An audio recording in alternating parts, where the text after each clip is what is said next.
Chapter 1, Awakening. Character, Yunqi. Soul Power, Level 6. Wuhuan, Unawakened. Soul Bone, none. Current task, none. Yunqi gazed at the sudden appearance of a virtual panel before his eyes, vigorously slapping his face multiple times to confirm he was not dreaming. With his eyes reddening, he nearly burst into tears. The long-awaited golden finger after 6 years has finally arrived. Yunqi was a transmigrator, having crossed over to the Douluo Continent 6 years ago. Initially, he lived in fear, as he was an orphan, discovering himself as merely a swaddled infant with no ability to act, only capable of wailing. Fortunately, his cries attracted the attention of Old Jack, the village chief of Holy Soul Village, who cradled the infant and waited until sunset before taking Yunqi away to raise him. This world was vast and sprawling, populated by powerful soul masters and soul beasts, as well as various nefarious soul masters who acted selfishly. Thus, Yunqi was rather fortunate to have crossed over near Holy Soul Village and to have been adopted by Old Jack, who, at the very least, was a village chief, alleviating his worries about food and drink. He grew up peacefully until the night before the impending awakening of his Wuhuan, when the golden finger arrived. Before the arrival of this external aid, Yunqi's primary ambition was simply to cultivate steadily, hoping to gain soul power and eventually marry a soul master. Without soul power, he planned to quietly carry the memories of Earth, engage in some technological innovations, and conduct business, ensuring he did not disgrace the 5 millennia of civilization behind him, striving to leave a mark in this unfamiliar land. However, he did not anticipate that plans would be upended, and the golden finger had come. Yunqi silently crossed out his previous goals and plans, rewriting them anew. Defeat Tang San, steal the beauties. From now on, Douluo will be under my command. Upon further examination, Yunqi discovered that this golden finger resembled a game panel from his past life. It could display his soul power level, soul bones, and more. As for the final task column, he was still somewhat unclear, uncertain whether it was triggered, passive, or active. Unable to deduce much and not wanting to dwell on it, he called out in his heart, "Is anyone there? System Big Brother? Xiao AI? Siri?" After a moment of waiting, Yunqi concluded that, it seemed merely a panel devoid of artificial intelligence. He began tapping haphazardly on the panel with his thoughts, yet found no significant discoveries. How was this golden finger meant to be utilized? While Yunqi was still in deep contemplation, a low voice accompanied by a series of knocks sounded from outside the door. "Xiao Qi, remember to go to bed early. Tomorrow is the grand day of Wuhuan awakening, so get plenty of rest." This was the voice of Yunqi's grandfather, his benefactor, Old Jack. Snapping back to reality, Yunqi replied, "Got it, Grandpa, I'm going to sleep now." Frustrated by his lack of results, he flipped over, blew out the oil lamp, pulled up the quilt, and muttered, "Dola, here I come." The following morning, after rising early and finishing his breakfast, Yunqi resumed his study of the panel. Exiting his house, he made his way directly to the central Wuhuan hall of the village, which was, in truth, merely a slightly larger wooden cottage. In a small village, having a dedicated awakening house was already a sign of concern for the commoners, while Yunqi pondered the implications of this golden finger. After all, in his previous life, he had been an avid reader for many years. His ambitions were not overly grand, and this was a fresh novelty for him. Contemplating while waiting was not a bother. Time flew by, and in the blink of an eye, the parents of various children had gathered outside, queuing with their little ones, though their eyes occasionally darted toward the village entrance, filled with a hint of anticipation. After all, it was the one they awaited who would decide their children's fates. Among the crowd, a frail child clad in patched garments caught Yunqi's attention. Yunqi looked at Tang San amidst the throng, overwhelmed with emotion. The protagonist of his past lives novel, a person of great fortune, was contemporaneous with him. Initially, Yunqi pondered whether he could befriend this era's protagonist. However, he realized that the events of novels could not be generalized. He lacked the kind-hearted disposition to intervene in others' affairs. Without sufficient strength, all was in vain. Though Tang San acted recklessly and his values were skewed, it had little to do with him. Yet, upon further reflection, he decided against pursuing a friendship. Those around the protagonist often face calamities.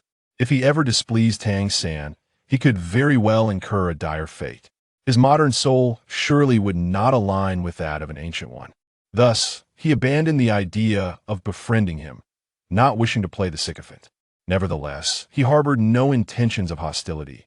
As Yunqi was not foolish, their current relationship was merely that of ordinary neighbors, exchanging a few words now and then, given that they were both adults at heart. Before long, the autumn breeze arose, soothing the anxious emotions of the crowd.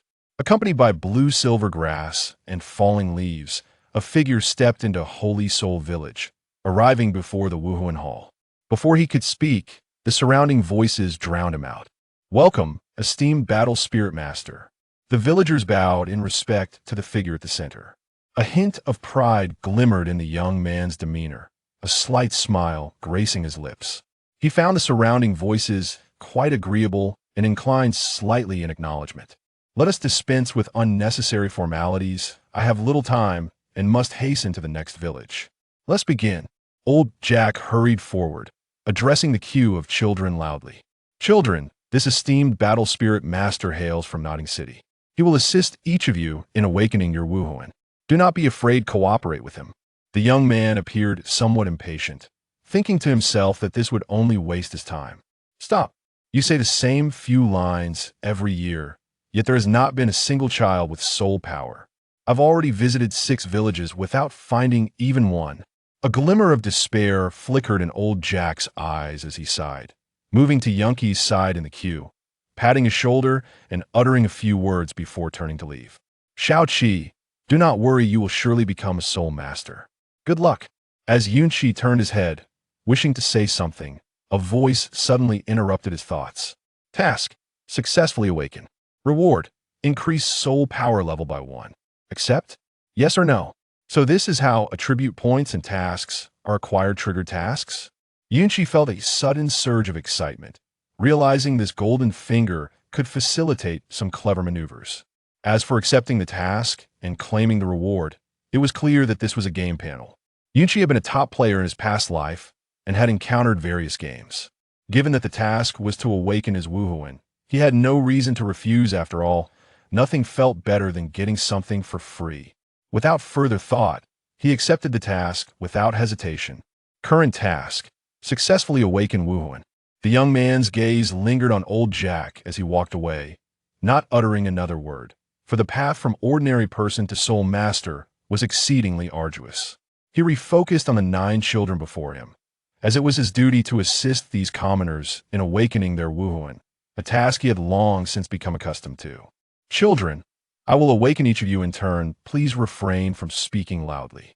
Clearly, his demeanor softened considerably when addressing the children, for this pertained to his professional career.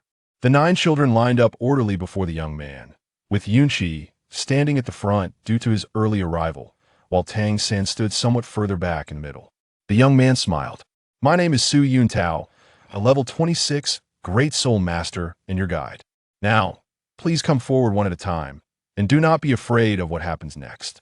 As he spoke, Su Yuntao opened his satchel on the table beside him, preparing the items needed for the awakening: 6 stones and a shimmering blue crystal ball. He arranged the 6 stones into a hexagonal formation and then looked at Yunqi, signaling him to step forward. With no hesitation, Yunqi moved to the center. "Do not be afraid, close your eyes and carefully sense the changes in your body." As he spoke, a gust of wind surged upward from beneath Su Yuntao, causing his eyes to brighten. In the fearful gazes of Yunqi and the other children, he shouted, "Wolf spirit, possess." A faint green light emanated from his brow, and as the green light spread, Su Yuntao's originally dark hair transformed into a shade of gray, rapidly growing longer, while his arms and body became covered in gray fur. His normal-sized clothing appeared to shrink by 2 sizes, now taut against his muscular form.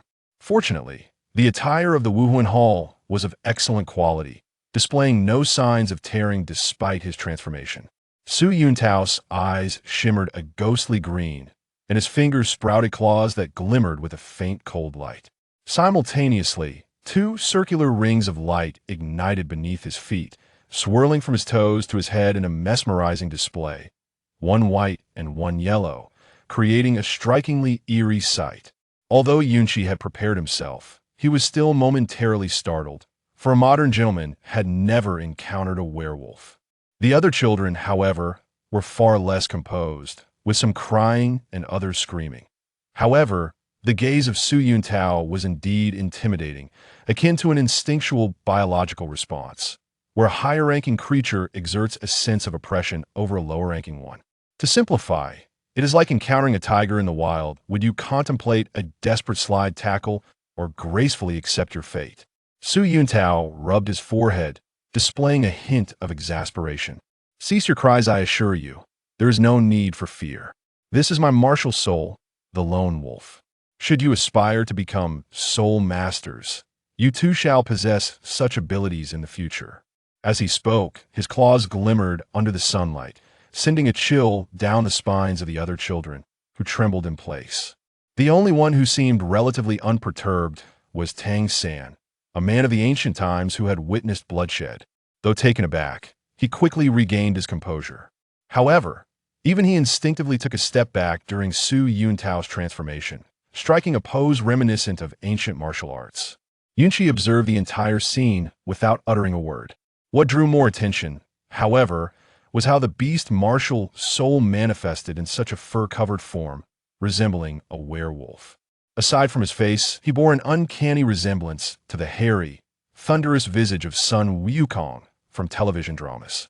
Yunqi's lips twitched as he pondered a rather unpleasant thought. Could it be that all those cat girls and fox girls from manga and anime were mere fabrications? He certainly did not identify as a furry enthusiast. Slowly, Su Yuntao extended his palms, and 6 faint green lights soared toward the 6 pitch-black stones, instantly enveloping Yunqi in a soft golden aura. Yunqi felt an unprecedented tranquility wash over him, his gaze fixated on the golden specks that darted toward his body, creating a sensation of fullness. It was as if those luminous points were tangible objects rushing towards his right hand.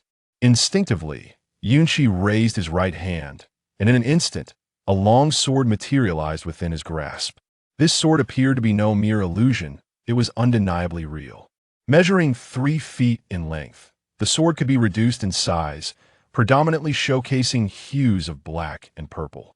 The blade emanated a chilling gleam, leaving no doubt that it was a razor-sharp treasure, magnificent and opulent, yet unmistakably lethal. Ah, it seems this is a formidable weapon, martial soul. Quick, let's gauge your soul power. Su Yuntao eagerly thrust a blue crystal ball before Yunqi, signaling him to place his hand upon it. Upon awakening his martial soul, Yunqi instinctively glanced at the panel. Task completed, rewards automatically distributed. With a flicker of thought, Yunqi declared claim. Your soul power level has increased by 1. A satisfied smile graced Yunqi's face as he finally placed his hand upon the crystal ball. The crystal emitted a dazzling radiance, illuminating a significant portion of its surface with Yunqi's soul power. I've struck gold, a remarkable innate soul power of level 7. Little brother, you are destined to become a formidable soul master. I hereby extend a formal invitation for you to join the Spirit Hall, home to the finest Soul Master Academy and the best mentors in the world. Master Su Yuntao, may I ponder this further? Of course, such an important decision must be discussed with your family. Yunqi sighed as he exited the room. Though he possessed a singular martial soul, its appearance suggested it was of a high caliber, potentially reaching the pinnacle of martial souls. Despite the advantages, Yunqi was not inclined to be the type of character who suffered in silence only to achieve a spectacular turnaround. He envisioned himself triumphantly proclaiming, 30 years in the East, 30 years in the West, do not underestimate the youth in poverty, before secretly striving for greatness. Yet that seemed rather cumbersome. As for whether to join the Spirit Hall, it was a question worthy of deep contemplation, whether to be the tail of a phoenix or the head of a chicken. Yunqi leaned towards the Spirit Hall, recognizing the convenience of having everything arranged: resources, future connections, and esteemed mentors. Should he choose not to join, he could gradually amass a collection of beautiful companions. Task: intercept Xiao Wu. Lowly development. Reward. Concealment ability. An unwavering rabbit-eared wife, and a martial soul fusion technique. Would you accept? Yes or no? Well, it seems there is no choice to be made. A trip to Notting City is inevitable. And this task, with such enticing rewards, is a true test of character. Absolutely marvelous. While there were various conspiracy theories in his past life, this was a fantastical realm, and it could not possibly be akin to ordinary rabbits. Of course, it was not solely due to Yunqi's own experiences, nor did he possess any traits reminiscent of Cao Cao's character. Having internalized these thoughts, even Yunqi found them hard to believe. Accept. Reward have been issued, please retrieve them. As for the rabbit-eared wife, Yunqi felt no particular yearning indeed. That was correct. Additionally, the fact that the rewards were issued in advance left no room for regret. After steadying his emotions and aware of the unfolding narrative, Yunqi cast a glance at Tang San before making his exit. Fear not, for I shall care for your wife. Outside, the parents anxiously pressed against the door, reminiscent of those awaiting results outside examination walls in his past life, desperate to breach the barriers. Upon seeing Yunqi emerge, they flocked around him, bombarding him with questions. Eventually, old Jack, unable to contain himself, pulled Yunqi out, and one by one, the children emerged, sharing their experiences. Their spirits dampened considerably, yet they did not dwell on it, as the chances of a phoenix rising from a chicken coop were exceedingly slim. The Holy Spirit Village had not seen a soul master in many years. Yunqi relayed his situation to his grandfather, including Su Yuntao's invitation to join the Spirit Hall. Old Jack's expression transformed from one of anxiety to one of hearty laughter, and the surrounding villagers offered their blessings. Wonderful, wonderful, wonderful. The Soul Master has emerged from Holy Spirit Village. Xiaoqi, your future is in your own hands. Whether to join or not is entirely up to you. But above all, do not regret the decisions you make today. Yunqi, too, was swept up by the current atmosphere, responding with exuberance. Grandfather, once I achieve success, I dare say St. Soul Village may need to change its name. Old Jack and the surrounding villagers chuckled, devoid of any derogatory intent. For they were well aware of Yunqi's remarkable talent. It was merely a manifestation of heartfelt pride. Though not his biological son, he had nonetheless watched him grow. Upon noticing this exchange, Su Yuntao approached old Jack, offering his congratulations, yet his gaze was irresistibly drawn to Tang San, who was preparing to depart from the crowd, prompting a sigh to escape his lips. Master, what troubles you? He inquired. Your village was once graced with two prodigies, one with innate level 7 potential and the other with full soul power. Alas, that child possesses the blue-silver grass martial soul. Do you understand? Before old Jack could fully process the mention of full soul power, he was met once more with the unfortunate reality of the blue-silver grass.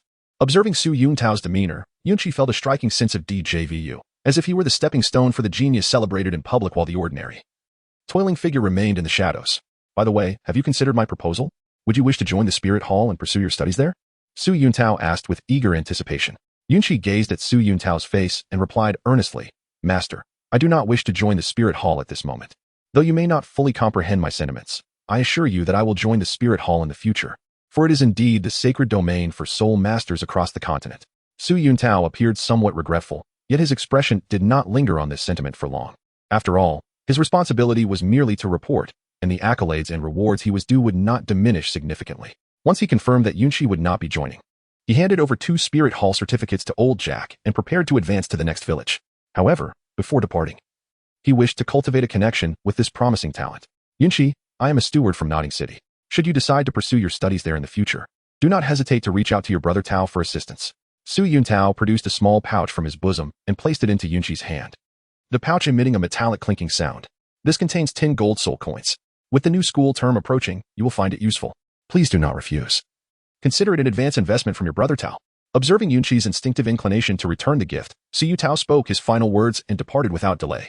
Yunqi's desire to return is merely a habitual response cultivated from receiving red envelopes in a past life, marked by reluctance and a sense of decorum.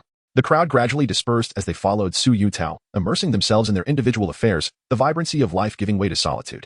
Chapter 2. The interception of Xiao Wu. During the 6 years in Shahun village, old Jack would occasionally engage Yunqi in conversations, his words flowing effortlessly, particularly during this time. Upon learning that Yunqi would soon depart for the Junior Soul Master Academy in Notting City, old Jack's heart brimmed with pride. As for Tang San, who could rival his own grandson? Had it not been for Yunqi, Old Jack might have considered granting the village's work-study opportunity to Tang San. However, with his own grandson, who had shared 6 years of companionship and displayed even greater talent, Old Jack had long since relegated Tang San to the periphery of his thoughts. Though he did not forget to offer a word of reminder to him, Yunqi, embracing a pragmatic attitude and a desire to assist Xiao Wu, readily accepted the position of intern. Although now affluent, isn't it delightful to acquire benefits without cost? Time swiftly passed, and soon it was time for Yunqi to commence her studies. The journey from Shahun village to Notting City was not particularly long, taking approximately half a day. During their travels, they casually consumed some provisions, and by afternoon, the city walls became visible in the distance. While Notting City is not an extensive metropolis, it stands as a robust frontier of the Heaven Do Empire. Its walls impressively thick. After undergoing a thorough inspection by the soldiers, Yunqi and Old Jack entered the city alongside other pedestrians. Xiaoqi, once you arrive at the academy, take good care of yourself and diligently pursue your studies. Grandfather will escort you to the academy and then return home. Make sure to heed your teacher's advice. And remember to seek assistance from the Martial Soul Hall when needed. Above all, prioritize your safety. Grandfather will come to fetch you at the end of the term. Yunqi is also departing from Shenghun village for the first time, feeling a tinge of reluctance in his heart. Grandfather, are we leaving so soon? Let us linger here a little longer. I now have some money. Yunqi gazed softly at the elderly Jack before him and remarked, 10 gold soul coins still possess considerable purchasing power in the Douluo Continent. Jack chuckled in response, saying, the crops in the village have yet to be harvested. Besides, you must save those gold soul coins to nourish yourself. I, being an old man, have long since ceased to covet such things. You must strive to excel.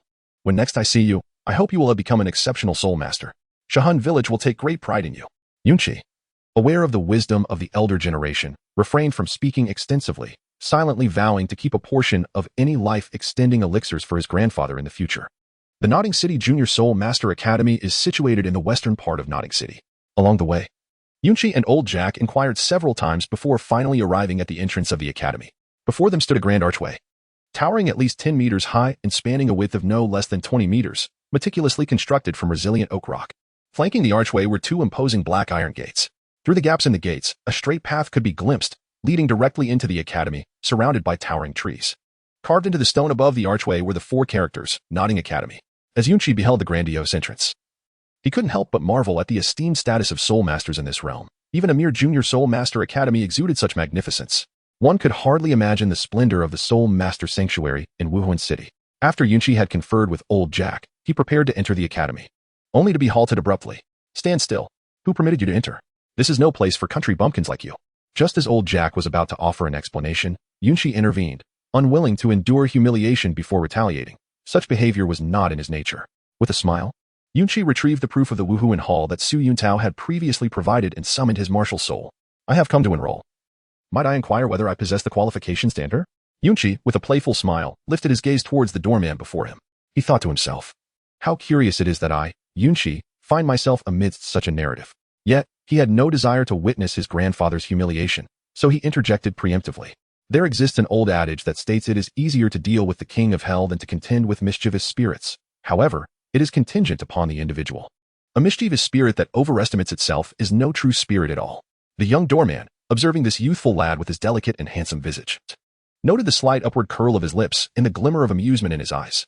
Upon noticing the long, dark purple sword in Yunqi's grasp, an inexplicable shiver coursed through him.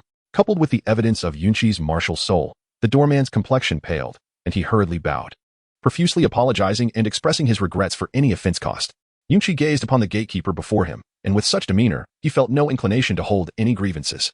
After all, attaining the position of the academy's gatekeeper signified that he was merely an ordinary individual. In a world where one could witness a prodigious sword martial soul of the 7th level of innate supremacy, it was evident that such a martial soul was far from commonplace. How could one, possessing such potential, ever entertain thoughts of despair or seek their own demise? Yunqi sheathed his martial spirit in evidence, turning to his grandfather and said, Grandfather, we should head back early. If we linger too long, darkness will fall, obscuring the path ahead. Very well, very well. Little Chi, do remember the words I have imparted to you. Yunqi promptly agreed. After bidding farewell to Grandpa Jack, he turned and proceeded to report to the academic office. As Yunqi admired the scenery along the road, he pondered whether Tang San would still come to the academy. With the absence of a work-study position, he mused that Tang San, being the son of a titled Douluo, should be able to procure some funds with relative ease, thus enabling him to attend school normally. He wondered how Tang San might persuade his father, whether he would showcase his twin martial souls as in the original story. Overthinking left him weary, and he dismissed the thought, Perhaps it was better if Tang San did not come. After all, the narrative of the dual divine position of Tang San, who had labored as a blacksmith for a lifetime, was compelling in its own right. The initial Soul Master Academy in Nodding City did not appear as grand as it seemed. It was merely divided into several areas, with the teaching building, playground, dormitories, and cafeteria situated closely together. Before long, Yunqi found the office responsible for new students on the first floor of the teaching building, where he encountered Director Su. Two young teachers assisted him, while a middle-aged man in a gray robe with a crew cut stood nearby. Yunqi glanced at the individuals before him who placed the Soul Master certification and the work-study student quota from the Sacred Soul Village on Director Su's desk. Greetings, teacher. I am the new student reporting in, Yunqi. This is my certification. Director Su casually picked up the documents before him, and, upon examining them, his expression shifted dramatically. He murmured, a prodigy. Innate level 7 soul power, along with a sword-type martial soul I have never encountered before. Our Junior Soul Master Academy has never had a student with innate level 7 abilities.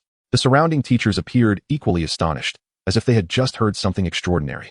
Meanwhile, the gray-robed man beside them seemed momentarily illuminated by this revelation, only to quickly revert to a despondent demeanor. Yunqi observed the reactions of those before him and understood their sentiments. After all, in previous years, any child displaying exceptional talent invariably joined the Spirit Hall. For the common folk, it was only by training there that they could truly harness their potential. Teacher, may I proceed with the enrollment procedures? Yunqi's voice interrupted several individuals still basking in their jubilation. Their eyes briefly flickered towards the man in the gray robe, undoubtedly the infamous Theory Invincible. Practical novice, the most shameless in Douluo, soft egg, plagiarist, and book tailor, Yu Xiaogang. After all, having watched anime and perused the myriad of online discussions in his previous life, Yunqi was well aware that this was no commendable reputation. Yunqi noticed that Yu Xiaogang had chosen to ignore him, and he felt a sense of relief in this indifference. He could hardly be bothered to engage. Besides, the nature of their future relationship, whether as adversaries or allies, remained uncertain. Soon enough, Yunqi completed his enrollment procedures. But it was the overly enthusiastic Director Su who caught his attention, eager to provide Yunqi, a work-study student, with an independent room and financial support. After a moment of contemplation, Yunqi acquiesced, recognizing the opportunity before him. After all, not everyone desires to share a dormitory with a throng of children. The paramount concern was how to cleverly persuade the soon-to-be enrolled Xiao Wu to reside with him. An idea began to take shape in Yunqi's mind. Under the guidance of Director Su, Yunqi was swiftly settled into a teacher's accommodation, which consisted of a private room. The room was neither too large nor too small, featuring a rather spacious bed, a desk, and a separate bathroom, with a view of the teaching building from the window. However, it was worth noting that the bed linens and toiletries were absent, necessitating a shopping trip. Interestingly, Yu Xiaogang's room was also adjacent to his. Yunqi once again received 5 golden soul coins from Director Su. She declined his offer to accompany her on her shopping excursion and left the academy alone. Yunqi cautiously placed his purse into the inner pocket of his coat, for he had now become a modestly wealthy individual, and the thought of losing it was utterly distressing. As he strolled along, he arrived at a restaurant, hoping to satisfy his hunger after a long journey that had left him unsated. Upon entering the establishment, he was greeted by the sight of a charming young lady. Her delicate face a lovely blend of pale and rosy hues, reminiscent of a ripe peach, evoking an almost irresistible urge to take a bite. Her long, lustrous black hair was intricately braided into a scorpion tail that cascaded down her back, and her eyes sparkled with a glistening allure. Although her attire was simple, it was impeccably clean and tidy. However, her manner of eating was astonishing, as she voraciously devoured an array of dishes at a table, all composed entirely of various types of carrots. Yunqi gazed at the girl before him, suddenly engulfed by an overwhelming sense of unreality. After all, it was not every day that a character from a long-forgotten fantasy materialized right before his eyes. As Yunqi found himself lost in thought, the girl, engrossed in her meal, sensed the weight of someone else's gaze upon her. Turning her head, she beheld a young boy of similar stature, strikingly handsome, exuding an immediate charm that was hard to resist. Xiao Wu widened her bright eyes, her cherubic face breaking into a sweet, enchanting smile. Tilting her head slightly, she blinked her rosy eyes and inquired, "Are you looking at me?" Yunqi was momentarily taken aback, having been caught surreptitiously observing someone for an extended period. Despite the maturity of his soul, he felt a twinge of embarrassment. Instinctively, he ran his fingers through his hair and slowly replied, "I apologize. I have never encountered a girl as stunning as you, and I became somewhat entranced. My name is Yunqi. The adage flattery will get you everywhere holds true in most scenarios, especially when complimenting a lady. However, one must exercise moderation, otherwise, one may be perceived as overly obsequious." The girl, finding his words quite delightful, beamed with an even brighter smile. She waved her hand, gesturing towards a nearby bench, inviting Yunqi to join her. "I'm Xiao Wu, with Wu meaning dance. Come, take a seat. I'll treat you to a meal." Yunqi, with a straightforward demeanor, decided to familiarize herself in advance and cultivate a sense of goodwill, directly walking over to take a seat beside Xiao Wu. Before Xiao Wu could utter a word, Yunqi took the initiative to engage her in conversation. Are you dining alone here? Indeed, Xiao Wu replied. Then why have you ordered an entire table filled with carrots? Upon hearing Yunqi's inquiry, Xiao Wu's cheeks flushed slightly. Is it so wrong for me to enjoy carrots? Yunqi picked up a pair of chopsticks from the nearby bamboo basket and directly seized a piece, commencing to indulge in the meal. I must admit, the flavor of the carrots prepared in the restaurant was rather delightful. As an aside, my friends, the current subscription count stands at 425, with a mere 75 more needed to reach 500. Only then will I be able to receive a full attendance bonus of 1,000 yuan this month. Alas, I am a man who clings to appearances, a reclusive individual who only shares good news while concealing the bleak. I also keep my income hidden from my family, merely stating that I earn sufficiently. This has led to a vicious cycle where I must assist my family financially each month, yet I find myself unable to contribute significantly. Consequently, I have faced numerous disapproving glances, with neighbors labeling me a freeloader. Deep down, I am aware of my shortcomings. I lack the talent even to write a novel proficiently. This 1,000 yuan holds great significance for me, as my previous repayments to my family were merely borrowed funds. The uncertainty of my future looms, prompting me to launch 2 new novels this month, both set in the Douluo universe. I had attempted to initiate several prior works, yet they all met with failure, even failing to meet the requirements for full attendance.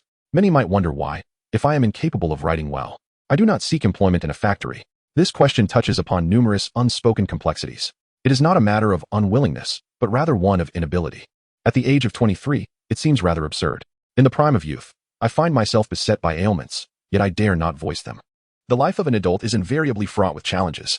I recognize that sharing my misfortunes may discomfort many, particularly within the narrative itself. As a writer, my words cannot be seen on other platforms, nor can they be pirated. Thus, I resort to this desperate measure. All I desire is to garner a few more subscriptions from those perusing pirated copies, hoping they might briefly support me at the cost of a few cents or a single yuan. I often find myself envying and yearning for what seems unattainable. The path ahead remains shrouded in uncertainty, and I am unsure of the steps I can take. I aspire to emulate the protagonist of my stories, commanding the world and surrounded by breathtaking beauty. Yet, reality delivers a crushing blow. Echoing the sentiments of others who deem me a failure, I apologize for taking up your time, and I express my sincerest regrets. May fortune favor you all. And may I too find hope. There will be times to sail against the wind, hoisting the sails to navigate the vast seas. May 23rd, 2023, The Flying Stinky Tofu Chapter 3. The master is infuriated to the point of bloodshed. Seeing that the boy before her offered no response, Xiao Wu rejoined the group indulging in their meal. Before long, the entire table was cleared by the 2 famished individuals. Reclining in her chair, she rubbed her belly, letting out 2 satisfied belches in unison with Yunqi. They exchanged a knowing smile. Why are you dining alone as well? Where are your guardians? Xiao Wu inquired, observing the boy who mirrored her gesture of rubbing his stomach. I am an orphan. My grandfather, who adopted me, left after bringing me to the academy. So I came here alone. Upon hearing the word orphan, Xiao Wu's expression shifted noticeably. She chose not to pry further, simply responding with a quiet, "Oh." Yunqi gazed at the girl before him and suddenly realized he might have misspoken. Yet, he did nothing, merely reflecting on how strikingly similar their fates were. Neither of them continued the conversation, exchanging silent glances, but Xiao Wu quickly shook off her reverie. Observing the thoughtful boy, she mistakenly believed he was as sorrowful as herself. So she approached him, gently ruffling his hair and softly said, "From now on, you shall call me Sister Xiao Wu. I will look after you. For I too am here to study at the Nottingham Junior Soul Master Academy." As Yunqi beheld the unexpected small hand placed atop her head, a gentle warmth enveloped her. Then, she heard Xiao Wu's words and couldn't help but roll her eyes in exasperation. "Why don't you call me sister? I treated you to a meal. Just because of one meal, you expect me to be your little brother? Regardless, you should at least address me as sister since you've consumed my food." With that, Xiao Wu tugged at Yunqi, preparing to leave. The nearby waiter, witnessing their intent to depart, hurriedly intervened. "Excuse me, esteemed guest, your bill has yet to be settled." Upon hearing this, Xiao Wu paused, turning back with a perplexed blank. "Bill? What bill?" "The payment for the meal, of course." Xiao Wu's mind momentarily stalled. In the Stardow Forest, it was a brutal survival of the fittest, and the concept of money was foreign to her. Coincidentally, she had stumbled upon the day of soul awakening, mingling into a village. With her charming appearance and the fact that no one in that village possessed soul power, coupled with her background, the compassionate village chief had generously allocated a spot for her as a working student, even kindly pointing her in the right direction and providing her with some provisions. Thus, Xiao Wu made her way directly to Nottingham City, only to find herself hungry and delighted by the prospect of food, particularly an abundance of carrots, prompting her to order an extravagant feast. At this moment, Xiao Wu was utterly inexperienced in human society. The waiter observed the dazed young girl before him and spoke up. "Little miss, you aren't planning to dine and dash, are you?" "I would never." "That's good to hear. Your total comes to 1 silver soul coin." As he spoke, the waiter produced a silver soul coin from his pocket, displaying it briefly before putting it away again. Xiao Wu, however, realized she possessed no such currency. Her mind short-circuited once more, leaving her at a loss for what to do next. Yunqi observed the flustered expression of Xiao Wu, whose face had turned crimson due to her inability to settle the bill. Unable to contain herself, she burst into laughter. Upon hearing the sound, Xiao Wu seemed to have an epiphany, gazing at Yunqi with wide, eager eyes. It appeared that Yunqi had stumbled upon an amusing idea, and with a playful twist of her thoughts, she exclaimed, "Call me sister. No, if you want me to pay, then consider this meal my treat. Moreover, if you call me sister, I shall take care of your carrots from now on." Xiao Wu. Surely you wouldn't want to live without carrots in the future, would you? Xiao Wu's mind raced, and upon reflection, she realized the truth in Yunqi's words. The discomfort of an empty stomach was indeed unbearable. Furthermore, she had initially intended to use this meal as a pretext to claim this little boy as her younger brother. Now, faced with the predicament of being unable to pay, and with the necessity of navigating human society in the future, the idea of calling him brother did not seem like a poor bargain after all. Yet, the thought was exceedingly embarrassing. Despite being a soul beast with a cultivation of 100,000 years, she had lived for several millennia, predominantly in the core region of the Stardew Forest, seldom venturing beyond its confines. After all these years, her companions had only been her mother and her two younger brothers, Daming and Erming. The prospect of having an additional brother seemed appealing. However, considering her age, she could very well be this little brat's ancestor. Yunqi observed the hesitant Xiao Wu and discreetly signaled the shopkeeper with a subtle glance, simultaneously revealing several silver coins in his hand. The shopkeeper, perceptive as he was, immediately grasped Yunqi's intent. With a stern expression, he raised his voice, declaring, "Young lady, if you do not settle the bill, I shall summon the guards," claiming there is a patron attempting to dine and dash. Upon hearing this, Xiao Wu, still newly transformed and possessing limited strength, felt a surge of panic. She dismissed her embarrassment and fear of Yunqi's potential refusal to pay, and instead clung to his arm, shaking it pleadingly while adorably whining, "Brother, brother. Ah, dear sister." With a grin that seemed on the verge of splitting her lips, Yunqi discreetly handed over the silver coin to the innkeeper, casting an approving glance before ushering Xiao Wu away from the tavern. On the street, Xiao Wu, observing the self-satisfied demeanor of Yunqi, suddenly pinched her arm with a fierce grip. "Stop. Stop, that hurts. Serves you right for being so smug." Yunqi gazed at the redness of his hands and at the small figure beside him, arms akimbo. He thought to himself, "I cannot let you off so easily." Sighing, he reflected on having just acknowledged a sister, believing he had gained a new family member. Little did he realize that his sister would not welcome him, denying him even a moment of joy. Perhaps it was destined that they were fated to be strangers. As Yunqi spoke, she sniffled a few times. Her expression darkened as if she had endured a profound heartache. She walked forward in a daze. Xiao Wu, having never witnessed such a scene, stood frozen in place, struck by the emotional onslaught from this being of a different realm. A wave of guilt washed over her, realizing that this was the elder brother who had provided for her future meals. How could I be so ungrateful? Watching Yunqi's figure recede, she hurriedly followed, calling out, "Brother, don't be like this. I am your sister, and I always will be." Yunqi secretly chuckled, for it has been said since ancient times that genuine affection cannot be retained. Only clever schemes can win a person's heart. The plan is in motion. Yunqi transformed sorrow into joy. Is that true? With eager anticipation, indeed. With unwavering resolve. "Come, brother. Let me take you shopping." Xiao Wu gazed at her brother before releasing a sigh of relief. Similarly, Yunqi too felt a weight lift from his heart, thinking to himself, "I owe you, Tang-san. Initially, I had no intention of confronting you, but now Xiao Wu is mine." According to the first law of the Tang sect, when fellow villagers meet, the first action is to eliminate the other. Yunqi, holding the lively and bouncing little Wu, also reveals a hint of a smile. How delightful it is.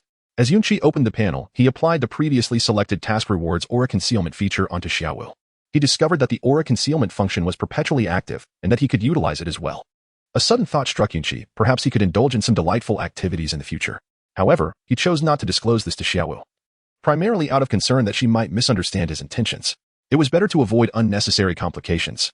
That afternoon, Yunqi accompanied Xiao Wu to procure various daily necessities, including a considerable quantity of carrots, which he arranged for the shopkeeper to deliver to the academy, hand in hand with the exuberant Xiao Wu skipping beside him.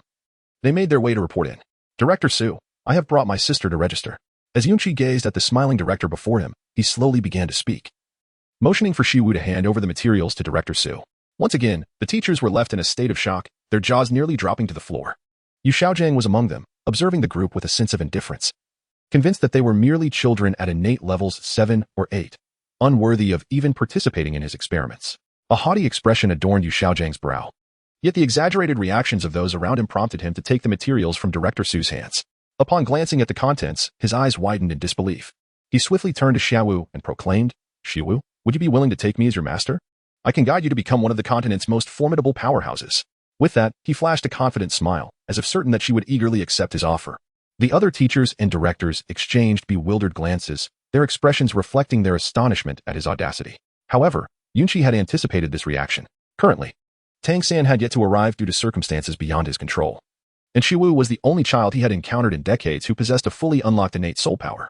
This situation offered an opportunity to validate a portion of his theories regarding soul rings and the limits of their absorption, particularly concerning plant-based soul masters and their potential to absorb various beast souls.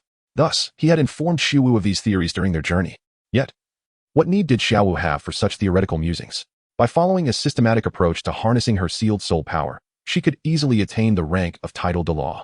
After all, with thousands of years of history, did she not already possess a profound understanding of her martial soul?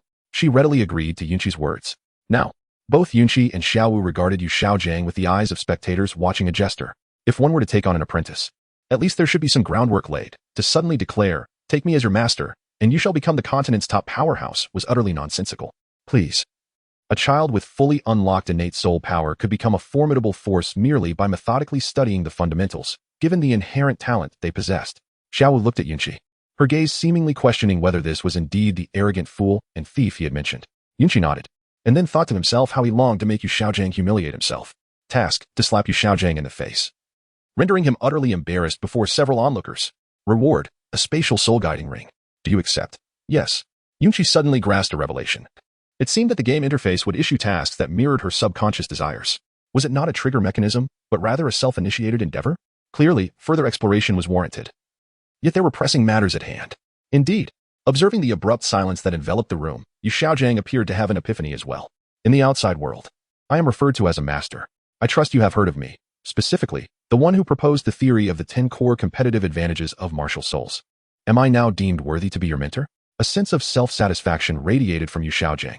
However, the expressions of the other teachers were decidedly peculiar, as if they were struggling to suppress laughter. At that moment, Yunqi interrupted Xiao Wu's discourse, eagerly chiming in to support. I am aware of the master. His reputation preceded me even upon my arrival in Notting City. Yu Xiaogang's expression soured slightly at the interruption, yet the subsequent acknowledgement brought him joy, prompting him to continue. Little girl, see, even your brother is aware. Indeed, even I am familiar with the master's theory. It is invincible, albeit merely theoretical. Yunqi blinked her innocent big eyes. Yet her tender voice pierced through the master's psychological defenses like a sharp sword. The surrounding teachers, along with the parents and children who had gathered to observe, burst into laughter, unable to contain themselves any longer. They began to voice their amusement. Master, children speak without restraint, exclaimed one. Director Su, however, attempted to preserve some dignity for Yu Xiaogang. Enough. The master is, after all, a friend of the dean. Let us refrain from hasty judgments. While no one can definitively prove his theories correct, neither can anyone demonstrate their fallacy. In the entire spirit realm, the master enjoys a stellar reputation. As Director Su's voice dwindled to a whisper, it became evident that he struggled to continue. Yu Xiaogang, suddenly agitated, disregarded Yunqi's youth and retorted loudly. My theories are grounded in evidence. The majority of the top 10 core competencies of martial spirits are derived from my synthesis of various knowledge from the text of the Spirit Hall. It is indeed authentic. Yunqi's eyes suddenly sparkled with a glint of mischief, while simultaneously, tears welled up, lending a touch of sorrow to his expression. Master, why must you be so fierce? I merely heard others speak of you. I have only just arrived in Notting City and am unfamiliar with these matters. They say you are merely coasting through, not teaching at the academy and never lending a hand. I have not voiced any of this. In truth, I hold you in great esteem. Why do you scold me so? Furthermore, you yourself have stated that your theories are derived from the Spirit Hall, and few of them are genuinely yours, are they not? His voice trembled. The surrounding parents and teachers, unable to resist the unfolding drama, chimed in. Master, how can you bully a child? Why shout so loudly? Can you not see you are frightening the poor boy? Your theories, master, are all plagiarized from the Spirit Hall, or shall we say, borrowed? Little Wu added, what nonsense. How dare you intimidate my brother? I shall never acknowledge you as my teacher. Everything you possess is stolen. How can you still call yourself a master?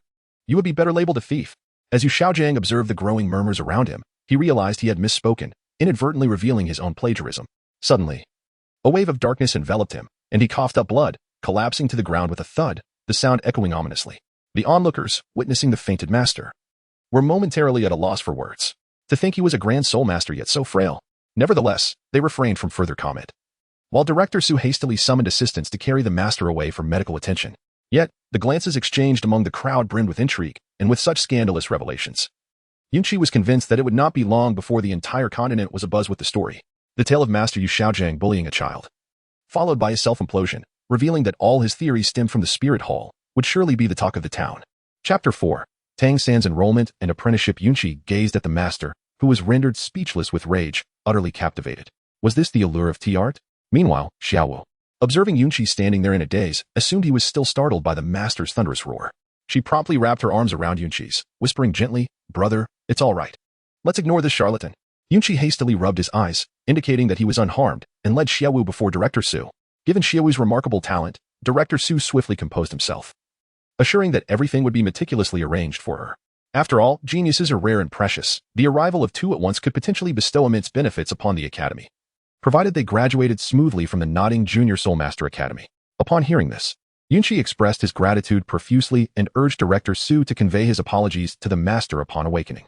With that, Yunqi returned to his room with Xiao Wu. Director Su, with a hand resting on his forehead, recognized the feigned tears and grievances of Yunqi as deliberate, after having momentarily lost his temper with Yu Xiaogang. He now found himself tasked with delivering apologies on Yunqi's behalf, as if all the flattering words had been spoken in vain. However, there was a silver lining. Such a disposition was essential for navigating the treacherous terrain of this continent, as it is the rising geniuses who truly embody greatness. As he watched Yunqi and Xiao Wu depart, Director Su's eyes shimmered with admiration. He wished for no genius to be reduced to a mere tool for experimentation by others. Upon returning to his room, after claiming his system rewards, Yunqi discovered a ring resembling a crescent moon in a deep shade of purple, striking in its beauty. To his astonishment, he realized that this spatial soul tool boasted a capacity of an astonishing 1,000 cubic meters. After Yunqi casually brought in her belongings, she began to arrange the room with Xiao Wu. The bed in the room was quite spacious, unlike the cramped arrangements in the original tale. The bedding, however, was adorned with delightful patterns of rabbits and carrots, and all the accessories were in a charming shade of pink. Despite Yunqi's initial reluctance when selecting items, the room now radiated a soft, rosy ambience that awakened her inner girlhood, which was undeniably adorable. Observing Yunqi's expressionless demeanor, Xiao Wu called out to her several times, referring to her as brother. Although Yunqi remained silent, her heart had already been melted. "Xiao Wu, it's getting late. You should wash up and get some rest. Tomorrow we shall explore the city, and classes begin the day after." "All right, but you mustn't peek." As the day began to wane, Yunqi remarked in a playful tone, "What a sight to behold. Hurry, we must prepare, for I too wish to refresh myself after a long day of wandering." Shortly thereafter, the two, having completed their ablutions, playfully tumbled onto the bed, snuggling beneath the covers. They exchanged tender goodnights. "Good night, Xiao Wu. Good night, brother." The following morning, with the dawn's light gently illuminating the room, Yunqi, still in the embrace of slumber, became aware of Xiao Wu's restless sleep. The latter had turned onto her side, her arms and thighs draped over Yunqi, a glimmer of drool adorning her lips. Yunqi gazed at Xiao Wu with great interest, choosing not to awaken her. Soon, Xiao Wu gradually stirred from her slumber. Noticing her ungraceful sleeping posture, she hastily wiped the drool from her mouth, her cheeks flushing with embarrassment. She feigned a carefree demeanor and exclaimed, "What is the matter? Have I enchanted you? You didn't even wake me." Yunqi did not challenge the words of the young girl. Instead, she smiled and uttered a simple good morning before rising from her bed. Observing Yunqi's awakening, Xiao Wu did not linger too long. With a graceful leap, she swiftly donned her attire, mindful that tomorrow marked the commencement of classes. Today was an opportunity for enjoyment, as everything in the human realm appeared novel and captivating. "Xiao San, do you also desire to become a soul master?" Tang San was momentarily taken aback, perplexed by the sudden inquiry after such a long time since his martial soul awakening. "It's all right, father. Being a blacksmith like you is quite admirable. It can sustain one's livelihood. Besides, did you not promise to teach me how to craft agricultural tools?" Tang Hao opened his eyes, sitting up on the bed. He gazed at Tang San, an inexplicable chill emanating from him, soon replaced by a hint of self-mockery in his expression. "Soul Master, what purpose does it serve? Even the mightiest Soul Master, with the strongest martial soul, is ultimately but a useless being." Tang Hao's emotions surged dramatically, his body trembling uncontrollably. With a glimmer of tears welling in the corners of his eyes, Tang San hastened to his father, grasping Tang Hao's fist reassuringly. "It's all right, father. I will always be by your side." Since Tang San's martial soul awakening, Tang Hao had been attentive, but upon learning that his son had awakened to blue silver grass, he ceased his focus. Taking a deep breath, Tang Hao sought to calm his tumultuous thoughts. "Show me your martial soul." Tang San nodded, channeling the Xiantian skill within him. Feeling the fusion of soul power and Xiantian skill, in an instant, a small blade of grass and a tiny hammer materialized in his hands. Tang Hao stared at his son, momentarily lost in thought, before resolutely taking Tang San's hand and leading him towards Nodding City, speaking as they walked. "Brother, do you think this hairpin looks nice?" Yunqi gazed at the rabbit hairpin adorning Xiao Wu's smooth black locks and smiled. Xiao Wu looks truly lovely. What is it? I intended for you to admire the hairpin. Why are you praising me instead? Xiao Wu clasped her hands together behind her back, lowered her head, and murmured softly. A hint of shyness evident. Haha, I merely speak the truth. Yunqi gazed at the girl before her with a smile, gently holding the shy Xiao Wu's hand as they headed straight to their next destination, the Nodding City Junior Soul Master Academy. The master had just awakened from his slumber, contemplating his once great reputation, now so abruptly tarnished by that little brat. The talented disciple he had hoped to take under his wing was now a lost cause. The more he pondered, the more chaotic his thoughts became, a flicker of dark light flashing in his eyes. Suddenly, a series of knocks echoed bang, bang, bang. The master furrowed his brow, wondering if it was that oblivious fool come to mock him. Who is it? He called out, rising from his bed with a less than pleasant tone. As the door swung open, a tall figure clad in a simple gray robe appeared, his eyes clouded and reeking of strong alcohol. Accompanying him was a frail child dressed in rough cloth, looking as though he had suffered from stunted growth. Hello, master, came Tang Hao's low, raspy voice. Upon the man's entrance, Yu Xiaogang felt an overwhelming pressure in his soul power, struggling to breathe. May I inquire, who are you, sir? He managed to utter. Confusion and fear lacing his tone. Tang Hao waved his hand, signaling Tang San to wait outside. Though Tang San was curious about the conversation within, he ultimately refrained from intruding. After a considerable time, the two finally emerged from the room. Tang Hao looked at his son, a hint of reluctance in his expression. Xiao San, you will study under the master from now on. I have matters to attend to. Remember the advice I shared with you on the way here. Tang San understood, his heart heavy with a sense of loss. With a quivering voice, he implored, Father, can you not leave? I will return at the end of the semester to fetch you. Tang Hao replied, concocting a reason before turning to depart. Upon hearing his father's words, Tang San's expression softened. Meanwhile, Yu Xiaogang regarded Tang San as though he were a rare treasure. Xiao San, I shall be your teacher from this day forth, and I will cultivate you into someone extraordinary. Tang San, having heard about the master from his father, immediately bowed deeply in acknowledgement. Not far away, Yunqi had just returned from shopping with Xiao Wu and was about to enter her room when she caught sight of a classic scene from the world of Douluo unfolding in the corridor. In the realm of contemplation, Yunqi mused, Tang San has indeed arrived, and he has chosen Yu Xiaogang as his master once more. The intricacies of fate are truly remarkable. He resolved, I shall intervene in Tang San's apprenticeship, provoking Yu Xiaogang once again. Objective, to provoke Yu Xiaogang anew. To unsettle Tang San. Reward, Tang San's Xiantian skill and a year's advancement in cultivation. Will you accept? Yes. Yunqi quietly murmured in agreement. Soon, Yunqi and Xiao Wu passed by Yu Xiaogang and Tang San, coming to a halt. Yunqi, filled with remorse, addressed Yu Xiaogang, saying, Thief. No, master. I sincerely apologize for my reckless words yesterday. Turning to Tang San, she exclaimed. Oh, Tang San, you two have come to school. Why are you kneeling on the ground?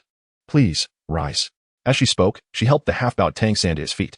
Noticing that he was fixated on Xiao Wu, Yunqi positioned herself directly in front of Tang San, blocking his line of sight. The ground is rather cold. Next time, be careful not to fall. I have some matters to attend to, so I shall take my leave now. With that, she paid no mind to the nearly explosive Yu Xiaogang, swiftly retrieving her keys and opening the door to the adjacent room, slamming it shut with a resounding bang. What a tremendous gain this was. With the cultivation techniques now in her possession, for the past 6 years, each time she spotted Tang San, she would hasten to the mountaintop for practice, filled with envy yet unable to learn or comprehend. Consequently, she had been performing her morning exercises for 6 years. Now, armed with the method and having pilfered a year's worth of Tang San's cultivation progress, her own soul power had ascended by more than a level. What a thrill. Inside the room, Xiao Wu looked at Yunqi with a puzzled expression and inquired, Brother, why do you still apologize to that sort of thief? Yunqi smiled lightly and shook her head. Xiao Wu, a sincere apology, even if not accepted by the offended party, can bring a sense of relief. However, do you see the demeanor of that so-called master just now? Does it seem like he felt any relief? Were you being intentional earlier? Indeed. Who asked him to exploit our Xiao Wu to further his absurd theories? Xiao Wu nodded, touched. What about that person named Tang San? Do you know him? He kept staring at me just now. He hails from a village and seldom speaks. He is rather reclusive and often goes to the mountains to hunt rabbits for food. Upon hearing about rabbits, Xiao Wu furrowed her brow. But rabbits are so adorable. Why would anyone want to eat them? Outside the room, Tang San remained dazed, gazing at Xiao Wu, who had just walked by hand in hand with someone. He felt an inexplicable emptiness within him, as if something was missing. He scratched his head, unable to comprehend the void he felt, only to realize how beautiful that girl was. Suddenly, he felt a wave of emptiness and noticed a depletion of his soul power, as well as a setback in his cultivation progress with the Xiantian skill. Unable to discern the reason behind it, he deemed it more urgent to pay his respects to a master, planning to investigate the cause later. With a thud, he bowed again to his master. This time, without Yunqi's interruption, the process went smoothly. Tang San gazed at his irate teacher, filled with perplexity. Master, do you know Yunqi and that girl beside her? Yu Xiaogang. Noticing the query from his beloved disciple, took a deep breath, his expression darkening, and slowly responded, that lad slandered my theories yesterday. And the girl named Xiao Wu rejected my offer to take her as a disciple. I was so enraged that I fainted, becoming the subject of ridicule from many. Tang San, guided solely by the principles of his past life, believed Yu Xiaojiang's words without hesitation. Although he had known Yunqi for 6 years, their relationship was shallow. Naturally, he stood by Yu Xiaojiang's side. Moreover, the presence of Xiao Wu beside Yunqi pierced his heart, especially as she had slandered his teacher. He thought to himself, Yunqi is already on a path to destruction. Chapter 5, Knowledge. Unbeknownst to Yunqi, she had embarked on a path of ruin, and even if she were aware, it would not come as a surprise. After all, she had long been mentally prepared for such eventualities.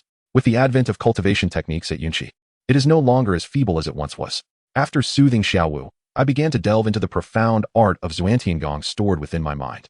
Upon comprehending the cultivation route, I settled into a meditative posture, simultaneously issuing a directive to myself. Engage in 10 cycles of Xuantiangong. Task, cultivate Xuantiangong 10 times. Reward, enhance soul power meditation speed. Will you accept? Yes. Yunqi's heart surged with elation. Her conjecture was indeed correct. She could assign herself various tasks. Observing Yunqi's excitement, Xiao Wu felt a wave of concern. As the only person she knew in the human world, and her sole support, it was imperative that he not be foolish. Brother, what is the matter? You aren't feverish, are you? Yunqi's smile froze momentarily, overwhelmed by excitement. Nearly losing composure, it is evident that there is still room for improvement in one's cultivation. One must strive to remain calm. Yunqi chuckled lightly and said, Xiao Wu, I am perfectly fine. I merely recalled something delightful just now. You should take a moment to rest while I engage in some cultivation. With a mere thought, Yunqi summoned forth his martial soul, which manifested before him. As Yunqi gazed upon the sword before him, it bore a striking resemblance to a weapon from a bygone era. Reminiscent of the 8 desolations. He pondered silently, I have yet to bestow upon you a name. The sword, enveloped in a deep black-purple hue, was lightweight and emitted a subtle glimmer of sharpness. How about I call you the Moonshadow Sword? The sword, suspended in midair, seemed to quiver in agreement with this appellation. Once the name was settled, Yunqi immersed himself in meditation. After all, the original text emphasized that the cultivation of a soul master during youth is of paramount importance. Achievements before the age of 20 are pivotal for future success. Reaching level 30 marks a significant threshold, and crossing it before 20 opens boundless prospects. Conversely, failing to surpass this threshold by 20 diminishes one's potential. In essence, youth represents an advantage, a reservoir of potential, contingent upon one's diligence. While assistance may be sought for the initial soul rings, subsequent rings necessitate a focus on the spiritual impact of soul beasts. At this juncture, Yunqi's objective was to rapidly circulate his soul power through meditation in the mysterious heavenly art, augmenting his total soul power to enhance his advantages. Despite the aid of a task panel, he understood the importance of personal effort. If he wished to glimpse higher realms, he must steadfastly advance. Seeing this, Xiao Wu refrained from further interruption. In the world of Douluo, strength is the ultimate authority. She too needed to accelerate her growth. Although the title of Douluo is rare among humans, it is not entirely absent. Should they encounter one, the consequences could be dire. Night swiftly yielded to dawn, the sunlight illuminating Yunqi's face as he completed his task with a final exhale. He carefully sensed the soul power within him, which had reached level 9, largely thanks to Tang San, who contributed over a level S worth of soul power and techniques. Now, Yunqi and Tang San stood nearly on equal footing. It would not be long before he could acquire his first soul ring.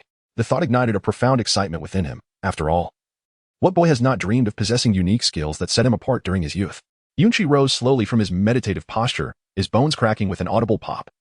And he felt an unprecedented sense of vitality. It seemed that meditation could indeed serve as a substitute for sleep.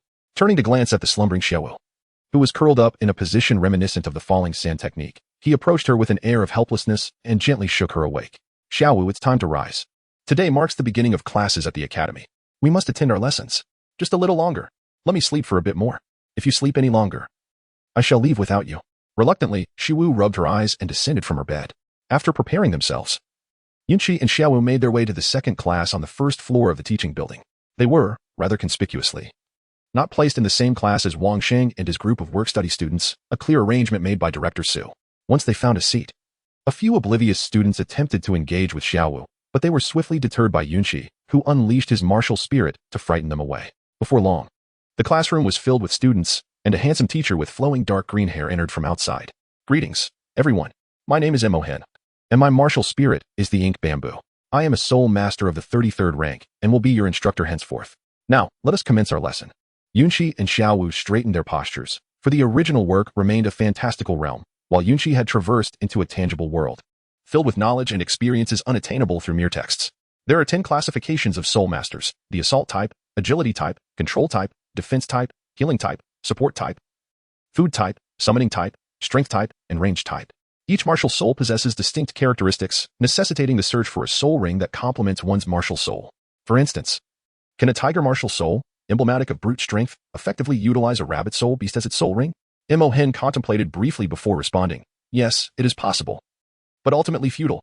Tigers predominantly embody power, while the soul ring provided by a rabbit soul beast would struggle to yield suitable soul skills.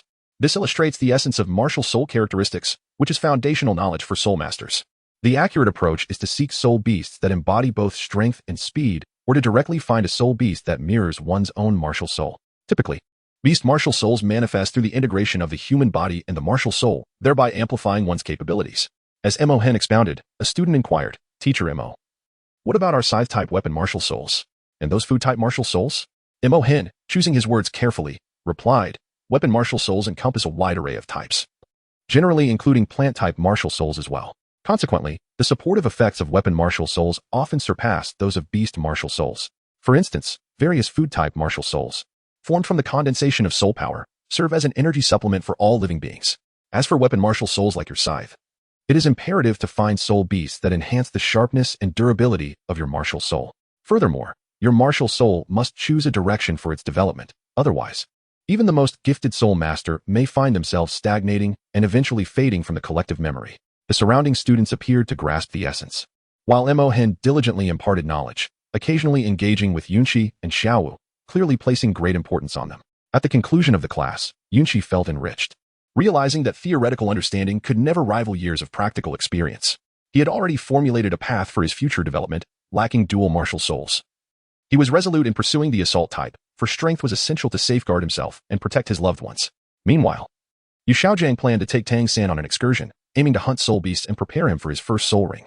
As for skipping class, he believed that learning from himself, a theoretical master in the realm of martial souls, would be far superior to instruction from other teachers. "Xiao San, I am taking you to the soul forest to hunt soul beasts, allowing you to absorb your first soul ring and become a soul master."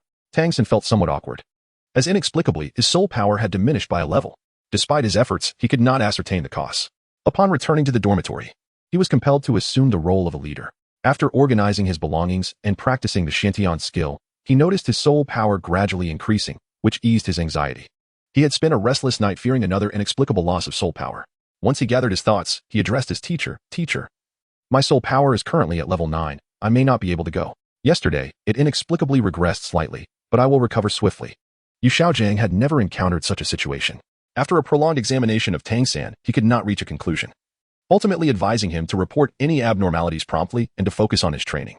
Tang San, placing unwavering trust in Yu Xiaogangs words, once a teacher, always a father, skipped class and returned to his dormitory to commence his training. Chapter 6. Yu Xiaogangs renown in soul hunting preparations as days passed. More than a month slipped by in the blink of an eye. Yunqi absorbed knowledge and experiences imparted by his teachers like a sponge soaking up water. He frequently assigned himself meditation tasks and physical training missions.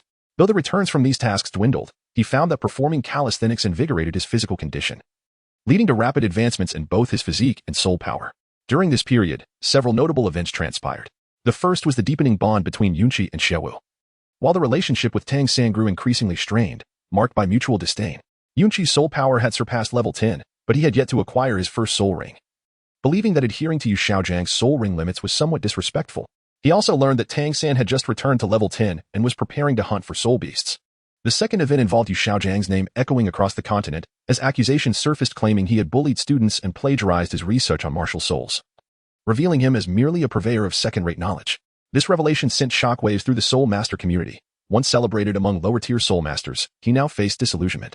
While he was not universally reviled, the respect he once commanded had diminished considerably, particularly in Nodding City, where the locals had never held him in high regard, given their children's lack of learning under him.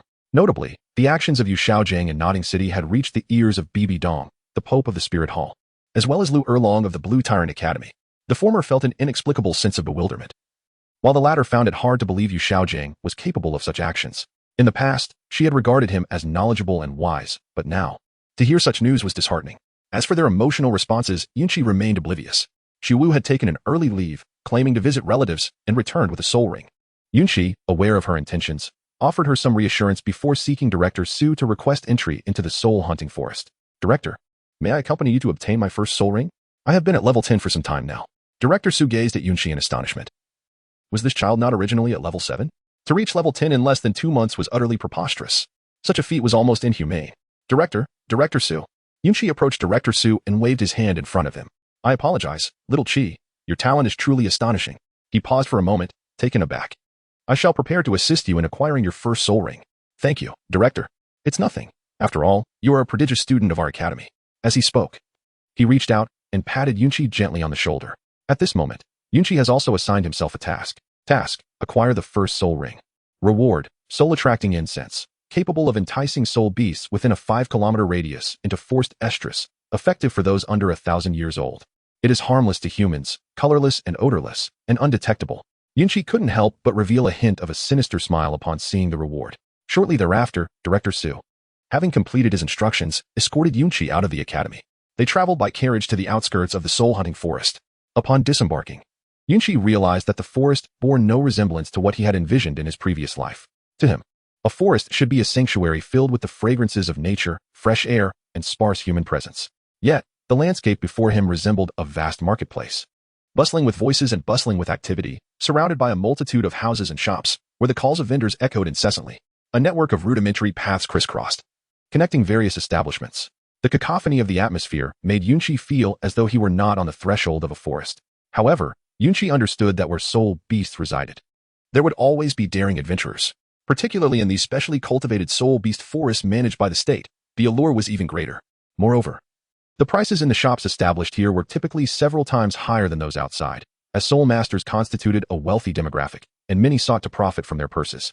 1 token needed, 3 missing, we need a healer. Hurry to hunt soul beasts, 6 for 1, bring a token, as he observed the throng of people around him.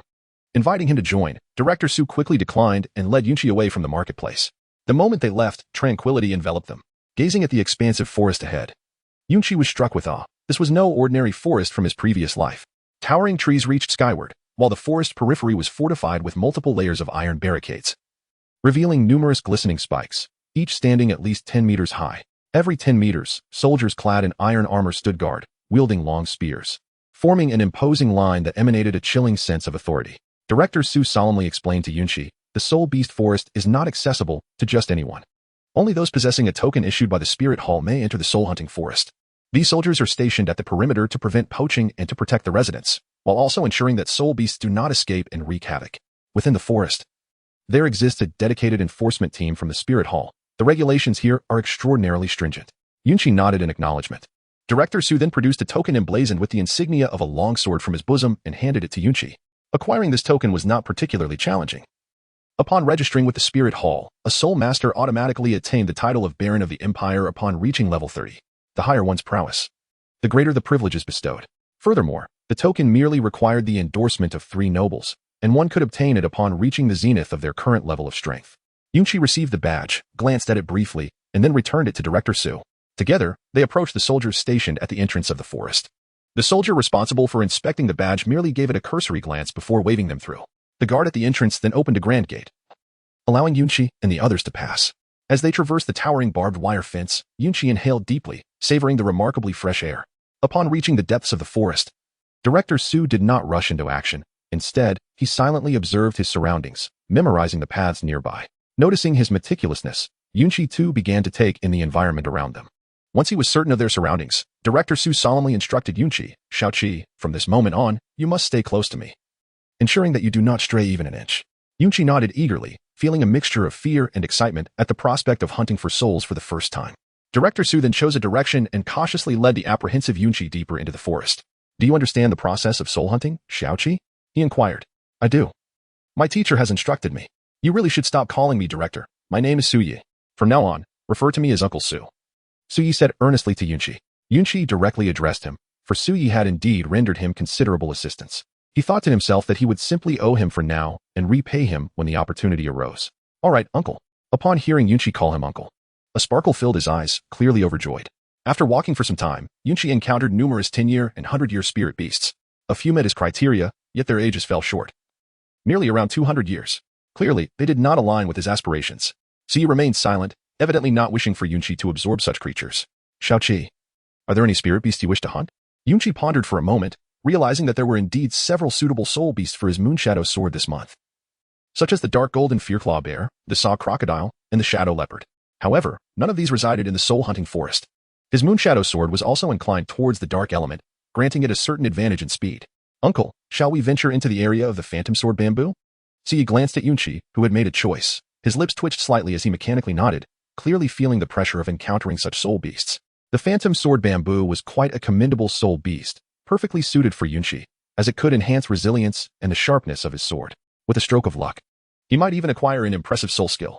However, since they lived in groups, if one could not discern the origin of the eerie sword aura emitted by those mysterious bamboos, entering could easily turn one into a sieve. Chapter 7. Phantom Sword Bamboo, the First Soul Ring. As Su Yi led Yunqi towards the area inhabited by the phantom sword bamboo, he took the opportunity to educate Yunqi about various soul beasts, although he admittedly was not fully versed in all of them. While Yunqi absorbed knowledge about the habits and appearances of different soul beasts, Tang San and Yu Xiaogang also arrived at the soul hunting forest in search of a suitable soul beast for Tang San. Here we are, Su Yi proclaimed, gesturing towards the dense, shadowy bamboo grove ahead. Our objective is to find a suitable sword bamboo on the periphery. As for the inner region, even I, a soul master at level 38, would not dare to enter, for within lies a group of millennium-old phantom sword bamboos.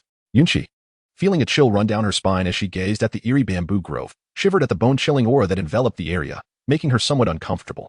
However, her martial spirit, the Moonshadow sword, quivered persistently, materializing in her hand as though a magnificent treasure lay ahead. Xia led Yunqi around the periphery of the bamboo forest for a while before they discovered only a few scattered stalks. Among them was a peculiar shadow sword bamboo with 7 segments, while the others bore only 2 or 3. The age of the shadow sword bamboo could be discerned by its segments. One segment represented a century. This indicated that to obtain the soul ring from this bamboo, they would need to confront all 3 of the shadow sword bamboos simultaneously. Su Yi felt a hint of pressure, yet it remained manageable. If there were any more, he would have to take Yunqi to seek out other spirit beasts. Xiaoqi, step back a bit and do not advance any further. I wouldn't want you to inadvertently get hurt, he urged. Uncle, please be cautious as well. After uttering those words, Yunqi retreated approximately 10 meters, unperturbed by the potential ambush of other spirit beasts, for in this region, few dared to venture. This was the domain of the shadow sword bamboo. Once Yunqi had positioned herself safely, Su Yi bellowed, Flame Lion, merge with me. A fiery lion apparition materialized behind Su Yi, transforming into a crimson radiance that coursed into his body. As the red light enveloped him, Su Yi's body fur grew rapidly, turning into a mane of crimson. His muscles beneath his garments swelled, claws sprouted from his hands, and fangs emerged from his mouth. First soul skill, Fiery Frenzy Lion. As Yunqi watched in astonishment, Su Yi's form expanded once more, surrounded by a golden halo that shrouded him, his eyes ablaze as he charged towards the shadow sword bamboo. Not far away, the shadow sword bamboo began to sway violently, the sound of rustling leaves filling the air. As Su Yi struck at the bamboo, waves of gray sword energy erupted from within, hurtling towards him. Sensing the onslaught from both behind and ahead, Su Yi dared not face it head-on, swiftly dodging to the left.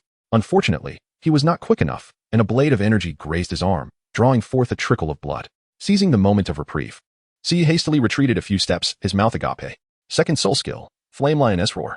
Contrary to his sound wave attack, a red glow flashed across his abdomen, and a torrent of flames erupted from his mouth, targeting the 2 smaller shadow sword bamboos, clearly aiming to eliminate the minions before confronting the boss.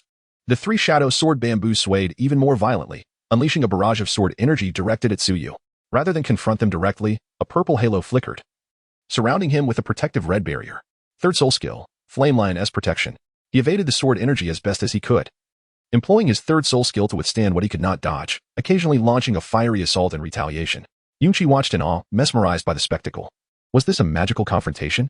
Her uncle moved with such agility and finesse. Within moments, the 3 spirit beasts were left barely clinging to life, motionless, their bodies marred by scorched marks. As Su Yi dispelled his martial spirit and sank to the ground, panting heavily, Yunqi hurriedly approached, producing the healing ointment she had purchased in Nodding City to tend to his wounds. Su Yi waved his hand, gesturing towards the aged shadow sword bamboo. Quickly dispatched that one over 300 years old to absorb its soul ring. The other 2 pose no immediate threat. I need to recover my soul power here. I cannot withstand another spirit beast encounter just yet. Remember, don't mistakenly absorb the wrong one. The large one is over 700 years old, and you cannot handle it now. Yunqi nodded earnestly and quickly said, Uncle, please restore your soul power. I have already tended to your wounds. I shall proceed to absorb the soul ring. Approaching the phantom shadow sword bamboo, Yunqi held the quivering Moonshadow sword, enveloped in contemplation. On one side lay the soul ring of over 3 centuries, while on the other, one of 7 centuries. As she prepared to absorb the soul ring ahead, she knew that as long as her physical condition was adequate, she could absorb beyond her level. Reflecting on her years of daily physical training and the recent month of intensive task-oriented practice, she acknowledged that while it may not match the rigorous body conditioning of some noble families from childhood, the integration of exercises from another world, particularly the national calisthenics, a distilled essence of Huaxia's civilization, would not leave her wanting. She was determined, with a resolute heart. Yunqi wielded the Moonshadow sword and forcefully thrust it down upon the base of the sword bamboo, severing it with decisive strength. Fortuitously, this peculiar shadow sword bamboo, aged over 7 centuries, was devoid of any spiritual essence at that moment.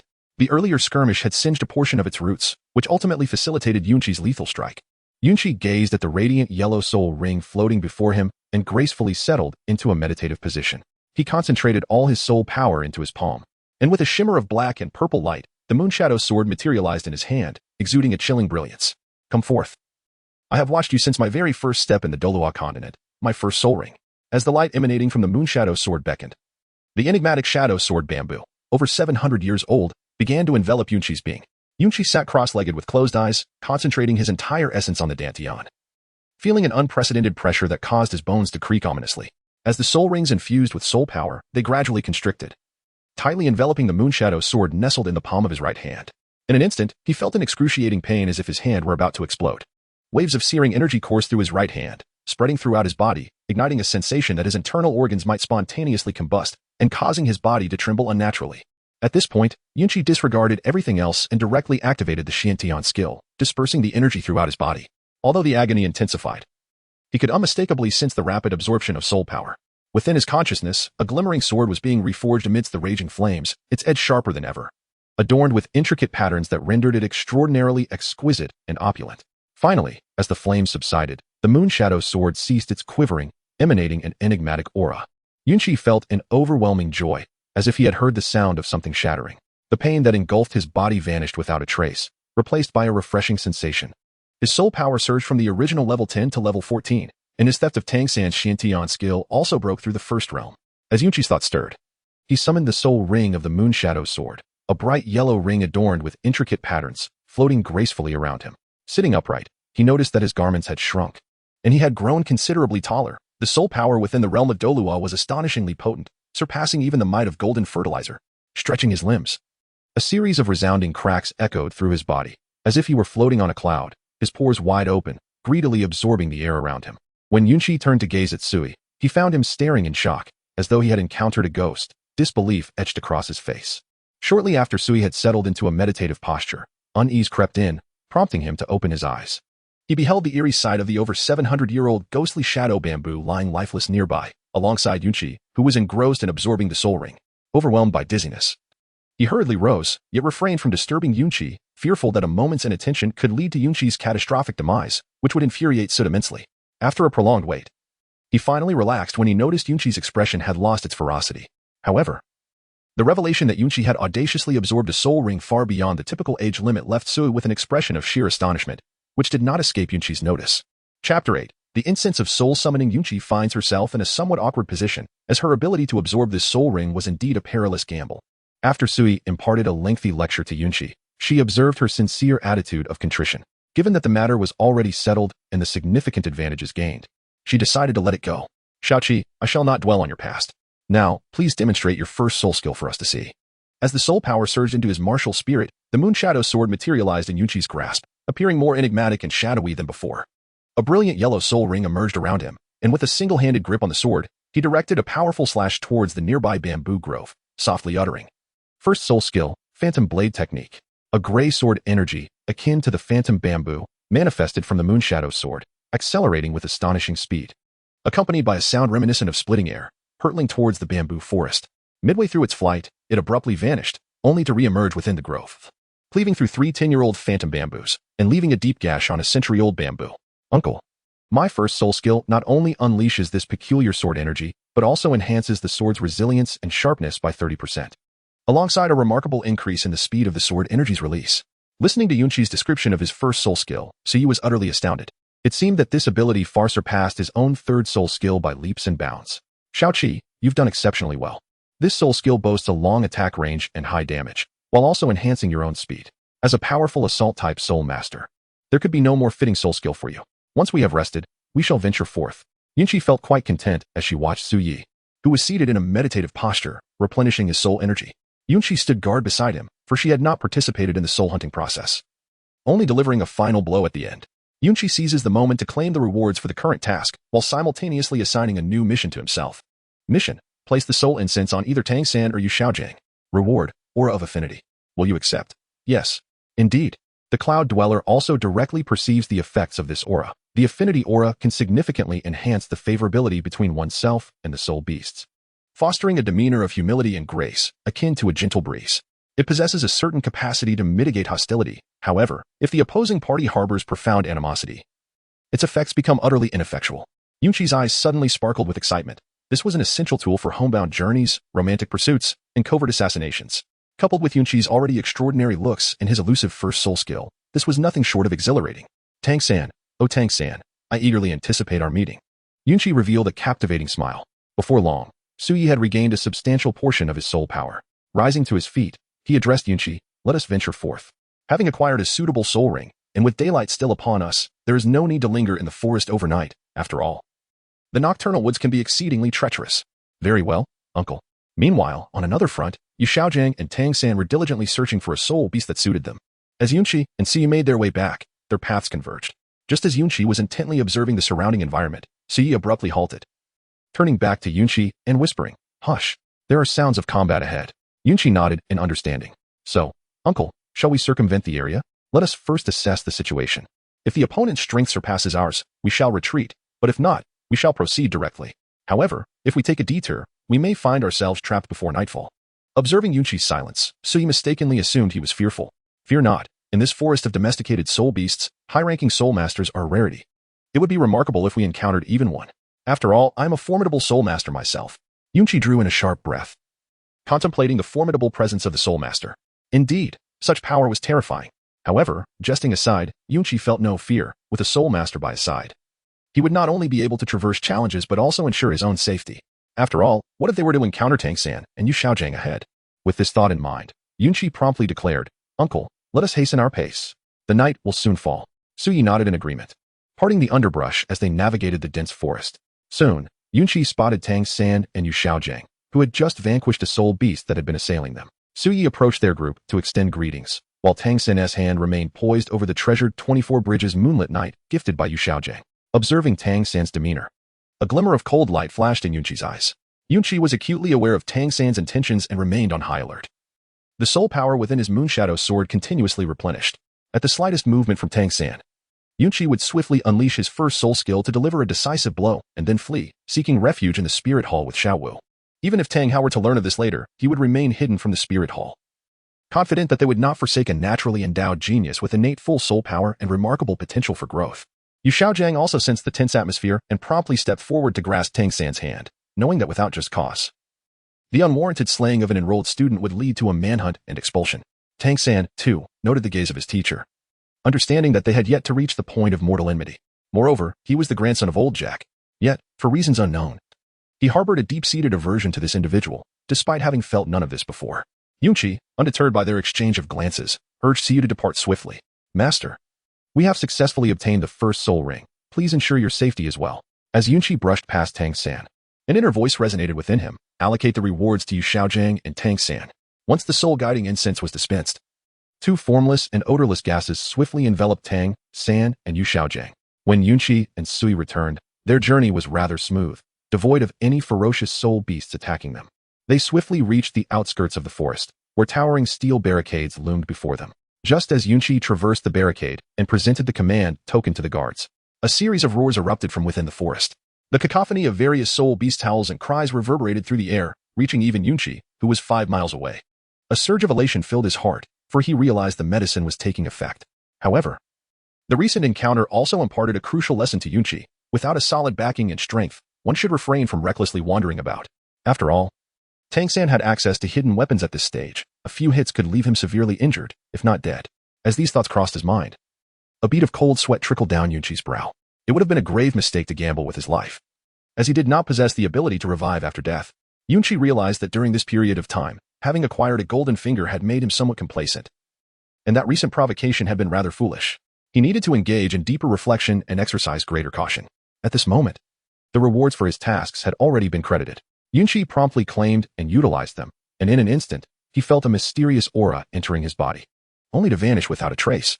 However, Xi seemed to sense something amiss, turning to gaze at Yunqi's face. Why did it seem that this fellow had become even more handsome, truly endearing? Yunqi gazed at Su Yi, who had suddenly turned around, her beaming face indicating that her charm was indeed effective. However, he pondered the extent of its impact on Tang San and Yu Xiaogang. Speaking of Tang San, Yunqi turned his attention towards the direction where the soul beasts were howling, causing a frenzy among those within a 5-kilometer radius. Goodness, he mused. I am contributing to the soul hunting forest. In the near future, there will be a significant number of soul beasts expecting offspring. How delightful. Yet, I wonder if Tang San and Yu Xiaogang can withstand such a multitude of soul beasts. Chapter 9. The master becomes renowned once more. Within the forest, Yu Xiaogang was tirelessly feeding Luo Senpao with white radishes, while the poor creature incessantly released gas at the approaching soul beasts. However, the frenzied soul beasts, driven by their instincts, were irresistibly drawn to the alluring scent that held no appeal for humans but was intoxicating for soul beasts. At this juncture, Tang San retrieved the hidden weapons he had crafted. Lacking a soul ring, he found himself in a predicament as the encroaching soul beasts drew closer. He continuously targeted the lesser soul beasts, those under a century old, with his concealed arms. Wiping the sweat from his brow, Tang San anxiously inquired of Yu Xiaogang, Master, what is happening? Why are all the soul beasts rushing towards us? Meanwhile, Yu Xiaogang was deep in thought, rummaging through his memories, when suddenly an epiphany struck him. I have it. There must be a treasure in our vicinity, and these soul beasts are drawn to it. Our presence here is what attracts them. What shall we do? Yu Xiaogang faltered. Indeed, what could be done? Surrounded by such multitudes of soul beasts, even a grand soul master of level 29 like him would find it challenging to manage the situation, let alone a soul sect. Just then, in a moment of distraction, another soul beast ambushed Yu Xiaogang from behind, wrapping its arms around him. Upon realizing the threat, Yu Xiaogang panicked, exclaiming, Tang San, come quickly, I cannot fend it off. Tang San reached for his waist, only to discover he was out of hidden weapons. Without hesitation, he summoned all his strength, employing the ghost shadow misty steps, and leaped toward Yu Xiaogang. He called forth the Haotian hammer and struck fiercely at the encroaching soul beast. However, due to the lack of sufficient soul power and its low level, the attempt failed to incapacitate or scare off the beast, instead provoking its primal instincts. The soul beast roared defiantly, swiftly abducting both Tang San and Yu Xiaogang, evading the other pursuing soul beasts in mere bounds. They were taken into the territory of the soul beast, where both Yu Xiaogang and Tang San gazed in horror at the multitude of white fiends surrounding them, their faces ashen and hearts trembling. The horde of soul beasts dragged them into a cavern, and soon, anguished and heart-wrenching cries echoed from its depths. After what felt like an eternity, the Martial Soul Hall's enforcement team, along with curious mercenaries, eventually discovered the pair. When they emerged, Yu Xiaogang and Tang San were barely recognizable, their bodies bruised and battered, exuding a foul odor. Fortunately, their lives were spared, yet upon their return, the duo had become infamous once again. The scandal of Yu Xiaogangs plagiarism had not yet subsided, and now they had achieved notoriety in a most unconventional manner, with Tang San sharing in this newfound fame. Truly, they had become the talk of the continent. Upon learning of this matter, Yunqi and Xiao Wu laughed heartily within their abode for an indeterminate duration, tears streaming from their eyes due to uncontrollable mirth. Upon his return, Tang San remained sequestered within the confines of the academy alongside Yu Xiaogang, reminiscing about a past life where he had crawled several meters after being struck by a vehicle, resolutely formatting his phone before succumbing to unconsciousness. This time, however, they were unable to erase the collective memory of the entire continent. Shortly after receiving news of Yu Xiaogangs' unfortunate predicament, the Spirit Hall, particularly Bibi Dong, found herself at a loss for words. Meanwhile, the mother Tyrannosaurus, having completed her school-related duties, retreated silently halfway through her journey. It was not that they could not share in joy or endure hardship together. Rather, such an ordeal was beyond the capacity of any individual to bear. Even Tang San, who had witnessed grand spectacles across 2 lifetimes, found himself jolted awake from nightmares.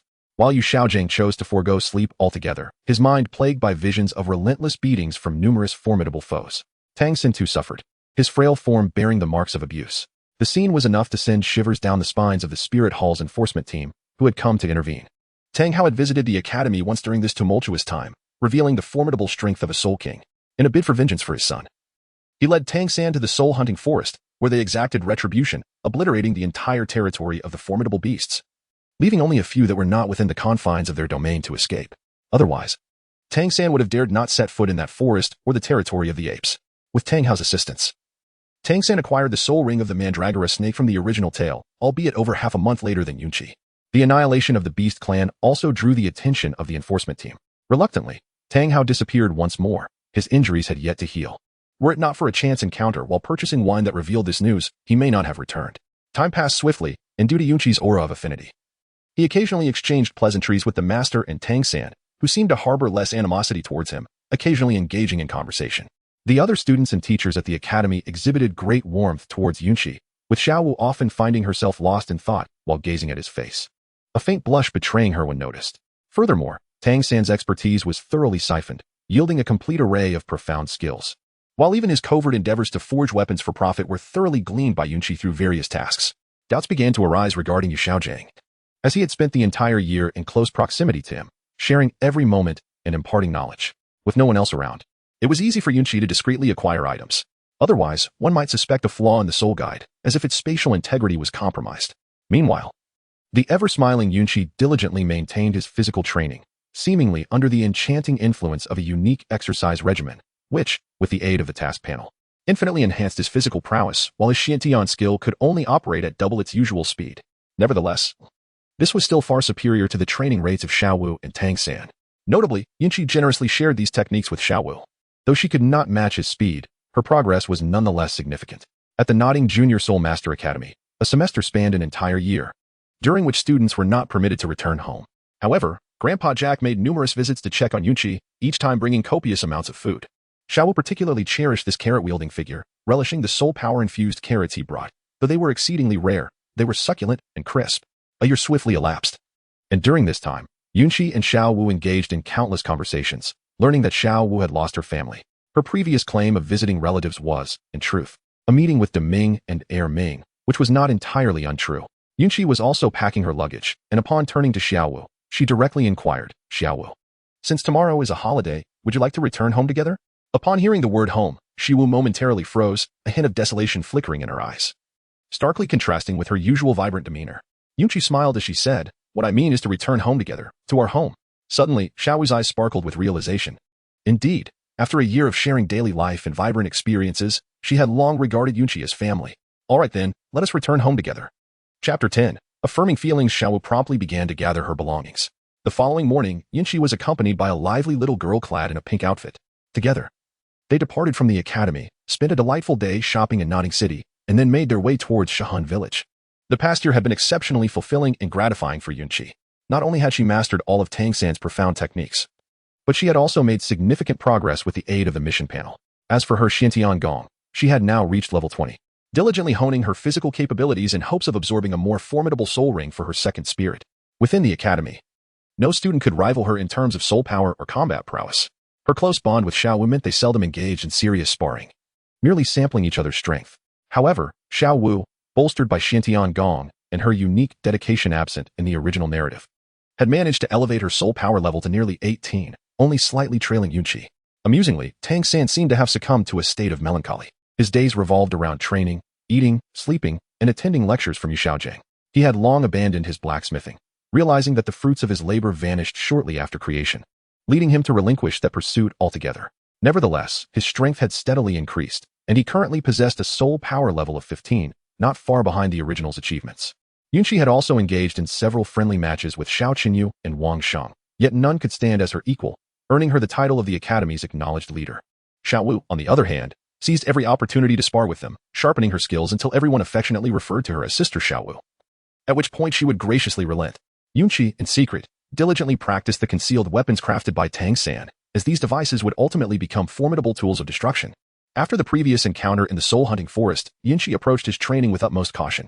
He would stealthily venture to the back mountain, ensuring no one was around before commencing his practice. Over the course of a year, he had gained a certain level of proficiency. "How much further do we have to go? I'm so tired," inquired Xiao Wu, perched on Yunqi's back, glancing around curiously. Yunqi responded with a hint of exasperation. "You have only walked a short distance. How can you dare to claim exhaustion?" Xiao Wu, ever the spirited one, playfully stuck out her tongue. "I was merely inquiring casually. We are almost there. After we pass the mountain ahead, Saint Soul Village will be nestled at its foot."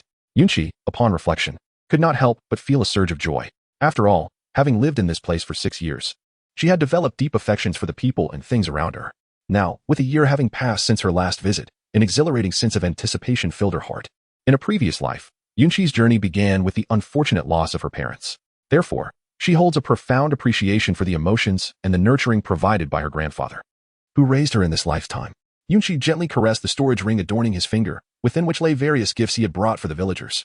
Occasionally, he gazed upon the familiar village and the well-known statue, a profound and ineffable feeling enveloping his heart. As he entered the village, the surrounding villagers quickly noticed him, exclaiming loudly, "Little Qi has returned." It was reminiscent of the triumphant homecoming of a celebrated figure in the cinematic world. Villagers from every household gathered around, warmly engaging Yunqi and Xiao Wu with inquiries about life in the city. In turn, Yunqi held Xiao Wu's hand, distributing the gifts he had brought to each home. Only after bidding farewell to the villagers did they return home. Upon hearing the news, old Jack hurriedly rushed back from outside. Yunqi gazed at her grandfather before rushing forward to embrace him.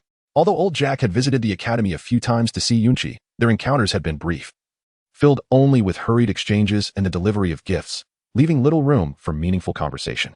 "Good child, you're back." Old Jack beamed at Yunqi and Xiao Wu. The latter stepped forward to greet him, saying, "Grandpa Jack, I've come to see you." Old Jack held a particular fondness for the spirited young girl, knowing that Yunqi regarded her as a sister. Aware of her innate talent as a soul master, he had long considered her as his granddaughter-in-law. "Splendid, splendid, such well-behaved children," he exclaimed, before retrieving his keys to open the door and ushering them inside. He produced some snacks and carrots, engaging in cheerful conversation with Yunqi and Xiao Wu. Upon learning that they had both become soul masters, he erupted into hearty laughter, filling the room with warmth and merriment. "By the way, Xiaoqi, why didn't Tang-san return with you?"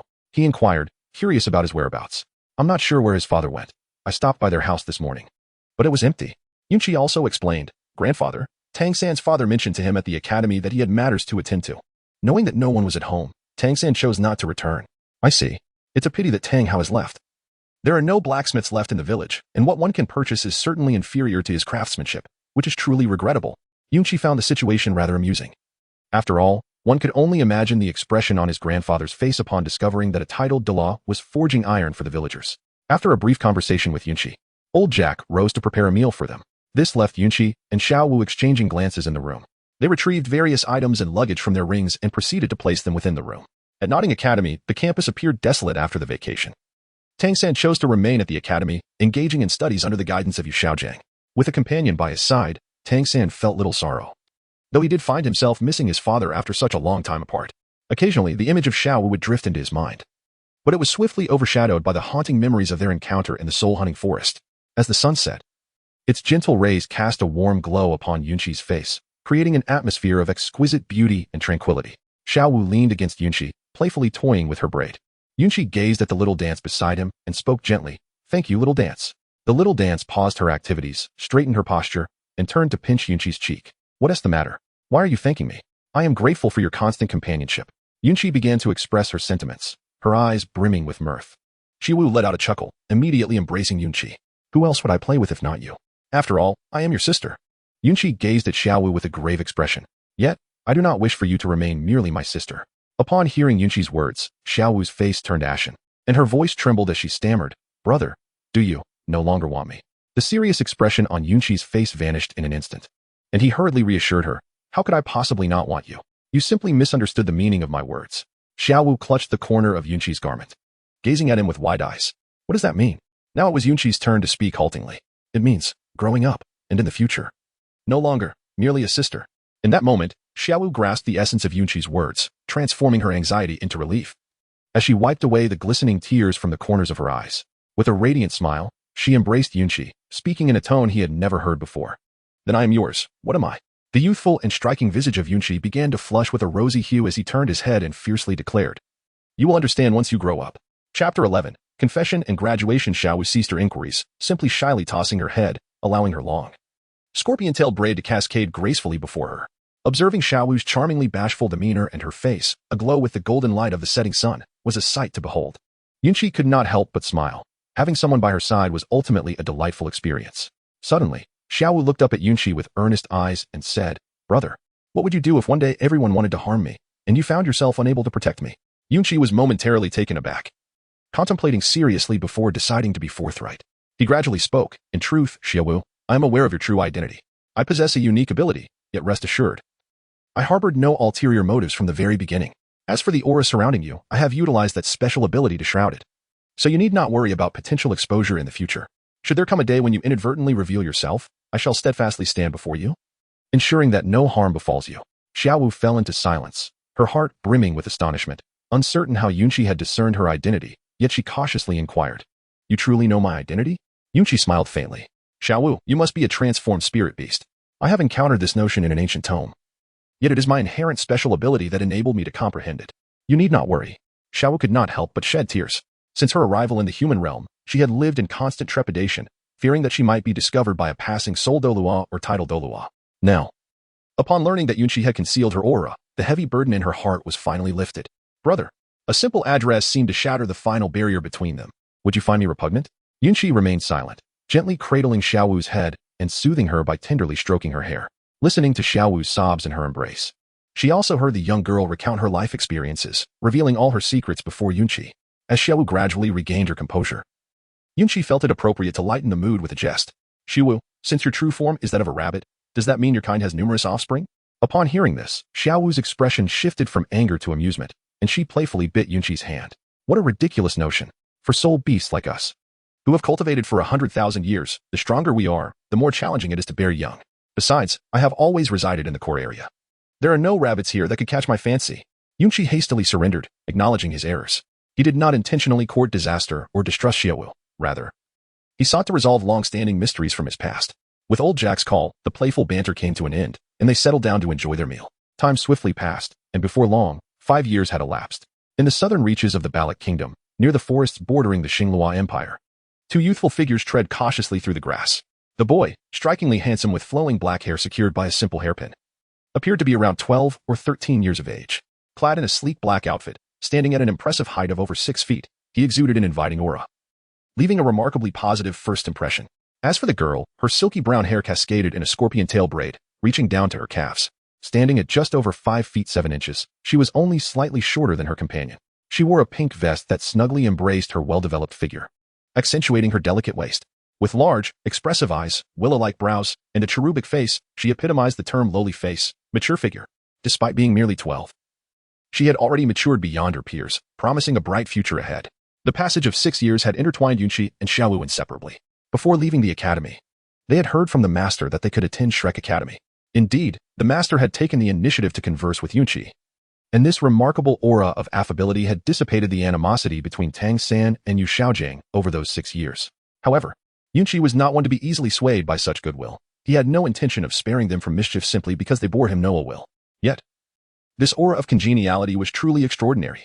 It would be ideal to encounter another type of aura in the future. As a modern individual, Yunqi relished the thrill of being the underdog, delighting in the subtle art of scheming from the shadows. These 6 years had been exceptionally fulfilling for Yunqi, attending classes, honing his skills, shopping, dining, and orchestrating schemes. He had managed to secure most of the economic resources from Tang San and Yu Xiaogang. Tang San often wore a malnourished expression, his physique notably frail. Xiao Wu lifted her hand, glancing at the muddy ground beneath her feet, expressing a slight grievance. "Isn't your martial spirit a bit misplaced, guiding you to such a desolate place? It feels eerie." Yunqi felt a sense of helplessness. Recently, she had broken through to the 40th level of soul power, leaving her teachers and Suyi utterly astonished.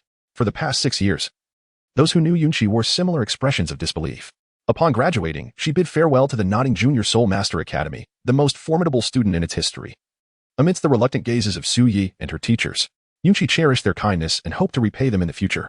This time, her soul-hunting expedition was guided by the Moonshadow Sword. Under its influence, Yunqi had acquired her 2nd and 3rd soul rings from the most suitable soul beasts.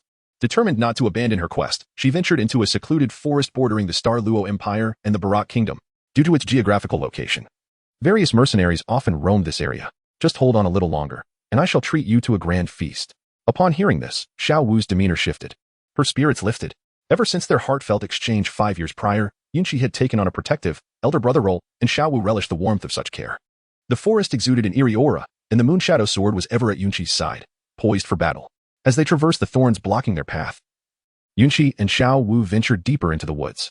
Towering trees obscured much of the sunlight, and at the heart of the forest flowed a small river, beside which lay a colossal creature measuring 7 to 8 meters in length. In Yunqi's grasp, the Moonshadow Sword emanated a chilling aura of slaughter as it surveyed the current soul beasts. It dawned upon Yunqi that this was indeed the objective of the mission. The reward for this endeavor was the enhancement of the Millennium Soul Ring's duration for the primary soul skill. Speaking of the mission objectives, Yunqi had assigned himself a plethora of tasks, ranging from intercepting the cat-eared maiden to thwarting Ning Rongrong and ensnaring Dai Mabai, among others. The exact number was indeterminate. Yet there was no time constraint. Completion would yield rewards. The rewards varied from humble gold soul coins to rare soul bones, and even included insidious modifications of the subconscious. Yunqi gazed at the colossal creature before him, his expression notably grave. The ironclad sword dragon, a soul beast that prefers to seclude itself in the mountains, feasting on various ores, possesses a relatively low propensity for aggression. However, should one provoke it, they would swiftly learn the meaning of being pierced by 1,000 swords. Simultaneously, the ironclad sword dragon boasts one of the highest defensive capabilities among soul beasts. Its long-term diet of ores has allowed its body to assimilate the attributes of various minerals, earning it the moniker of the sword dragon. This soul beast is a veritable treasure trove, as one can discover an array of rare minerals within its form, often without the need for refining, for it is intrinsically a furnace for forging. Chapter 12, Martial Soul Fusion Technique. Yunqi understood that this battle would undoubtedly be formidable. Even though she was now a soul master of the third ring, boasting an exceptional configuration of 1 yellow and 2 purple soul rings, she could not afford to be complacent. Before her stood a colossal creature with a cultivation of 10,000 years, a high-level soul beast teetering on the brink of extinction. Nonetheless, this battle was imperative. Missing the opportunity to capture this soul beast would leave Yunqi chiding herself in her dreams. Securing this soul beast would spare her the arduous task of collecting various materials and ores like the original protagonist Tang San. Furthermore, she sensed that her martial soul would undergo a transformative evolution. Yunqi gazed at Xiao Wu, their intimate relationship evident. As Yunqi had acquired both of his soul rings with the assistance of Xiao Wu's younger brother, Erming. Upon encountering Xiao Wu, Erming initially suspected her to be an impersonator, for she bore no trace of soul beast essence. However, after Yunqi and Xiao Wu clarified the situation, they enveloped Erming in a similar shroud of essence, leading him to believe in the authenticity of his sister. For the sake of his beloved sister, Erming did not hold back, causing Yunqi to endure a bit of hardship. As for whether Xiao Wu would feel any guilt over slaying soul beasts, the answer was unequivocally no. Yunqi had filled Xiao Wu's heart with such contentment that she hardly cared for anything beyond those she cherished, be they human or beast. Whenever Erming's appetite stirred, he would consume an astonishing quantity of food, though at their level, sustenance was not an overwhelming necessity. Now, they shared an understanding beyond the grasp of ordinary folk. They had long since utilized the rewards from their initial awakening of martial spirits, employing the martial spirit fusion technique together. Although their martial spirit traits did not align, this reward was inexplicably accommodating, permitting a forced adaptation. This very reason emboldened Yunqi to confront the formidable soul beast directly. Xiao Wu, understanding Yunqi's intentions, immediately activated her martial spirit, transforming into a soft pink luminescence that enveloped Yunqi. As if by magic, 2 rabbit ears sprouted from his head, and his once lustrous black hair instantaneously turned white. His eyes transformed into a striking pink, while his physique remained largely unchanged, save for the pronounced definition in his leg muscles. In an instant, his demeanor shifted from that of an amiable neighbor to that of a captivating and alluring man. Yunqi experiences an overwhelming sense of explosive power within, a feeling of expansion yearning for an outlet. When confronted with such a formidable presence, one can only give their utmost effort, otherwise, the question of whether defenses hold becomes irrelevant. Yunqi addressed the petite figure within herself, saying, "We have ascended, little dance. Please hasten to conclude. The state of our martial soul fusion technique has left me quite fatigued. Not even 20 crystal carats could restore my energy." Yunqi smiled faintly, suddenly exerting force in his legs as the yellow halo around him shimmered brightly, propelling his speed to new heights. The sword aura surged forth, aimed directly at the eyes of the iron-armored sword dragon. To vanquish this formidable giant, one could only strike at the eyes or the rear. Yunqi chose the eyes. Mindful of the feelings of his companion, the spirit beast Xiao Wu, the iron-armored sword dragon, caught off guard while silently replenishing its moisture, found a stream of sword aura hurtling towards it. In an instant, it vanished, only to reappear and strike true at its eye. In a fleeting moment, while the iron-armored sword dragon was engulfed in pain and confusion, Yunqi seized the opportunity and plunged his sword deep into the creature's mouth. The sword's energy ravaged the dragon's eye sockets, and blood streamed from its maw. Never before had it endured such grievous injuries since its birth. It had always taken great care to protect its vulnerabilities, even when confronted by soul beasts or soul masters intent on its destruction. Those who managed to breach its defenses were swiftly pierced by the blades upon its back from a distance. Involuntarily, it let out a roar filled with anguish and fury. The ground trembled with its cry, leaves spiraled in disarray around them, and the surface of the nearby stream rippled with concentric waves. Yunqi observed the furious Stegosaurus before him, swiftly sidestepping a few steps to evade its vicious bite. With a graceful arch of his back, he narrowly escaped a perilous tail swipe that could have struck him directly. As Yunqi beheld the iron-armored sword dragon with its rear wide open, he immediately unleashed his second soul skill, which he and Xiao Wu, with the assistance of Erming, had acquired after vanquishing a nearly 3,000-year-old gold-devouring ant in the Stardow Forest. This skill, aptly named Heart Piercer, boasted extraordinary penetrating power. With a flick of his wrist, Yunqi's sword darted forth like a white serpent, hissing through the air as it aimed directly at the sword dragon's vulnerable flank. Yet, the iron-armored sword dragon was acutely aware of its own weaknesses. It swiftly clamped its tail down, as the sword's blade embedded itself within its body, albeit insufficiently deep.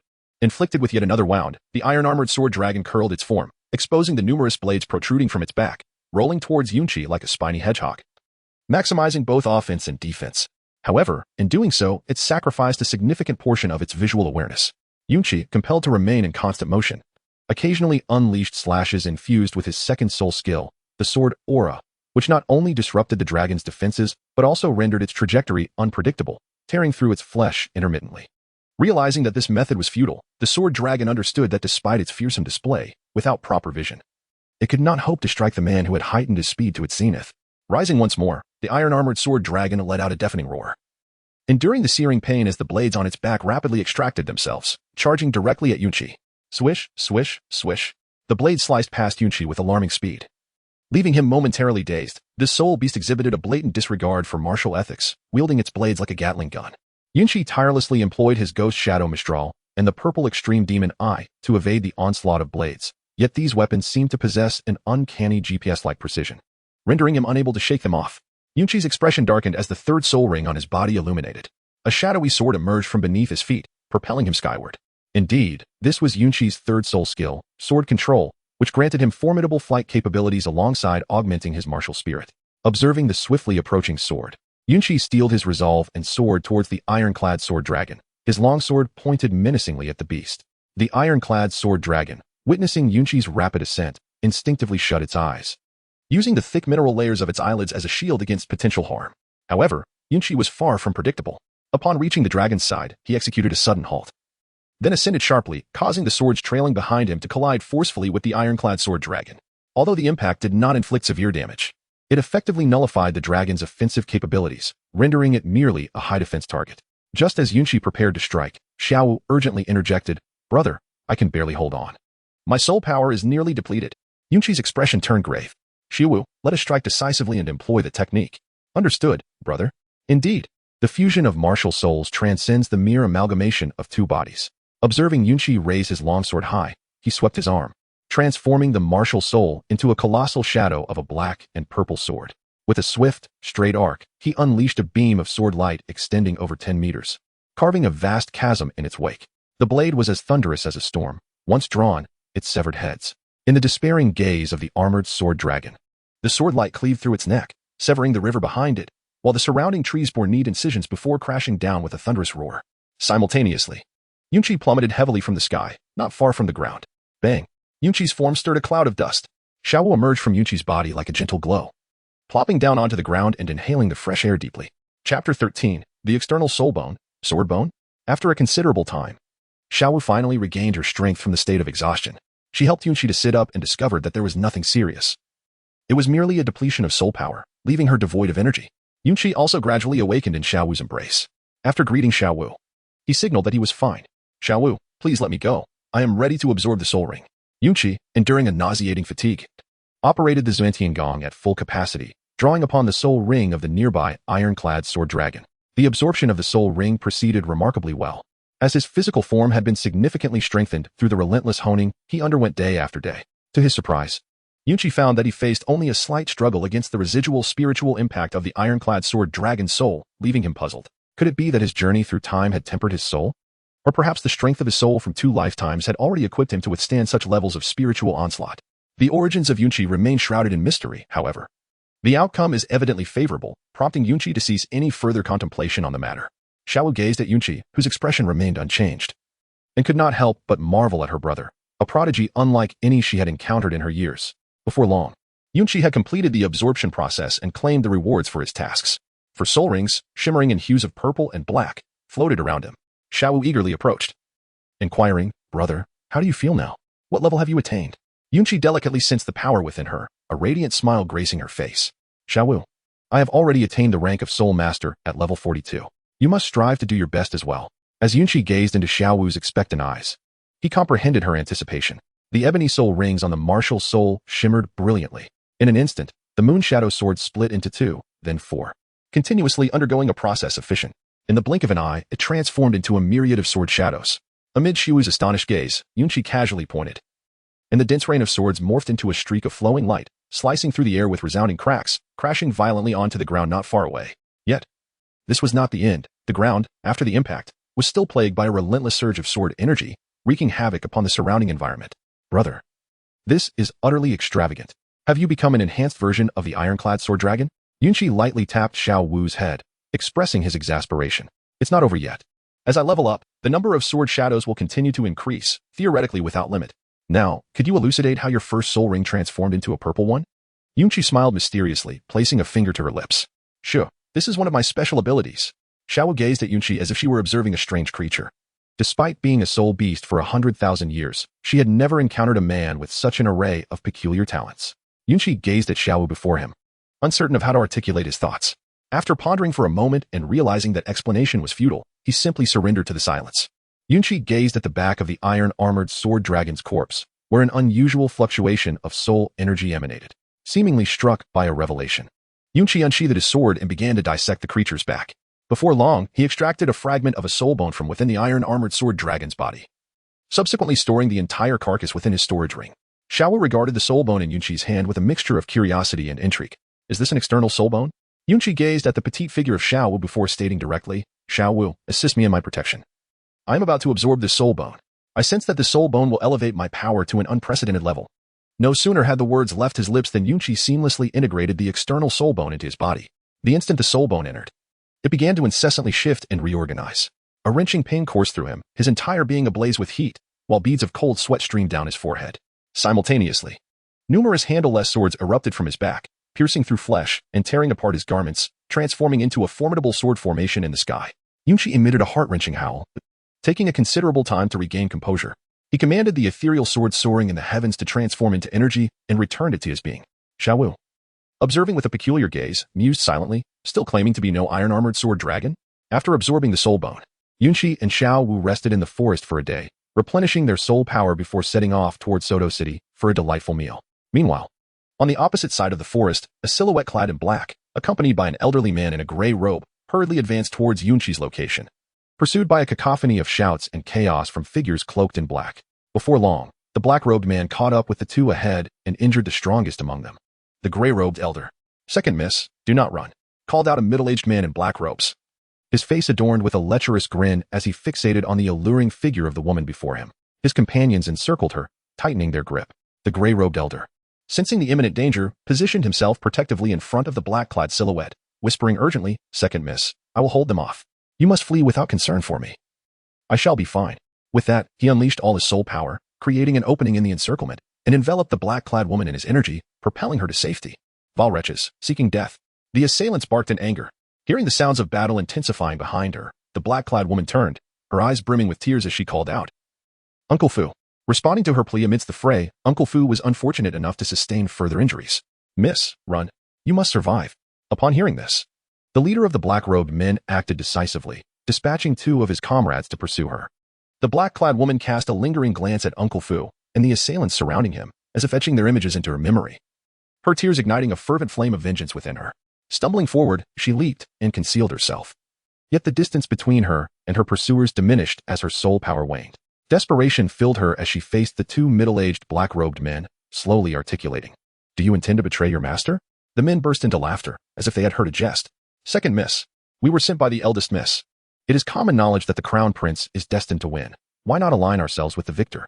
Her eyes darkened, but she persisted. The duel has not yet commenced. Who can ascertain my defeat? Furthermore, if I perish before the contest even begins, do you truly believe the royal family and the Zhu clan would spare you? My dear sister and brother-in-law may very well eliminate you to silence any possible leaks. Consider this carefully. The black-clad woman reflected that since the age of 6, she had never spoken so many words in succession. If her entreaties failed to dissuade them, she would resign herself to her fate. The black-robed men exchanged glances, their expressions tinged with bitterness. They were acutely aware that achieving the soul master level testified to their intelligence. Yet, they found themselves ensnared, their families held hostage by the crown prince. With this thought weighing heavily, the men gambled on the crown prince's mercy. Nodding in silent agreement, they began to advance towards the black-clad woman. Brother, since we may meet our end. Is it not a waste to not indulge in the second miss of the Zhu clan or the prince's consort? Indeed, you speak wisely. They chuckled lewdly, rubbing their hands together as they reached towards the woman. Just as she contemplated ending her own life, a sudden whistling sound pierced the air. A black-purple sword sliced through the air, severing the hands reaching for her before curving back into Yunqi's grasp. Hey, scoundrels! What do you think you're doing? Chapter 14. The first encounter with Zhu Qing. Yunqi gazed at the scene before him, his anger rising uncontrollably. How could they dare to bully his target of strategy? Promptly, he assigned himself a task. Clearly, Yunqi had recognized the identity of the girl, with her cat ears, leather attire, and round figure. Coupled with the pursuit from the direction of the Starfall Empire, it was unmistakably the little cat, Zhu Qing. Task: rescue Zhu Qing. Reward: halo of forgiveness. Accept. Yes or no? Yunqi gazed at the four luminous characters displayed on the panel and, without a moment's hesitation, exclaimed, yes. The halo of forgiveness possesses the remarkable ability to render actions that may have provoked anger in others incredibly justifiable. Yunqi's eyes widened in astonishment. What an NTR aura! It was even more formidable than that of Huang Mao. Coupled with his own existing charm, Yunqi mused that if he were to confront Yu Xiaogang now, he could very well deliver a resounding blow without eliciting much ire from him, as long as he did not cross the threshold of mortality. This aura was nothing short of invincible. How cunning! Furthermore, it was an essential aura for any dedicated harem enthusiast. Upon realizing Zhu Zhuqing's identity, Yunqi instinctively adjusted his demeanor. What began as a mere act of chivalry transformed into a heroic rescue, compelling him to present his most dashing self. However, before Yunqi could showcase his bravado, the two figures in black robes, upon noticing the soul rings adorning Yunqi, disregarded their vendetta and fled in haste. Clearly, anyone capable of effortlessly severing their hands was no weakling. And what on earth was that soul ring? Upon witnessing the scene, Yunqi couldn't help but let out a laugh, the corners of her mouth curving upwards as her lips stirred. Let you run 39 meters first. Upon hearing Yunqi's voice, the two men in black robes could only lament their inability to possess four-wheel drive, wishing they had 2 extra legs. As Yunqi observed their retreat, he promptly drew forth his formidable 40-meter greatsword. With a commanding shout, sword, arise. The dark soul rings behind him shimmered, and a violet-black blade materialized, rapidly multiplying and swiftly pursuing the two figures. The black-cloaked men turned to behold Yunqi's smile, akin to confronting a malevolent demon from the abyss. Countless sword shadows loomed ominously behind them. One of the cloaked men, trembling with fear, exclaimed, "What manner of killing employs such overwhelming power? This is against the rules." Before he could finish his protest, he was mercilessly pierced by the multitude of sword shadows, reduced to a mere sieve. Yunqi summoned his martial soul with a disdainful smile, declaring that a soul sovereign was merely a foe of little consequence. Standing beside him, Xiao Wu immediately became displeased, pinching Yunqi's arm in protest. "What did you just say?" she exclaimed, her adorable face contorting into a fierce expression. In response, Yunqi playfully pinched her cheek, finding her chubby visage utterly endearing. In Yunqi's gaze, there was an abundance of affection as he observed Xiao Wu's comical demeanor. He could not help but tease her, saying, as a soul master, "You are merely a match for a single adversary. What is the matter? If you possess the capability, why not hasten your training and ascend to the rank of soul sect sooner?" Humph. Xiao Wu, in a fit of pride, turned her head away. Over the past 6 years, she had not managed to gain an inch of advantage over Yunqi, consistently finding herself firmly at his mercy. Meanwhile, the other cloaked figures, after dealing with Fu Bo, swiftly converged upon them. Upon witnessing Yunqi shielding Zhu Qing, they initiated an assault. However, Yunqi remained unfazed. The leader of the assailants was merely a 4-ringed soul master of the same caliber as himself. After unveiling his recently acquired black soul rings twice, all the cloaked figures fell without a hint of difficulty. After receiving her task rewards, Yunqi recalled the matter at hand. Turning her gaze toward Zhu Qing, who lay on the ground, she approached and gently extended her hand. Zhu Qing, captivated by the fair, slender hand with distinctly defined joints before her, instinctively offered her own in return. Suddenly, she felt a firm grip and found herself weakly leaning against Yunqi's shoulder. Realizing the inappropriateness of the situation, Zhu Qing attempted to distance herself slightly, but having exhausted her soul power and lacking strength, she once again tumbled into Yunqi's embrace, her eyes wide with astonishment as she gazed at her. Moments ago, when Yunqi was engaged in her lethal task, she had her back turned to Zhu Qing, leaving the little cat unaware of Yunqi's features. Now, as she found herself cradled in Yunqi's arms, she paused, utterly mesmerized. Before her was a strikingly handsome man, with long brows resembling willows and a figure akin to a jade tree, clad in fitted black attire that accentuated his remarkable physique. An alluring aura emanated from him, enhancing the impression he made. Yunqi observed the little cat's increasingly crimson face and her flustered gaze. Rather than embracing her again, he gently supported her arm, allowing her to lean on him for strength. After a moment, Zhu Qing composed her thoughts and bowed deeply to Yunqi, her expression brimming with gratitude. "Thank you, my lord, for saving me." In the future, should there be anything within my power to assist you, I shall not hesitate. Yunqi instinctively shook his head. In his previous life as a member of the Huaxia, he could not engage in the act of leveraging kindness for personal gain. However, Zhu Zhuqing clearly held a different perspective. She was an individual with an immensely stubborn and earnest heart, filled with gratitude. Yunqi's refusal only heightened the anxiety of this already reticent girl. I currently possess nothing of significance, merely a modest sum of money, which pales in comparison to your kindness, and I have nothing else to offer in return. Observing the anxious little cat before him, Yunqi instinctively toyed with the idea. What if I offer myself instead? To his surprise, Zhu Zhuqing did not immediately dismiss the notion. Instead, after careful contemplation, she resolutely replied, I'm sorry, but I cannot accept your proposal. I currently have a fiancé. Until I officially sever our ties, I can only remain his fiancée. Yunqi chuckled lightly, indicating that he was merely jesting. Otherwise, he feared that his waist would be rendered powerless by Xiao Wu's grip. Meanwhile, Zhu Zhuqing secretly etched Yunqi's kindness into her memory. During a moment of life and death, the fear experienced is an instinct that no creature can resist. Yunqi's dashing intervention, coupled with his handsome visage and an almost imperceptible warmth, undeniably planted a seed within Zhu Zhuqing's heart. Yunqi, oblivious to the inner turmoil of the little kitten, offered a warm smile to Xiao Wu. What troubles you, my dear sister? Are you feeling envious? Upon hearing Yunqi's audacious remarks, Xiao Wu refrained from retaliating, her cheeks flushing with embarrassment in the presence of others. Clearly, the aura of forgiveness enveloped her, rendering her feelings negligible.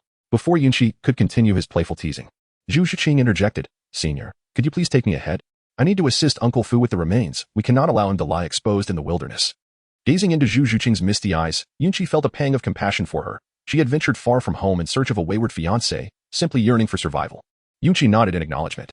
In the interest of expedience, the soul ring of Yunqi flashed, and the sword materialized beneath his feet. He grasped Xiao Wu's hand, while the little cat followed closely beside them, and together they soared into the sky on the sword. Before long, guided by Zhu Zhuqing, they discovered the lifeless body of Fu Bo.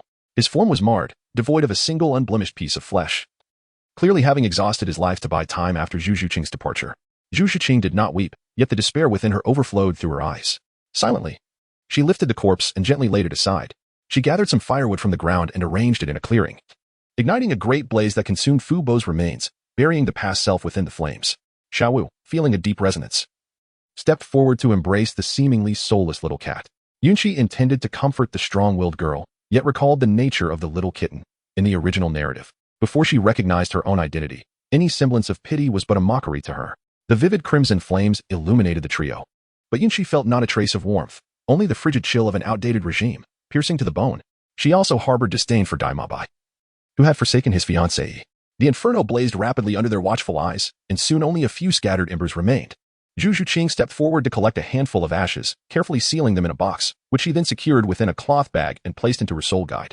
After completing this task, Zhu Zhuqing turned to bow once more, but Yunqi grasped her arm. Gazing at Yunqi and the nearby Xiao Wu, Zhu Zhuqing declared resolutely, Senior, I extend my heartfelt gratitude to you and your sister. However, I must take my leave. I must journey to Soto City to search for my fiancé. Chapter 15. Onward to Soto City.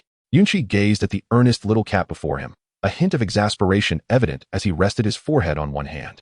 I am not a senior. My name is Yunqi, and I am merely 12 years of age. The girl beside you is Xiao Wu, who happens to be my sister. You may address us by our names, or you may call me brother if you wish. The little cat, Zhu Zhuqing, appeared momentarily stunned. Senior, my name is Zhu Zhuqing, and please refrain from jesting or teasing me. At this moment, Xiao Wu chimed in with a laugh. It is indeed true. We are both only 12 years old. Yunqi cast a surprised glance at Xiao Wu before quickly averting his gaze, as he certainly did not wish to be subjected to another squeeze. The little kitten's mind seemed to have short-circuited, transforming her previously icy and despairing expression into one capable of accommodating a baguette. She remained in a daze for quite some time. Observing the stillness of Zhu Zhuqing, Xiao Wu waved her hand in front of her. Wake up. Upon regaining consciousness, the little kitten gazed at Yunqi, stammering. You are a 12-year-old soul master, and your soul rings possess such extraordinary configurations? In response to the astonishment emanating from the little kitten before him, Yunqi could only nod in resignation. He had grown accustomed to such reactions.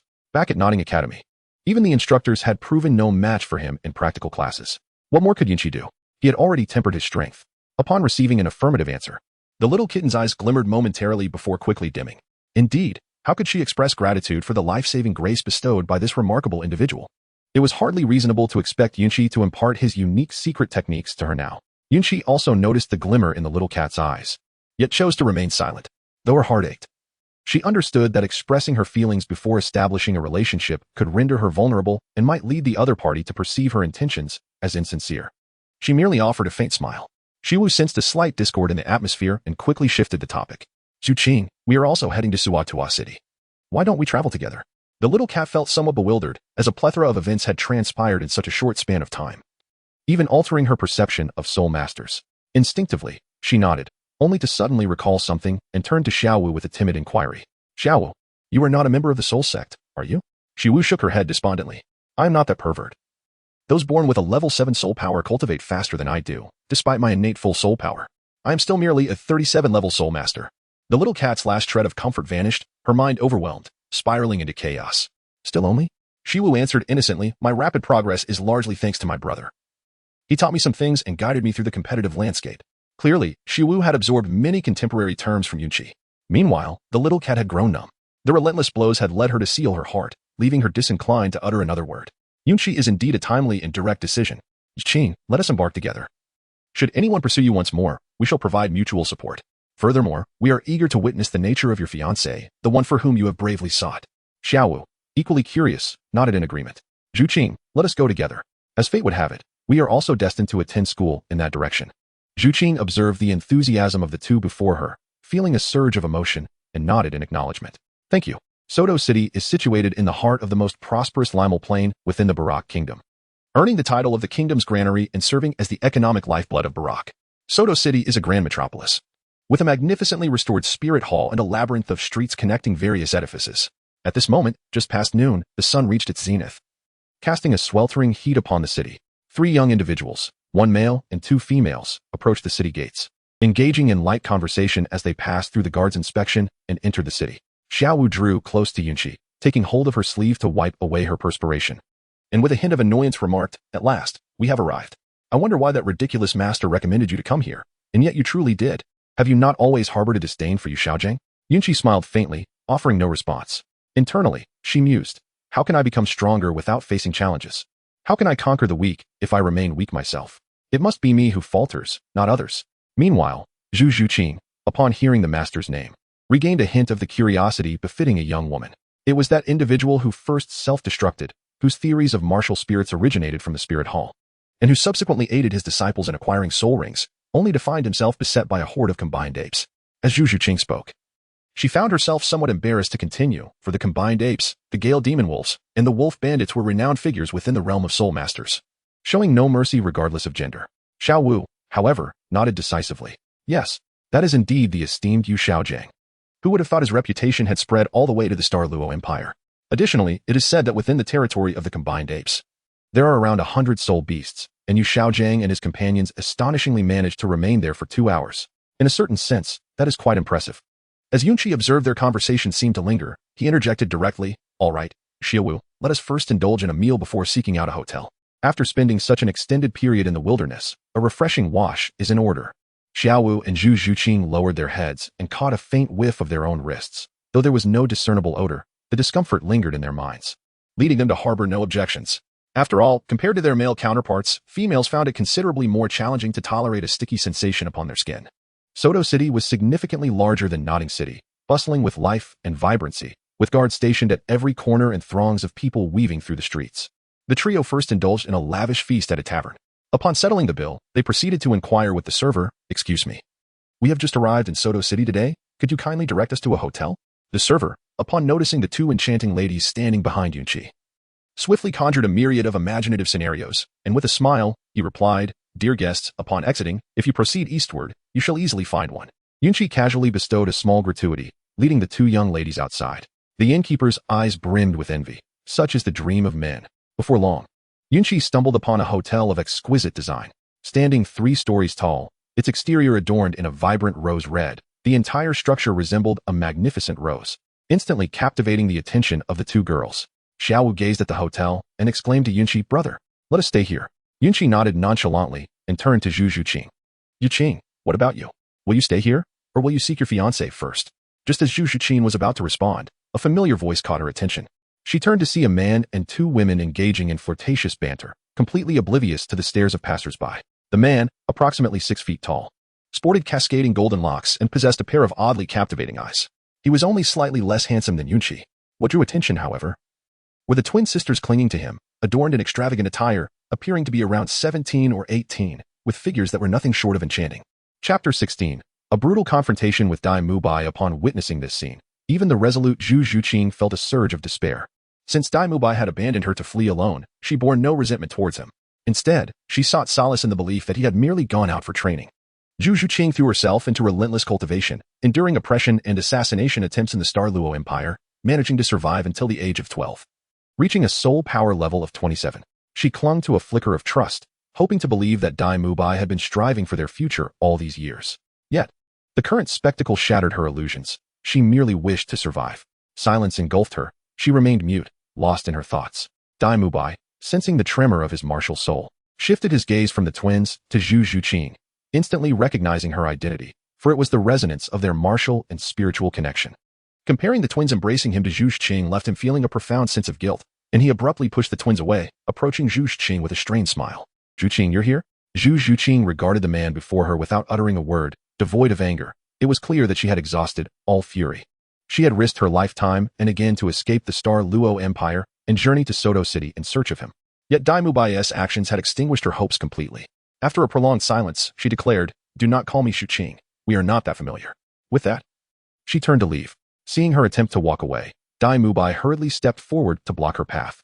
With his stunningly beautiful fiancée fleeing, where would he find amusement?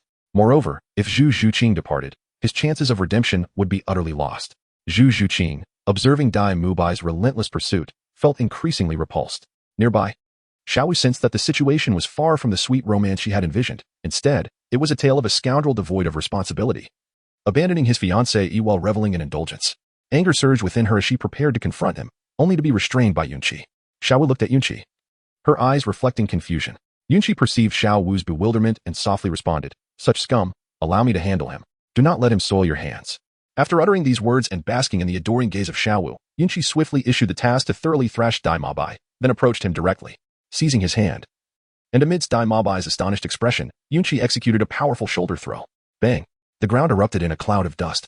Yunqi cast a disdainful glance at Dai Mabai. "What are you doing? Abandoning your fiancée, indulging in debauchery, and even seeking out a pair of twins? When the truth comes to light, you remain unrepentant. You truly deserve to be condemned." Yunqi grew increasingly agitated, having not even reached the base yet. Before Dai Mabai could regain his composure, he received 2 swift kicks to the stomach. The onlookers gradually gathered around, drawn by the commotion. Dai Mabai glared at this man, who was even more handsome than himself, his anger reaching a boiling point. The halo of forgiveness was ineffective in the face of such fury, especially since Yunqi had no intention of activating it. "You are courting death," Dai Mabai declared, springing up with a nimble leap, summoning his martial spirit as 3 luminous soul rings encircled him. It had been a long time since anyone had dared to address him in such a manner. "Soon, I shall render you half paralyzed and then steal your girlfriend right before your eyes." Dai Mabai, underestimating Yunqi's capabilities due to his youthful appearance, allowed his true nature to surface. He assumed that charming Zhu Zhuqing would be an effortless task, as he was well versed in the art of seduction. However, Dai Mabai had gravely misjudged Yunqi, who was not only vengeful and cunning but also possessed a wealth of wisdom. Yunqi couldn't help but smile wryly upon hearing Dai Mabai's words. Yet his gaze swiftly turned icy. Initially, he merely intended to play a harmless trick. Now, failing to subdue Dai Mabai would be deemed a stroke of extraordinary luck. Xiao Wu, who had been seething with frustration at the back for not being able to intervene, suddenly found herself unperturbed upon hearing Dai Mabai speak such words in front of Yunqi.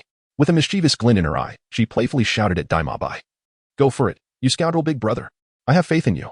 Yunqi cast a sidelong glance at Xiao Wu, her eyes widening in surprise. Xiao Wu, feeling embarrassed, stuck out her tongue and fell silent. Dai Mabai, too, observed this scene, his heart ignited with fervor, and a more sinister glint sparkled in his eyes. As the ethereal martial spirit of Yunqi manifested, the soul rings on his body erupted forth with vigor. Without allowing Dai Mabai and the astonished onlookers a moment to comprehend the unfolding scene, he unleashed a wave of sword energy.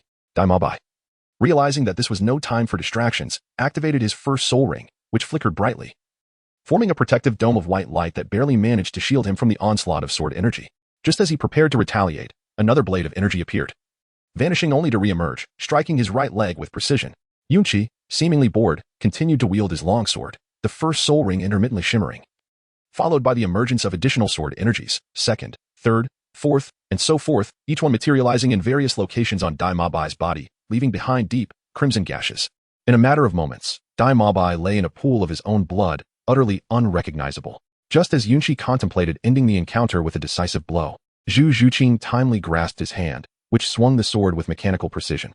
Senior, please spare his life. His identity is unique. Taking his life now will invite unnecessary trouble upon you. Upon reflection, Yunqi realized that it was unnecessary to let a momentary surge of anger cost her numerous rewards. Xiao Wu stepped forward, wrapping her arms around Yunqi's other arm, her face aglow with a cheerful smile as she stood on tiptoe to plant a kiss on Yunqi's cheek. I have assisted you in extricating yourself from trouble on 2 occasions, yet you still address me as senior? Zhu Zhuqing's expression shifted, and with a hint of shyness. She hesitantly uttered, brother. Xiao Wu was taken aback, a myriad of questions swirling in her mind, while Yunqi too found herself at a loss. Both gazing in bewilderment at the petite kitten before them. The little kitten, sensing the confusion, became flustered. Didn't I call you senior last time? Are you not expecting me to address you as brother now? In an instant, Yunqi recalled and decided to amplify his affable aura to the utmost. Henceforth, you may address me as Brother Yun or Brother Qi. Meanwhile, lying to the side, Dai Mo was already numb, gazing at his own body, which was incessantly bleeding, covered in a profusion of sword wounds. He was utterly weakened and desperately sought help from those around him. Yunqi, upon hearing Dai Mabai's cry for help, lazily approached and squatted before him. Pray tell, why do you provoke me? Dai Mabai, unable to act recklessly and enduring the pain, managed to speak with great difficulty. I meant no offense, esteemed one. It was merely a moment of anger that led to this foolish action. I humbly beseech your mercy. Yunqi too wore a smile, albeit with a hint of eeriness in Dai Mabai's eyes. It's you, you pestering scoundrel, shamelessly pursuing that girl over there? Dai Mabai hastily clarified. That girl is my fiancée. We merely have a slight misunderstanding. Yunqi's gaze turned unkind. Oh, I have indeed heard that certain individuals, gripped by a fear of death, abandon their fiancées to indulge in a life of excess and debauchery. Dai Mabai fell silent instantly, his eyes filled with a silent plea. Yunqi did not continue to exploit Dai Mabai. After all, the chives must continue to grow. Casually extracting all the wealth from the soul guide on Dai Mabai, he summoned a few individuals to deliver it to the physician for treatment. As for whether there was any money, it was none of Guan Yunqi's concern. Chapter 17. Capturing the Little Kitty. Upon the conclusion of these events, Yunqi felt the resonance of his soul rings, unleashing a wave of energy around him. Simultaneously, he activated his affinity aura and, with a smile, addressed the onlookers. Ladies and gentlemen, there's nothing more to see here. The spectators, having witnessed a captivating spectacle along with a prodigious talent, departed with a sense of satisfaction after indulging in the unfolding drama. With a smile, Yunqi turned to gaze earnestly at Zhu Zhuqing. What were her thoughts now? Zhu Zhuqing found herself momentarily bewildered. Indeed, the persistence she had maintained for so long, the fantasies that had danced in her mind before meeting Dai Mabai, all her efforts seemed to dissolve into a mere jest. The midday sun shone particularly harshly, casting a cold light upon Zhu Zhuqing. After a lengthy pause, she parted her lips, uttering with a profound sense of helplessness, I do not know. The future remained an enigma to Zhu Zhuqing. The best outcome seemed to be the forfeiture of her soul power, followed by a lifetime of confinement. As she looked at Yunqi before her, tears glistened in her eyes, inadvertently tracing the contours of her exquisitely serene face, amplifying her sense of despair. Perhaps it would have been better had Yunqi not come to her aid at that moment. At least she would not have to face death steeped in hopelessness. Yunqi said nothing, merely gazing at the small kitten before her, filled with compassion. She stepped forward and gently embraced it, savoring the softness and the delicate fragrance wafting from its fur. Her hand instinctively rested on the kitten's head, tenderly stroking its fur. Zhu Zhuqing did not resist Yunqi's embrace. Perhaps every lonely child yearns to discover a sanctuary for their soul. Perhaps I possess a way to assist you. Yunqi gently rested a hand on the shoulder of the little cat, gazing at it with an expression of utmost seriousness. In an instant, Zhu Zhuqing's previously dull and lifeless eyes sparkled with newfound brightness. Indeed, while others may find themselves at a loss, the man before her undoubtedly possessed the means. She had never encountered such an extraordinary individual. It was safe to say that, without a doubt, no one in the entire realm of soul masters could match his peculiarities. With excitement, Zhu Zhuqing eagerly inquired of Yunqi, what is your method? Yunqi pondered for a moment, raised 3 fingers, and replied earnestly, reflecting on our previous conversation during your journey here, I have come to a conclusion. Firstly, the most straightforward option would be to join the Spirit Hall. However, your talents may shine more brightly in other realms. Placed within the Spirit Hall, they may not reach their utmost potential. The Spirit Hall has no compelling reason to intervene, as it would indeed present a considerable inconvenience. Nevertheless, Yunqi paused intentionally, prompting Zhu Zhuqing to hurriedly inquire, Chiga, but what? Observing the anxious little feline, Yunqi chose not to tease her further and continued, however, while you may not receive the attention you deserve, if we go together, we will undoubtedly garner the recognition we seek. At that moment, when I declare you to be my family, my own, it should resolve this issue. Zhu Zhuqing looked at Yunqi, who wore a warm and affectionate smile, and shook her head. I cannot, for my own selfish desires, interfere with your life, Chiga. Let us first discuss the other 2 alternatives. Yunqi gazed at the girl before him, who shook her head, and felt a wave of comfort wash over him. The ability to empathize and consider his feelings was a trait that surpassed that of most individuals. Although, for Yunqi himself, joining the spirit hall was also an appealing option, particularly due to the presence of several enchanting beauties there. Yunqi meticulously organized his thoughts and continued. Secondly, the annulment of the engagement. You may first focus on your cultivation and train alongside me. By enhancing your own strength, we can later approach your father together. I firmly believe that my progress will be remarkably swift. Furthermore, I doubt any prominent family would decline the inclusion of a prodigy. When the time comes, your father can plead with the royal family to forego the seemingly unwinnable competition. Moreover, the synergy between your spectral spirit cat and the Dai family's martial souls is undeniable. I trust that a long-standing bond between the royal family and the Zhu clan will not be jeopardized by a mere ancestral decree. Zhu Zhuqing pondered seriously for a moment, a desolate smile gracing her lips as she replied, Chiga, you may not fully comprehend.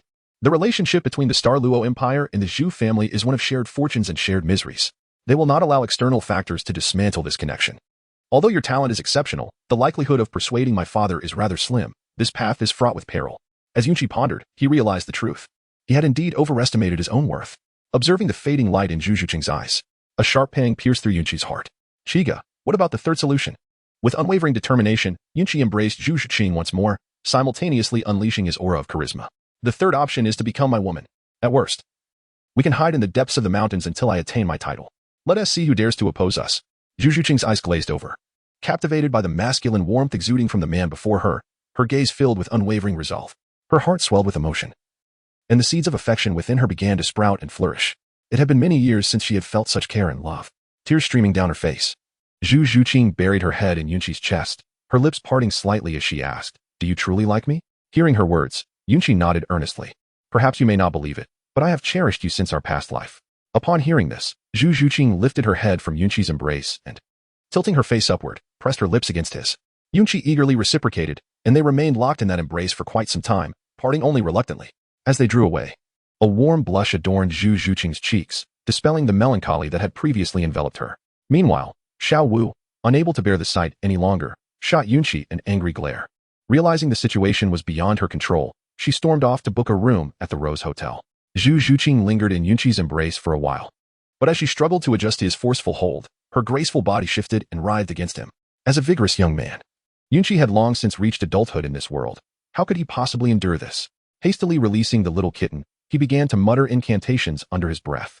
With a heart as clear as ice, he remained unfazed by the collapsing sky, steadfast amidst the myriad changes, tranquil and composed. The void was serene, devoid of substance, where existence and non-existence intertwined, and simplicity and complexity coalesced. Upon entering the hotel with the little kitten, he discovered that Xiao Wu had already secured a room. She glared at Yunqi in a fit of anger, her face nearly puffed up like a bun.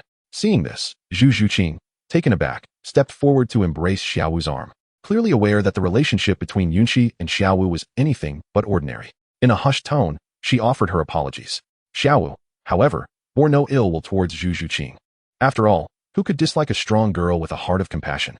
Her ire was directed solely at Yunqi for making unilateral decisions, and the first kiss was not something to be given away without her consent.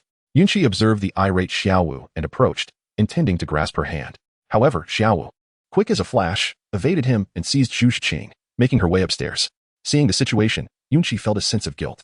Although the forgiveness halo was indeed beneficial, it was not capable of soothing even the most normal of emotions. Furthermore, Yunqi had not activated the forgiveness halo, for despite his flaws, he was not completely irresponsible. Observing the two women preparing to leave, he hurriedly stepped forward to follow them. Chapter 18. Apology. The manager downstairs looked at the three individuals ascending and felt a twinge of envy, murmuring to himself, which hidden family has produced such a prodigy? At such a tender age, he is already a 4-ring soul master, and the configuration of his soul rings is utterly astonishing. What is even more enviable is that 2 stunning beauties are enamored with him. Upon reaching the door, the 3 of them exchanged glances with one another. Xiao Wu, her cheeks flushed, took out the room card. There was only one room left, as the attendant had informed them. After opening the door, Xiao Wu entered the room and, pulling Zhu Zhuqing, who was still outside, prepared to close the door. Upon witnessing the situation, Yunqi wasted no time. He swiftly propped his foot against the door and slipped inside with a deft motion. Turning towards Xiao Wu, he spoke with a deep sense of remorse. I apologize, Xiao Wu, for failing to consider your feelings. You are aware that in this world, aside from Grandpa Jack, you are my only kin, and our bond transcends mere blood relations.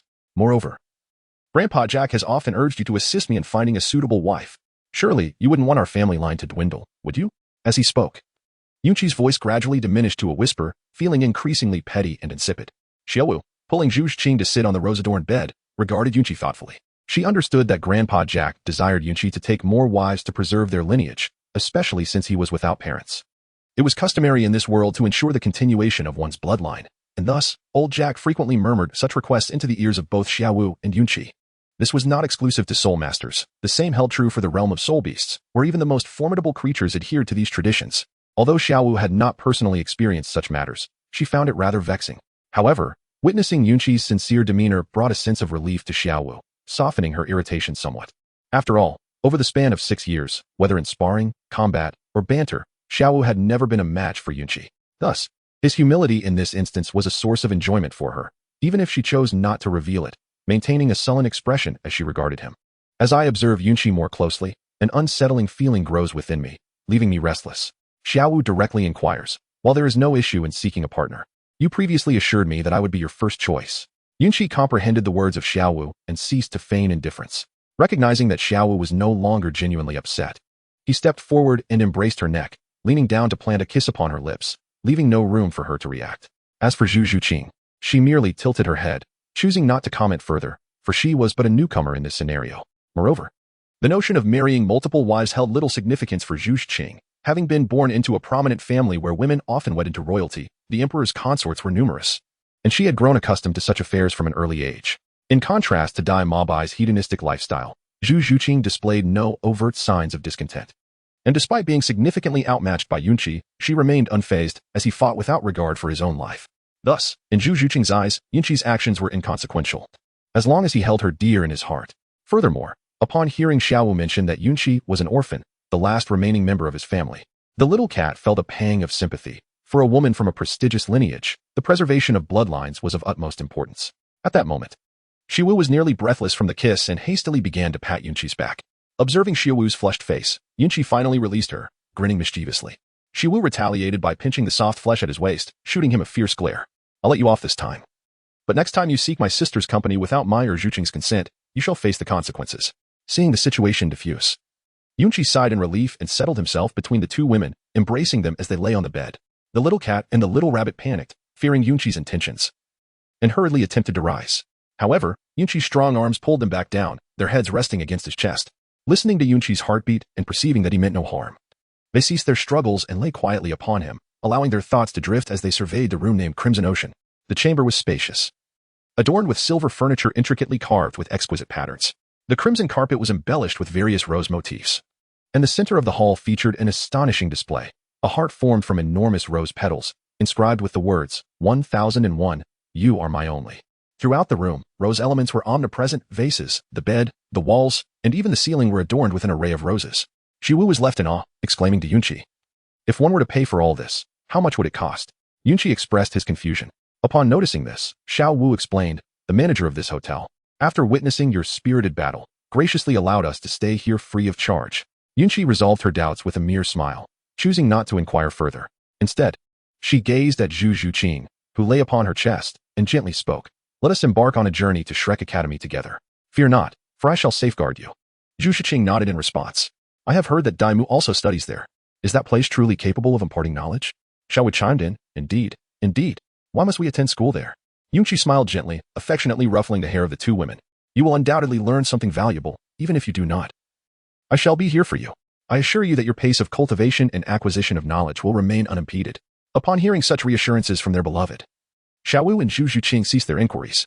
Before long, Xiao Wu, unable to contain her excitement, took Zhu Qing by the hand and hurried toward the bathroom for a bath, playfully warning Yunqi not to peek. Yunqi gently touched his nose, listening to the sounds of water and laughter emanating from within. He nearly transformed into a demon, ready to burst in and unleash havoc. After forcibly calming himself and his companions, Yunqi turned his attention to the long-neglected interface. Character Yunqi, Soul Power Level 42, Wuhuan Moonshadow Sword, Soul Bone Ironclad Sword Dragon External Soul Bone, Sword Bone, Soul Skills Phantom Sword Technique, Heart Piercing, Sword Mastery. All swords return to origin, self-created soul skills, Xiantian Skill, Xian Jade Hand, Controlling Crane and Capturing Dragon, Ghostly Shadow Illusion, Purple Extreme Demon Eye. Note, this self-created skill is a collective term for externally acquired skills. In the original work, Tang Sen also referred to them as self-created soul skills. Items: spatial soul guidance ring, various concealed weapons, ironclad sword dragon carcass, over 2,000 gold soul coins, and more. Current tasks: the task of defeating Dai Mabai has been completed, and the conquest of Zhu Zhuqing is also accomplished. There remains a plethora of unfinished tasks, most of which are minor daily quests that can be completed inadvertently. After perusing the interface, Yunqi was thoroughly satisfied as he claimed the rewards for this task. Chapter 19. Bestowing Techniques. Yunqi gazed at the rewards before him. One was a subconscious modifier for Zhu Zhuqing, single use, and the other was a device designed to severely disrupt Dai Mobai's gender perception, single use. The allure of these task rewards truly captivated him. With a sly smile gracing his lips, Yunqi murmured to himself, "You cannot blame me for this. I am left with no choice. Now, we shall see who dares to make their presence known." Approximately half an hour later, Xiao Wu and Zhu Zhuqing appeared before Yunqi, both elegantly wrapped in bath towels. As he beheld their exquisite figures, his heart ignited with fervor. Before Yunqi could further indulge in his contemplation, Xiao Wu seized a nearby pillow and hurled it at him. "Why are you just staring? Hurry up and wash up." Yunqi removed the pillow with a mischievous grin and remarked, "Behold my two lovely sisters." Before Zhu Zhuqing and Xiao Wu could react, she approached them, planted a kiss on each cheek, and dashed off to the bathroom, leaving the two bewildered companions, like little kittens and bunnies, exchanging helpless smiles. Upon emerging from her bath, Yunqi observed the already dressed little kitten and bunny, her gaze betraying a hint of disappointment. She mused to herself, how could they be dressed already? Xiao Wu stepped forward, casually picked up a rose, and inhaled its fragrance, and addressed the freshly bathed Yunqi. "This room is so beautiful. May we come here often, the three of us?" Yunqi appeared unperturbed, however. The nearby little kitten could no longer contain itself. It tugged at Xiao Wu's hand and leaned closer to her ear, whispering something in hushed tones.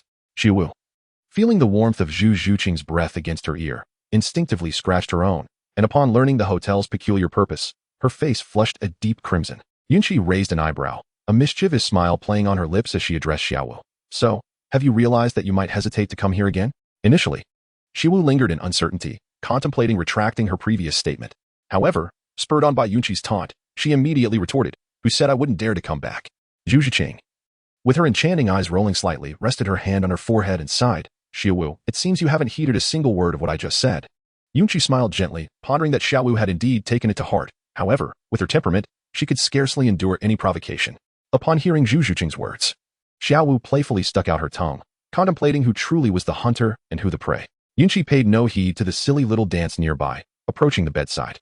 She gazed at the heart-shaped bed that dominated half of the bedroom, with delicate rose-hued curtains cascading from the ceiling, veiling the upper half of the heart-shaped bed. The entire ambience exuded an unmistakable air of intimacy. Yunqi turned to look at Xiao Wu and Zhu Zhuqing. There was only one bed in the entire room. What were the three of us to do? Zhu Zhuqing, feeling rather embarrassed, suggested that she could sleep on the sofa. However, Yunqi and Xiao Wu naturally disagreed. This was simply unacceptable. For many years, Xiao Wu had been accustomed to sleeping beside Yunqi, finding solace in the familiar and comforting scent that enveloped Yunqi, which allowed her to drift into slumber. Yet now, with Zhu Zhuqing present, Xiao Wu hesitated as she glanced at her. Suddenly, a spark of inspiration lit up her eyes, and she exclaimed to Zhu Zhuqing, "Zhuqing, why don't we all sleep together? After all, you have agreed to become my brother's wife." Upon hearing these words, Yunqi discreetly gave Xiao Wu a thumbs up, signifying her commendation for a job well done. Xiao Wu, noticing the subtle gesture from Yunqi, raised her head with a hint of pride, revealing her delicate and fair jawline. Meanwhile, Zhu Zhuqing appeared hesitant and quite bashful. Although she had agreed to Yunqi's suggestion, their acquaintance was still quite new.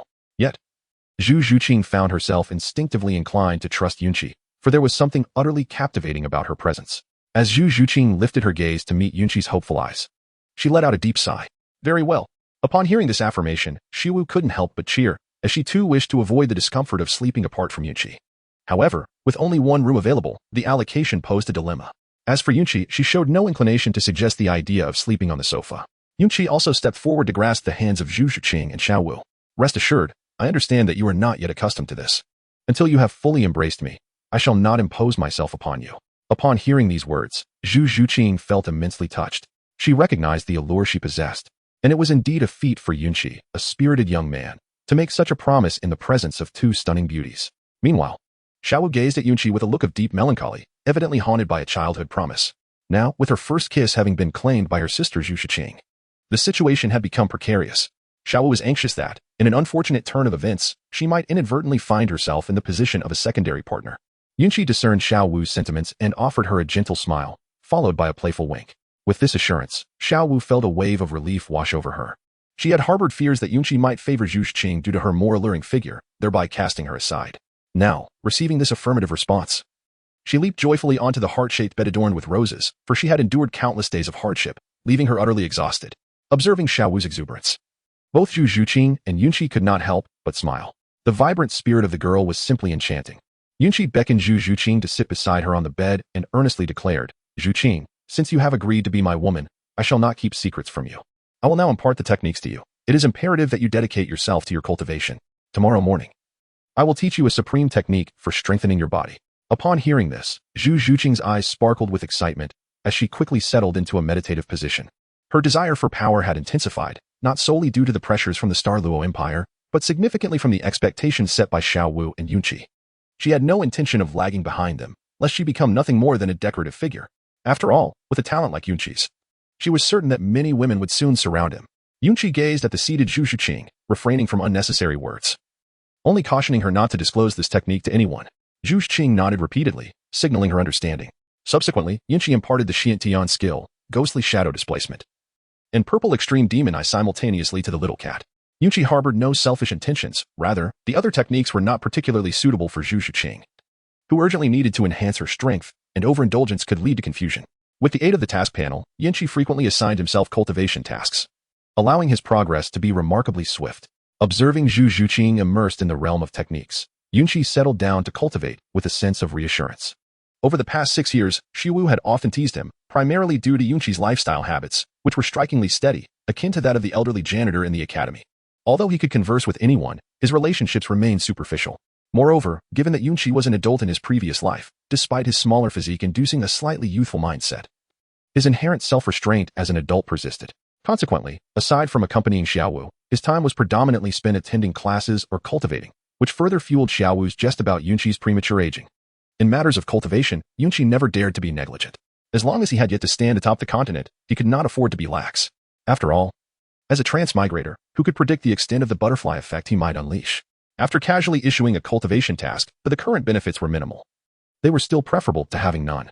The pure soul power accelerated under the operation of the Xiantian skill, while Yunqi's mind continually rehearsed various hypothetical adversaries, employing diverse techniques in combat.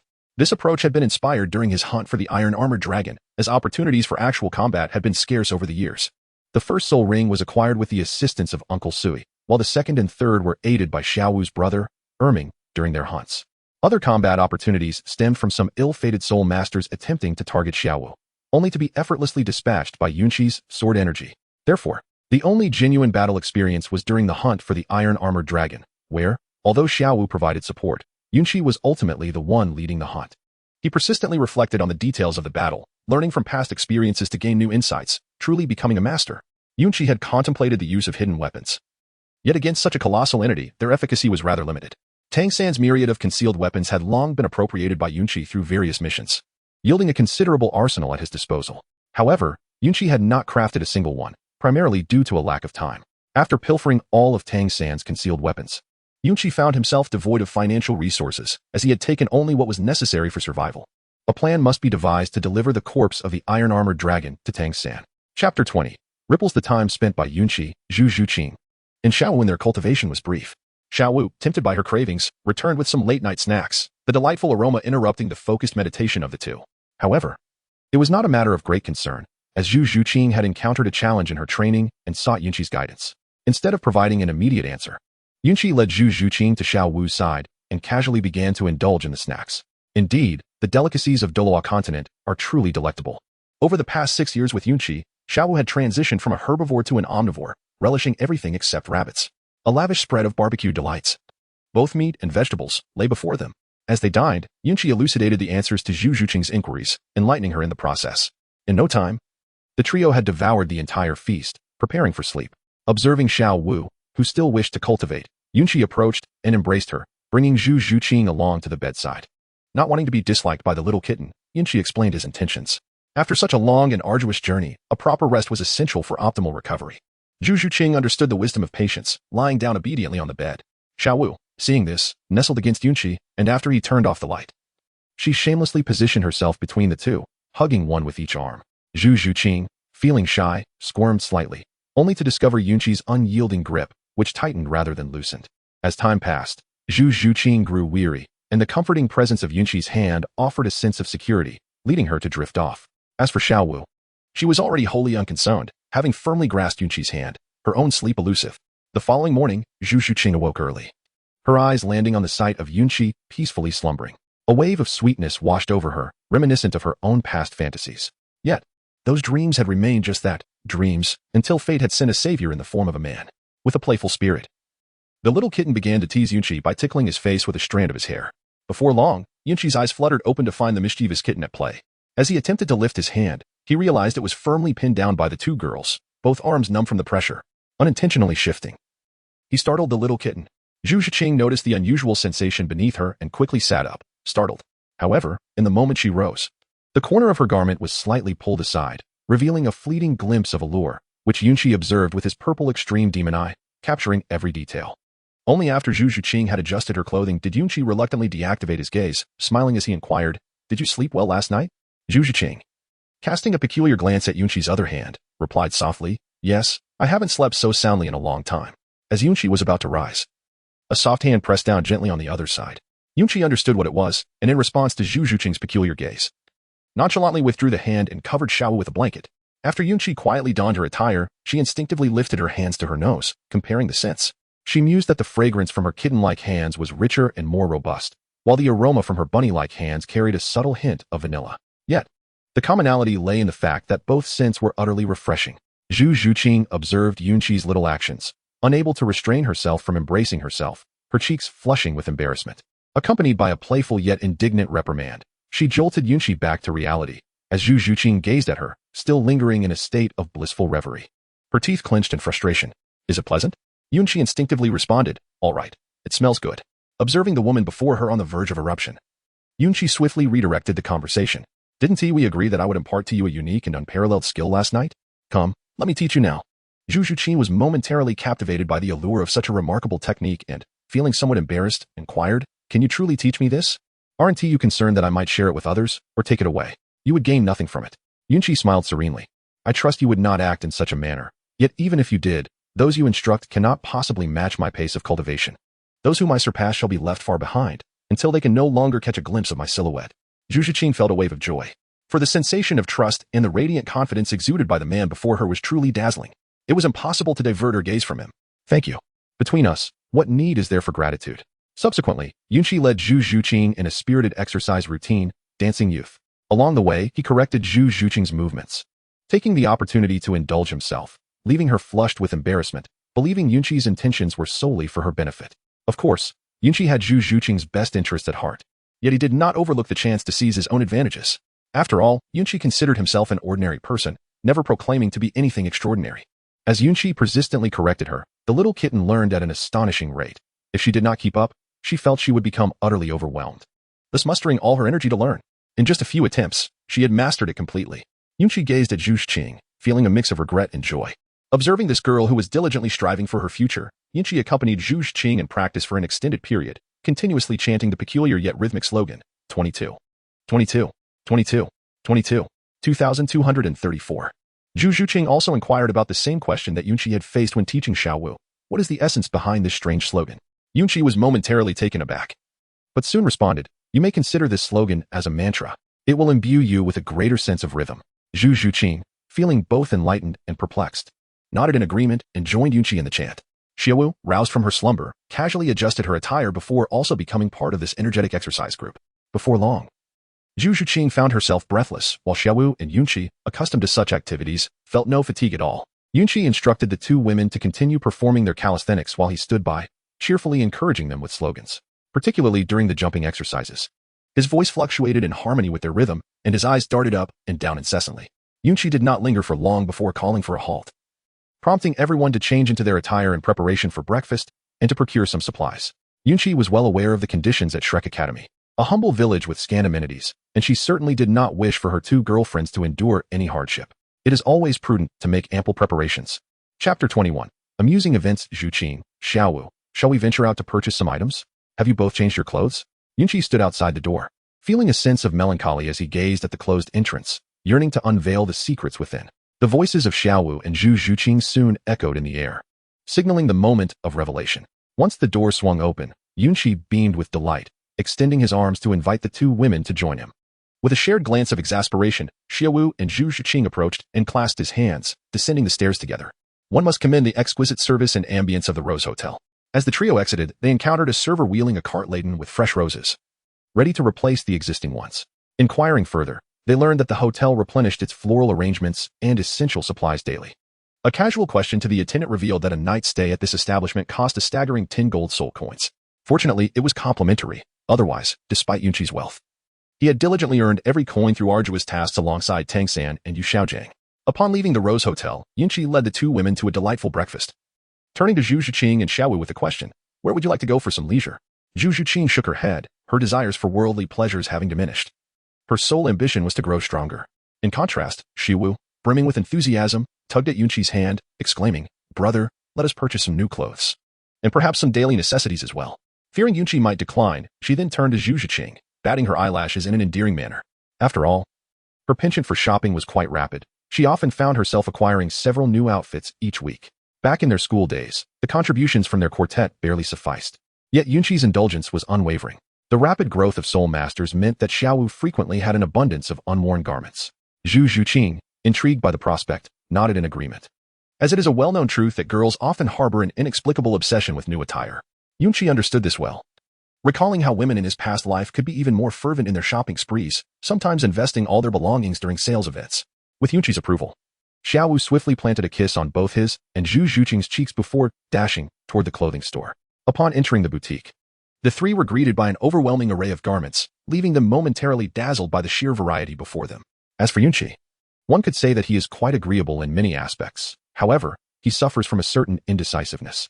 Each time Xiao Wu goes shopping for clothes, she invariably seeks Yunqi's opinion, inquiring about the attractiveness of a particular outfit. After Yunqi affirms that the garment is indeed appealing, he invariably turns to select another piece, repeating this cycle numerous times, only to ultimately settle on the very first item he had initially praised. The residents of Yunqi have become quite bewildered, however. Who can blame them for their own choices? Thus, from that moment onward, the dilemma of decision-making in Yunqi evolved. It became clear to him, what is choice but a triviality reserved for children? Yunqi resolved to embrace all options. Observing the exuberant Xiao Wu as she dragged Zhu Zhiqing's hand, flitting from one selection to another, Yunqi felt a twinge of boredom. Both ladies had wandered off to select garments, leaving Yunqi to sit peacefully in the resting area, watching a nearby male soul master burdened with an array of packages. In an instant, Yunqi recognized a kindred spirit. The man next to him was animatedly discussing various matters concerning the soul master community, ranging from the policies of the spirit hall to the beauty of the continent. Yunqi found the conversation engaging and joined the lively discourse. During this exchange, he heard mention of Yu Xiaogang's reputation across the continent, leaving Yunqi astounded. After 6 long years, this incident remained a classic among all. Amidst Yunqi's engrossing conversation, Zhu Zhiqing and Xiao Wu had arrived at the section for women's garments.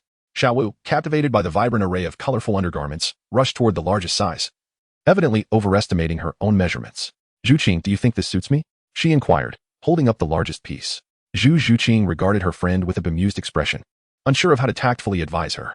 Before Zhu Zhiqing could utter a word, a snicker erupted nearby. Xiao Wu turned her gaze to the source of the laughter, a young girl with a chic bob, fair skin, and an exquisite visage. Though her figure was not as voluptuous as Zhu Zhiqing's and even slightly smaller than Xiao Wu's, she exuded an ethereal grace, adorned in a splendid azure outfit that unmistakably marked her as a noble maiden. Yet Xiao Wu, with her impulsive nature, could not contain her irritation at the girl's laughter. She shot a glare in the girl's direction. The girl, undeterred, continued to tease. "What? Are others not allowed to laugh? Are you unaware of your own figure?" Xiao Wu, clutching the small garment tightly, retorted, "How can it be unsuitable? Does it fit you perfectly?" She then disdainfully eyed the girl's bust, her lips pursing in mockery. The azure-clad girl felt a rush of embarrassment and indignation. She had never encountered such a setback before. Stung by the condescending look, she shot a glare at Xiao Wu and stormed out of the store. Xiao Wu, watching the retreating figure, couldn't help but flash a victorious gesture at Zhu Zhiqing. "What a nerve! Laughing at me!" she exclaimed. However, her gaze soon fell upon Zhu Zhiqing, and she couldn't help but feel deflated. "Zhiqing, how did you grow so?" Zhu Zhiqing, blushing, lowered her eyes, unable to see her toes. "Well, it's not entirely advantageous. It greatly affects my speed. Perhaps it's a family trait," she admitted. Xiao Wu gazed at her with envy, such a familial inheritance. Sensing Xiao Wu's desire to delve deeper into the topic, Zhu Zhiqing hastily interjected, "Xiao Wu, we should finish shopping quickly. Qi must have been waiting for a long time." Xiao Wu pondered for a moment before nodding. Indeed, her funds were nearly exhausted, and Yunqi would have to foot the bill for their clothes. With that thought, she urged Zhu Zhiqing to quickly select suitable items. Meanwhile, as Yunqi was engrossed in conversation with his companions, he noticed a sudden silence enveloping the group. Turning around, he discovered them all staring blankly at the checkout counter. Upon closer inspection, his eyes lit up. Was that Ning Rongrong? With her azure attire, short hair, and an aura reminiscent of characters from his previous life's anime, she bore an uncanny resemblance. Just as he was about to approach her, eager to introduce himself given his ongoing task involving her, he saw Ning Rongrong leaving the store, muttering under her breath.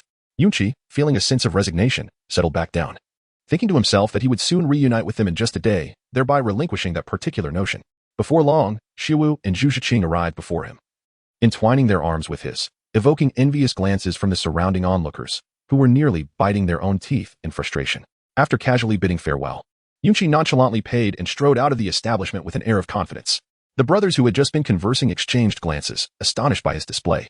Chapter 22. A reunion with Tang San in Soto City. Upon exiting, Yunqi reflected on the expressions of the brothers he had just spoken with. Feeling a wave of exhilaration wash over him, for the first time, he experienced the delightful sensation of flaunting wealth. His steps felt lighter, almost buoyant. The two women, observing his lively gait, instinctively quickened their pace.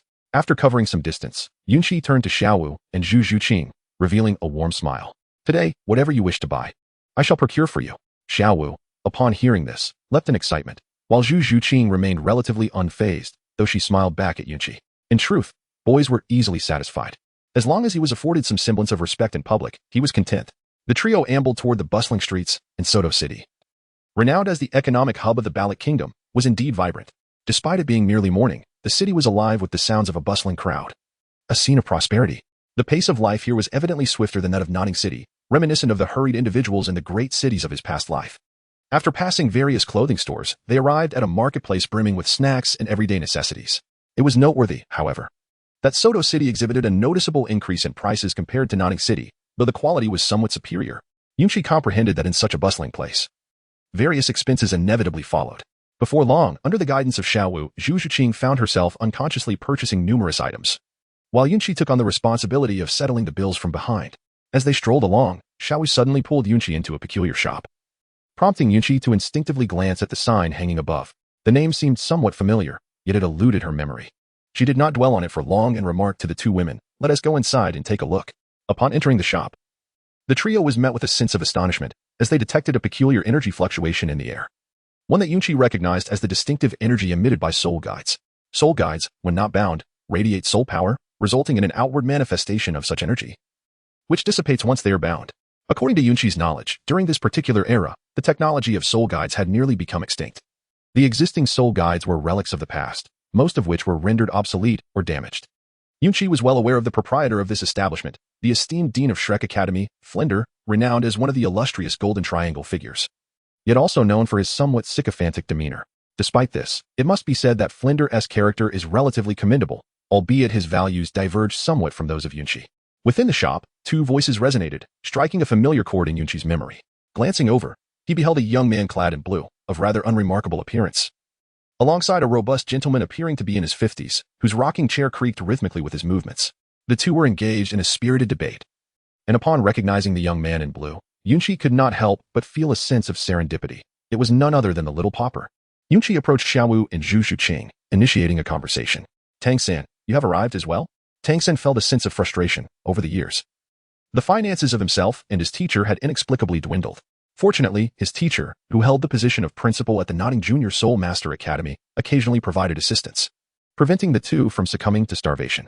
However, due to their prolonged consumption of subpar food, Tang San had only grown to a height of about 1.50 meters, making him significantly shorter than Xiao Wu. During these 6 years, the inexplicable resentment he felt towards Yunqi gradually dissipated under her amiable aura.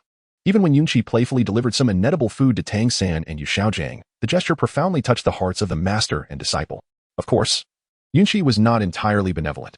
Each time she brought food, she cleverly extracted some benefits from the duo through various tasks. This time, Tang San had come to Soto City following Yu Xiaogang's suggestion. However, due to his limited finances, he had been subsisting on inexpensive dry rations while wandering the streets. By chance, he noticed a shop whose sign bore the emblem of the Spirit Hall.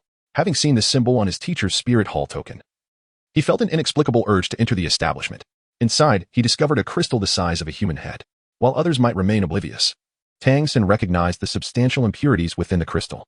His breathing quickened, and he momentarily entertained thoughts of theft due to his financial constraints. but he swiftly regained his composure, reminding himself that he was in the city and needed to inquire about the price.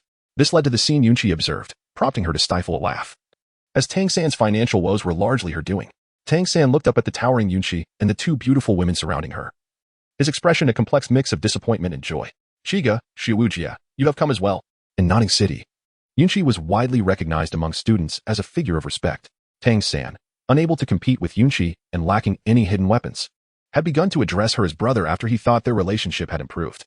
Yunqi and Xiu Wu both nodded slightly. Although Xiu Wu harbored a strong aversion towards the sinister, diminutive man, she still acknowledged the greeting among classmates. Yunqi feigned ignorance as he gazed at Tang San. Tang San, are you contemplating a purchase? I see you negotiating prices with the proprietor. Tang San nodded slightly, for his pockets were truly empty. Otherwise, he would not resort to haggling.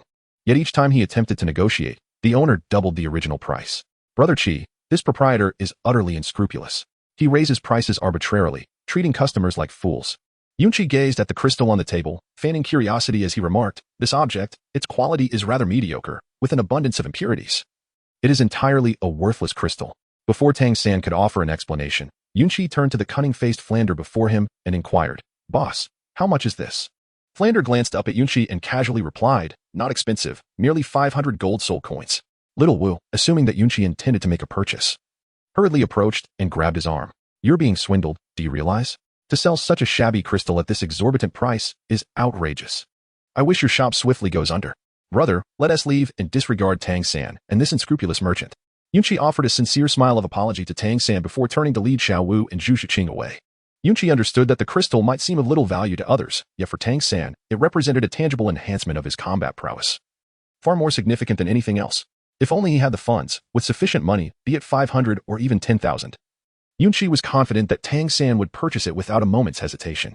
Observing Yunqi and the others depart, Tang San inquired once more, Boss, I only possess 10 gold soul coins. I truly lack funds. These coins were borrowed from my teacher before my journey began.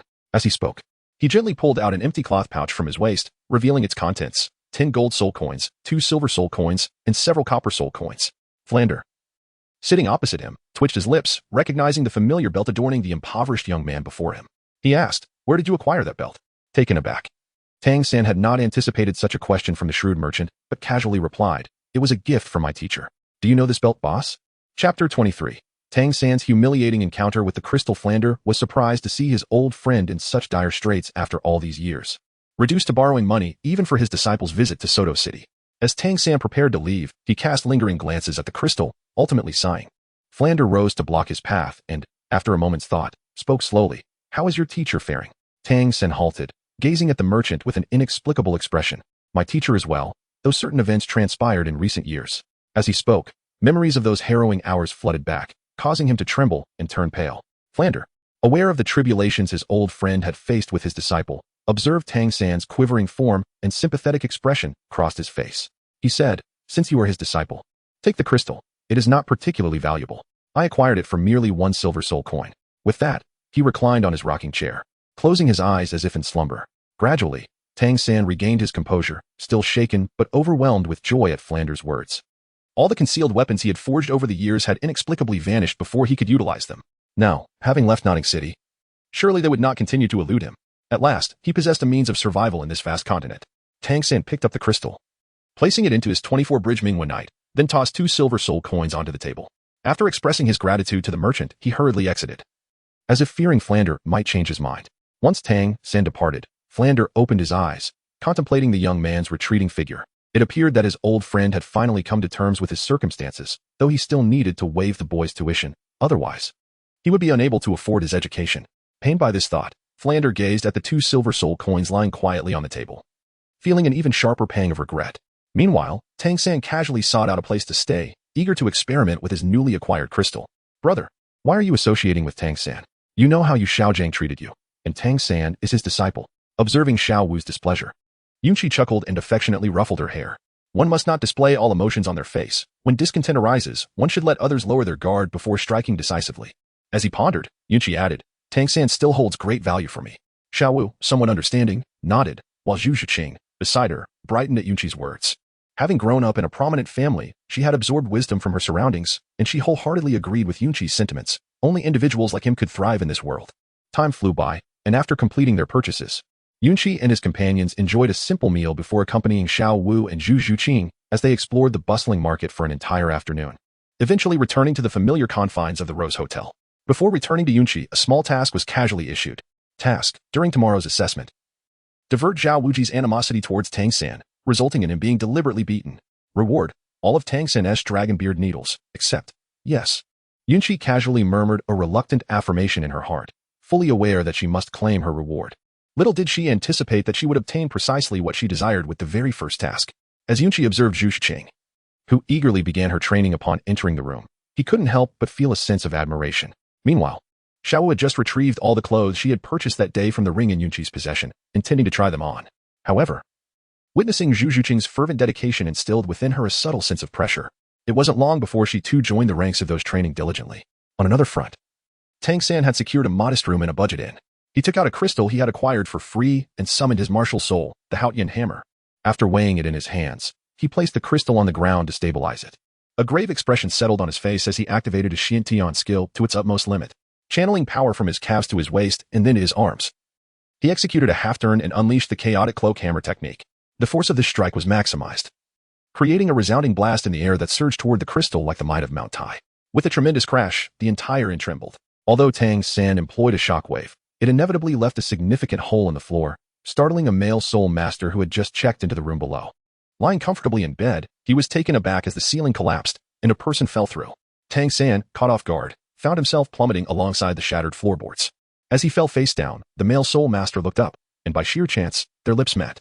Both men stared at each other in bewilderment, momentarily rendered speechless.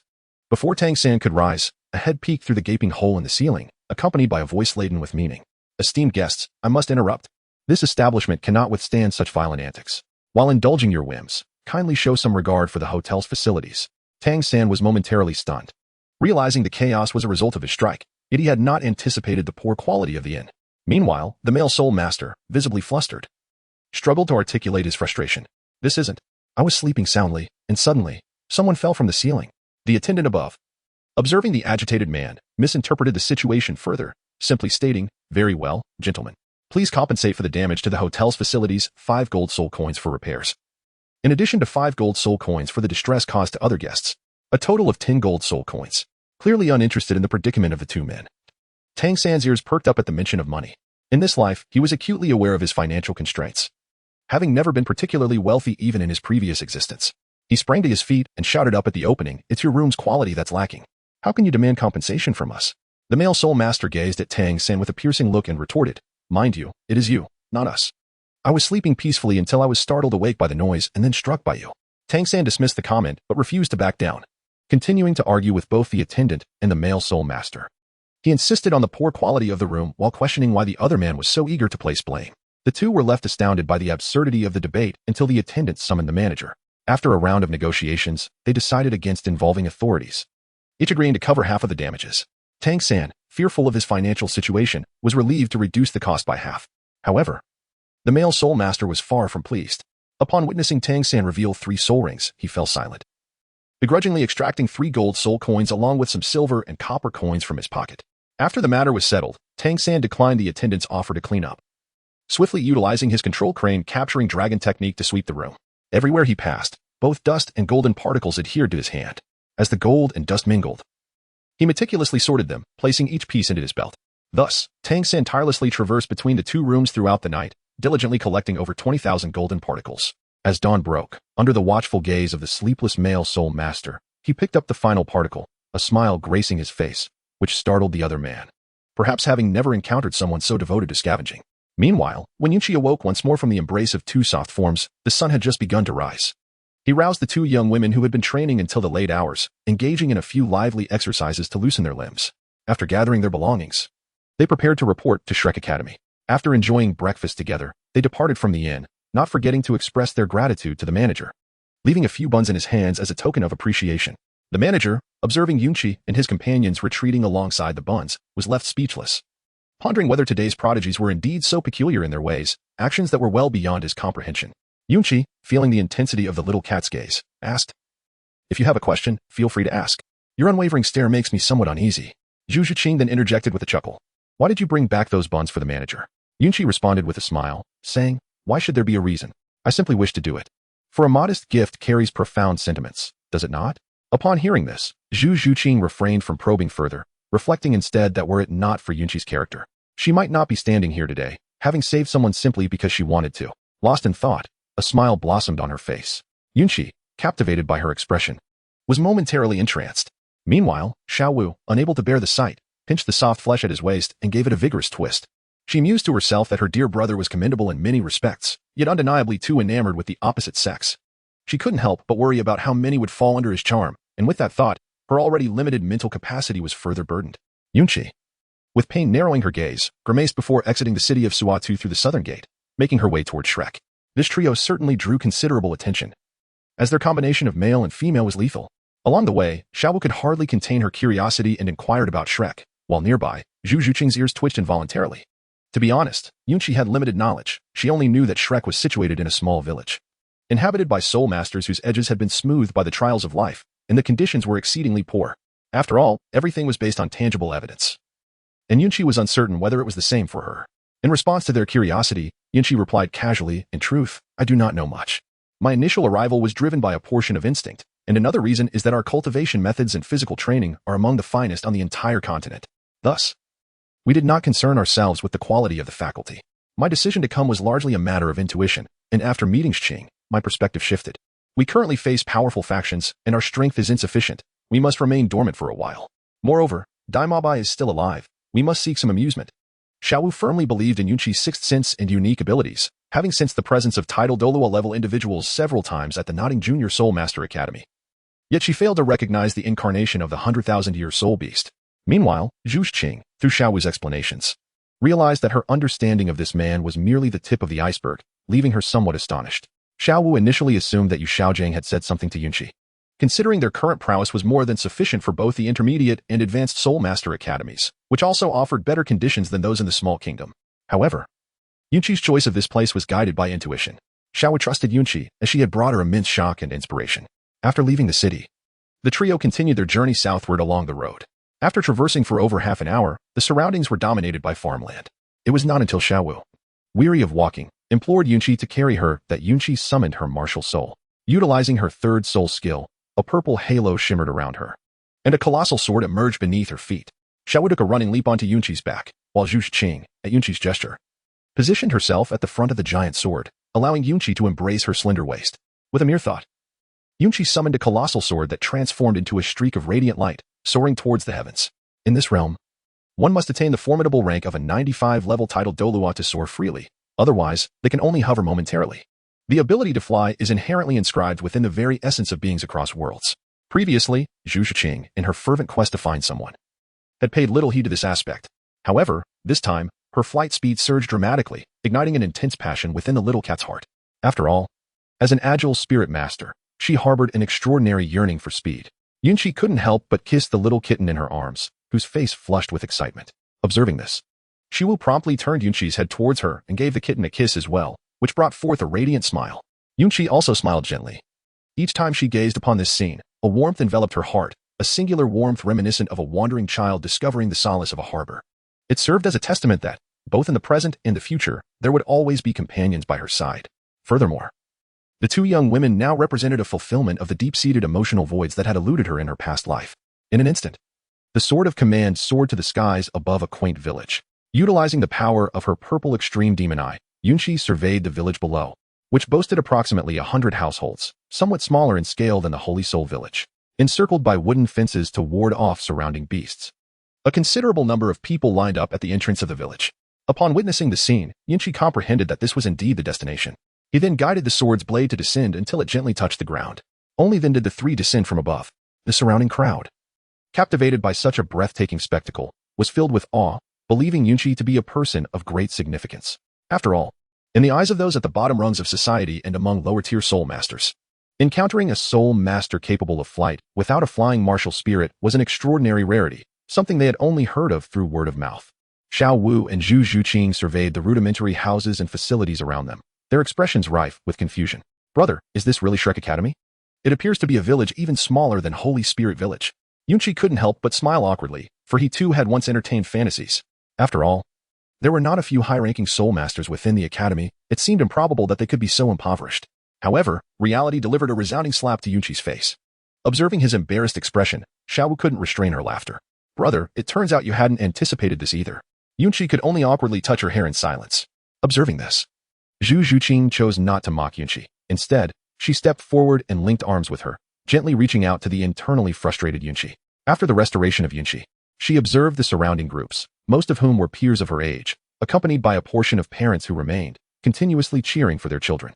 As Yunqi scrutinized her surroundings, an elderly man approached her and her companions.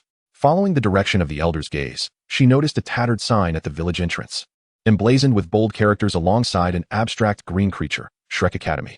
In the 25th chapter, statements that challenge worldviews. Even Zhu Zhuqing couldn't help but click her tongue in disbelief. While she possessed the ability to endure hardships and had received excellent upbringing, witnessing this scene prompted her to express her discontent to Xiao Wu. Is this truly an esteemed Soul Master Academy? Yunqi paid no heed to their grumblings, gazing at the elderly man before her. The old man also bowed slightly in return, inquiring, "Might I ask which esteemed individual this is?" Yunqi approached the elderly man, who sat with a humble demeanor, and offered his assistance, stating, "I am a new student here at Shrek Academy." The old man's eyes widened in astonishment. There were but a handful of soul masters capable of sword flight, and they were all renowned figures within the realm of soul masters. It was indeed astonishing that the individual before him claimed to be a newcomer. Noticing the old man's skeptical gaze, Yunqi elaborated, "Esteemed elder, my name is Yunqi. The two individuals beside me and I have come to enroll. Our ability to fly on swords is due to the acquisition of an exceptionally suitable spirit ring."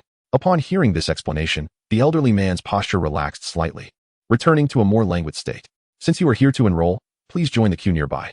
Yunqi harbored no particular objections, at least not much animosity towards the elderly man, as he was merely fulfilling his duty. After speaking, Yunqi and his companions moved to the rear of the line, engaging in casual conversation. The registration process was straightforward. Pay the fee and have the bones examined. Once it commenced, the elder simply gestured towards a nearby box. The registration fee was 10 golden soul coins. The boy's parents winced at parting with such an amount, yet, the allure of the academy, which promised the title of Imperial Viscount upon graduation, drew many hopeful parents and children to enroll. After the boy's parents relinquished their coins, the elder casually examined the boy's hand and shook his head. Age disqualified. Next, upon hearing this, the boy's parents quickly fished out more golden soul coins from their pockets and, with a forced smile, pleaded with the elder, "Sir, our child is only 14 this year. Could you possibly make an exception?" The elder shook his head again, his tone remaining languid. "The academy's rule is to only accept students under 13. Your child is already 14. It simply does not fit." Seeing this, the boy's parents prepared to retrieve their funds from the box. However, just as their hands approached, the elder swiftly struck them away. Once registered, fees are non-refundable. In response, the boy's parents erupted in anger, hurling insults at the elder. "This wretched Shrek Academy. My son is a genius wherever he goes. Let your academy wallow in its decay. Why would a talent like my son come to this forsaken place? Prepare for your closure when you fail to attract students. Refund us at once." The elder's brow furrowed, evidently pained by the parents' scathing words. "Mabe, we have a troublemaker here. Take care of it." Yunqi gazed at Daimu with admiration, reflecting on the formidable healers within the realm of Douluo, capable of restoring the injured Dai Mabai in merely a few days. Upon hearing the elder's words, Dai Mabai leaped gracefully from the tree, brushed off the dust from his attire, and pointed toward the family home ahead, declaring, "I can provide the registration fee. But you must first defeat me." Without further ado, Dai Mabai unveiled his soul rings, 2 yellow and 1 purple, emanating a palpable pressure that bore down upon both the youth and his guardian. The young man and his parent internally lamented their misfortune at encountering such a ruthless competitor. Yunqi observed everything keenly, for indeed, like attracts like. Beside her, Zhu Zhuqing and Xiao Wu were equally incensed, one a student, the other a prince, yet both utterly lacking in spirit, resorting only to oppressing the weak. Yunqi, witnessing the situation, softly comforted the two girls. "Since we all harbor such disdain for the individuals in this academy, why not indulge in a little mischief and play some tricks on them when we have the chance?" Observing the mischievous grin on Yunqi's face, Xiao Wu and the little cat seemed to nurture some nefarious thoughts of their own, nodding in agreement like chicks pecking at grains. Yunqi gazed at the two young women before him, both of whom had acquiesced to his proposal, and could not help but marvel at the expansion of his future team of mischief makers. Just as the three of them were deliberating, some members of the group, lacking confidence in their own abilities, chose to leave, while others dismissed the academy as a mere charlatan institution.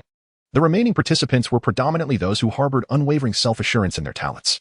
However, even these prodigies, after submitting their soul coins, were met with the unyielding declaration from the elder that they had been deemed unqualified, not due to age, but rather insufficient soul power. The elder surveyed the assembled group and proclaimed loudly, Shrek is a peculiar entity, an exceedingly rare and bizarre existence among soul beasts. Which is why our institution is named Shrek Academy, also known as the Academy of Monsters. If you do not possess the monstrous talent, do not apply. Upon hearing this, Yunqi couldn't help but chuckle. The notion that Shrek represented the genius among soul beasts was rather amusing. He then turned to Xiao Wu and inquired softly, Xiao Wu, how does the combat prowess of your soul beasts compare to Shrek? Is there not a 10,000-year-old Shrek among them? Xiao Wu shot Yunqi a disdainful glance, unfazed, and replied, what do you think a 10,000-year soul beast is? To my knowledge, among the three of us in the Stardow Forest, you have already encountered them. As for Shrek, I have hardly paid any attention to it. It is simply too repulsive, and within its clan, there are scarcely any that are even 1,000 years old. Yunqi acknowledged Xiao Wu's words with understanding. Meanwhile, the elder surveyed the surrounding crowd, appearing somewhat dissatisfied. Suddenly, he released his formidable aura, which enveloped him in a resplendent red glow. A long staff, intricately adorned with patterns, materialized in his hand, and 6 radiant soul rings illuminated the air around him. The brilliance of the soul rings caused Yunqi to blink several times in astonishment. In the context of the Balik Kingdom, a 6-ring soul master is indeed among the elite, capable of exuding an impressive presence. The parents and youths hastily departed, conspicuously avoiding any mention of the enrollment fee. Beside them, Dai Mabai cautiously reminded the elder, teacher, by frightening away these affluent patrons, we have lost a considerable amount of gold soul coins. The dean will surely be displeased. The elder paused, retracting his martial soul, and lightly struck his own head, murmuring to Dai Mabai, now we face not only the loss of gold soul coins but also the absence of students. Dai Mabai gazed at the elder with a look of profound sympathy. Just as the elder contemplated a solution, he noticed that 4 individuals remained on the scene. Following the elder's gaze, Dai Mabai was taken aback. He had been dozing in a tree when Yunqi arrived and had missed the initial encounter, only to be obscured by the crowd when Yunqi cued. Yunqi gazed at Dai Mabai, flashing a smile that revealed his teeth. Dai Mabai was all too familiar with that grin. It was the same one Yunqi wore when he had taken all of his money after a beating. It had forced him to seek Xiao Wujia's financial assistance to cover the expenses for a healer. Now, Dai Mabai could no longer afford to feel embarrassed and addressed the elder, saying, Master, that young man over there not only beat me savagely and robbed me of my wealth but also took away my fiancée. Upon hearing Dai Mabai's words, the elder's eyes sparkled with intrigue. A youth capable of besting Dai Mabai in such a manner was undoubtedly no ordinary opponent. This was a development worth reporting. Before the elder could respond, Xiao Wu leaped forward, pointing an accusatory finger at Dai Mabai. What nonsense! You fled in fear, abandoned your fiancée, indulged in debauchery, and even pursued twins. After being discovered, you still refused to let go. You deserve that beating. If it weren't for Zhu Qing fearing for your life, you wouldn't withstand even a single blow from my brother. Dai Mabai's complexion shifted through shades of red and green, clearly rattled by her words. In the midst of his impending loss of composure, Yunqi stepped in front of Xiao Wu, wearing a smile directed at Dai Mabai. Witnessing this, Dai Mabai wilted and turned to the elder for assistance. Master, you must help me. The elder felt a pang of difficulty in responding to Dai Mabai's plea. After all, he had known this student for several years and had developed a certain fondness for him. Yet, he was also reluctant to abandon the new students. Thus, he devised a compromise. Looking at Yunqi and the others as they regarded Dai Mabai, he spoke calmly. Why not resolve your conflict amicably? Young man over there, do not dwell on another man's fiancée. Upon hearing the elder's words, Dai Mabai's expression brightened, and he cast a lascivious glance at Zhu Qing. Upon hearing these words, Yunqi's gaze turned icy. Indeed, while Yunqi would not hesitate to deceive others, he would not tolerate anyone casting their ambitions upon those close to him. Regardless of whether one is a soul emperor or not, Yunqi possesses unwavering confidence to confront them. If a confrontation proves too daunting, is escape not an option? Ascending to the skies, there exists no one besides Flanders who could possibly capture him. Are you certain? Yunqi also noticed the malevolent glint in Dai Mabai's eyes as he gazed at Zhu Qing. Initially, he had no intention of tormenting him, but now he could not be held responsible for the consequences. Yunqi promptly deployed the gender dysphoria device onto Dai Mabai, and the sinister intent in his gaze dissipated instantly. The latent male consciousness within him engaged in a fierce struggle against the newly altered awareness. The elder appeared oblivious to Dai Mabai's transformation, while Yunqi observed keenly. The elder, growing impatient, remarked, Young man, your actions are transgressing certain taboos, and in the future, calamity may befall you. I am merely offering you this warning out of goodwill. Yunqi remained unperturbed. I am rather obstinate, and as long as my girlfriend is unwilling, it matters not who stands before me. The old man had not anticipated that Yunqi would dare to act thus. Did he not see his 6 soul rings? Was he oblivious to the fact that he was a soul emperor? Under the admiring gazes of Zhu Qing and Xiao Wu, Ning Rongrong, who stood behind them, began to question the worthiness of this academy for her presence. The upper beams being crooked led the lower beams to be askew. Although she harbored disdain for the girl clad in pink, she felt a tinge of sympathy for the girl in black, especially upon hearing of such misfortune. Unable to restrain herself, She stepped forward and confronted the elder. Old man, we are here to enroll. If you refuse us, we shall take our leave.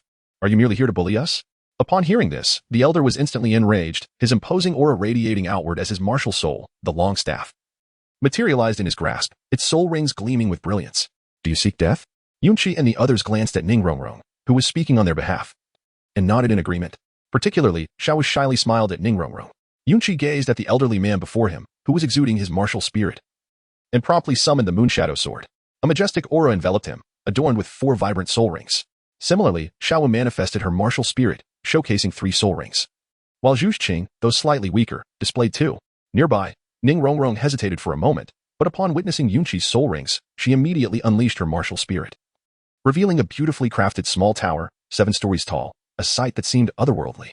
The old man stood astonished before this assembly of prodigies, realizing he had already laid everything bare. Suddenly retracting his previous stance was not an option, as the atmosphere thickened with tension. Yunqi and Xiao Wu remained poised to execute their martial spirit fusion technique, their combined Xiantian skills reaching a pinnacle of intensity. What commotion was this at the academy's entrance? Suddenly, a middle-aged man with wings descended from the sky, cradling a short young man clad in blue. He gently landed between the 2 opposing factions. It was none other than Tang San and Flender. After tidying up the dragon whisker needle, Tang San hurriedly made his way to Shrek Academy, while Flender, soaring through the air, spotted Tang San and noted that the child had strayed from his path. He decided to accompany Tang San, but upon their arrival, they were met with the sight of new students clashing with their own academy's instructor. They took refuge in the sky, observing the unfolding drama. Flender mused to himself, thinking how Bai truly had a knack for creating trouble. So many talented students were nearly embroiled in conflict due to his words. In truth, Flender had maintained his support for Bai until he witnessed the soul rings of Yunqi and his companions. Upon seeing Flender's arrival, the elderly man approached him with a knowing wink. Flender, understanding the unspoken cue, feigned a serious demeanor and remarked, Teacher Li was merely putting on a show, testing your perceptions of the powerful and whether you fear authority. The old man's expression softened, transforming into a warm smile as he addressed Yunqi and the others, saying, The dean speaks truly. You children are remarkable. You show resilience, unity, and an unwavering spirit. Yunqi and the others exchanged glances, having never encountered someone capable of such rapid transformations. Today, they were witnesses to it. Only Tang San, with a naive expression, addressed Yunqi, saying, Brother Qi, I almost believed you were about to fight. I told you that a place recommended by our teacher couldn't possibly be like this. Clearly, under the influence of Yunqi's amiable aura, even the most casual of his gestures was perceived as benevolent by Tang San. Observing Yunqi's silence, Flender quickly chuckled, for even he found the statement hard to believe. He then turned his attention to the still conflicted Bai, stepping forward to draw him closer to Yunqi and the others. He turned to Bai and said, Bai, you ought to apologize to your juniors. After all the foolishness you've caused, you still dare to pester them. And if you can't win, you go and complain. How embarrassing. Bai, thoroughly transformed, spoke with an unintentional hint of delicacy, his gaze lingering on Flender, his eyes misty. Dean, you've changed.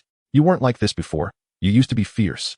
As such a delicate and affected voice emerged, Flender, Li Yusong, Yunqi, Ningrongrong, Xiao Wu, Zhu Qing, and Tang Sin nearly lost their composure, their expressions resembling that of someone who had seen a ghost. Yunqi was taken aback, as this peculiar phenomenon had unexpectedly transformed a man, rendering him entirely feminized in both character and spirit. Nearby, Flander's forehead throbbed with visible veins, clearly incensed. He delivered a sharp slap that sent Bai sprawling to the ground, exclaiming, What on earth is this? After incapacitating Bai, Flander took a deep breath and offered a smile to Yunqi and the others. Young man, having dealt with Bai, I urge you not to hold a grudge. You have successfully passed the entrance examination. Once the registration fee is paid, you may enroll. Yunqi exchanged a glance with the others and nodded towards Xiao Wu and Zhu Qing. Yunqi would not easily let them off. The anger from being threatened could not simply dissipate. Moreover, Tang San had yet to complete the task of dealing with the brutal assault. Chapter 27. Oscar, the black-haired gorilla? Yunqi turned to face the pretentious Flander, his previously indifferent expression transforming into one of warmth and forgiveness, his visage once again radiating a sunny, gentle smile as he directed a subtle grin towards the two. It seems we have misunderstood. Li Yusong and Flander exchanged a glance, a wave of emotion washing over them. This truly is the essence of a sunshine boy, capable of responding to others' expectations with a smile, even when treated in such a manner. Li Yusong stepped forward, flashing a toothy grin. I, Li Yusong, sincerely hope you will not dwell on the recent events. Welcome to Shrek Academy. Yunqi inwardly expressed her grievances, dismissing the specter of the past, and vowed that in the future, she would not spare you from misfortune. Although Yunqi seethed with anger internally, his outward demeanor was impeccable. Revealing no signs of distress, his smile remained intact, yet he shook his head. Fran and Li Yusong were in a state of agitation. If the academy failed to recruit these talented students, it might face closure by the following year, leaving them uncertain about their future prospects. In unison, they exclaimed, "Why do you shake your head? Do you refuse to join Shrek?" Yunqi shook his head once more and replied nonchalantly, "We aspire to follow the formal procedures to join the academy. The sense of ceremony must not be overlooked." At this, Flander and Li Yusong felt a sense of relief. For after all, geniuses often possess eccentricities, and their requirements were not overly demanding. However, as they glanced at Dai Mabai, lying on the ground like a lifeless dog, they pondered how to assess him. Even if Dai Mabai were to awaken, he could not pose any challenge to Yunqi and the others. And it was essential to instill a greater confidence in the academy's strength among these prodigies. Suddenly, a spark of inspiration struck Flander.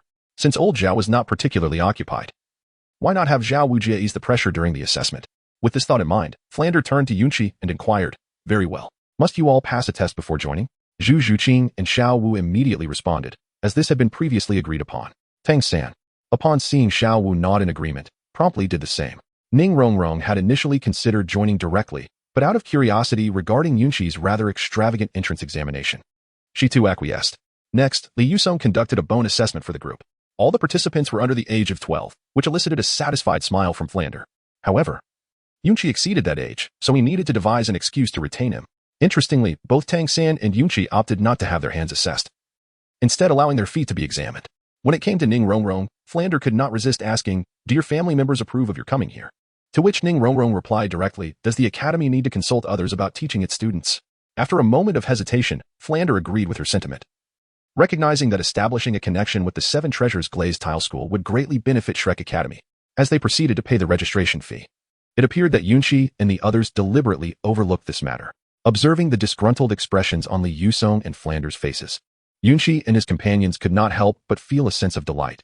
Every little bit saved was a victory. Yunqi was confident that Flander would not raise any objections.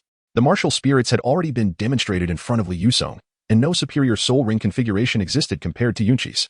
Under Flander's guidance, they swiftly arrived at Shrek Academy, which was situated in the same village as before. Along the way, Flander regaled Yunqi and his companions with tales of the Academy's illustrious history, prompting them to internally scoff. After all, it was only geniuses who could gain admission to their academy, yet some of these prodigies had been rendered useless under their tutelage. Nevertheless, they refrained from exposing the truth, each harboring their own motives for entering the academy. It was Tang San who took the initiative to inquire about Yunqi, Brother Qi. What is the story behind that fellow named Dai Mabai? Yunqi cast a glance at Zhu Zhuqing before turning her gaze towards Tang San. "It is precisely as you have heard," Tang San exclaimed, filled with righteous indignation. "What a despicable person. Just wait and see how I will deal with him." After uttering these words, his eyes shifted towards Xiao Wu, casting a few timid glances. However, under Yunqi's watchful gaze, she did not draw attention to his behavior. Instead, she subtly gestured for Xiao Wu and the little cat to link arms with her. Under the scrutiny of Flander, Tang San, and Ning Rongrong, the two girls willingly stepped forward to embrace Yunqi's arm, walking side by side. This action provoked a tumult of emotions in Tang San, who harbored special feelings for Xiao Wu. He felt both gratitude towards Yunqi and a profound jealousy of her, leading to an internal struggle that ultimately culminated in a heavy sigh. Flander, clearing his throat, seemed to remind Yunqi to be mindful of her influence. Yet, Yunqi and her companions feigned ignorance, continuing on their own path unabated. Yunqi thoughtfully inquired of Flander, "Is the dean feeling unwell?" This only served to deepen Flander's discontent. Ignoring Yunqi, he resolutely led the way ahead, while Ning Rongrong, trailing behind, had her gaze wandering, lost in her own thoughts. Amidst the conversations among Yunqi and the others, a soft, enticing voice could be heard peddling wares. "Sausages for sale. Delicious and affordable Oscar brand sausages. Come and take a look, only 5 copper soul coins each." Observing this, Ning Rongrong interjected, addressing Flander, "Is this person also a teacher from your academy?" Yunqi and others also turned their gaze in the direction of the sound, where a vendor pushing a small cart was calling out, while a handful of people stood in line, awaiting their turn. As Yunqi gazed upon the scene, he could hardly believe his eyes. Standing behind a humble food stall was a man clad in a simple gray outfit, his disheveled short hair framing a face adorned with a scruffy beard, yet possessing a pair of charming peach blossom eyes. He leered at Ning Rongrong and her companions, leaving them perplexed that such a soft and delicate voice could emanate from a man of his appearance. Flander, witnessing Oscar's untidy demeanor, felt a surge of frustration and beckoned him over with an exasperated gesture. Oscar hurriedly handed a sausage to a customer before rushing to Flander's side, inquiring, "Dean, what do you need from me?" Flander, still irked, reproached Oscar, "Can't you take a moment to tidy yourself up? These are your junior classmates. You should at least make an effort to present yourself well." Ning Rongrong and Xiao Wu gasped in astonishment. This man is also a student? Flander, noticing the peculiar expressions on their faces, could only nod resignedly. His name is Oscar. He is your senior. At that moment, Oscar, who had been leering, stood frozen in disbelief for several seconds before turning to Ning Rongrong with a look of incredulity. You all call me uncle? The others nodded in affirmation. Is there a problem with you considering me an uncle in my current state? Oscar sighed in resignation. I am merely 14 years old. I may appear older, but it's simply due to my abundant hair. Xiao Wu rolled her eyes, addressing the obviously lecherous Oscar. Abundant hair? You look more like a gorilla. Flander, witnessing Oscar's plight, felt a twinge of sympathy and urged him, go tidy yourself up. I will take your junior classmates to Xiao Wujia's place for their assessment. With that, the group disregarded the stunned Oscar and prepared to follow Flander on their way. Chapter 28, The Disgusting Soul Skill. Yunqi and others couldn't help but murmur among themselves. Truly a testament to the extraordinary talent at Monster Academy. The diversity of individuals here is remarkable, with all sorts of eccentricities on display. However, Oscar, who remained frozen in place, was eager to salvage his reputation, at least in front of these young women. Spotting the departing crowd, he hastily called out, junior students, dean, and others. The group turned to gaze at Oscar, whose face was obscured by a thick beard, revealing only a pair of reasonably attractive peach blossom eyes, while his facial expression was largely concealed by his dense facial hair. Flander and the others also turned to look at Oscar, urging him to speak. With his gaze fixed on the three young women, Oscar promptly wheeled over his small cart. With a charming demeanor, he addressed the three junior sisters. Would you care for a sausage? It can replenish your soul power and stamina, as well as alleviate fatigue. It will be immensely beneficial for your upcoming speed tests. The group did not respond immediately. Instead, they focused on the wooden sign affixed to the cart, which boldly proclaimed sausage specialty. Tang-san, observing the lack of reaction from the crowd, turned to Flander. Flander, catching Tang-san's eye, addressed the group. Oscar's sausages indeed possess great utility. You should give them a try. However, Yunqi, eyeing Oscar with a skeptical expression, furrowed her brow. After all, in the original story, Oscar had not crossed paths with Ning Rongrong before spending his time with Dai Mubai and Ma Hongjun, indulging in the vices of the world and often teasing the young women who came to enroll. Seeing the interest peaked among a few who were tempted to sample Oscar's sausages, Yunqi stepped forward to confront him. Senior, your name is Oscar, correct? I am Yunqi. I've heard that food system soul masters recite a soul incantation while crafting their dishes. I've yet to witness this myself.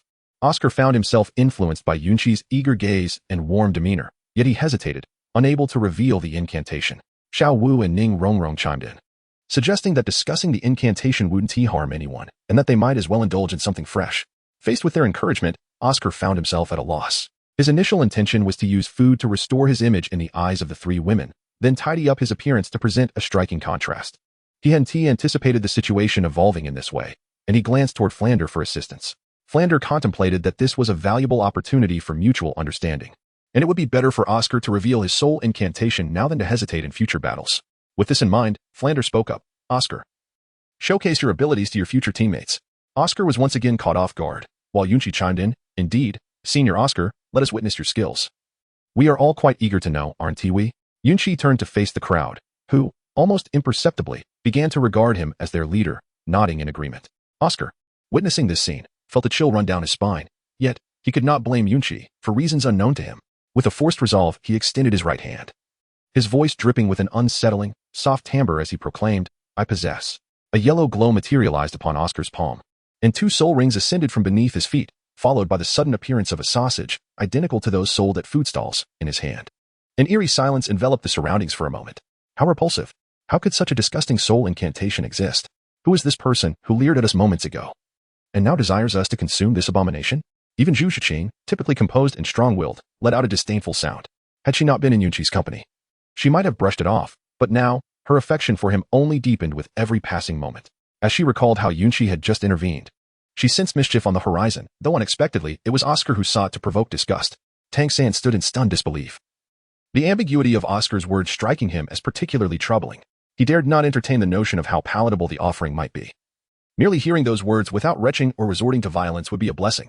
Observing the mounting ire in the eyes of the crowd, Oscar hastily defended himself. I have no choice. Food system soul masters always have corresponding incantations that alter the food when using their soul skills. This was not my intention. And besides, the sausage conjured by my martial soul will taste even better when grilled. At this moment, Ning Rongrong could no longer contain herself. I have encountered numerous food system soul masters, and not a single one has an incantation as grotesque as yours. Truly, soul masters are lewd, and even their incantations are unbearably crude. After venting her frustration at Oscar, Ning Rongrong felt a slight improvement in her mood, and the collective anger of the group began to wane. Flander, taken aback by the turn of events, did not wish for such trivial matters to drive Yunqi and the others away from the academy. He was apprehensive. He stepped forward, stating, "Although Oscar's incantation is difficult to articulate, its utility is undeniably significant.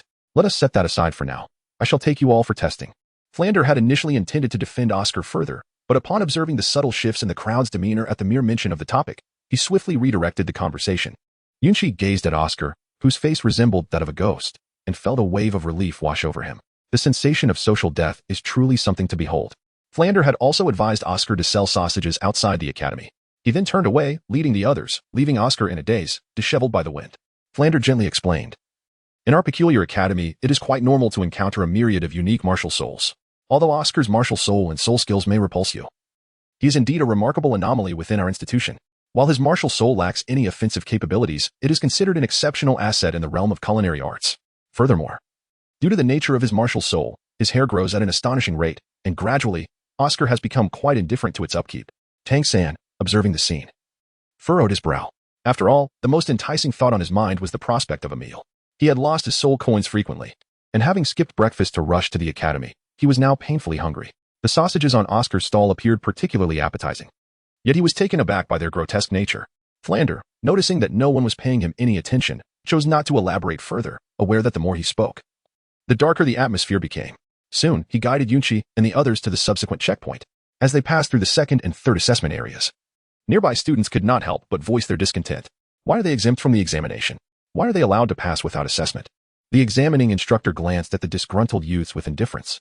If your soul power exceeds level 25, you too may bypass the examination. Moreover, they are accompanied by the academy's principal. Should you have any inquiries, you may address them to the principal. However, I advise you to take heed. The principal is a level 78, soul saint." Upon hearing this, the youth shrank back, silenced by apprehension. Yunqi and the others did not linger, making their way forward. In truth, Flander was concerned that these peculiar beings might shatter the crystal ball used for testing soul power, urging Yunqi and the others onward. Chapter 29. Fallacious Reasoning. Xiao Wu quietly complained to Yunqi, "These checkpoints are designed so rigorously. Were it not for our exceptional talents, these conditions would suffice to eliminate 99% of the candidates." Ning Rongrong, overhearing Xiao Wu's grievances, turned to Flander with a question. "Principal, may I inquire why the conditions at Shrek Academy are so stringent? How many academies does Shrek currently have, and how many new students enroll each year?" Flander, with a wry smile, replied, "Since the founding of Shrek Academy, it has been 20 years, during which we have admitted a total of 42 students. This year, we have welcomed 5 at once, setting a new record. Currently, there are 3 students enrolled, 2 of whom you have already encountered." Yunqi had been aware of the situation early on, showing little surprise. However, apart from Yunqi, Zhu Zhuqing was slightly astonished. Observing the gasps of the crowd, Flander couldn't help but reveal a wry smile. In the entire world of soul masters, it seems that only our Shrek Academy has more teachers than students. Even if we include you all, the number of students still pales in comparison to the teachers. Ning Rongrong pointedly remarked, "With such circumstances, the academy should have long since closed its doors." Beside her, Xiao Wu chimed in, "I know that the dean often engages in dubious business in Soto City to fund the academy's operations, collecting registration fees while exploiting others." Flander, visibly troubled, felt his secrets laid bare. Noticing Flander's discomfort, Yunqi subtly positioned herself in front of Xiao Wu. Realizing this, Flander sighed theatrically. "We don't wish to operate this way. But to cultivate exceptional students, we must resort to such measures. To be honest, if it weren't for Dai Mubai's family's financial support, the academy would have closed last year. This year, we have no choice but to adopt this desperate strategy, and without your participation, the academy would face closure." Tang San and Ning Rongrong seemed to believe him. But Yunqi, along with the little cat and Xiao Wu, remained skeptical, for they had long recognized the academy's true nature. Even if it were true, they felt no compassion for it. Tang San, while feeling pity, questioned Flander, "Dean, why not lower some of the requirements if the academy is on the verge of closing?" Flander thought to himself that had it not been for his desire to impress Lu Erlong, he would have already lowered the standards. Yet, after years of maintaining this facade, he had almost come to believe it himself. However, Flander feigned indifference, stating, "Better to have fewer but worthy candidates." Even in the face of imminent closure, Shrek Academy will never accept the incompetent. Tang San, upon hearing this, could not suppress a smile, realizing that his teacher had not deceived him. This academy was indeed where he belonged. Flander, observing Tang San's upward curve of the lips, continued, "Although our academy is neither intermediate nor advanced. Do you know what the graduation requirements are? To graduate, one must be under 20 years of age and possess a soul power exceeding level 40. achieving the rank of Soul Master. Over the past 20 years, we have admitted 62 students, yet only 14 have truly graduated. Among these 14, the most outstanding has already become the youngest elder of the Spirit Hall. Tang San felt a surge of excitement at these words, but for Yunqi and the others, they rang harshly. Without sufficient training resources or a nurturing environment, they were admitting only geniuses, yet merely 14 had graduated. They could not fathom how Flander could take pride in such statistics without considering the many talents left unfulfilled. As Flander grew increasingly animated in his speech, Yunqi and the others adopted a disinterested demeanor, clearly unwilling to endure such nauseating rhetoric. Finally, after Flander's incessant chatter, they reached an open area that was noticeably smaller. In the center, a robust middle-aged man sat in a chair, dozing. Flander approached him with a greeting. "Old Zhao, why are you asleep here?" Xiao Wu, bleary-eyed, opened his eyes and, upon recognizing Flander, inquired, "Dean, what brings you here?" Flander, in high spirits, replied, "This year, we've received quite a few promising candidates. Dai Mubai has some matters to attend to and lacks the capability. Hence, you will be the one to evaluate them." Xiao Wu's eyes lit up, and he sprang from his chair. Though he had an unremarkable appearance and stood only slightly taller than the diminutive Tang San, his physique was immensely powerful, his clothing straining against his muscles.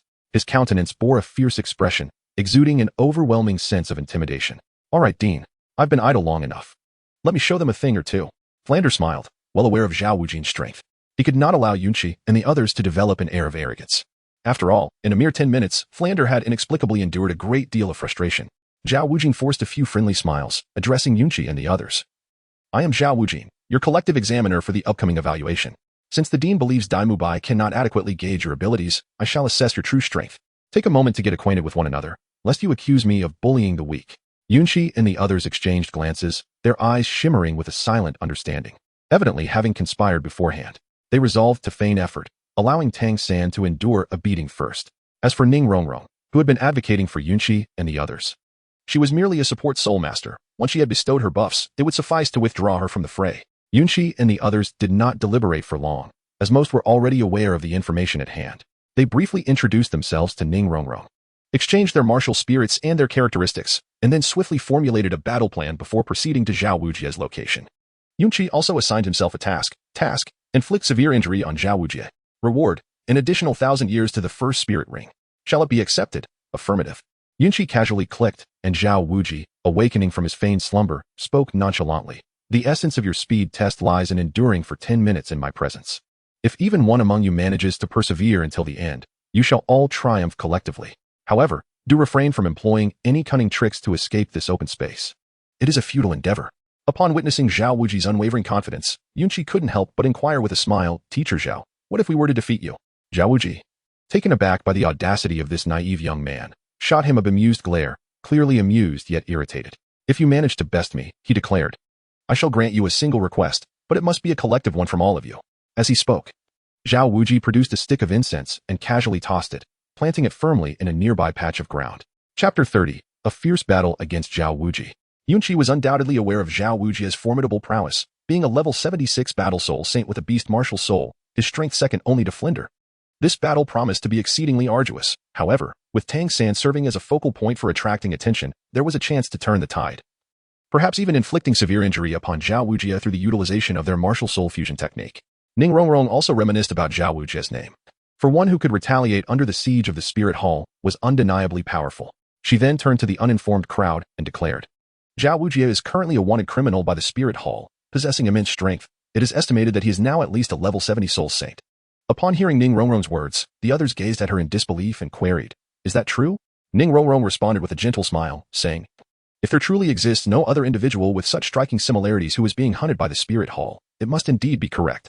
Yunqi, too, opened his mouth at the appropriate moment. "There is no need for concern. Our speed test is not a matter of life and death, merely an assessment. Besides, we only need to hold on for 10 minutes. Although Yunqi felt a subtle pressure, it was considerably lighter compared to others. Despite being born in the Holy Soul Village, where he had heard tales from Grandpa Jack, he now faced the reality ahead. After pondering, Yunqi resolved that he must inflict serious injury on Xiao Wu before the latter activated his martial soul's true form. The only strategy left was to employ a kite-flying tactic. Striking decisively, Ning Rongrong, witnessing the scene, playfully stuck out her adorable tongue and addressed everyone. "You all must protect me, okay?"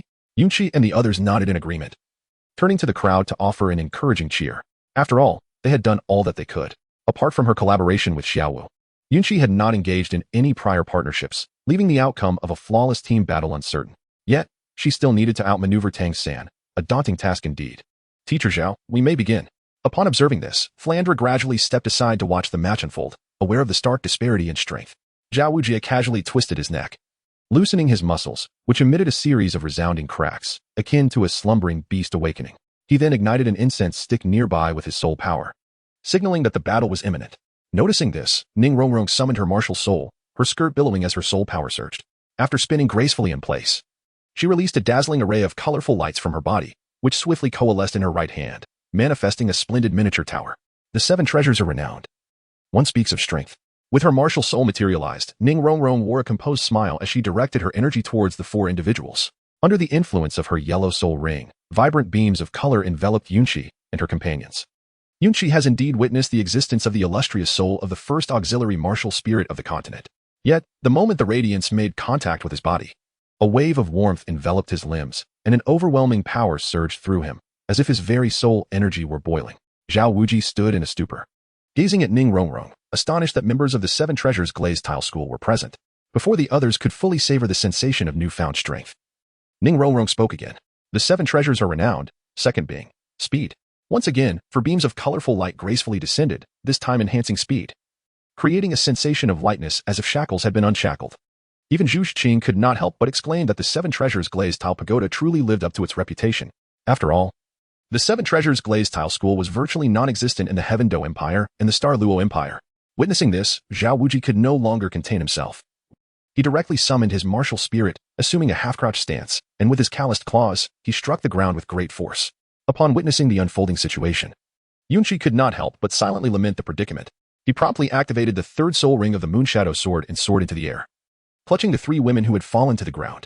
Meanwhile, Tang San remained on the ground but reacted swiftly, leaping into the air just before the overwhelming force could strike, thereby mitigating Xiao Wu's impending attack. Observing Xiao Wu's decision to unleash his ultimate ability, the others hastily summoned their martial spirits, completing their embodiment. Xiao Wu, with a cunning smile, contemplated the 4 individuals aloft, realizing that the blade could not support 5. Noticing that the shorter one remained on the ground, he resolved to eliminate him first before bringing the others down. Yunqi was certainly aware of Xiao Wu's intentions, yet remained unperturbed. Tang San, on the other hand, was taken aback. How could he suddenly be left to confront this soul sage alone? However, Tang San was not one to passively endure. He called out to Yunqi and the others high above. Chiga, please provide support from a distance while I draw his attention. As soon as his words fell, he activated his Ghost Shadow Perplexing Track and Purple Extreme Magic Eye, charging forward. Even Zhu Qing couldn't help but marvel at this diminutive figure, recognizing him as a truly good person. In Yunqi's eyes, he too admired Tang San's combat awareness. Offense was indeed the best form of defense, and their objective was to buy time. Ascending into the sky, Yunqi undoubtedly made the most judicious choice. Xiao Wu, witnessing his initial probing attack fail, paid it little mind. He observed Tang San daringly advancing towards him, a hint of amusement flickering across his face. With a feigned nonchalance, he clasped his hands behind his back, as if inviting Tang San to strike. Upon seeing this scene, Tang San's soul ring shimmered, and the spiked vines ensnared Xiao Wu. While the second soul skill, Parasite, was quietly unleashed. In the midst of the unfolding scene, Yunqi adeptly released his first soul technique, albeit with insufficient soul power. A few peculiar sword energies manifested, swiftly severing the vines that ensnared Xiao Wu as they intertwined with him, striking him directly. Xiao Wu, observing the vines he had intended to break free from an undeniably undignified position, felt the lingering effects of paralysis, rendering him quite uncomfortable. With the vines now severed, he cast a glance towards Tang San, a sly grin spreading across his face. In a single leap, he closed the 7 to 8 meters between them, landing beside Tang San. Tang San, taken aback by the sudden disappearance of the vines, was momentarily stunned. He activated the Ghost Shadow Perplexing Track to its utmost limits, however. Under the overwhelming pressure of soul power and momentum, his speed ultimately fell short. Xiao Wu delivered a powerful punch to Tang San's abdomen, leaving him with the sensation that his internal organs were being displaced, and a trickle of blood escaped his lips. It was evident that he was in considerable distress. Upon witnessing the unfolding situation, Yunqi and the others descended gracefully on their swords, while Xiao Wu and Zhu Qing leaped down to the ground in unison, ready to support Tang San. They were acutely aware that if Tang San were to be incapacitated, they would inevitably become the next targets of the airborne adversary. Zhu Qing and Xiao Wu held no illusions that Xiao Wu, a soul sage, lacked means to engage aerial threats. However, Tang San harbored a different perspective. Gazing at the girl who had occupied his thoughts since he was 6, he felt an overwhelming surge of emotion. He promptly activated the parasitic seeds that had been stealthily planted on Xiao Wu. causing them to sprout and ensnare him tightly once more. After exchanging glances, Xiao Wu and Zhu Shiqing confirmed their course of action. Xiao Wu executed a leap, landing atop Zhao Wujie's head, securing him with her ankle, while Zhu Shiqing swiftly approached with a shadowy piercing strike, following up with a barrage of attacks aimed at Zhao Wujie's eyes. Faced with this onslaught, Zhao Wujie could not afford to be reckless and immediately unleashed his soul power to shield his eyes. Noticing the lack of significant effect, Zhu Shiqing retreated without hesitation. In response, Xiao Wu, leveraging her ankle's strength, forcefully slammed the already bound Zhao Wujie to the ground, creating a cloud of dust and smoke. Clearly, with Ning Rongrong's support, Xiao Wu exhibited strength far exceeding her own level. At the moment Xiao Wu elegantly landed after a mid-air twirl, Zhao Wujie broke free from the vines. A cold smirk spreading across his face as he remarked, "You all truly are impressive." Chapter 31, Stifling Maneuvers. It was evident that Zhao Wujie was engulfed in a surge of fury. The unfortunate bindings were exceedingly vexatious. As his words resonated, his expression darkened, and his body abruptly swelled. The already formidable muscles expanded further, and his height surged by more than a meter, surpassing even Tang San. 7 soul rings materialized beneath him, 2 yellow, 2 purple, and 3 black, each one enhancing his formidable presence. Yunqi's gaze grew significantly more serious. Zhao Wujie was no longer capable of playing around. Meanwhile, Zhu Shiqing recognized the opportunity and unleashed a shadowy claw attack, yet this time, all her strikes proved ineffective, producing an exaggerated clanging sound. It was evident that against the formidable defense and strength of the great strength diamond bear spirit, Zhu Shiqing's assaults were akin to grasping at iron. As Yunqi observed Zhao Wujie preparing to strike Zhu Shiqing, she hastily swung her sword, sending forth a series of spectral sword energies infused with her second soul skill, which vanished from sight only to reappear at Zhao Wujie's eyes. Zhao Wujie had no choice but to defend himself, while Zhu Shiqing swiftly enveloped herself in a faint illusion and vanished beside him, lurking once again. Enraged, Zhao Wujie cursed, "You little brats, all you know how to do is aim for the eyes." Seeing Zhu Shiqing's fading silhouette, Xiao Wu dared not confront Zhao Wujie directly. Instead, she swiftly darted behind Tang San, who assumed Xiao Wu sought his protection. He summoned several vines, yet he underestimated Zhao Wujie's fury. Having endured so much punishment, Zhao Wujie urgently needed an outlet for his wrath, and now Tang San had become his target.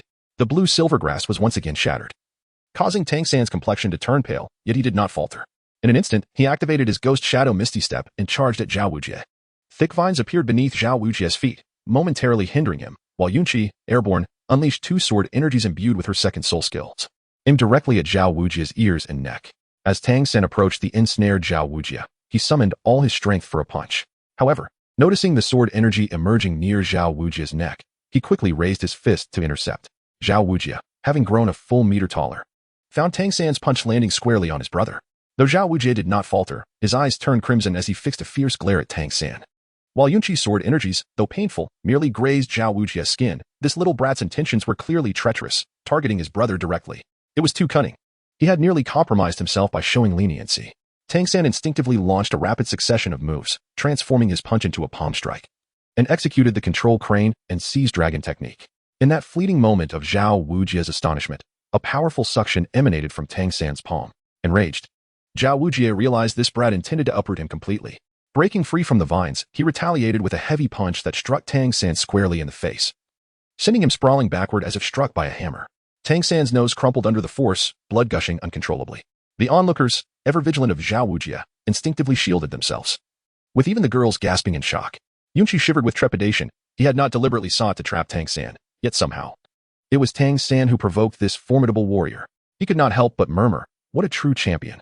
Observing Tang San lying down, Zhao Wujie showed no mercy. Instead, he advanced and continued the fierce exchange, leaving Tang San's face bruised and swollen, resembling that of a pig's head. Yunqi, feeling somewhat embarrassed to continue concealing his prowess, allowed the black soul rings adorning him to shimmer brilliantly. The Moonshadow's sword incessantly conjured phantasmal images, swiftly manifesting a veritable tempest of sword shadows above Zhao Wujie. Upon witnessing the overwhelming onslaught of sword shadows that sent shivers down his spine, Zhao Wujie couldn't help but exclaim, "Only you, lad, could be considered a freak." He hesitated to confront it head-on, for the sword chi had already inflicted numerous wounds upon him. His soul rings glowed fervently, enveloping his form in a golden light. With a fierce bellow, he proclaimed, "First soul skill, immutable king body." The sword chi descended as anticipated, bombarding Zhao Wujie like a relentless downpour. Yet, it was evident that Zhao Wujie had underestimated the situation. This fourth soul skill, imbued with a penetrating effect, could not simply be thwarted by a mere defensive soul skill. Despite undergoing multiple layers of attenuation, the force retained its potency, and under Ning Rongrong's enhancement, the the blades pierced Xiao Wuji's skin. Standing behind Yunqi, Ning Rongrong's beautiful eyes flickered with surprise. From her elevated vantage point, she observed Xiao Wuji remain unscathed by the collective onslaught of the others, yet utterly unable to withstand each of Yunqi's sword strikes. The fourth soul ring, in particular, was an astonishing shade of black, perhaps even the continent's most gifted prodigy. As described by her father, should be reconsidered in light of this display. Before long, the tempest of sword shadows subsided, leaving Xiao Wuji standing like a target, drenched in crimson, resembling a figure of blood. Not a single patch of his skin remained unscathed, yet Yunqi understood that the damage inflicted upon Xiao Wuji was still insufficient. Clearly, Yunqi anticipated that as the sword chi waned, Xiao Wu and Zhu Zhuqing would rush forward to deliver the finishing blow, only to be repelled by a surge of golden light that sent them flying away. As Yunqi swiftly wielded his sword to catch the two women while Xiao Wuji wiped the blood from his eyes, he observed their grievous injuries. His gaze, sharp as a blade, fixated on Xiao Wuji. Although he understood that injuries were an inevitable part of battle, Yunqi could not suppress the indignation swelling within him. Regardless of Xiao Wuji's shortcomings, Yunqi harbored profound affection for the two women. Before Yunqi could take action, the previously incapacitated Tang San seized the moment of distraction. He deftly produced several dragon whisker needles, channeling his Xiantian skill as he employed stealthy techniques to launch them directly at Xiao Wuji.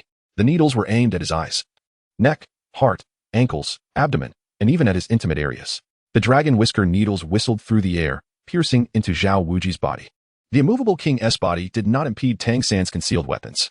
As Xiao Wuji turned to face Tang San, an excruciating pain surged through him. While other parts of his body fared well, his intimate area could not endure such torment, prompting a wretched scream that resonated throughout the Shrek Academy. "You little rascal!" The fifth soul ring on Xiao Wuji glimmered ominously, the deep black ring flaring to life, and the anguished cries echoed throughout the academy. Meanwhile, Tang San, whose nose had just ceased bleeding, found himself once again besieged by gravity, causing a fresh spurt of blood to erupt. The internal injuries from the previous brutal blow caused his organs to quiver, propelling him towards Xiao Wuji under immense pressure. Witnessing Xiao Wuji in agony, as if he were on the brink of collapse, Tang San urgently called out for help. "Shiga, save me." At that moment, Yunqi was taken aback by Tang San's audacious maneuver, his scalp tingling with shock. Was that a place suitable for launching concealed weapons? Yet, upon hearing Tang San's desperate pleas, Yunqi could no longer remain a passive observer, especially since both Xiao Wu and Zhu Zhuqing had been injured by Xiao Wuji. Yunqi lowered his gaze at Xiao Wu and Zhu Zhuqing, softly inquiring, "Xiao Wu, Zhuqing, how are you both?" Xiao Wu and Zhu Zhuqing shook their heads, indicating that they were not seriously harmed. Having never encountered such a significant setback, Xiao Wu turned to Yunqi and suggested, "Brother, let us employ that technique." Yunqi gazed at Xiao Wu with evident concern. "Is your body capable of enduring this?" It was clear that the martial soul fusion technique imposed a certain burden on both soul power and physical form. Beside them, Zhu Zhuqing and Ning Rongrong were expressions of confusion, yet neither Yunqi nor Xiao Wu offered any explanations.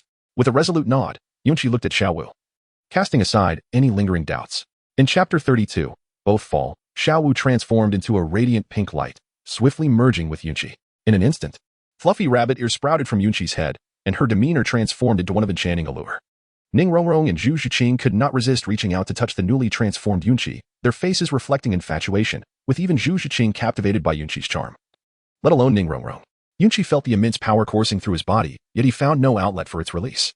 The urgency of the situation demanded swift action, otherwise his soul energy would undoubtedly be unable to endure. Tang San was similarly propelled by the pressure towards Xiao Wuji's side. With a heavy stomp, Xiao Wuji knocked Tang San unconscious, but ultimately restrained his strength. Otherwise, Tang San would have met a swift and chilling end. Yunqi also descended from the sword, his legs suddenly swelling. With a single leap, he wielded his sword downwards, its blade emanating a chilling gleam. Xiao Wuji, witnessing the two who could still employ the martial soul fusion technique, gritted his teeth to suppress the pain. His hands transformed into massive bear paws, directly striking towards Yunqi. Upon witnessing the situation, Yunqi instinctively retracted his downward strike. With a swift turn, he evaded Xiao Wuji's formidable Golden King palm, employing the elusive technique of phantom shadow to create distance once more. However, Xiao Wuji was not one to easily allow Yunqi to escape. While speed was not his forte, he possessed the ability to diminish the pace of others, ensnaring them within his domain. Yunqi, too, was well aware of Xiao Wuqi's soul abilities. Like Tang San, he found himself ensnared once more in the grip of intensified gravity and compression. As he beheld the increasingly menacing approach of Xiao Wuqi, Yunqi did not hesitate. He took to the skies on his sword, seeking to create distance first and foremost. Xiao Wuqi's gaze turned icy, and with a flicker, his third soul ring glimmered ominously. A sense of foreboding washed over Yunqi, prompting him to urgently ascend to greater heights. Yet, Xiao Wuqi was not one to easily let Yunqi escape. Propelled by the influence of his third soul ring, he crouched and leaped, unleashing a series of shockwaves upon the ground. pursuing Yunqi like a cannonball. As Yunqi gazed at Xiao Wujie, who had suddenly appeared before him, he continuously unleashed sword energy to impede Xiao Wujie's impressive leaps. However, regardless of how many wounds Yunqi's sword energy inflicted upon Xiao Wujie, the latter remained unfazed, his eyes cold and indifferent. In Xiao Wujie's perspective, both Yunqi and Tang San were akin to petty individuals, one resorting to despicable tactics, while the other indiscriminately unleashed sword energy from above, akin to a bothersome fly. Observing that his sword energy could not halt Xiao Wujie, Yunqi felt a gnawing frustration, akin to swallowing a fly. Indeed, the disparity in soul power was overwhelmingly vast. Just when Yunqi contemplated surrendering, a radiant azure light enveloped him, Ning Rongrong's soul skill. Once again, he experienced a sense of buoyancy coursing through his body, propelling him upward from his sword. Xiao Wujie, momentarily taken aback, realized that his momentum had faltered, rendering him unable to reach Yunqi. As he noticed the distance between them had stretched to around 30 or 40 meters above the ground, he felt his body gradually decelerating until it came to a halt. Being a seasoned combat expert, Xiao Wujie, recognizing the futility of his attempts to strike Yunqi, promptly activated his sixth soul skill. The profound black soul ring emanated an overwhelming aura as soul energy rapidly coalesced within Xiao Wujie's mouth. Upon witnessing the scene, Yunqi inwardly cursed, wondering if they were truly unable to handle the situation. However, regardless of his thoughts, his hands remained in motion. He first enveloped himself in soul energy, then deftly placed the rabbit ears of his martial spirit onto his own ears, securing them tightly. The sword also reappeared beneath Yunqi's feet. For both he and Xiao Wujie were suspended in midair. As he beheld the moment when Xiao Wujie's soul rings shimmered, Yunqi completed his actions and inwardly addressed Xiao Wu, asking, "Xiao Wu, can your soul power endure one final attack?" Xiao Wu's soft and feeble voice reached Yunqi, urging, "Brother, just go for it. Teach that bear a proper lesson." Yunqi's gaze sharpened, and the external soul bones on his back detached, forming a series of swords that created a sword formation, sealing off the area around Xiao Wujie. The ability to restrict the soul power of the target soul master was a skill Yunqi had understood since acquiring the external soul bones. The effectiveness of the seal depended on the level of the target. If the target's level surpassed Yunqi's, the sealing ability would gradually diminish. However, if Yunqi's level was higher, he could completely restrict the target, rendering them as ordinary as a common person. The fact that Xiao Wujie could still influence him by 20 to 30% was already astonishing. As the sword formation took shape, Yunqi initiated a martial soul fusion technique with Xiao Wu.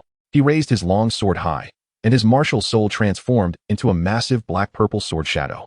With a powerful swing, a sword light shot forth towards Xiao Wujie, illuminating the surroundings and making both Yunqi and Xiao Wujie appear diminutive in its presence.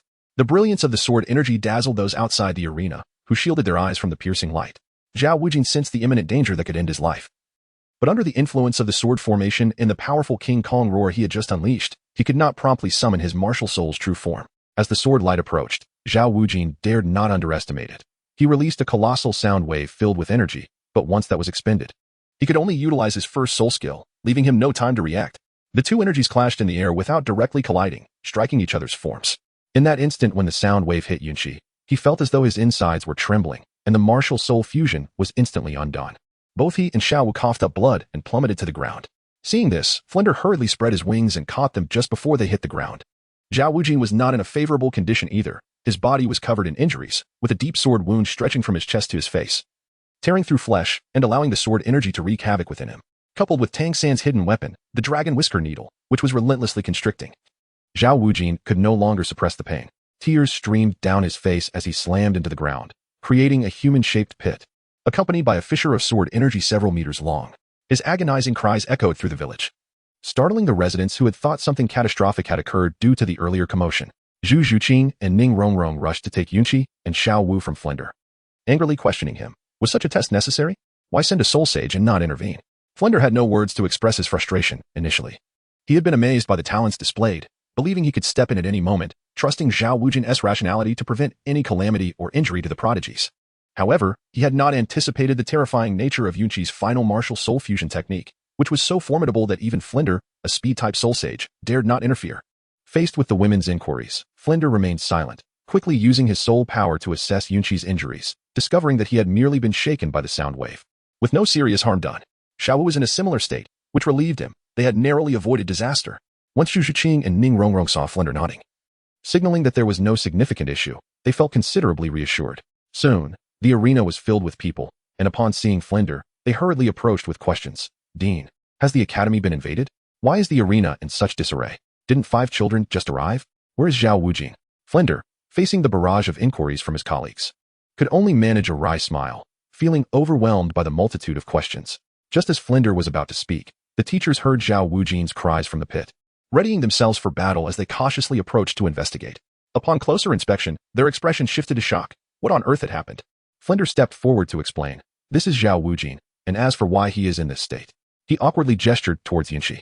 Are you saying that old Xiao was beaten into this state by this child? Flinder nodded helplessly. Some teachers who had not previously encountered Yunxi were filled with astonishment and skepticism. Flinder understood their thoughts but realized that it was not something that could be easily clarified. He urged everyone to quickly bring Xiao Wujin out for treatment. The teachers finally reacted, hurrying to assist. Flinder managed a slight smile as he addressed the conscious Zhu Zhuqing and Ning Rongrong. Welcome to Shrek Academy. Noticing Zhu Zhuqing's silence and Ning Rongrong's lack of immediate response, he understood that they were captivated by the enigmatic Yunxi. Zhu Zhuqing eventually spoke, bowing slightly to Flinder. Dean, may we wait until Yunxi and the others awaken before responding? Flinder anticipated this response, feeling a twinge of dissatisfaction but refraining from expressing it, merely nodding in acknowledgement. Then please rest here until they awaken. Teacher Xiao has exerted himself, and their injuries are not severe. They merely lost consciousness due to the impact and should regain awareness soon. Zhu Zhuqing, upon checking Yunxi and Xiao Wu with her soul power, noted that they were primarily exhausted and needed recovery. She nodded and asked Ning Rongrong to help support Xiao Wu to a nearby abandoned house for rest. As Flinder watched the four depart, he cast an odd glance at Tang San, inwardly lamenting the boy's dubious tactics, reflecting on his old friend and the recent tales that had captivated the continent. He regarded Tang San with a hint of pity, considering that the boy might have experienced some trauma when obtaining his first soul ring, leading him to employ underhanded strategies against his peers. After ensuring Tang San was settled, Flinder took his leave. Meanwhile, Oscar, having just arrived, inquired about the situation and learned the cause of the massive pit and Xiao Wujin's cries. Cold sweat trickled down his brow, thankfully. The familiarity of the junior had prevented him from lashing out. Had he confronted that junior, he might have faced dire consequences. As for Xiao Wujin, some teachers attempted treatment but felt powerless. While external injuries could be addressed, the sword energy and the embedded fragments within his flesh posed a significant challenge that stumped them. This predicament swiftly drew Flinder's attention. Witnessing Xiao Wujin's suffering, Flinder lifted him and soared towards the city, uncertain if Tang San could extract the embedded fragments, as no one would have anticipated that he possessed the ability to draw out the constricted matter within. Upon reaching Soto City, Flinder contacted a healing soul master, who promptly cleared the sword energy. However, upon probing Xiao Wujin's body with soul power, the healer's expression turned grave. Xiao Wuji, enduring immense pain, tremulously implored the doctor, please, expedite, assist me, in extracting these objects. The physician, observing Xiao Wuji's excruciating agony, inquired, whom have you offended to warrant such cruelty? I am unfamiliar with these objects, and I cannot assure their complete removal. Both Xiao Wuji and Flinder grew increasingly anxious. Is there no way to treat this? The doctor sighed, replying, there is a possibility, but these objects are intricately embedded in your vital areas. To remove them, one must excise flesh. I will employ my soul techniques to staunch the bleeding with each incision, but I cannot restore the lost tissue. Before Xiao Wuji could respond, the doctor continued, you must make a swift decision, for these fine needles are continuously retracting. Delay could render them utterly irretrievable. Hearing this, Xiao Wuji hastily inquired, are there alternative treatments available in the city? The physician shook his head at Xiao Wuji's hopeful gaze, prompting a furious outburst from him. That scoundrel. Why didn't I just kill him outright? Flinder, sensing the gravity of the situation, quickly sought to calm Xiao Wuji, aware that a murder would complicate matters greatly. Old Xiao, remain composed. Let's first ask the doctor if there are other options. The physician recognized the significance of the matter at hand, knowing it was vital for a man. Something that could be managed but not easily forsaken. In response to their eager looks, he reluctantly confessed, there is one more method. But it would inflict considerable harm on my own body. Additional compensation will be required. Xiao Wuji's eyes brightened at this revelation, signaling Flinder. Trembling with trepidation, Flinder retrieved a small pouch from his soul tool and placed it in the doctor's hand, only to be met with a shake of the head. After several attempts, Flinder finally produced 6 larger pouches, collapsing to the ground in despair, his eyes vacant as if bereft of life. The doctor, now in possession of the payment, addressed Xiao Wuji. The excision of flesh is unavoidable, yet I can utilize my soul techniques to alleviate your suffering. Witnessing Flinder's despondent demeanor and the doctor's grim prognosis, tears welled in Xiao Wuji's murky eyes. He vowed he had never felt so humiliated in his life, even when confronted by 16 soul emperors from the spirit hall. He had managed to escape, but now, faced with the glinting knife in the doctor's hand, he silently closed his eyes. As the doctor observed Xiao Wuji's apparent readiness, he unleashed his martial spirit. Under the influence of the soul technique, Xiao Wuji swiftly succumbed to unconsciousness, his body immobilized. Only vaguely aware of the doctor's knife tracing his form, Flinder, in a state of panic, assisted the doctor, wiping sweat and handling the knife. Terrified that one misstep would haunt him for eternity, as Flander trembled with anxiety, Xiao Wu, having lowered his soul defense, soon fell into a deep slumber under the doctor's technique. When Xiao Wu eventually roused from his stupor, he sensed a significant loss of weight. Fortunately, his vital areas remained largely protected, with only superficial flesh excised, an inconvenience that would heal swiftly, given his saint-level constitution. Yet, in that moment, an overwhelming sensation washed over him. The man, now in his 50s, could no longer contain his tears, weeping uncontrollably. Outside, Flander sighed deeply, rubbing his temples in exasperation. Chapter 34. Ning Rongrong's thoughts. Meanwhile, on the other side, Yunqi, along with Xiao Wu, was brought inside to rest by Zhu Zhuqing and Ning Rongrong. Zhu Zhuqing's eyes brimmed with compassion as she gazed at the unconscious man. Ning Rongrong, observing this interaction, couldn't help but express her curiosity. Your name is Zhu Zhuqing, right? Allow me to introduce myself. I am Ning Rongrong. Zhu Zhuqing met Ning Rongrong's gaze, nodding gently before replying, yes, thank you for your previous advocacy. Ning Rongrong, unfazed, spread her hands in a gesture of indifference. Her curiosity piqued as she questioned, what brings the three of you together? A faint smile graced Zhu Zhuqing's lips as she explained, initially, it was Xiao Wu who was with Yunqi. I joined later. Perhaps it was during my most desperate moments that he saved me, offering hope, and when that hope faltered, he provided companionship. As she spoke, Zhu Zhuqing tenderly wiped Yunqi's face with a handkerchief.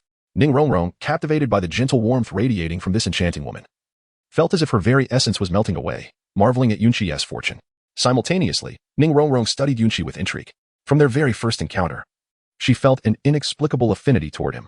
Possessing formidable strength and striking features, Yunqi kindled a flutter in her heart. However, upon learning that both Zhu Zhuqing and Xiao Wu were his close confidants, her curiosity intensified, prompting her earlier inquiry. Yet, the answers left her in a state of confusion. Her mind racing with thoughts. She held no objection to a powerful man having multiple companions. After all, even her father had found numerous wives. The legacy of a strong bloodline must endure, and the same held true for exceptional martial spirits. Being the youngest and exceptionally gifted, she garnered the favor of her entire sect. Ning Rongrong gently tapped her forehead, muttering to herself, he may not even be interested in me. Why indulge in unrequited feelings? True to her nature, she would normally seize what she desired, refusing to share it with others. Yet, the comfort she felt around Yunqi was unparalleled, instilling a profound sense of tranquility within her. As Yunqi stirred from his unconscious state, his eyes fluttered open only to be met by two hills obscuring his view. His head spinning slightly, it seemed that his movement had disrupted Zhu Zhuqing, who paused her meditation and, peering down at him, remarked, nothing to see here. Perhaps the recent battle had made Zhu Zhuqing acutely aware of her own limitations compared to Yunqi and Xiao Wu. Observing their fierce struggle while she could do nothing but retreat from the battlefield had left her disheartened, prompting her to utilize her spare time for trainings, yet yearning to remain by Yunqi's side. Yunqi also felt the little kitten, who had ceased its training. Just as it rose, it was once again pressed down by another kitten with a ball. You are not yet well. The physician has just examined you and noted that your body has endured some shock and requires a period of recuperation. Upon hearing this, Yunqi instantly sensed a fiery pain within, not quite pain, but rather an uncomfortable sensation. After a moment of introspection, Yunqi discovered that there were not many significant issues, which eased his mind. He then turned to Zhu Zhuqing and inquired, what about Xiao Wu? Is she unharmed? Zhu Zhuqing, with a rare hint of tenderness in her voice, responded softly, Xiao Wu is right beside you. She is fine, having sustained far less injury than you. The martial soul fusion primarily affects your body. Xiao Wu merely fainted from exhaustion of her soul power. Yunqi, upon hearing the fluctuating words of the little kitten, let out a chuckle and turned to blow a gentle breath towards his abdomen. With a hint of teasing in his tone, he inquired, is there something troubling my little kitten? If the injury is too severe, I shall be deeply pained, so much so that I might find myself sleepless through the night. The little kitten, feeling the warmth emanating from his abdomen while listening to Yunqi's words, blushed with embarrassment. How utterly mortifying. Yunqi was also playfully sparring with Zhu Zhuqing, perhaps too engrossed in their antics to notice that Ning Rongrong's face had turned a deep crimson. In fact, she was so absorbed that Ning Rongrong's presence seemed to have completely slipped her mind. It was only when Ning Rongrong's breathing grew heavier that Yunqi became aware of her. Embarrassed, Yunqi averted her gaze slightly, following Yunqi's line of sight. Zhu Zhuqing noticed that Ning Rongrong was staring intently at the two of them. With a sigh, she chose to close her eyes and silently focus on her cultivation. Although the flush in her ears betrayed the true feelings of the little kitten within, Yunqi sincerely expressed his gratitude to Ning Rongrong, who was accompanying Xiao Wu. Thank you for taking care of Xiao Wu. Ning Rongrong took a few deep breaths, shaking off the images that had just flooded her mind, and explained to Yunqi, I did not care for her, it was Zhuqing who assisted. I merely sat by her side. Yunqi smiled faintly, not taking it to heart, and continued. We must express our gratitude. Without your assistance, we might have faced the wrath of teacher Zhao quite severely. At this mention, A chill swept through the room as everyone recalled the unassuming Tang San, whose actions had incited Xiao Wujia's fury. That lad had a knack for exploiting men's vulnerabilities. Zhu Zhuqing felt a surge of anger. Were it not for that individual, Yunqi and the others might not have sustained any injuries. If Yunqi were to learn of this, he would undoubtedly be overjoyed, for he was a person of unpredictable nature. He allowed double standards among his own but would not tolerate them from others. Thinking of Tang San, Yunqi hastily summoned a panel visible only to himself. Upon viewing the completion of his tasks, he arranged the rewards he had garnered from Tang San and Xiao Wujie for himself. With a concentrated thought, he sensed an influx of over 20,000 dragon whisker needles within his ring, and the years of his soul ring were immediately augmented. In the blink of an eye, Yunqi had achieved this enhancement. As the years of his first soul ring increased, the purple hue deepened, and Yunqi's soul power escalated to level 44. The growth in battle experience and the sudden surge of soul power occurred seamlessly. However, the little kitten and Ningrongrong were left utterly astounded. How could the conversation shift so casually while someone achieved a breakthrough? This defied all logic. Seeing the situation, Yunqi offered no further explanation, simply asserting that her talent was extraordinary. Once again, she found herself the recipient of the envious gazes of the two women. Yunqi remained grounded despite the recent battle, realizing that he was far from being a match for the Soul Sage. This was largely due to Xiao Wujie's restraint. Had he not held back, Yunqi would have been left to mourn at his grave this time next year. Shortly thereafter, Xiao Wu awoke in a daze, her frail gaze fixed upon Yunqi. She had emerged from within him after he had absorbed the attack, only recalling their plummet from the skies before losing consciousness. Relieved by Yunqi's reassurance of his well-being, she finally felt at ease. Chapter 35. Interlude. On a hill not far from Shrek Academy, a middle-aged man in a gray robe observed the recent events unfold. This man was Tang Hao, the father of Tang San. Over the years, he had only seen his son a handful of times. Yet he often discreetly monitored the happenings around Tang San. In doing so, he discovered a promising individual in Yunqi. However, Yunqi was no longer a member of the Haoyan clan, and Tang Hao felt he lacked the dignity to confront him. Nevertheless, he found joy in the bond between his son and Yunqi, considering that throughout Tang San's life, Yunqi was perhaps his only confidant. Tang Hao knew Yunqi well, having watched him grow, and thus felt a sense of comfort. What he did not realize, however, was that Yunqi's outward demeanor masked deeper complexities. This misunderstanding was understandable. Aside from an initial moment of provocation towards Yu Xiaogang when Tang Hao was absent, Yunqi had been skillfully cultivating relationships through his affinity, all while subtly undermining them. Under Tang Hao's scrutiny, Yunqi's charm had even begun to affect him, as he frequently observed Yunqi delivering food to Tang San and Yu Xiaogang. The journey Tang San undertook was also conducted under Tang Hao's watchful eye, albeit less frequently. Yet, upon witnessing his son's severe injuries inflicted by Xiao Wujie during the entrance exam, so grievous that he barely recognized him, with several teeth knocked out, Tang Hao's fury ignited. While he understood Xiao Wujie's motivations, he struggled to suppress his anger. Given Xiao Wujie's demeanor, Tang Hao feared he might continue to target both Tang San and Yunqi, prompting him to consider issuing a warning to Xiao Wujie. Unbeknownst to Xiao Wujie, a title Douluo awaited him at Shrek. Currently, he was wrapped in bandages, with only his nose and eyes visible. Though the physician had treated his internal injuries, the external wounds were slow to heal, and the soul power spent healing Xiao Wujie's companion left little assistance for him. Fran, being the miser he was, refused to spend any more gold soul coins, suggesting Xiao Wujie recover from his minor injuries on his own. After exiting the clinic, the two hailed a carriage since Xiao Wujie could hardly walk without grimacing in pain.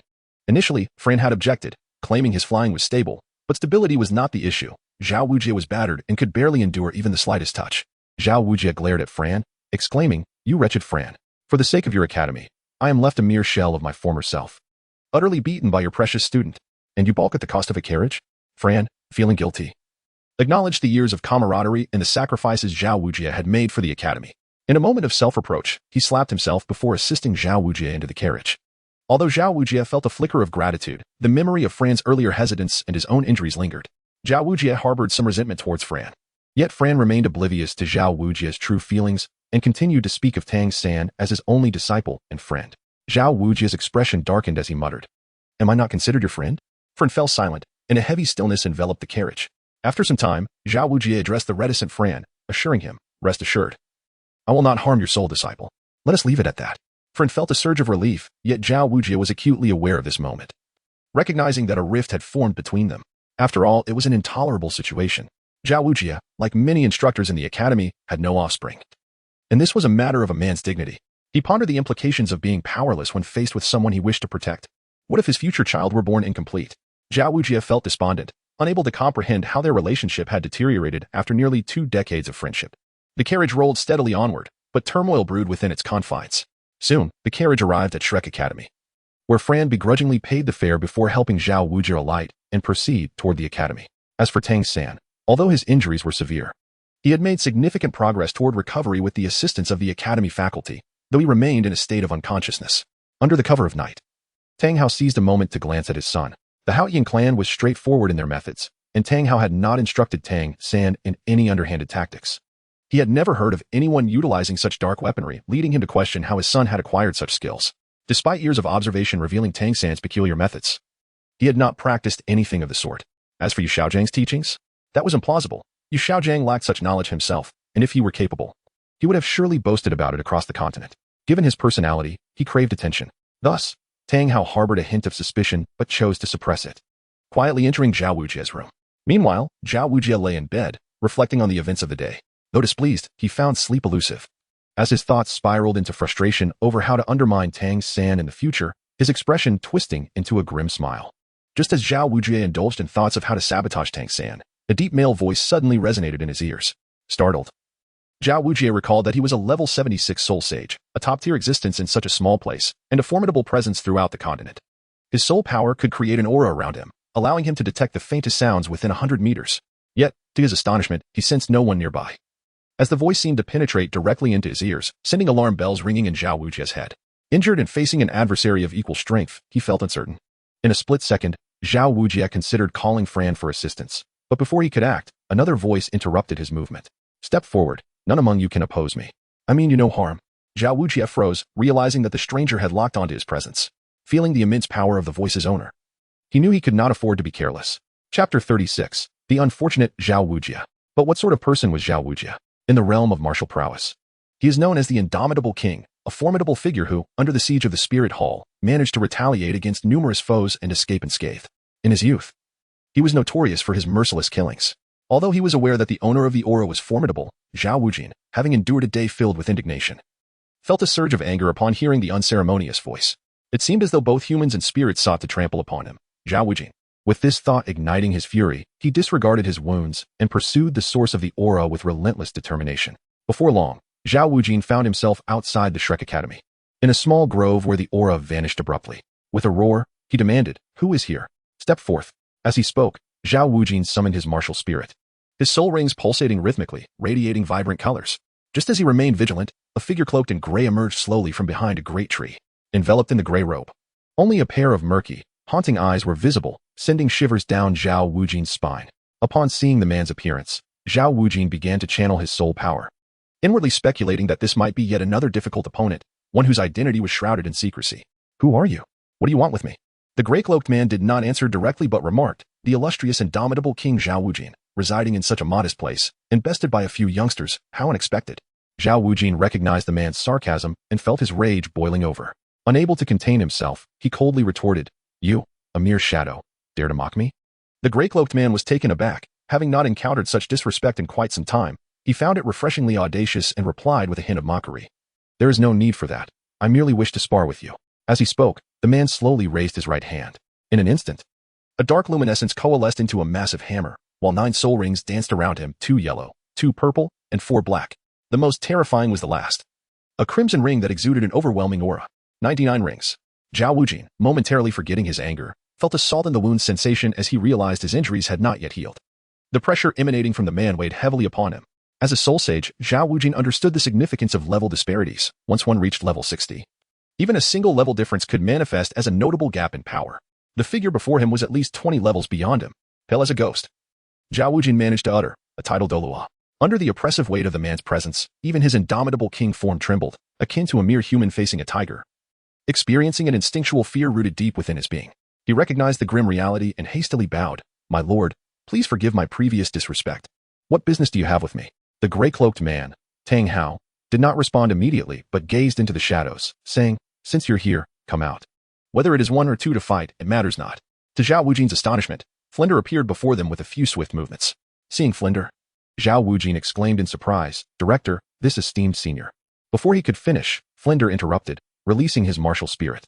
A pair of immense wings unfurled from his back, enveloped in feathers, his eyes transforming into a striking orange hue with slitted pupils. 7 soul rings materialized around him, pulsating rhythmically. Flinder respectfully bowed to the gray-cloaked man. not to initiate combat, but to ensure that he was not underestimated. With reverence, he stated, "I pay my respects to your highness, the Haotian." Xiao Wu, regaining his composure, recalled the identity of the hammer-wielding title Douluo and lamented his misfortune today. Having endured a beating, he now found himself inexplicably targeted by this Haotian. A sense of despair washed over him. Tang Hao regarded the two with a calm demeanor, saying, "No need for formalities. I am here to stir trouble, and bowing serves no purpose." Flinder, slightly bewildered, inquired, "Your Highness, could you clarify your intentions?" Tang Hao turned his gaze to Flinder, scrutinizing him for a moment. "Your martial spirit is the Cat Eagle, a level 78 soul sage, one of the golden iron triangle's wings, and you founded Shrek Academy, did you not?" Flinder nodded, puzzled by the connection. Tang Hao continued, "Then step aside. Otherwise, I might strike you as well." Flinder, feeling helpless, acknowledged that a title Douluo discussing matters before resorting to violence was a sign of respect. Xiao Wu, still in bewilderment, racked his brain, wondering how he had offended this individual. Observing Xiao Wu's bandaged form, Tang Hao's demeanor softened slightly. "After I vent my frustrations, I shall explain. I won't use my full strength or even my martial spirit. You need only endure my blows for a short incense stick's duration, 10 minutes. Xiao Wu could only smile bitterly as Flinder distanced himself, wary of being caught in the ensuing chaos. Tang Hao withdrew his soul power, and in an instant, his soul rings and martial spirit vanished. He raised his fist and struck Xiao Wu's face.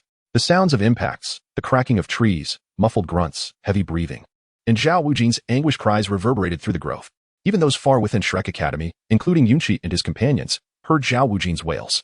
Xiao Wu and Zhu Zhiqing commented, "Did you and Tang Sen beat Xiao Wu too severely during the day?" He is still crying out. Yunqi opened the window, gazing towards the forest, and began to comprehend certain things. She exchanged a knowing glance with Xiao Wu, who understood Yunqi's intentions as well. However, Zhu Zhiqing, sitting nearby, looked at the two in confusion and inquired about what was happening. Yunqi, not wishing to conceal anything, directly satiated the little cat's curiosity, revealing that there was a title Douluo in that direction, which filled the little cat with longing. Chapter 37, Yunqi's New Thoughts. Meanwhile, Tang Hao, engaged in battle, exclaimed, "So you are one to hide your head and expose your tail. Bullying children, are you? A soul sage using the sixth spirit skill against a soul respect. Is that right? Is that so?" Tang Hao grew increasingly exhilarated, as if all the frustration he had bottled up over the years was now being unleashed upon Xiao Wu. Noticing the fiery redness in Tang Hao's eyes, Xiao Wu understood the predicament and hurriedly explained, "Please stop. I wasn't serious about the speed test. I was using only the minimum amount of soul power. I also want to recruit students for the academy. How could I possibly incapacitate them?" Seeing that Tang Hao is unyielding, Flandra, unable to bear it any longer, shouted, "Your Highness, perhaps we should call it a day.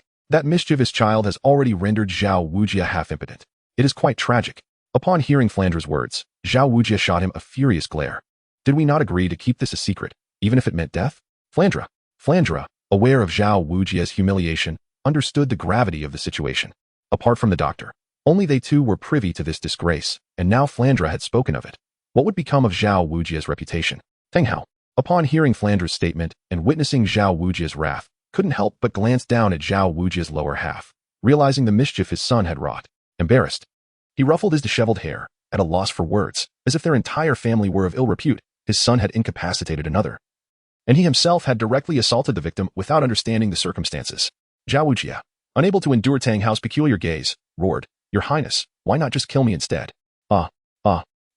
Observing Xiao Wu's impending breakdown, Flandra and Tang Hao suppressed their expressions. Such pity would only serve as a second blow to Xiao Wu's spirit, a wound far more painful than that of the body.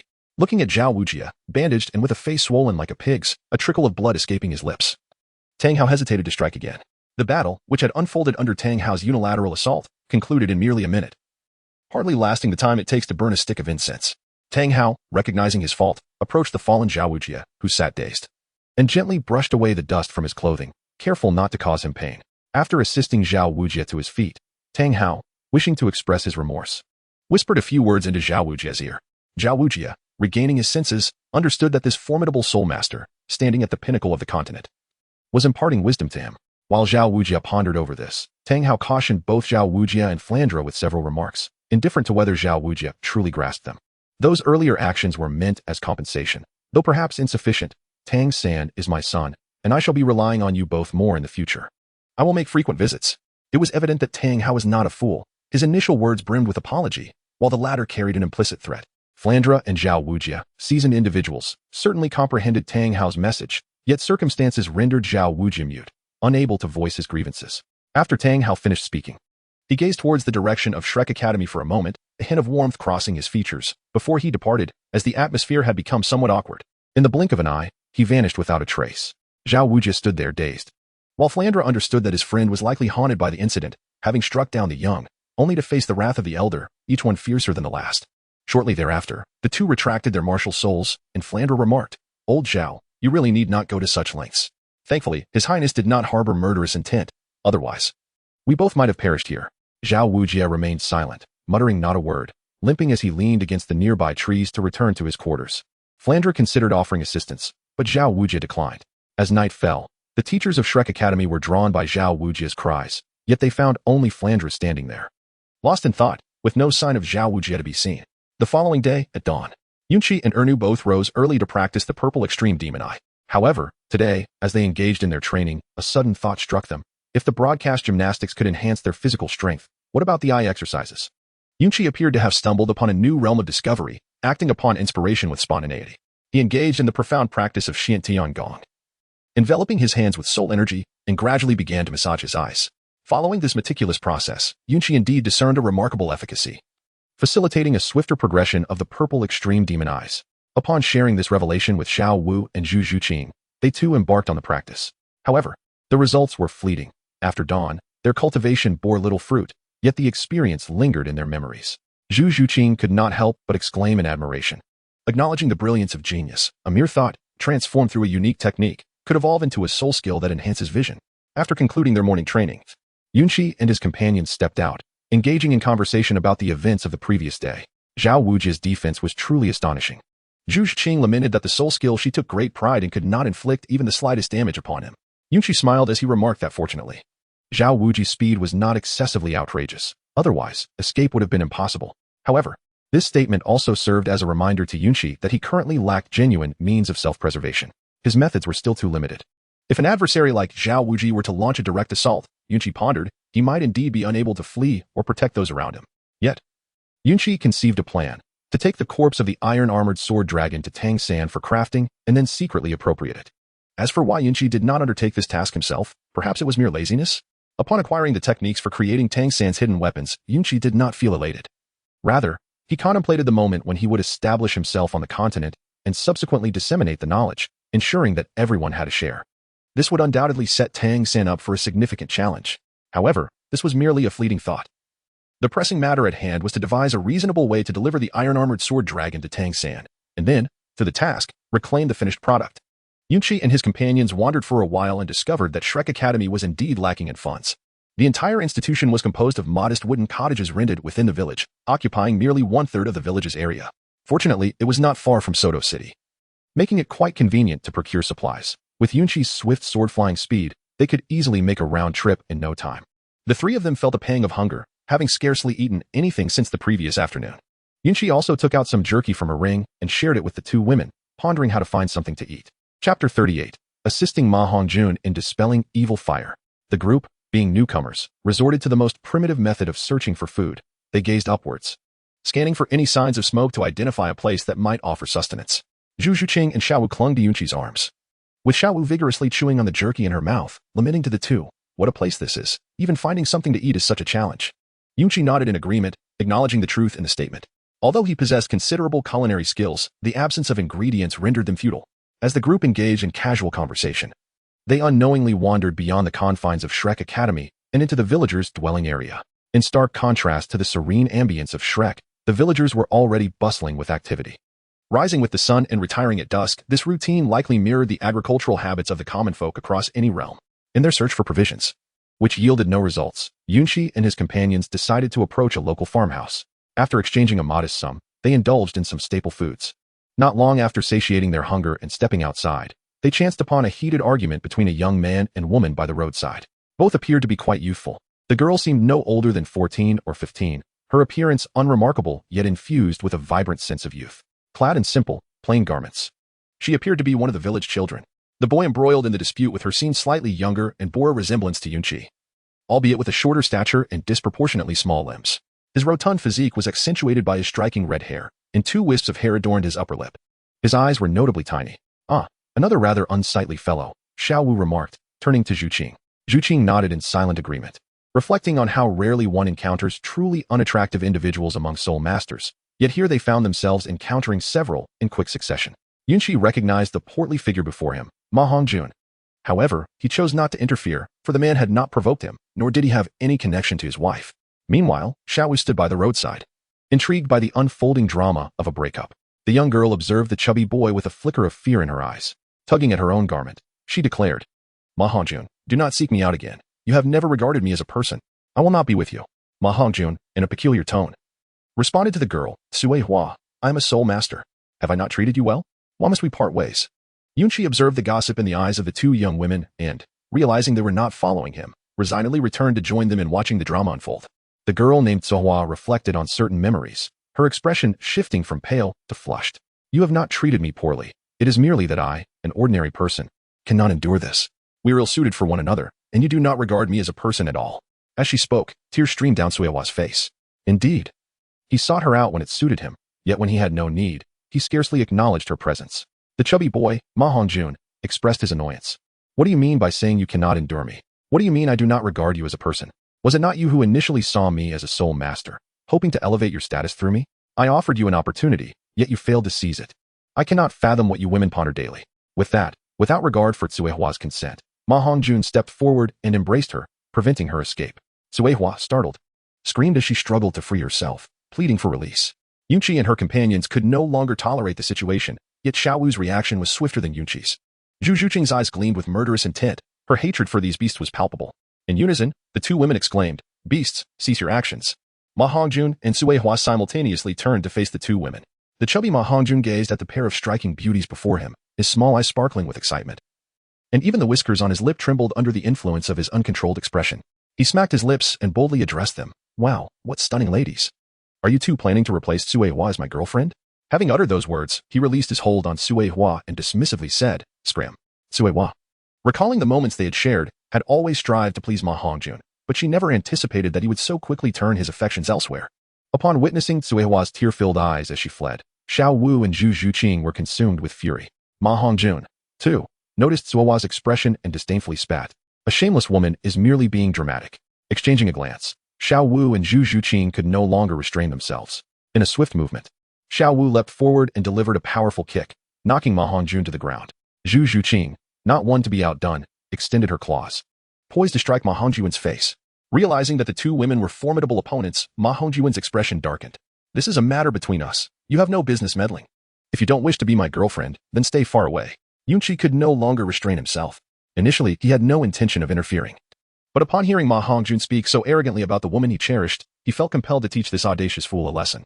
Thus, he immediately issued a mission. Mission, assist Ma Hongjun in dispelling his malevolent energy. Reward, preserve the essence of his malevolent energy while eliminating its harmful effects. Without a moment's hesitation, Yunqi accepted the offer outright.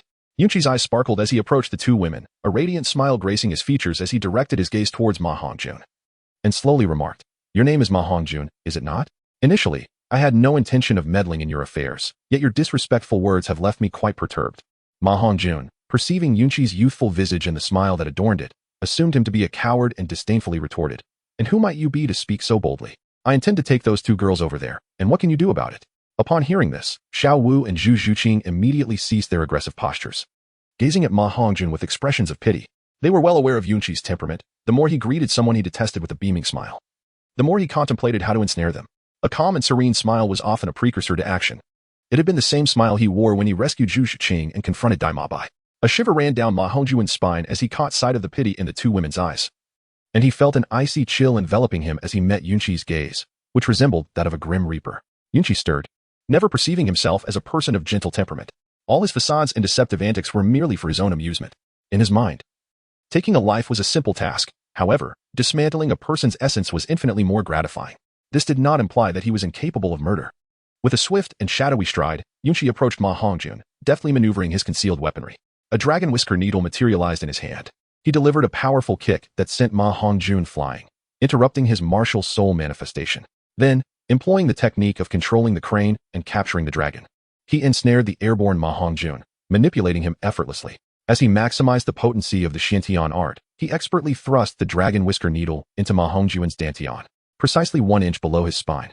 Yunqi pondered, Are you not brimming with malevolent energy? Today, I shall assist you in dispelling it. The dragon whisker needle is capable of coiling. Through Yunqi's technique, it would not inflict even a modicum of pain upon Ma Hongjun. The needle merely disrupts a meridian node, effectively blocking that conduit, rendering Ma Hongjun incapable of rising. Chapter 39. A vicious beating for Ma Hongjun. After Yunqi completed this task, he lifted his knee and delivered a powerful strike, sending Ma Hongjun soaring once more. Yunqi then called out cheerfully to Xiao Wu and Zhu Shiqing. Did this rotund fellow not just insult you? Let us play ball. Remember to pass. Xiao Wu's playful spirit ignited, and even Ning Rongrong, who had just arrived, expressed her desire to join in. Yunqi nodded in agreement, not paying it much mind. Soon, under Yunqi's extraordinary ball control, Ma Hongjun was kicked around without ever touching the ground. However, not everyone possesses Yunqi's formidable physical strength. After a few kicks, they found the hefty figure too burdensome and exhausting to continue. They decided to abandon the endeavor, for they had not summoned their martial spirits, merely relying on their physical prowess, which, as Yunqi had stated, was far more exhilarating. In the serene expanse of Yunqi, a solitary figure found himself ensnared in ennui as he volleyed the ball. After a final kick that sent Ma Hongjun soaring into the heavens, he ceased his exertions and proceeded towards a group of women. Meanwhile, Ma Hongjun, having laboriously descended from the sky, experienced a disorienting dizziness as the world spun around him. After a few determined shakes to regain his composure, he cast a resentful glance at Yunqi's retreating silhouette, before summoning his martial soul. With a resounding declaration, he cried out, "Phoenix, manifest!" Yunqi turned upon hearing a sound, and the three unfamiliar women, upon realizing it was a phoenix, secretly embraced the transformation. For the phoenix is indeed a supreme beast spirit, renowned for its formidable prowess. Under the gazes of the onlookers, Ma Hongjun radiated a vivid purplish-red light, his short hair suddenly lengthening and drawing towards the center, leaving the sides bare, resulting in a Mohican hairstyle, though its wings were not visible. The rotund figure of the chubby boy was adorned with feathers, his hands transforming into claws.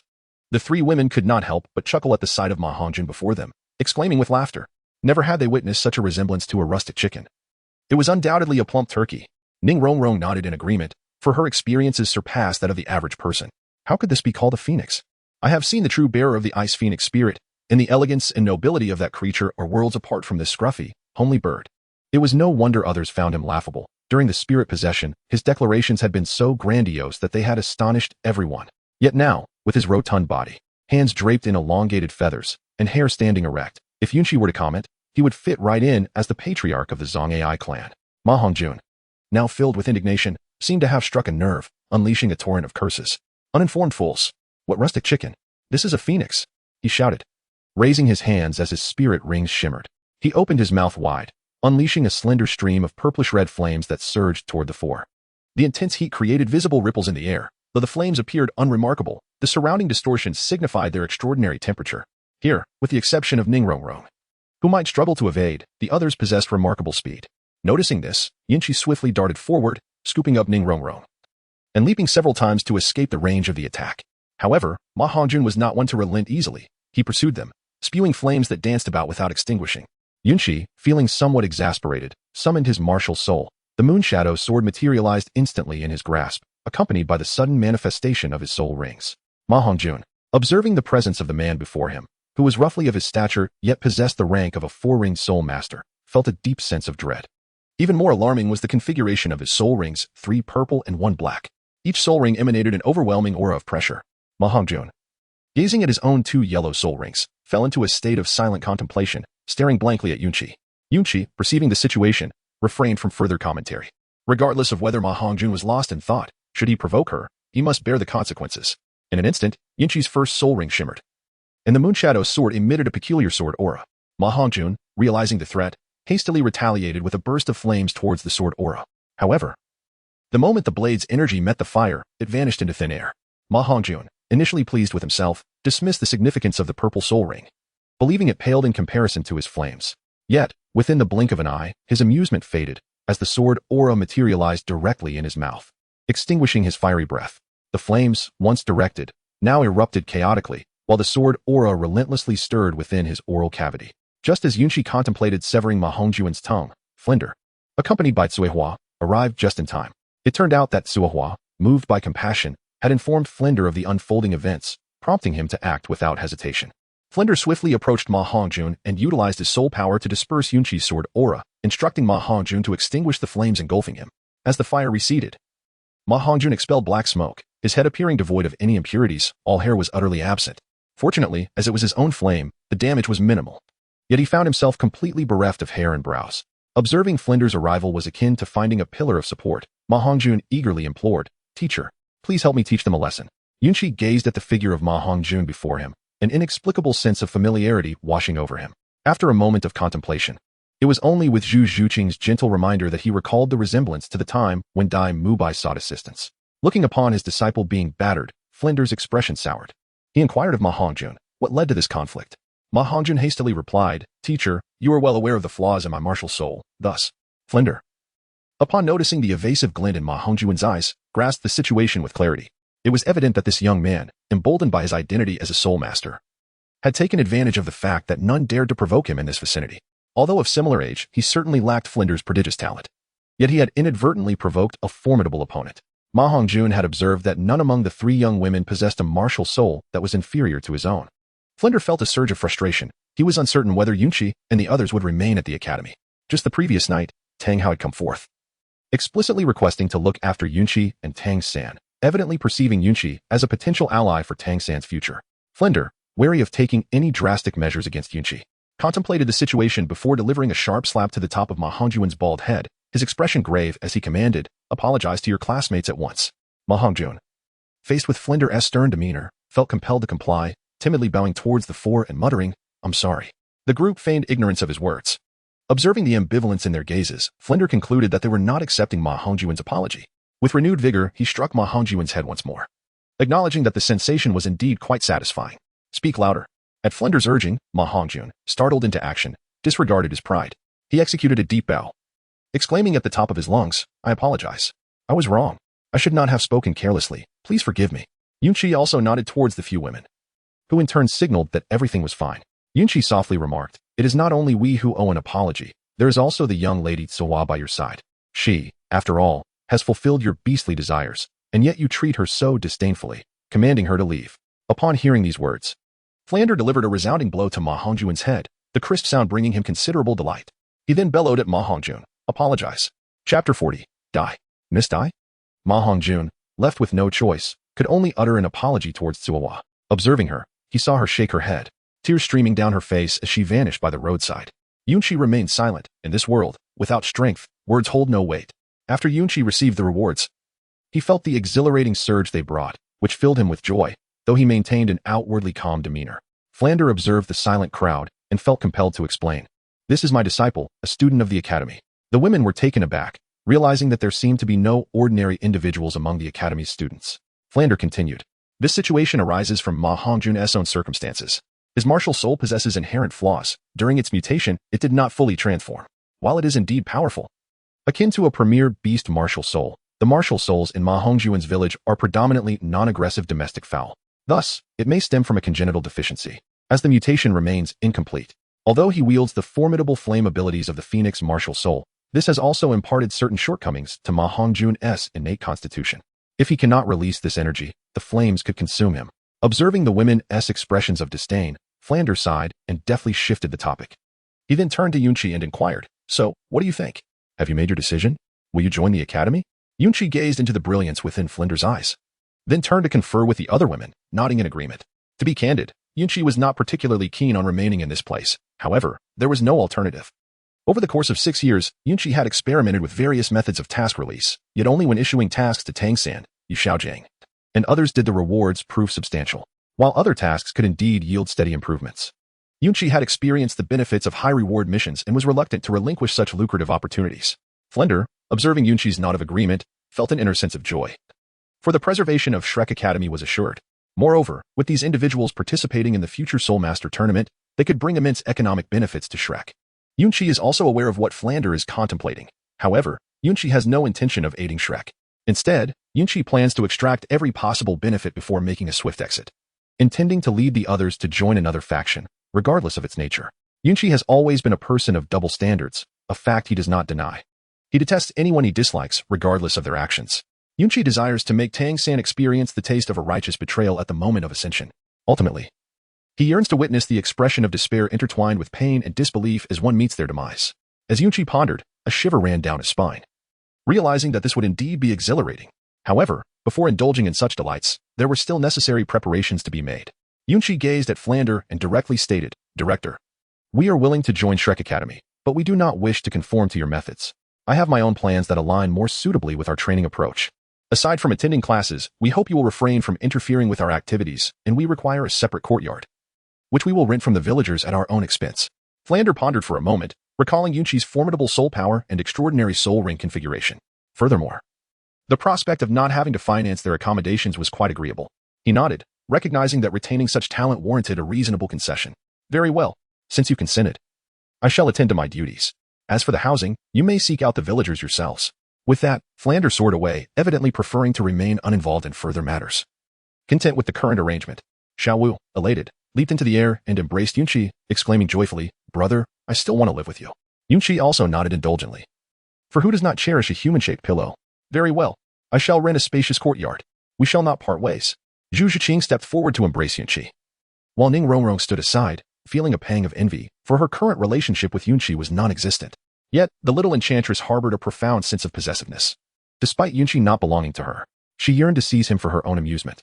However, the aura surrounding Yunqi, coupled with the buoyancy of the two women, made her reluctant to act, her demeanor slightly haughty but not excessively so.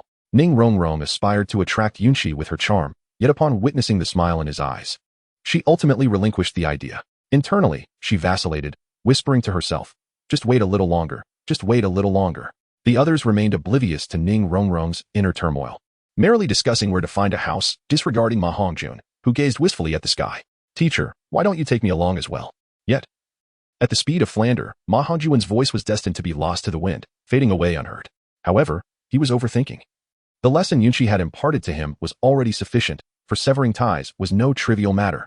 As the group deliberated, a figure approached from a distance, walking with a sultry grace, swaying her hips alluringly, her heavily made-up visage appearing before them. Yunqi, sensing a change, turned to gaze at Dai Mabai, who had approached, momentarily failing to recognize the enchanting figure before him.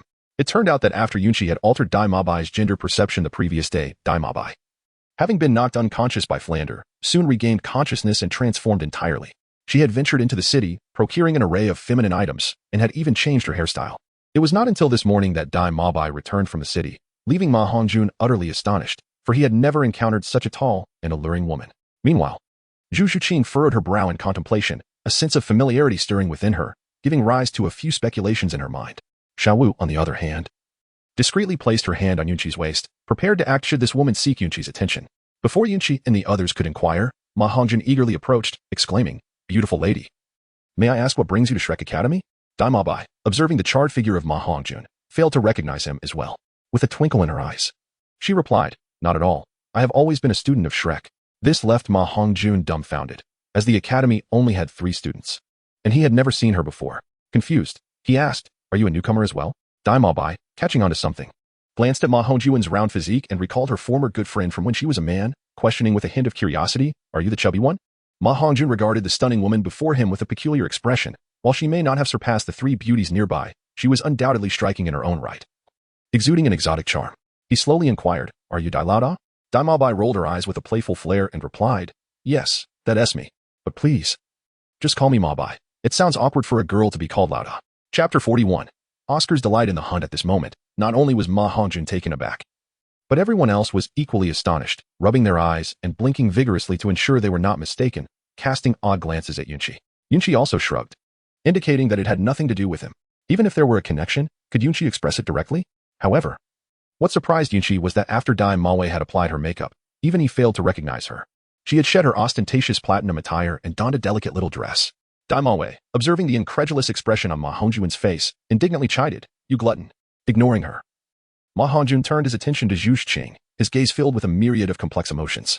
From his exquisite handbag, he retrieved a piece of rice paper and handed it directly to Zhu Zhiqing. Yunqi, unable to suppress her curiosity, leaned forward to take a closer look. She noticed some text inscribed, which, in essence, spoke of incompatible personalities and mentioned Dai Mabai's voluntary renunciation of the struggle for the throne, akin to a peace treaty. Zhu Zhiqing, equally perplexed, gazed at Dai Mabai but quickly tucked away the parchment, carefully concealing it, a long-lost smile gracing her face. Without hesitation, Dai Mabai elucidated, "Do not regard me with such eyes. I have realized that when a man shows no interest, he is burdened with incessant worries. Ever since the dean slapped me awake yesterday, I have no desire to be a man. I find no attraction to women, so rather than remain bound by this engagement, it is far better to dissolve it. Moreover, I shall now have the freedom to don beautiful dresses and a variety of garments. Yunqi, with a natural expression, directly gave a thumbs up to Dai Mabai and said, "Congratulations, brother Dai." "Oh no, sister Dai? You have discovered the true essence of life."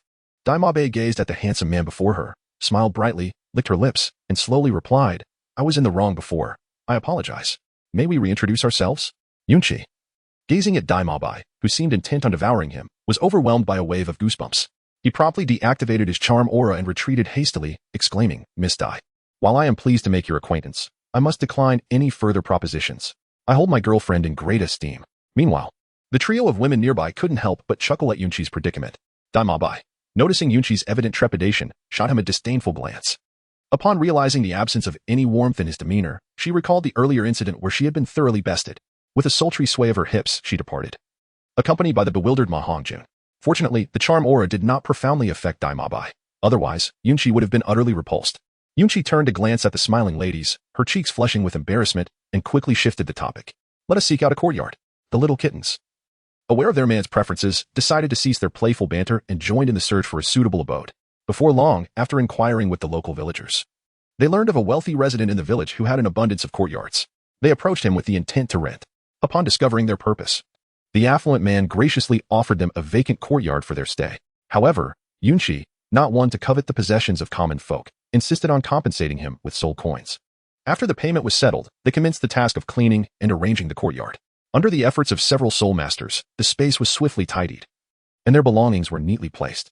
Yunqi then turned to Ning Rongrong, who was seated nearby, and subtly nodded towards Zhu Zhuqing and Xiao Wu. The two women understood the implication. Aside from Yunqi, who was aware of Ning Rongrong's true nature, the others remained oblivious to her character.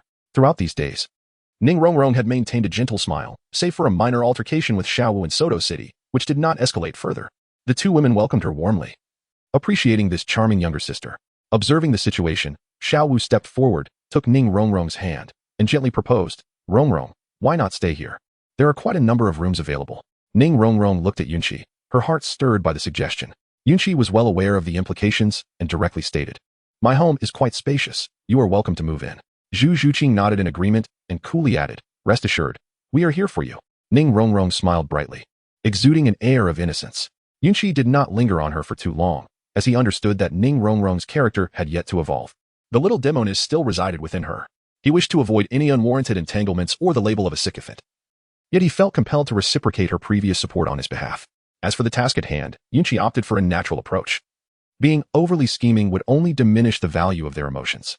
Ning Rongrong gazed upon the multitude of rooms, secretly contemplating that this was an opportunity they had provided, not one she had sought. However, she was taken aback when, after a brief moment of sitting together, Yunqi entered the master bedroom, followed by Zhu Zhuqing and Xiao Wu, leaving Ning Rongrong alone outside, which made her feel somewhat alienated from the group. Yet, Yunqi and the others did not share this sentiment. It was merely that certain matters were not suitable for outsiders to witness. After all, Ning Rongrong was not yet one of them. And she was affiliated with a sect. Who could predict whether she might relay information to others? Until they had shared experiences together, Yunqi had no intention of divulging anything. Regardless of her beauty, as Yunqi and his companions engaged in their training, time passed swiftly, and before long, someone arrived at Yunqi's courtyard to knock on the door. Yunqi and others were also interrupted in their cultivation by a voice. They rose and exited the room, arriving at the courtyard door. Upon opening it, they discovered it was Tang San. With a hint of concern, they inquired, "Little San, are your injuries improving?" Tang San, whose face resembled a swollen pig's head, displayed a touch of gratitude, mumbling indistinctly, "Thank you, Jushigo." Upon hearing Tang San's voice, Yunqi's smile blossomed even more radiantly as she inquired once again, "Is there something you wish to discuss with us?" Tang San, observing Yunqi's beaming countenance, mistakenly assumed she was elated due to news of his recovery. With a cheerful demeanor, he responded, "Chiga, the dean has invited you all to join for a meal." Yunqi listened to Tang San's words, barely able to comprehend, and casually glanced at Tang San's teeth, discovering the reason for his speech's lack of clarity. It turned out that Zhao Wujia's actions yesterday had resulted in the loss of Tang San's front teeth and several molars. Yunqi nodded at Tang San and directly called the three women from the courtyard. Together with Tang San, they made their way to the academy's dining hall.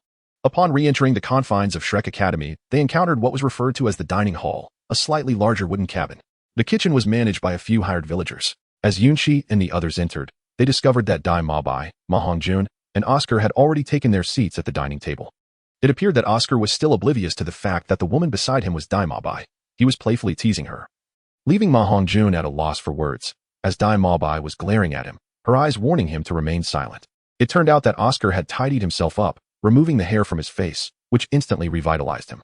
With his captivating peach blossom eyes, he had ensnared Dai Maobai's attention, leaving her somewhat dazed. Oscar relished the playful banter and shyness of the beautiful woman beside him, as if he had stumbled upon true love. Chapter 42. Miss Dai has taken a liking to Oscar.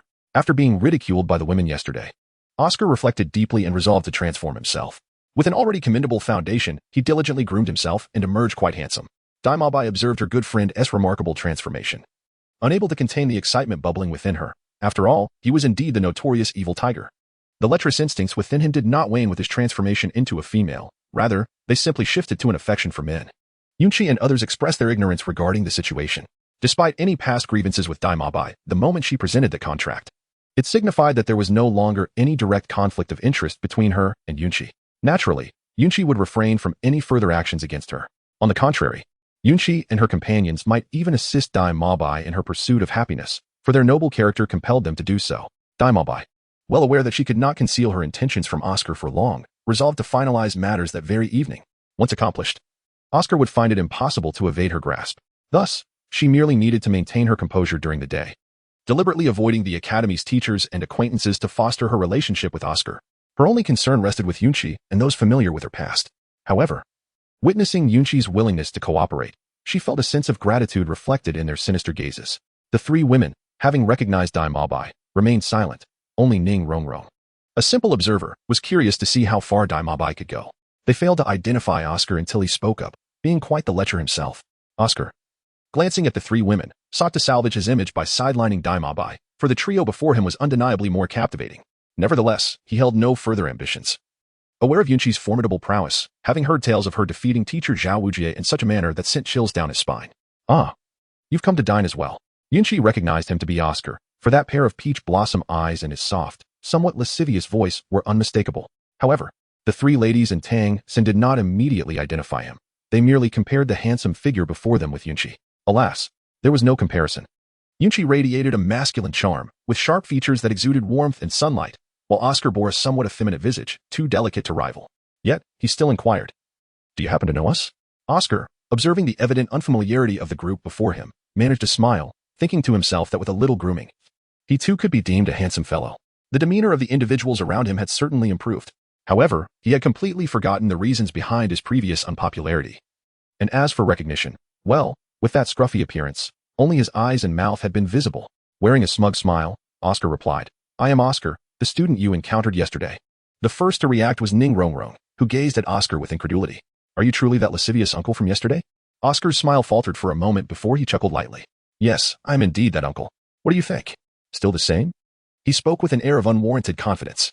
Ning Rongrong and the others shook their heads in disbelief, including Ma Hongjun and Dai Maobai. Just as Oscar was basking in their attention, the three ladies interrupted him with disdainful looks. "You may not resemble that uncle from yesterday, but the lewdness remains. And your unwarranted confidence only makes it more nauseating." Seeing Oscar on the verge of petrification, Dai Maobai rushed forward to embrace him, whispering soothingly, "It's all right. Oh. They may not like you, but I certainly do." This declaration left the others, now aware of the truth, utterly astonished, while only Oscar and Tang San appeared genuinely moved.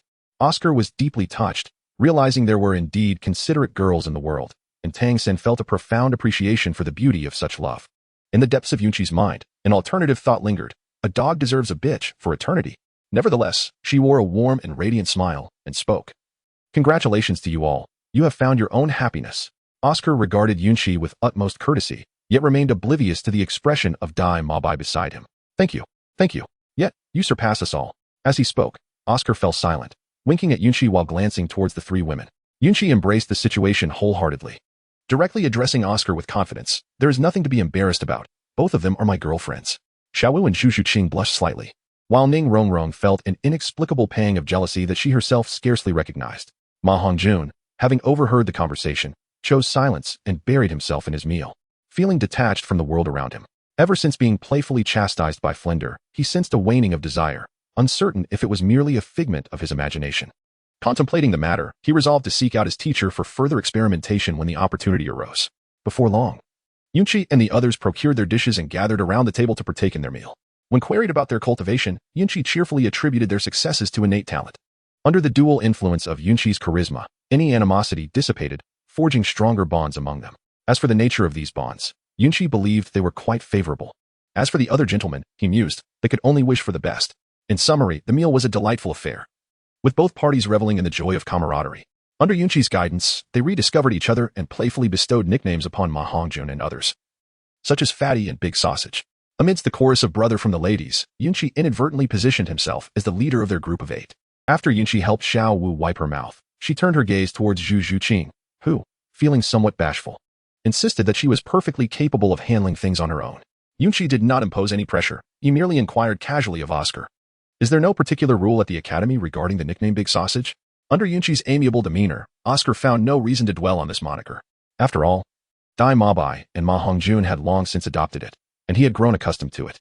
With some effort, he shifted his focus from Dai Mabai to Yunqi, organized his thoughts, and earnestly replied, "It seems the academy does not have any specific regulations, except for prohibitions against criminal activities and coercion. However, it does encourage combat and competition." Yunqi maintained her expression, yet internally, she felt a twinge of discomfort.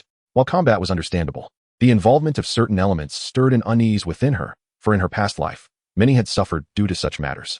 Though she recognized that the world had changed, her apprehension lingered, especially since Yunqi held a profound aversion to these elements. Oscar continued to elucidate. The instructors at the academy believed that these two methods could swiftly enhance practical experience, refine one's martial spirit, and bolster psychological resilience. As long as no one was killed, everything else was deemed inconsequential. Even in the face of utter defeat, the teachers would remain silent.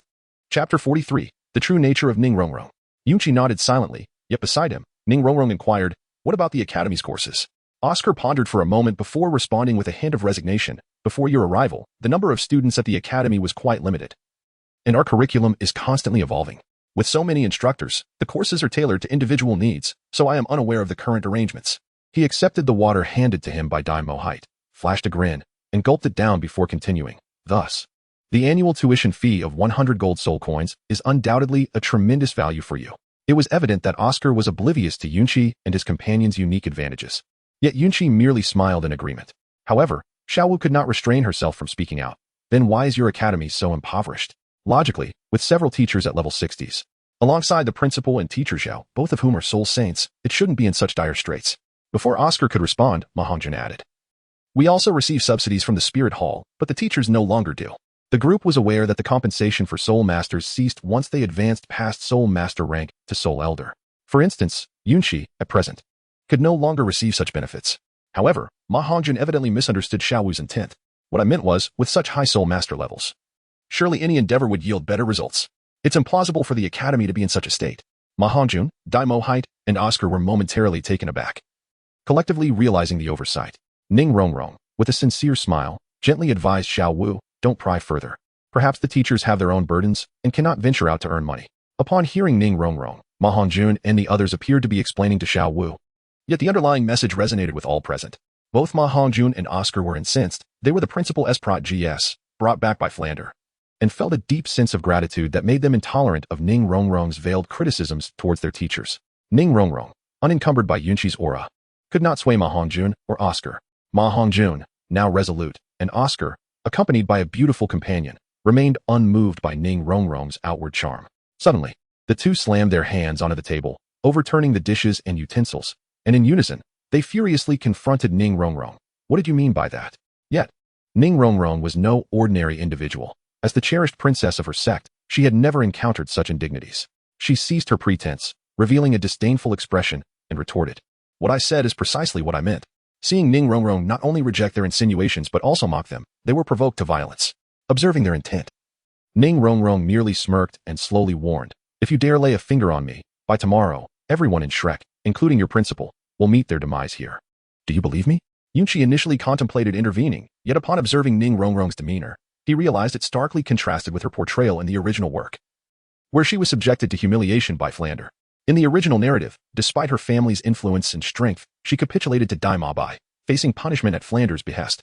This situation, however, diverged significantly from the current circumstances.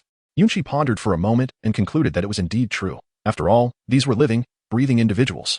How could one expect them to endure bullying without resistance? Furthermore, Ning Rongrong had left an exceedingly poor impression on them.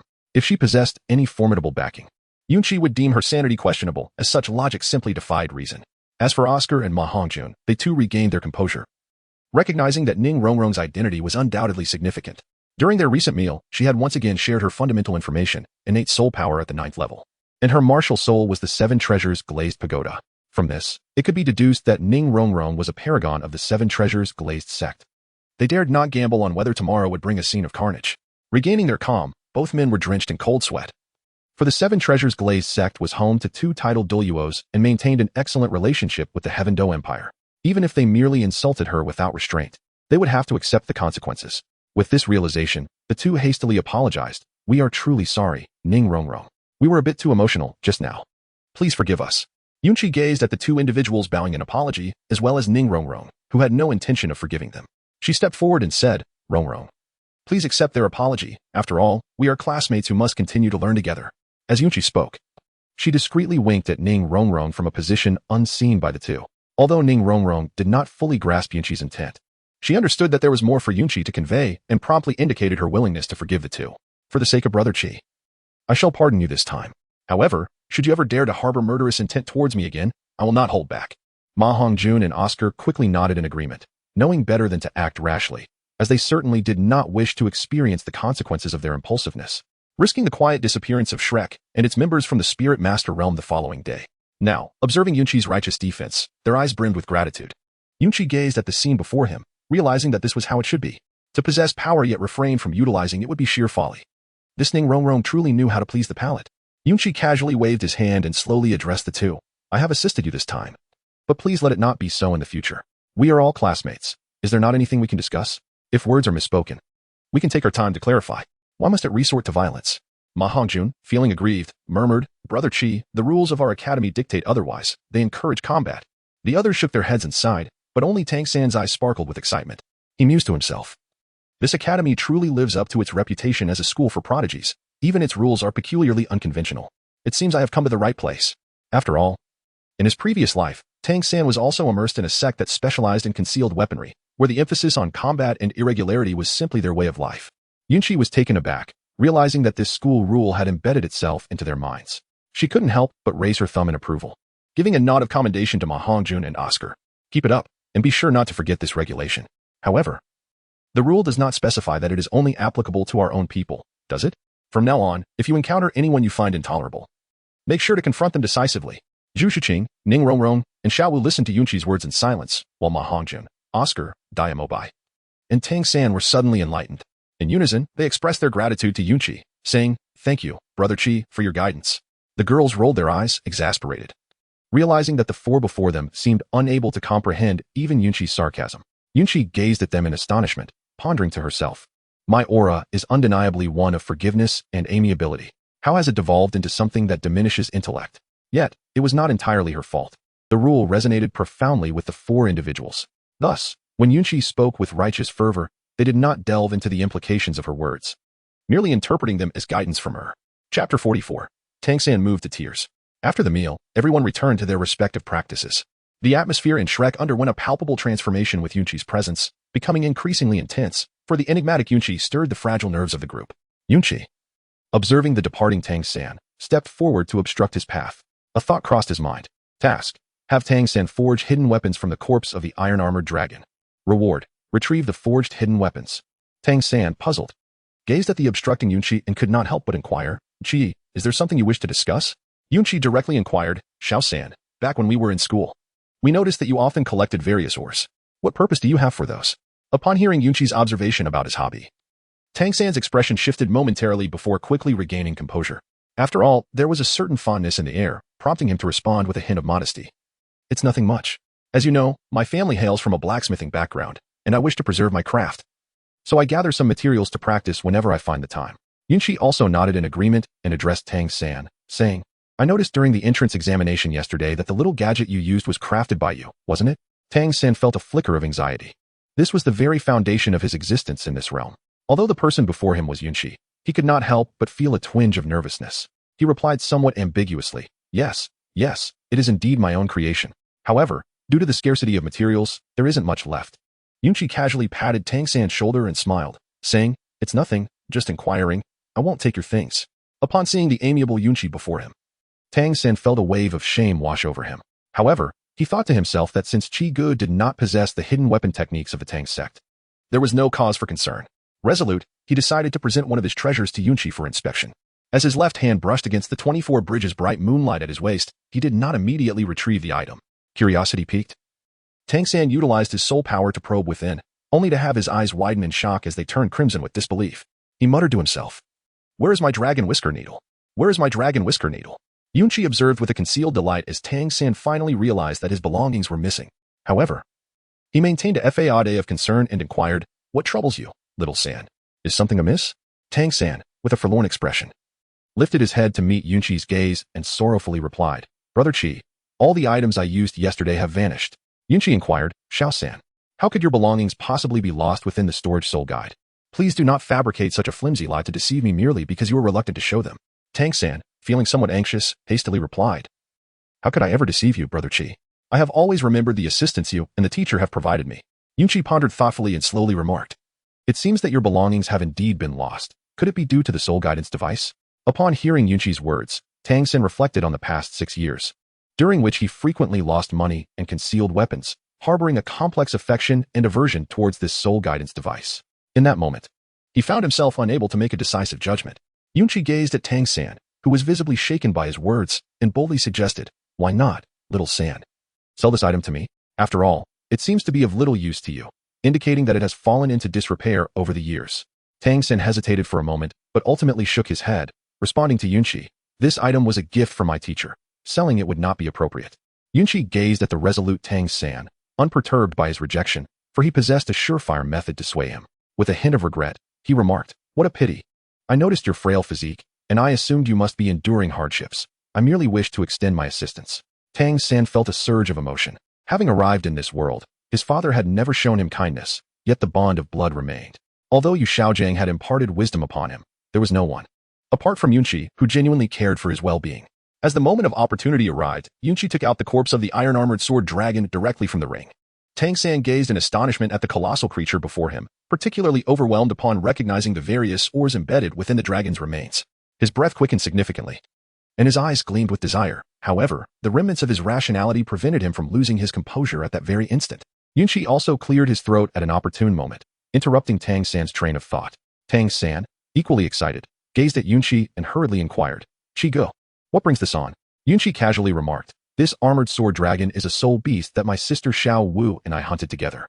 It also serves as my 4th soul ring. I nearly lost my life at its hands. Knowing your fondness for ores, I preserved it for you. Yet I have not found the appropriate moment to present it until now." As Yunqi spoke, a look of trepidation crossed his face. Tang San felt tears welling up in his eyes. The knowledge he had acquired from Yu Xiaogang enlightened him to the formidable challenge of hunting a soul beast that had existed for millennia. Moreover, the iron-armored dragon, a soul beast brimming with treasures, was indeed a rare encounter, almost unattainable. Upon witnessing Tang San shed tears, Yunqi continued to evoke emotions, saying, "That battle was indeed heart-stirring. Although I have also gained the 4th soul ring of 10,000 years, this body, if it can aid you, is not in vain." Yunqi, having spoken, gently patted Tang San's shoulder and began to lift his foot, preparing to depart. Tang San, feeling an overwhelming sense of shame as he gazed at Yunqi, who had shown him such kindness, was acutely aware that the corpse of the iron-armored Tyrannosaurus could fetch a sum of several 100,000 gold soul coins. Yet, Yunqi had gifted it to him simply because he noticed Tang San's fondness for ores. In a rush, Tang San hurriedly stepped forward, calling out, "Brother Qi." Yunqi turned back to look at Tang San, raising a slight inquiry, "Xiao San, is there anything else?" Tang San gazed into Yunqi's eyes, and with a swift motion, he unveiled the exquisite 24 Bridges Moonlit Night, a gift from Yu Xiaogang, presenting it directly into Yunqi's hands. "Qi Gu, I entrust this to you. Keeping it would only lead to the loss of more items. Do remember, Qi Gu, not to place any valuable belongings within it." Yunqi, with a gentle nod, turned away and waved her hand, leading the 3 women out of Tang San's sight. Observing Yunqi's serene demeanor, Tang San felt a profound envy. Yet he resolutely severed his thoughts regarding Xiao Wu, solidifying his resolve. He murmured to himself, "Xiao Wu is now my sister-in-law. Indulging in such unrealistic fantasies again would warrant a harsh reprimand." It was not until some time had passed since Yunqi's departure that Tang San was able to quell the tumult of emotions within him. Turning his gaze towards the colossal object before him, a sudden realization struck him. Where on earth can I place this? And how shall I transport it back? Meanwhile, Yunqi remained blissfully unaware of Tang San's quandary and struggles. Even if she were informed, a mere smile would suffice, with no intention of offering assistance to Tang San. Yunqi does not possess such commendable mental fortitude. Delivering the corpse of the iron-armored dragon was merely a ploy to hinder Tang San's cultivation speed and to unjustly benefit from his achievements. Did they truly believe Yunqi to be noble? In Chapter 45, Where is Zhu Qing? Upon returning to the courtyard, the gathered individuals noticed the absence of others. Xiao Wu and Zhu Qing directly inquired of Yunqi, "Brother, why did you give Tang San the corpse of the iron-armored dragon? It could have fetched a considerable sum." Even Ning Rongrong, standing nearby, looked at Yunqi with perplexity. It was inconceivable for her to be so generous. Although her family, the Seven Treasure Glazed Tile School, could offer these gold soul coins, it was still a staggering amount for an individual. Yunqi playfully pinched the cheeks of the little cat and Xiao Wu, and with a gentle smile, remarked, "Of course it has its purpose. There's no need for further inquiries. When have you ever seen me engage in a losing venture?" The three ladies remained puzzled, yet recognizing Yunqi's subtlety, they wisely refrained from pressing for more details. After all, Yunqi would surely share what they needed to know in due time. As Yunqi gazed up at the sky, he realized that time was still abundant. He escorted the two women back to their room to continue their cultivation. Outside, Ning Rongrong was engulfed in a wave of frustration, staring at the tightly shut door. She felt an overwhelming silence, and with a huff, she returned to her own quarters. Unbeknownst to her, she had gradually succumbed to the initial indifference she felt towards the others. Perhaps sensing a growing distance from Yunqi and the others, she felt increasingly excluded. As he kept many matters hidden from her, along with Xiao Wu and Zhu Qing, fostering a sense of isolation. Deep down, she yearned to integrate into the group, but found herself at a loss on how to begin. As the sun dipped low on the horizon, its afterglow quickly faded from the earth, while the winds in the courtyard stirred the fallen leaves, creating a soft, rustling sound. A few individuals from Yunqi called out to Ning Rongrong, who then had a light meal outside before returning to her room. Yunqi observed the little kitten that had returned to the room and commenced its training, choosing not to intrude upon its endeavors. Instead, he turned his gaze towards the freshly groomed Xiao Wu, who was seated by the vanity. Xiao Wu, noticing Yunqi's attention, smiled and said, "Brother, could you help me with my hair?" Yunqi delicately retrieved the comb that Xiao Wu had once gifted him from within the ring, gracefully approaching her from behind to tenderly brush her hair. As Xiao Wu gazed into the mirror, her eyes fell upon Yunqi's reflection, and she too found herself lost in reminiscence, exclaiming, "Brother, your skill has truly improved." Yunqi smiled faintly, feeling a bit exasperated. "After all these years of helping you with your hair, if my technique is still lacking, wouldn't that make me a fool?" Xiao Wu gazed affectionately at the reflection of Yunqi in the mirror and murmured, "Brother, you are indeed a fool." Although Xiao Wu's voice was barely above a whisper, with Yunqi's keen hearing, it was impossible for him to miss her words, and he understood the sentiment she conveyed. Yunqi is not a saint, and he has long since made a promise to Xiao Wu. As a normal young man filled with vigor, Yunqi has endured immense suffering. However, due to his past experiences with unspeakable entities, he harbors a certain trepidation regarding this matter, which has led him to suppress his feelings. Xiao Wu, sensing the unusual tension from her beloved behind her, felt her cheeks flush slightly. With delicate features, she turned to gaze at Yunqi, who was gently using her comb to arrange her hair. Unable to contain herself, she stepped forward and embraced Yunqi, whispering softly in his ear, "Brother." Yunqi was also aware of Xiao Wu's intentions. He glanced at the little kitten engrossed in its training and hesitated before speaking. "Wouldn't that be somewhat inappropriate?" Xiao Wu, unfazed, replied, "It's nothing to worry about. It's bound to happen eventually." Yunqi gazed at Xiao Wu in astonishment, rendered speechless by her reaction. Observing the expression on Yunqi's face, Xiao Wu directly remarked, "It matters not, for Jiqing and I share an unbreakable sisterly bond." Upon hearing Xiao Wu's words, Yunqi was profoundly moved. Without further hesitation, what more could Yunqi say about such a wonderful daughter-in-law? As the saying goes, when the golden wind meets the jade dew, it surpasses countless encounters in the mortal realm. Yunqi cast a final glance downward, offering a gentle smile to Xiao Wu, and remarked, "There are many days ahead of us." Xiao Wu, feeling bashful, nodded slightly and emitted a soft, barely audible hum. Yunqi and Xiao Wu were oblivious to the little cat peeking from the corner. Xiao Wu's feelings for Yunqi surged once more, for their relationship had significantly deepened their bond. Yunqi gazed at the little dance in her embrace, who stubbornly refused to let go, and affectionately pinched her nose while softly chiding, "Shouldn't you be going to sleep? It's quite late." The little one playfully stuck out her adorable tongue and made a silly face at Yunqi. However, Yunqi was not one to allow her little companion to remain alone in such a state. She reached out to tickle the little dance. Unable to withstand the playful assault, the little one curled up and occasionally retaliated, yet she was no match for Yunqi's playful prowess. Soon enough, she succumbed to defeat, her eyelids growing heavy with drowsiness after such a lengthy period of activity without proper rest. Yunqi understood her weariness but did not immediately usher her to bed. Instead, she led the little one to freshen up once more before returning. As the little dance lay on the bed, she gazed deeply at Yunqi and, after a moment of contemplation, slowly spoke, "Brother, what do you envision our future to be like?" Yunqi also turned around, embracing Xiao Wu, and remarked, "Who can truly predict the future?" Yunqi remarked, "Although the future remains uncertain, I shall endeavor to create a perfect future for those I love and who love me." In that fleeting moment, a glimmer of light appeared in Xiao Wu's eyes. Yunqi's image continued to elevate within Xiao Wu's heart. Unable to contain herself, Xiao Wu embraced Yunqi and planted a kiss on his cheek, exclaiming joyfully, "Brother." Yunqi, observing the cheerful and smiling Xiao Wu, gently inquired, "What is the matter?" Xiao Wu gazed earnestly at Yunqi and then slowly articulated, "I love you." Yunqi paused for a moment before responding with a smile. "I feel the same way," perhaps due to their complete immersion in the moment. Both Yunqi and Xiao Wu entirely forgot that another presence lingered in the room. The little cat spirit, Zhu Xing, observed the affectionate couple as they exchanged intimate words. Feeling completely overlooked. No matter how confident and indifferent Zhu Xing was, she could not help but feel a surge of jealousy and embarrassment. Deep down, she thought, how could they behave like this? I'm still in the room. Meanwhile, Yunqi and Xiao Wu continued their playful banter, drifting from sweet nothings to gossip. Reminiscing about Grandpa Jack and wondering if the departed Nodding Academy would remember them. They mused about the little brothers back at the academy and how they were faring. When Xiao Wu began discussing the teachers and students at Shrek Academy, she once again turned to Yunqi to vent her frustrations, exclaiming, "This academy truly is a den of monsters. There isn't a single normal person among them." Yunqi nodded and expressed gratitude, saying, "I must also thank the Shrek Academy. Otherwise, I would not have had the fortune to meet Zhu Xing."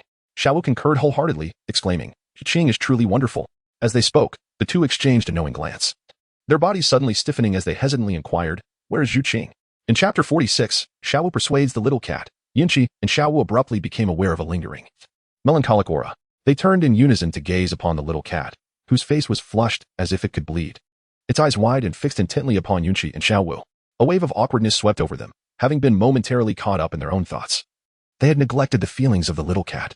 Sensing the weight of the little cat's gaze, Yunqi contemplated approaching, yet the little cat proved elusive and unyielding. As Yunqi drew near, the little cat could no longer endure the pervasive awkwardness and swiftly opened the door, darting into Ning Rongrong's room, where it promptly concealed itself. The door slammed shut with a resounding thud. Ning Rongrong, taken aback by the sudden intrusion of Zhu Xing into her room, was momentarily stunned, fearing something might have gone awry. She approached Zhu Xing, who was leaning against the door, and inquired, "What is the matter, Zhu Xing?" Reflecting on the earlier events within the room, Zhu Xing felt as if her head might ignite from embarrassment. Noticing Zhu Xing's shy demeanor, Ning Rongrong realized something must have transpired and pressed for details. Zhu Xing spoke vaguely. Yet Ning Rongrong, perceptive as she was, gleaned hints from Zhu Xing's expression, and her heart sank. With uncertainty, she asked Zhu Xing, "Did they?" Under the hopeful gaze of Ning Rongrong, the little cat shyly nodded. At this moment, Ning Rongrong found herself at a loss for words, feeling inexplicably distressed. She grasped Zhu Xing's hand, and they lay silently on the bed. Meanwhile, Yunqi felt somewhat flustered, as this was the first time in both past and present, and she was unsure how to comfort the little cat. Although she recognized that the little cat might not be overly affected by the circumstances, given the broader context, Yunqi still felt a twinge of anxiety. From the bed, Xiao Wu, her voice faint and weary, reassured, "There's no need to worry. I will talk to them tomorrow." Yunqi, uncertain of what to do, decided to let things unfold naturally. Upon understanding Xiao Wu's intentions, he chose to remain silent. Yunqi gazed at the exhausted Xiao Wu, returning home, and couldn't help but marvel at the efficacy of the wicked fire. While Yunqi was still lost in her thoughts, Xiao Wu had already succumbed to a rhythmic breathing, drifting into slumber. Through the window, Yunqi glanced at the sky outside and, embracing Xiao Wu, also fell into a deep sleep. The following day, both Yunqi and Xiao Wu rose only when the sun had already ascended high in the sky. Observing the breakfast that had been prepared in the courtyard, along with a steaming bowl of porridge infused with longan, red dates, and black beans, Yunqi comprehended Zhu Xing's intentions. Yunqi gazed at the little kitten practicing on the rooftop and greeted it, as if yesterday's events had slipped from her memory. "Good morning, Zhu Xing." Zhu Xing rolled her beautiful eyes and, with a slight wrinkling of her delicate nose, responded to Yunqi with a hint of annoyance. "I brought breakfast for you all, so hurry and eat." As her words faded, Xiao Wu emerged from the room, leaning against the wall for support.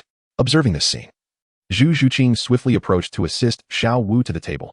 Noticing the kitten's unblinking stare and Xiao Wu's unsteady gait, Yunqi felt a twinge of embarrassment and sheepishly scratched her head.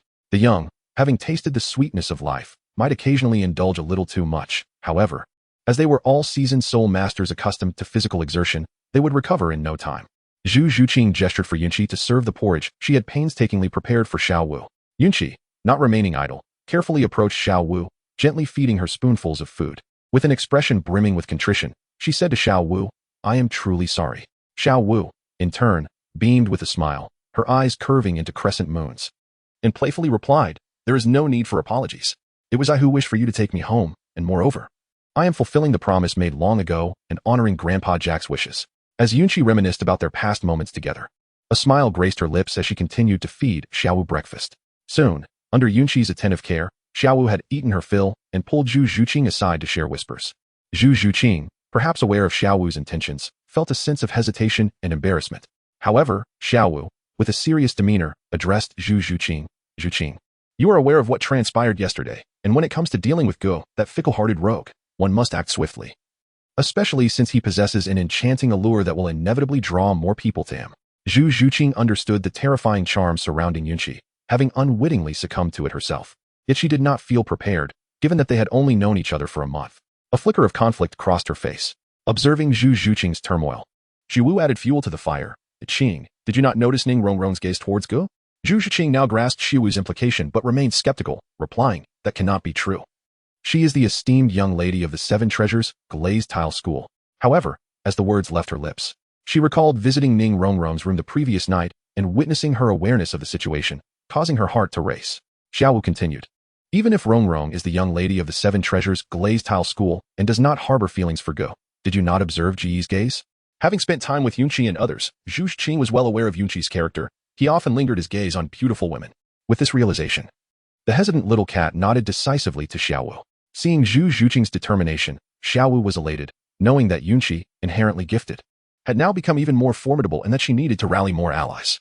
Unbeknownst to the two girls in their secluded corner, Ning Rongrong listened intently to their entire conversation, uncertain of her feelings for Yunqi. However, she found herself unable to take the initiative. Yet, upon learning that Zhu Zhuqing was prepared, Ning Rongrong felt an inexplicable tightening in her grip on her crumpled sleeves, her expression a complex tapestry of emotions. Meanwhile, Yunqi remained blissfully unaware of the whispered conversation between the two girls, sitting at the table and heartily enjoying his meal. As he finished eating, a voice resonated from outside the courtyard. Chi-Chi, are you there? Yunqi wiped his mouth and inquired, what is it, Tang-san? Tang-san replied straightforwardly. The dean has summoned us for a meeting. I came to fetch you. Upon understanding Tang-san's purpose, Yunqi called out the names of the three girls and promptly left the courtyard with them, following Tang-san towards the grand playground. As the five of them arrived at the playground, they spotted Ma Hongjun, Dai Mabai, and Oscar. However, they could see a despondent Oscar, who appeared terrified as he gazed at Dai Mabai, while simultaneously devouring the sausages he had made, with one hand discreetly positioned behind him. Yunqi and others were acutely aware of the situation, suppressing their laughter. Chapter 47, Dai Mabai's Resolution. However, Dai Mabai was somewhat displeased. She approached Oscar, who seemed eager to keep a distance of 10 meters from her. With every step Dai Mabai took, Oscar retreated, shielding himself from her. Unable to contain her irritation, Dai Mabai exclaimed loudly, Oscar, what is this behavior? Yesterday, you brought this upon yourself, and I reluctantly assisted you despite my revulsion. With tears welling in his eyes, Oscar, feeling cornered, shouted back at Dai Mabai. After we returned yesterday, you covered my eyes. How could I possibly know it was you? Ignoring the situation, Dai Mabai boldly stepped forward and embraced Oscar tightly, asserting, regardless, you have already done what you needed to do. Do you think you can simply walk away now? Oscar struggled to escape Dai Mabai's hold, but in comparison to her, he was rather petite. Moreover, as a wielder of a beast martial soul, Dai Mabai was significantly stronger than Oscar, who possessed a food martial soul. He could only look helplessly at the bystanders for assistance. Ma Hongjun, with dark circles under his eyes, clearly aware of the events that transpired the previous night, showed no desire to intervene, his inclination to meddle having dissipated entirely. Oscar, witnessing his good friend ignore him, felt an overwhelming sadness, and he called out to Yunqi, Chiga, please save me. This is Dai Mabai, Dai Mabai. Upon hearing Oscar's desperate plea for help, Yunqi found it impossible to feign ignorance. With a countenance steeped in sorrow, she approached Oscar, while Dai Mabai, standing behind him, fervently shook his head and gestured at Yunqi. Yunqi, fully aware of Dai Mabai's intentions, slowly addressed Oscar, saying, Little Oscar, I find myself at a loss for words regarding this matter, for it is a mutual affair between the two of you. Upon hearing Yunqi's willingness to speak, Oscar's despairing gaze flickered with a glimmer of hope as he hastily interjected, Brother Qi, Dai Mabai deceived me. He has tricked me. Yunqi shook his head gently and replied, Xiao Ao, it is not that I am unwilling to assist you, but Dai Mabai is also my classmate, and indeed it was you who initiated this situation. As for what followed, was it not you who set it in motion? Upon hearing Yunqi's willingness to help, Dai Mabai quickly nodded and, with a mix of affection and helplessness, turned to Oscar and said, Xiao Ao, I truly harbor feelings for you, and after all these years of acquaintance, do we not share even a semblance of camaraderie? Oscar was momentarily taken aback, reflecting on the fact that prior to revealing the truth, he had indeed felt quite at ease. Yet, it seemed that this was not the crux of the matter. In a state of bewilderment, Oscar hastily replied, Little Ao, perhaps you should just agree. After all, it wouldn't be to your detriment. Moreover, didn't Tmo treat you quite well yesterday? Originally feeling despondent, Ning Rongrong now found amusement and approached with a cheerful smile, exclaiming, "Yes, yes. Sister Emobai is so beautiful. Why do you treat her like this?" After a moment of confusion, Oscar directly responded, "But he is my brother. How can I possibly change my stance?" Yunqi was momentarily taken aback, realizing that gender dysphoria merely alters one's mental state. Yet, what neither Yunqi nor the gathered crowd anticipated was the sight of Dai Mabai's tear-filled eyes. Lowering the arms that embraced Oscar, he whispered sorrowfully, "Little Ao, is there truly no possibility left for us?" Clearly, Oscar had endured a night of torment. Recalling the violent outburst from Dai Mabai in the early hours, with a grim nod, he affirmed, "Indeed, there is absolutely no chance for us." Dai Mabai, now a boy whose heart was entirely feminized, gazed at Oscar with tear-streaked eyes upon hearing such resolute words. Then, in front of all present, Dai Mabai underwent a transformation. Closing those enchanting eyes, with a swift motion of his claws, he tore through flesh and fabric, letting out a harrowing scream that echoed through the trees, startling the birds and drawing the slow-paced Flander closer. Oscar stood in shock, realizing that his momentary anger had spiraled into this dire situation. He hastily recited a soul incantation, conjuring a sausage, and rushed to place it in Dai Mabai's mouth. Dai Mabai's face was pale, cold sweat trickling down his forehead as he forced a faint smile. Addressing Oscar, "Little Ao, can you accept me now?" Under the watchful gaze of the crowd, Oscar managed a pained smile, replying, "You should eat first, staunch the bleeding."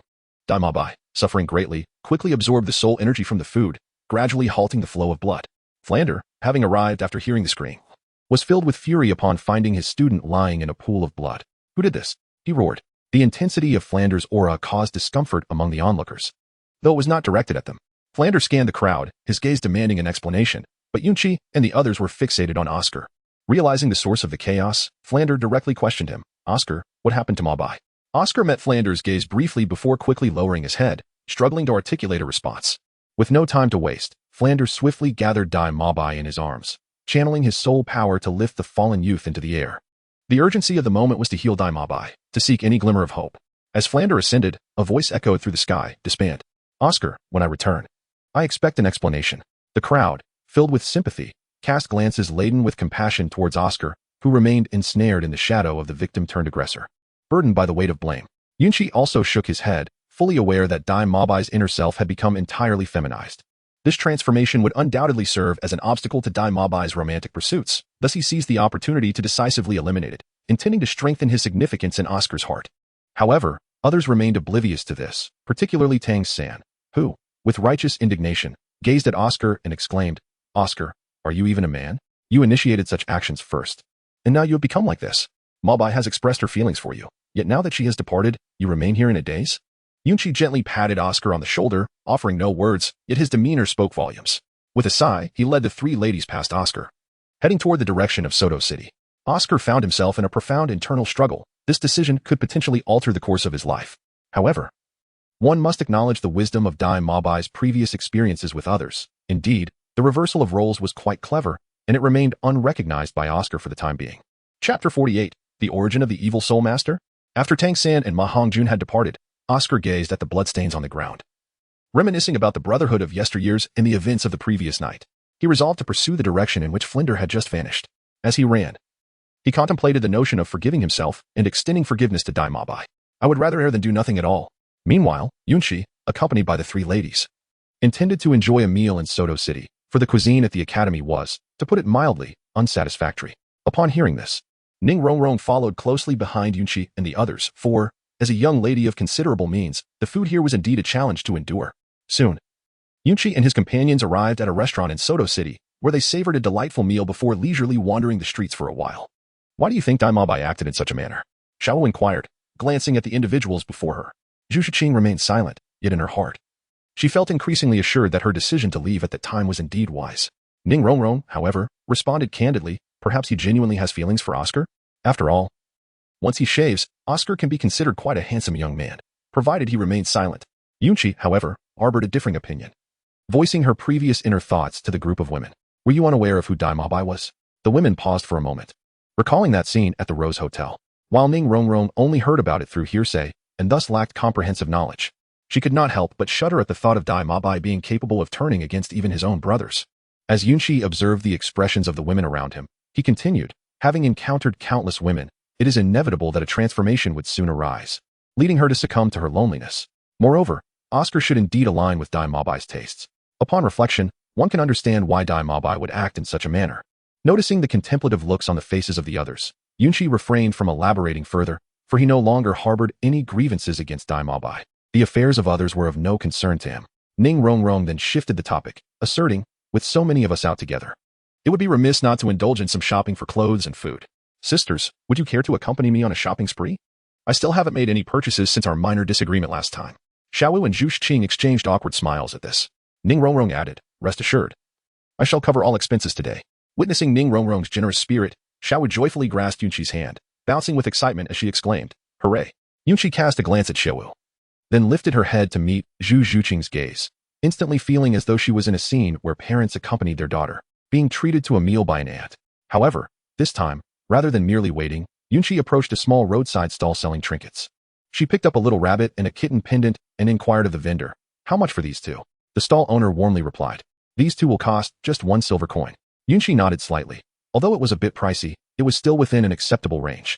After picking up 2 items, he noticed a jade-hued hairpin, which, despite its ordinary material, boasted an exquisite pattern. The shopkeeper, observing the young man's reluctance to haggle, was momentarily taken aback. The initial price of 1 silver coin was indeed steep, yet Yunqi's willingness to pay without negotiation left the proprietor bewildered. Noticing Yunqi's interest in the hairpin, he quickly proposed, 3 items for just 1 silver coin will suffice.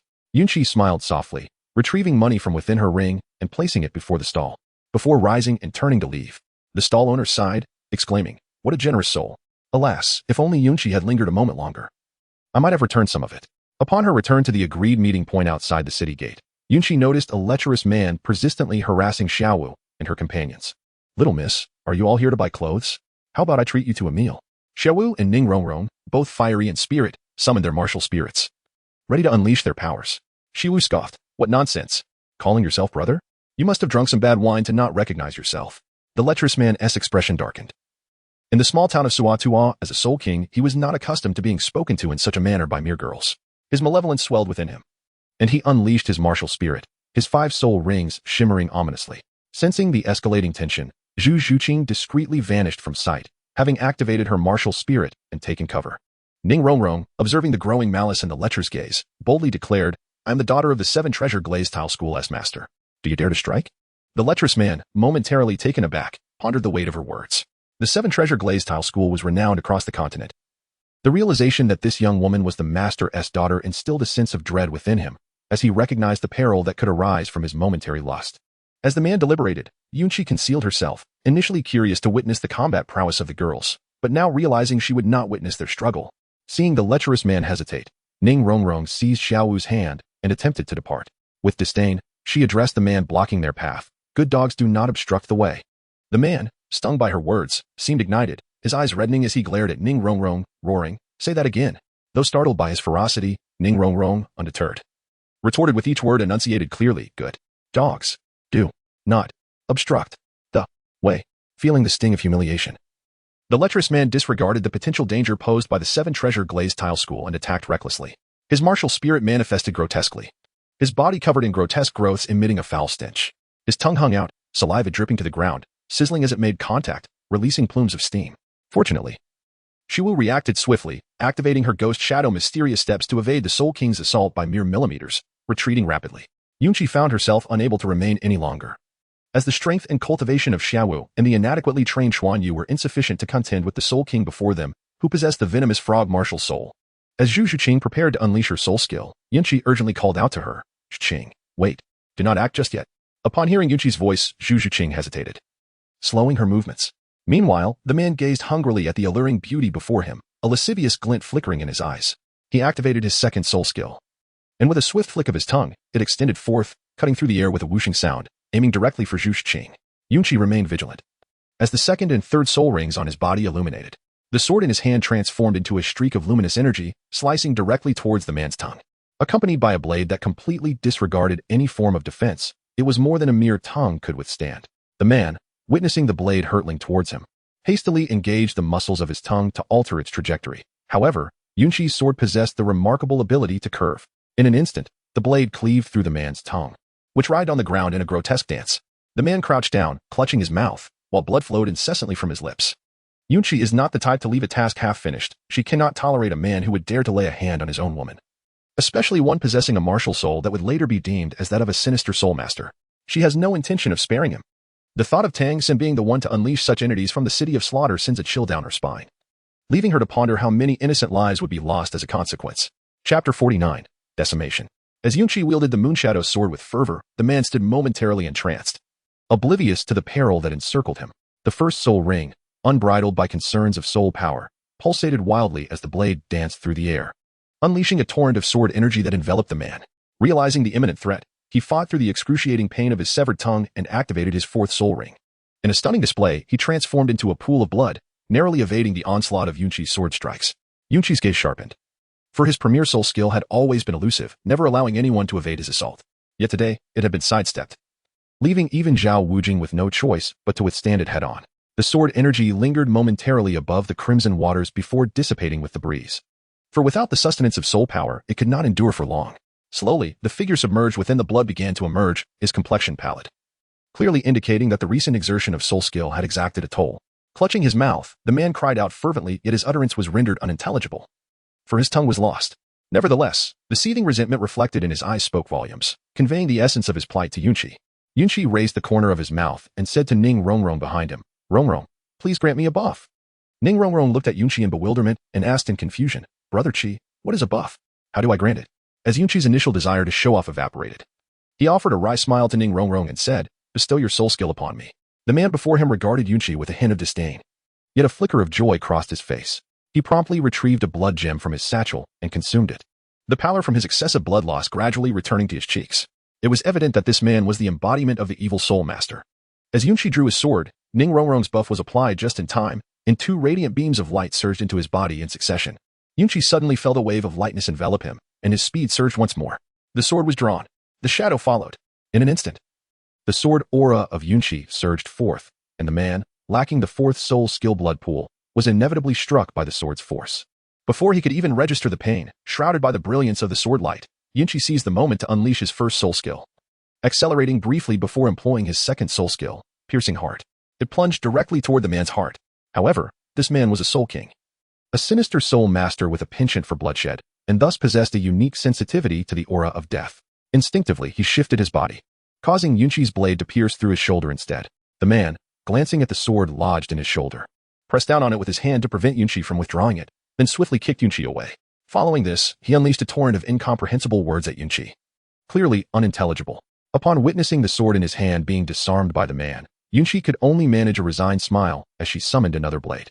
The sword that had become lodged in the man's shoulder vanished without a trace. The man appeared somewhat bewildered, turning to glance at his shoulder, while the three women nearby erupted into laughter. Ha ha ha, without the enhancement of soul power, the weapon spirit can simply vanish at the owner's discretion. Surely, he can't be that foolish. The man, fully aware of their mockery, was seething with rage. The soul-black soul ring on his body illuminated, enveloping him in a haze of crimson smoke. Sensing the impending danger, Yunqi swiftly seized the opportunity, taking the other women and soaring into the sky on their swords. The man wore a bewildered expression, his inner thoughts filled with expletives. Is this not sheer trickery? If only you had mentioned earlier that you possessed a flight soul skill capable of carrying others, I would have departed at once. After ascending to the realm of clouds, Yunqi observed the poison-toed man, standing motionless. Tentatively, he released a surge of sword energy, yet the man remained unmoved. In that instant, Yunqi comprehended the inherent flaw of the poison-toed man's soul technique. While it boasted immense damage and an extensive range, it rendered him immobile. Yunqi also finds it amusing. What a ridiculous soul skill it is.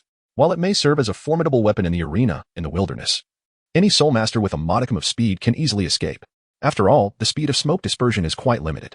Yunqi had initially harbored concerns about being unable to unleash his fourth soul skill, thus relying solely on his first soul skill. However, there was no longer any hesitation. The profound fourth soul ring on Yunqi's body illuminated, exuding a chilling aura. Shadows of swords began to manifest continuously above him, soon multiplying to the extent that they obscured the sunlight for Yunqi and his companions. Once the number of sword shadows ceased to increase, Yunqi willed them forth, and they descended like a swarm of locusts, annihilating everything in their path that dared to obstruct the torrent of sword energy. The man, witnessing the encroaching sword energy, opened his mouth in a desperate scream. Ah! Clearly, despite exerting his utmost strength, he found himself ensnared by his own soul skill, rendered powerless to avert his impending demise. With a resounding crash, as the sword energy struck the ground, the figure of the lecherous man vanished from sight, his form dissipating along with the crimson mist. Ning Rongrong gazed at Yunqi with admiration. Having previously witnessed his battle against Xiao Wu, there had been an element of fantasy. Yet now, In his confrontation with the Soul King, he had not allowed a single opponent to lay a finger upon him. As for Xiao Wu, she had long since grown accustomed to such displays. Over the years, in battles where Yunqi participated, he invariably took the lead, justifying it as a means to hone his combat awareness. Yet Xiao Wu understood that Yunqi simply reveled in dominating weaker opponents. Zhu Shiqing, however, regarded Yunqi's practical application with earnestness, having learned a single enlightening technique after a lengthy observation. After all, during other instances, Yunqi had taken advantage of his adversary's inability to fly, relentlessly attacking them.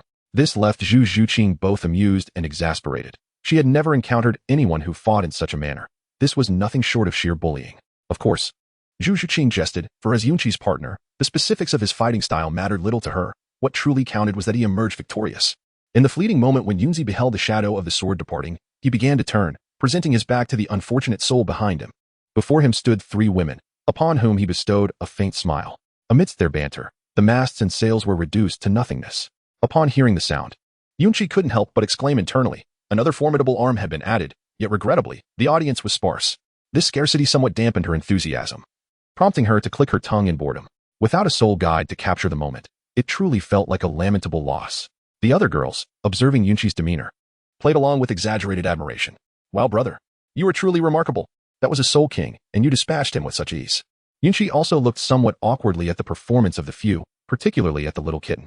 If she couldn't master it, she shouldn't join in their synchronization. It made Yunqi feel quite embarrassed.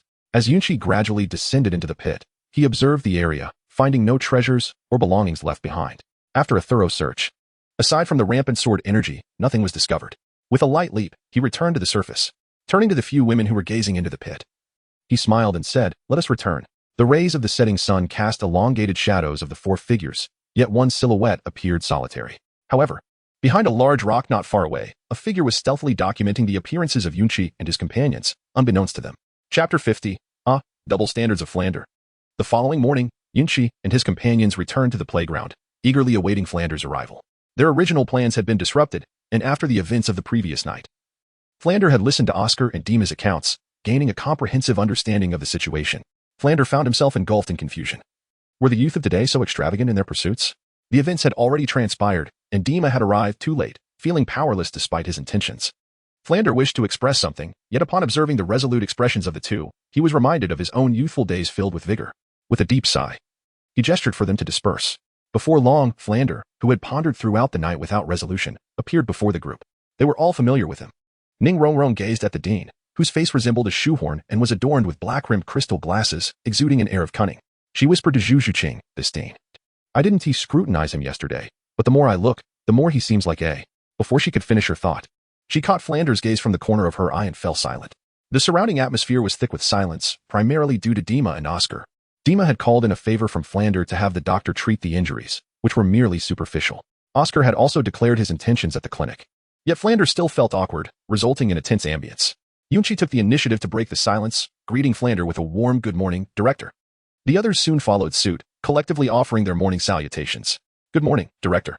It was only then that Flander emerged from the reverie brought on by yesterday's events. Clearing his throat, he addressed the assembly. "Allow me to introduce myself once more. I am Flander, the esteemed director of Shrek Academy." Upon witnessing Flander's pause in speech, Yunqi instinctively led the applause, garnering a satisfied glance from Flander, who thought to himself, "This lad truly understands the nuances of human interaction." After a moment, he called for silence, and the applause gradually subsided. "My martial soul is the four-eyed cat eagle, and I am a level 78 soul sage." This information was already known to Yunqi and the others, so they were not overly surprised. Flander then proceeded to stand before Oscar, addressing the crowd with his uniquely magnetic and gravelly voice. "This year's circumstances are quite favorable. The Shrek Academy, a veritable den of monsters, has finally welcomed 4 little prodigies and 1 genuine marvel.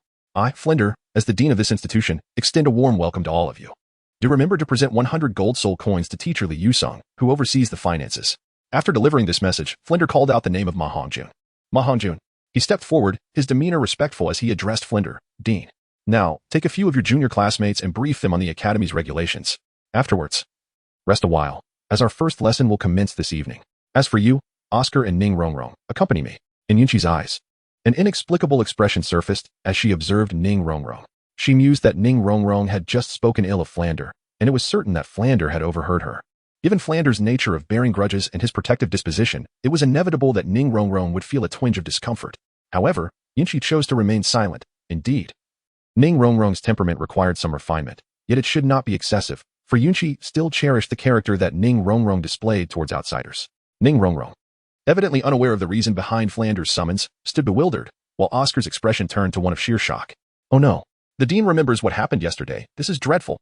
Ning Rongrong, at a loss, approached Flanders hesitantly. Oscar, too, wore a lackluster expression, reluctantly stepping forward to pay his respects to Flanders. Flanders regarded the two and waved his hand, instructing the others, "You may take your leave. Ensure you rest well, and remember to gather here before nightfall. The Academy's teaching methods may differ from your expectations." Upon hearing this, Ma Hongjun glanced at those who remained and felt disinclined to enforce rules. He simply wished to lie down and sleep. Increasingly, he relished this carefree, indifferent state, and he promptly retreated to his room to indulge in slumber. Meanwhile, Zhu Zhuqing and Xiao Wu, noticing that Yunqi had not departed, chose to stay as well. Dai Mubai expressed concern for Oscar, while Tang San was curious about the dean's teaching approach. Flanders, unfazed, had already issued all necessary reminders. He turned to Oscar and Ning Rongrong, stating, "You both are support-type soul masters, each with distinct cultivation methods. Thus, my teachings will not focus on how to cultivate your martial souls, for I cannot impart that knowledge. Instead, I can only advise you on how to protect yourselves in future battles." Ning Rongrong silently scoffed. Her family belonged to the continent's most formidable support sect, boasting countless generations of theoretical knowledge ingrained within them. How could she possibly require someone else's instruction? Conversely, Oscar attentively absorbed Flanders' teachings, recognizing that, as a grassroots individual, he had limited opportunities to learn beyond his own explorations, despite having heard similar sentiments from Flanders before. Flanders continued, "You both possess support-type martial souls. Yet there are subtle differences between you. Ultimately, however, you share a common goal.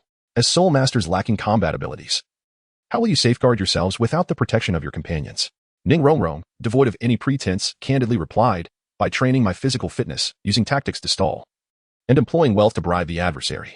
If money is not an option, then I shall resort to various treasures. Both of my grandfathers are titled Douluos."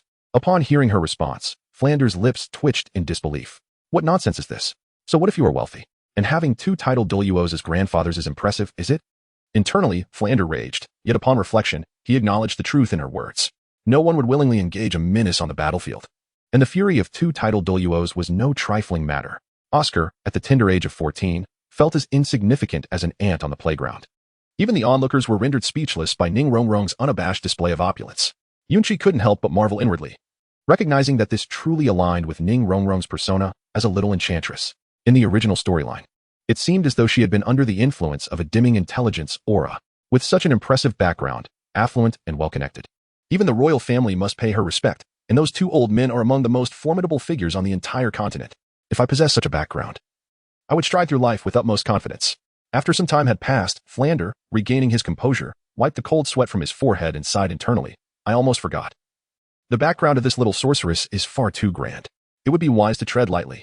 Flanders gathered his thoughts and steadied his breath before he spoke slowly. "Ning Rongrong is indeed correct. Let us all give a round of applause." Oscar was left utterly astonished. "Dean, what on earth is happening?" "Dean," Oscar called out silently in his heart, as the applause subsided. Flanders continued, "Although you are all aware that physical ability is an essential component for support spirit masters, today we shall focus on training your physical fitness.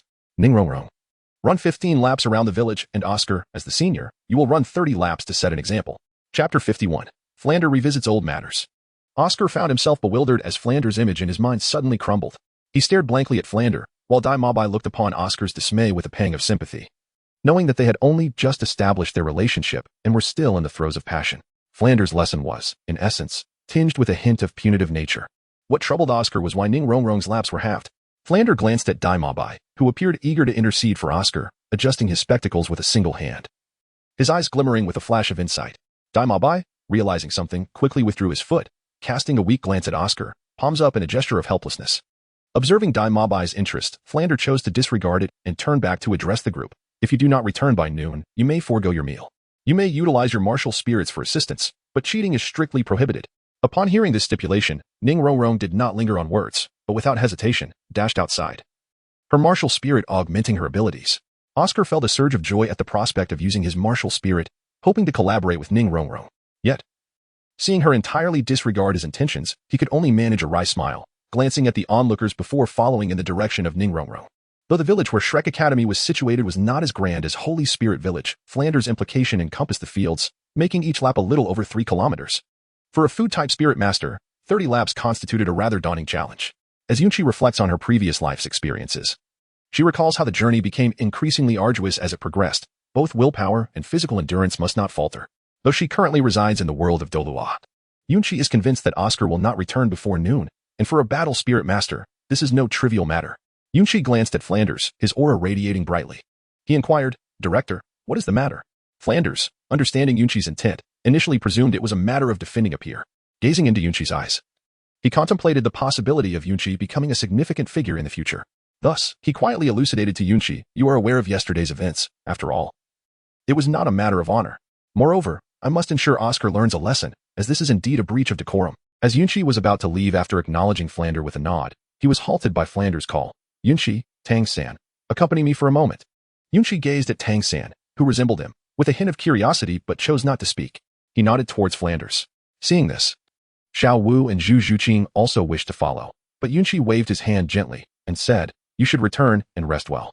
I will be back shortly." With that, he strode forward, following Flanders into the depths of the academy. Flanders' office was not particularly large, and its decor was quite simple, far removed from the lavishness of the shops in Soto City.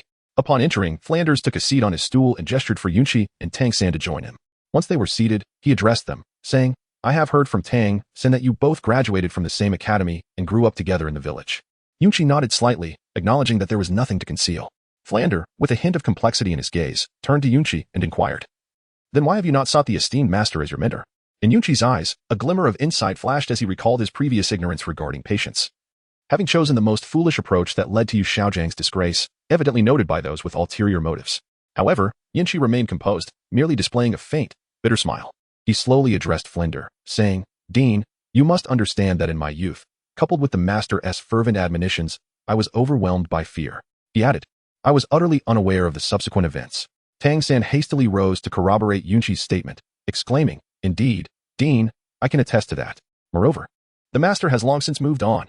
What a jest, for in Tang-san's heart, Yunqi now held a significance rivaling that of his own father. Years of influence, combined with the gift of the iron-armored dragon's remains from Yunqi, had elevated his esteem to near perfection. Flanders harbored no ulterior motives. He simply sought to inquire about Yunqi and gauge his response. After all, not everyone shares the perspective of a transcendent being like Yunqi, who has observed the entirety of the world from a divine vantage point, and Flanders could not possibly grasp Yu Xiaogang's true nature. "I mean no offense, Tang-san.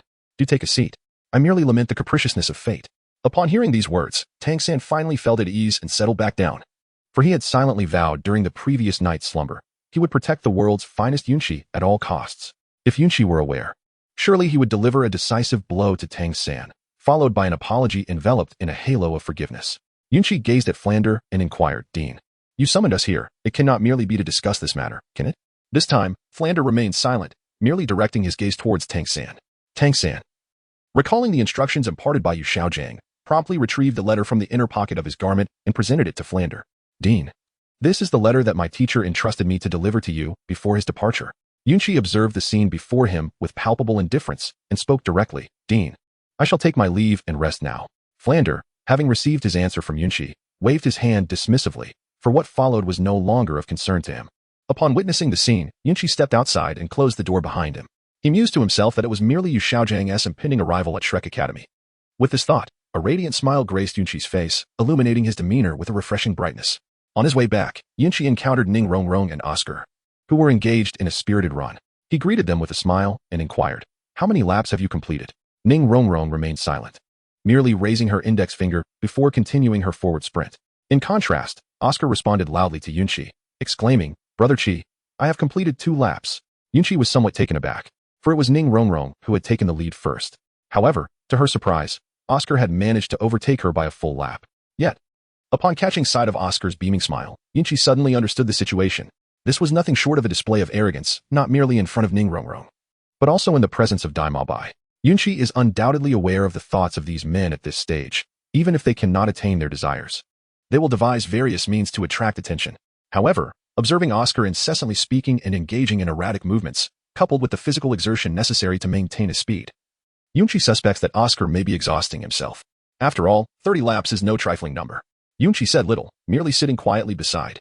Regarding the 15 laps, Ning Rongrong could indeed complete them, but whether she could endure until the end remained uncertain. Chapter 52. The Revelation of Attributes. As Yunqi observed Ning Rongrong reach the 10th lap, She gradually came to a halt and began to stroll towards Yunqi. Yunqi, observing the perspiring Ning Rongrong, extended a glass of water and a tissue toward her. Ning Rongrong gazed at the items in Yunqi's hands and smiled back. The morning sunlight filtered through the leaves, casting a dappled glow upon the two, while a gentle breeze played with their hair. Both Ning Rongrong and Yunqi found themselves captivated by the enchanting scene before them, inadvertently swallowing in unison. After receiving the items, Ning Rongrong swiftly drank the water and simply wiped away her sweat, feeling an inexplicable urge within. Noticing that Xiao Wu and Zhu Zhiqing were absent, a mischievous thought crossed her mind, just as she parted her lips to speak. A sound akin to a bellows echoed from behind. Ha, ha, ha. The approaching noise shattered Ning Rongrong's reverie. She turned to see Oscar, looking exhausted as if he had been through a grueling ordeal. Unable to suppress her amusement, she picked up a stone from the ground and tossed it at Oscar, exclaiming fiercely, "Hurry up! Be careful, or I shall have your skin." Oscar, feeling unwelcome in the presence of this formidable lady, had initially intended to seek a glass of water from Chi-Gu, but was now startled into a hasty retreat, even as the bellows-like sound grew louder. Meanwhile, Yunqi watched Ning Rongrong with a satisfied expression, inwardly exclaiming, "Ah, this is it. This is the feeling." However, just before Ning Rongrong turned back, Yunqi's expression abruptly shifted to one of astonishment, clearly taken aback by Ning Rongrong. Perhaps Yunqi herself was unaware that her admiration for beauty was tinged with a hint of something more complex. Ning Rongrong, noticing Yunqi's bewildered expression, irritably tapped her toes, spinning the dirt beneath her shoe. Yunqi was acutely aware of Ning Rongrong's current thoughts. Her persona had been unveiled. Deep down, Ning Rongrong felt a profound sense of distress. After painstakingly maintaining her facade for so long, she never anticipated that it would all come crashing down at this moment. It was primarily due to that scoundrel Oscar, who had so recklessly disrupted her composure at such a perfectly opportune time. The more she pondered the situation, the more her frustration escalated. Etching this incident firmly in her memory, Yunqi approached the still-conflicted Ning Rongrong and said, "Let us invite Xiao Wu and Zhu Qing to join us for a meal in Soto City." Ning Rongrong readily agreed, casting a glance at Oscar, who was still running laps. Yunqi, having misunderstood the situation, spoke softly, "We can run again after dinner. The dean merely mentioned that if we don't finish before noon, there will be no lunch, but we could always dine out ourselves." Ning Rongrong was taken aback by Yunqi's imaginative reasoning. Initially, she had intended to confront Flander directly under his scrutiny, but was unexpectedly swayed by Yunqi's argument. After all, Flander had not stipulated a specific time for completing the run. He merely stated that lunch would be unavailable. With this thought in mind, Ning Rongrong felt uplifted and strolled alongside Yunqi, soon calling for Xiao Wu and Zhu Qing to accompany them to Soto City. In the assembly hall of the Seven Treasures glazed tile school, a magnificent chair adorned with intricate carvings dominated the main seat. The chair's back was embedded with a solid piece of emerald jade, exuding a gentle warmth. Seated upon it was a man with distinguished features, resembling a refined gentleman in his pristine white robe, appearing to be in his 30s or 40s, exuding an aura of elegance. Before him knelt a young man dressed in black. Reporting to the sect leader, the young lady has enrolled in Shrek Academy. The man in the main seat displayed a look of helplessness and said slowly, "This little ancestor going out to gain experience is quite beneficial. Otherwise, the Seven Treasures glazed tile school would be insufficient for her mischief. By the way, is there any other news?" The young man in black lowered his head and replied, "There are several soul saints in Shrek Academy. I dared not approach, but I have entrusted the information to the teacher who handles enrollment, ensuring it reaches their dean." The dashing sect leader nodded slightly, responding nonchalantly, "You have done well. You may leave for now." However, the young man hesitated, catching the attention of the handsome sect leader, who directly inquired, "What is it? Is there more to discuss?" The young man, no longer hesitant, stated, "Sect leader, I believe the young lady may have developed feelings for a young man." At this, the handsome sect leader could no longer remain seated. He stood up in astonishment, exclaiming, "What?" The young man did not shy away from revealing all he had observed regarding Yunqi. The standing sect leader remained stunned, trying to grasp the implications. "You mean that one named Yunqi? He possesses a soul ring that exceeds the absorption limit and is a 4-ring soul master? His combat prowess is such that he single-handedly defeated a soul king?" The black-clad young man firmly affirmed, "I would not dare deceive you. All I have shared is what I witnessed firsthand." The handsome sect leader, recognizing the resolute demeanor of his disciple, found no reason to doubt him. After all, there was no need for the young man to fabricate such easily debunked lies. He sat back down, contemplating, and gestured for the young man to present the information regarding Yunqi. The young man understood and handed over all relevant details before quietly retreating. As the handsome sect leader perused Yunqi's information, he was greatly astonished, oblivious to an elderly man with white hair and a youthful visage appearing beside him. The elder, in a slow voice, inquired, "What are you looking at? Any news about Rongrong?" Startled, the sect leader realized he had been so engrossed that he had not noticed the elder's presence. With an expression of excitement, he exclaimed, "Jian Shu, I have news about Rongrong, and it comes with an even better revelation." The elder, somewhat displeased, asked, What news could possibly be better than Rongrong? Without hesitation, the sect leader handed over the documents. The elder examined the materials, transitioning from initial indifference to growing alarm as he read. The transformation was nothing short of dramatic. The sect leader jested, "Since you, Jianshu, consider this news trivial, I shall go fetch Rongrong myself." The elder, addressed as Jianshu, glared at the handsome sect leader. "Ning Fingji, if you dare disrupt Rongrong's fate, I shall not spare you." Ning Fingji, the handsome sect leader, smiled wryly. "Jianshu, you were not so concerned previously. Weren't you worried about Rongrong being alone out there?" The elder retorted, "You showed me this information. This Yunqi is not only powerful, but also well-regarded, and most importantly, he is the one Rongrong favors. As an auxiliary soul master, she will undoubtedly choose a formidable battle soul master in the future." Ning Fingji did not dispute the elder's reasoning. This tradition was nearly a legacy of the Seven Treasures glazed tile school, a rule that none dared to breach. Established to safeguard the school. Yet, he hesitated, pointing to the last page of the documents. "Jianshu, look here." The elder followed his gesture, reading that Yunqi currently had 2 girlfriends.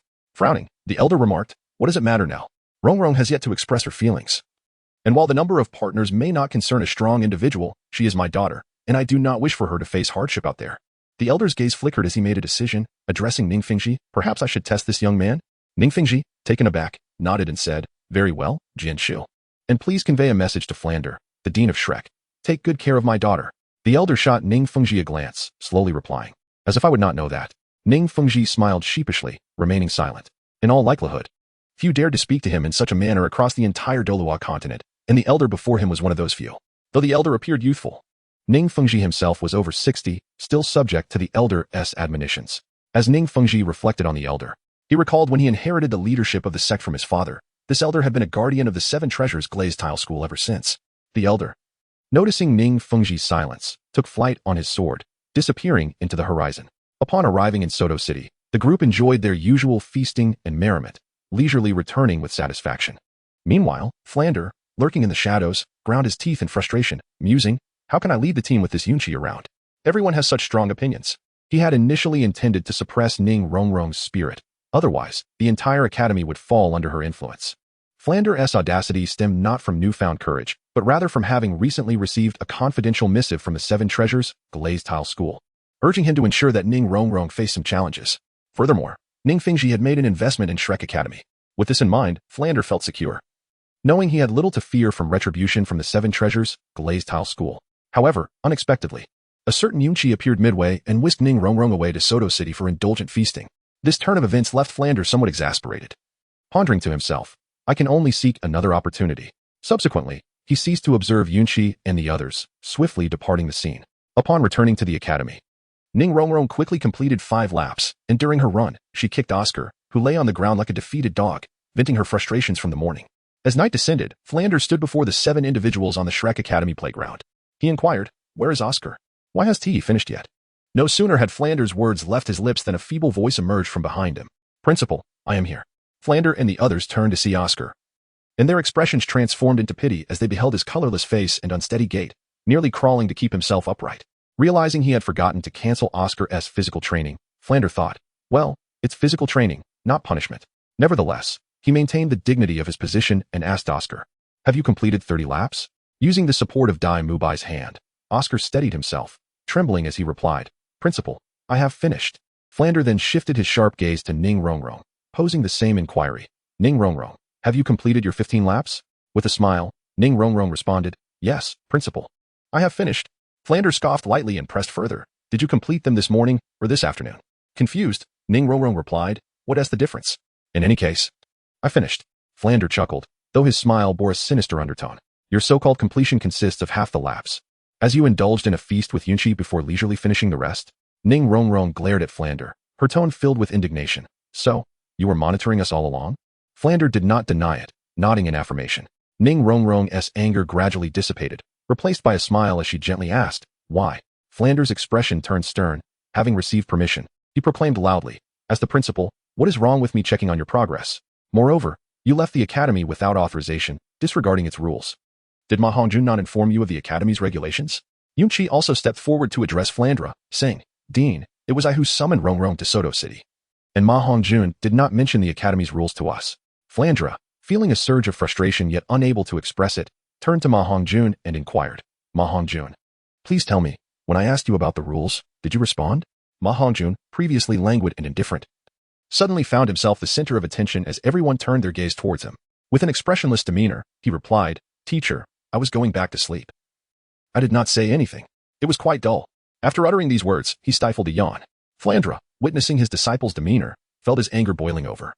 His hands trembling in exasperation, embodying a sense of frustration akin to iron not turning to steel. Could he not at least uphold his teacher's dignity? Ningrongrong, with a disdainful tone, interjected, "Flandre, I did not violate your so-called rules, and I completed the entire task, even if it was a segmented run. You never specified a precise time, did you?" Flandre, in a fit of rage, responded with a sardonic smile, declaring loudly to Ningrongrong, "My rules are absolute." He then approached her directly, and without a hint of panic, she asked, "What? Are you going to hit me?" Flandre remained silent, merely placing his right hand lightly upon Ningrongrong's shoulder, sealing her soul power. He then spoke in a calm tone, "How could I possibly strike you? I have merely sealed your soul power. Now, run again." Upon hearing this, Xiao Wu, Zhu Xing, and Yunqi could no longer restrain themselves, exclaiming, "Rongrong accompanied us to Soto City. Moreover, the task has been completed. How can this be fair?" Chapter 54. Am I qualified enough? Flandre did not respond to their protests. Instead, he gazed at Ningrongrong and slowly stated, "I now present you with two paths. Either gather your belongings and leave, or prove to me that you are worthy of remaining." Yunqi, witnessing the events unfold to this extent, never anticipated that Flandre could be so obstinate. How could he treat the future leader of the Seven Treasure Glazed Tile School in such a manner, without fear of repercussions? Yet, Yunqi did not dwell on such thoughts. Instead, he resolutely addressed Flandre, saying, "Dean, if there is to be a punishment, let it fall upon me. After all, it is I who brought Rongrong along." Flandre, gazing at Yunqi, felt a throbbing headache. He was reluctant to let Yunqi depart, and the aura surrounding Yunqi continually influenced Flandre's thoughts. He pondered how a child as perceptive as Yunqi could display such stubbornness today.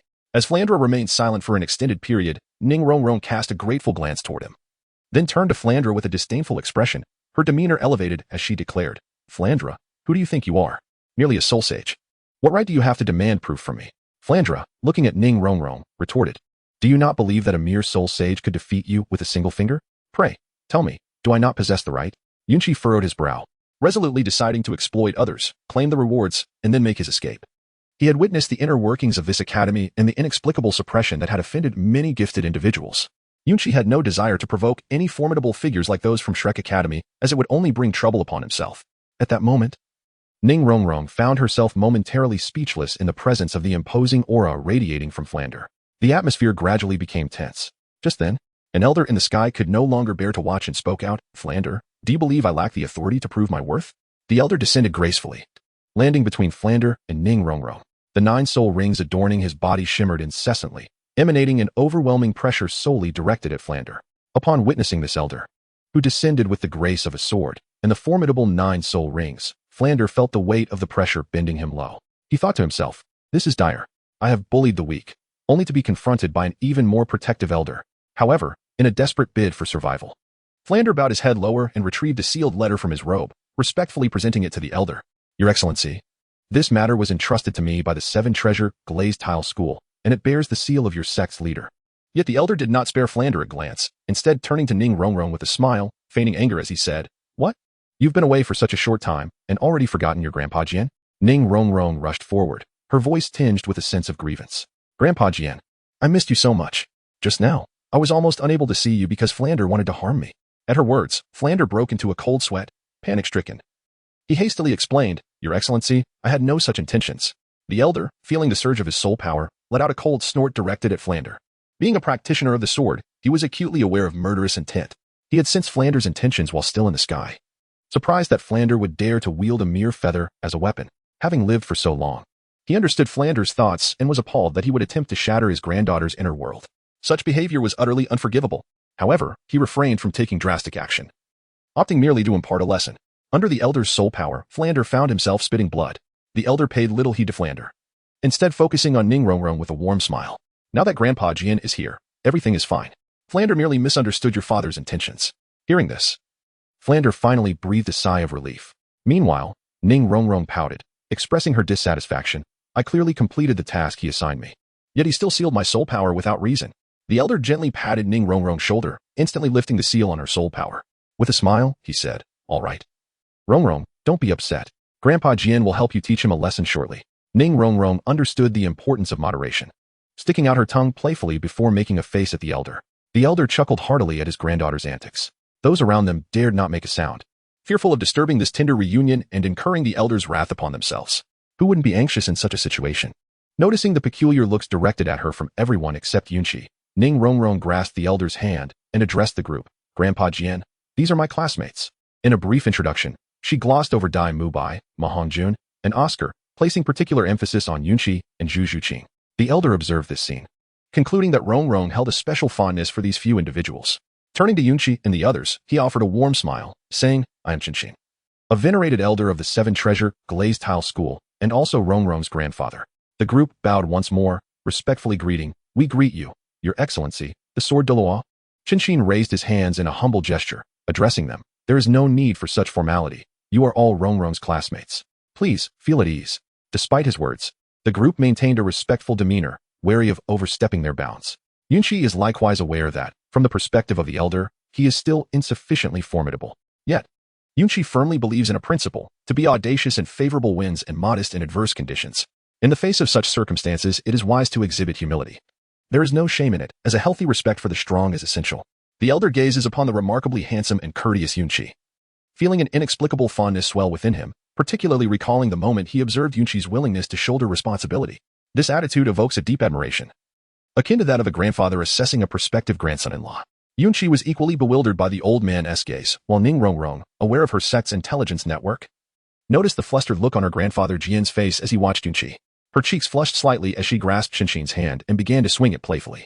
Observing Rongrong's demeanor, Qinxin realized that his gaze had betrayed him and hastily averted his eyes, addressing Flandra with a calm demeanor. Rise.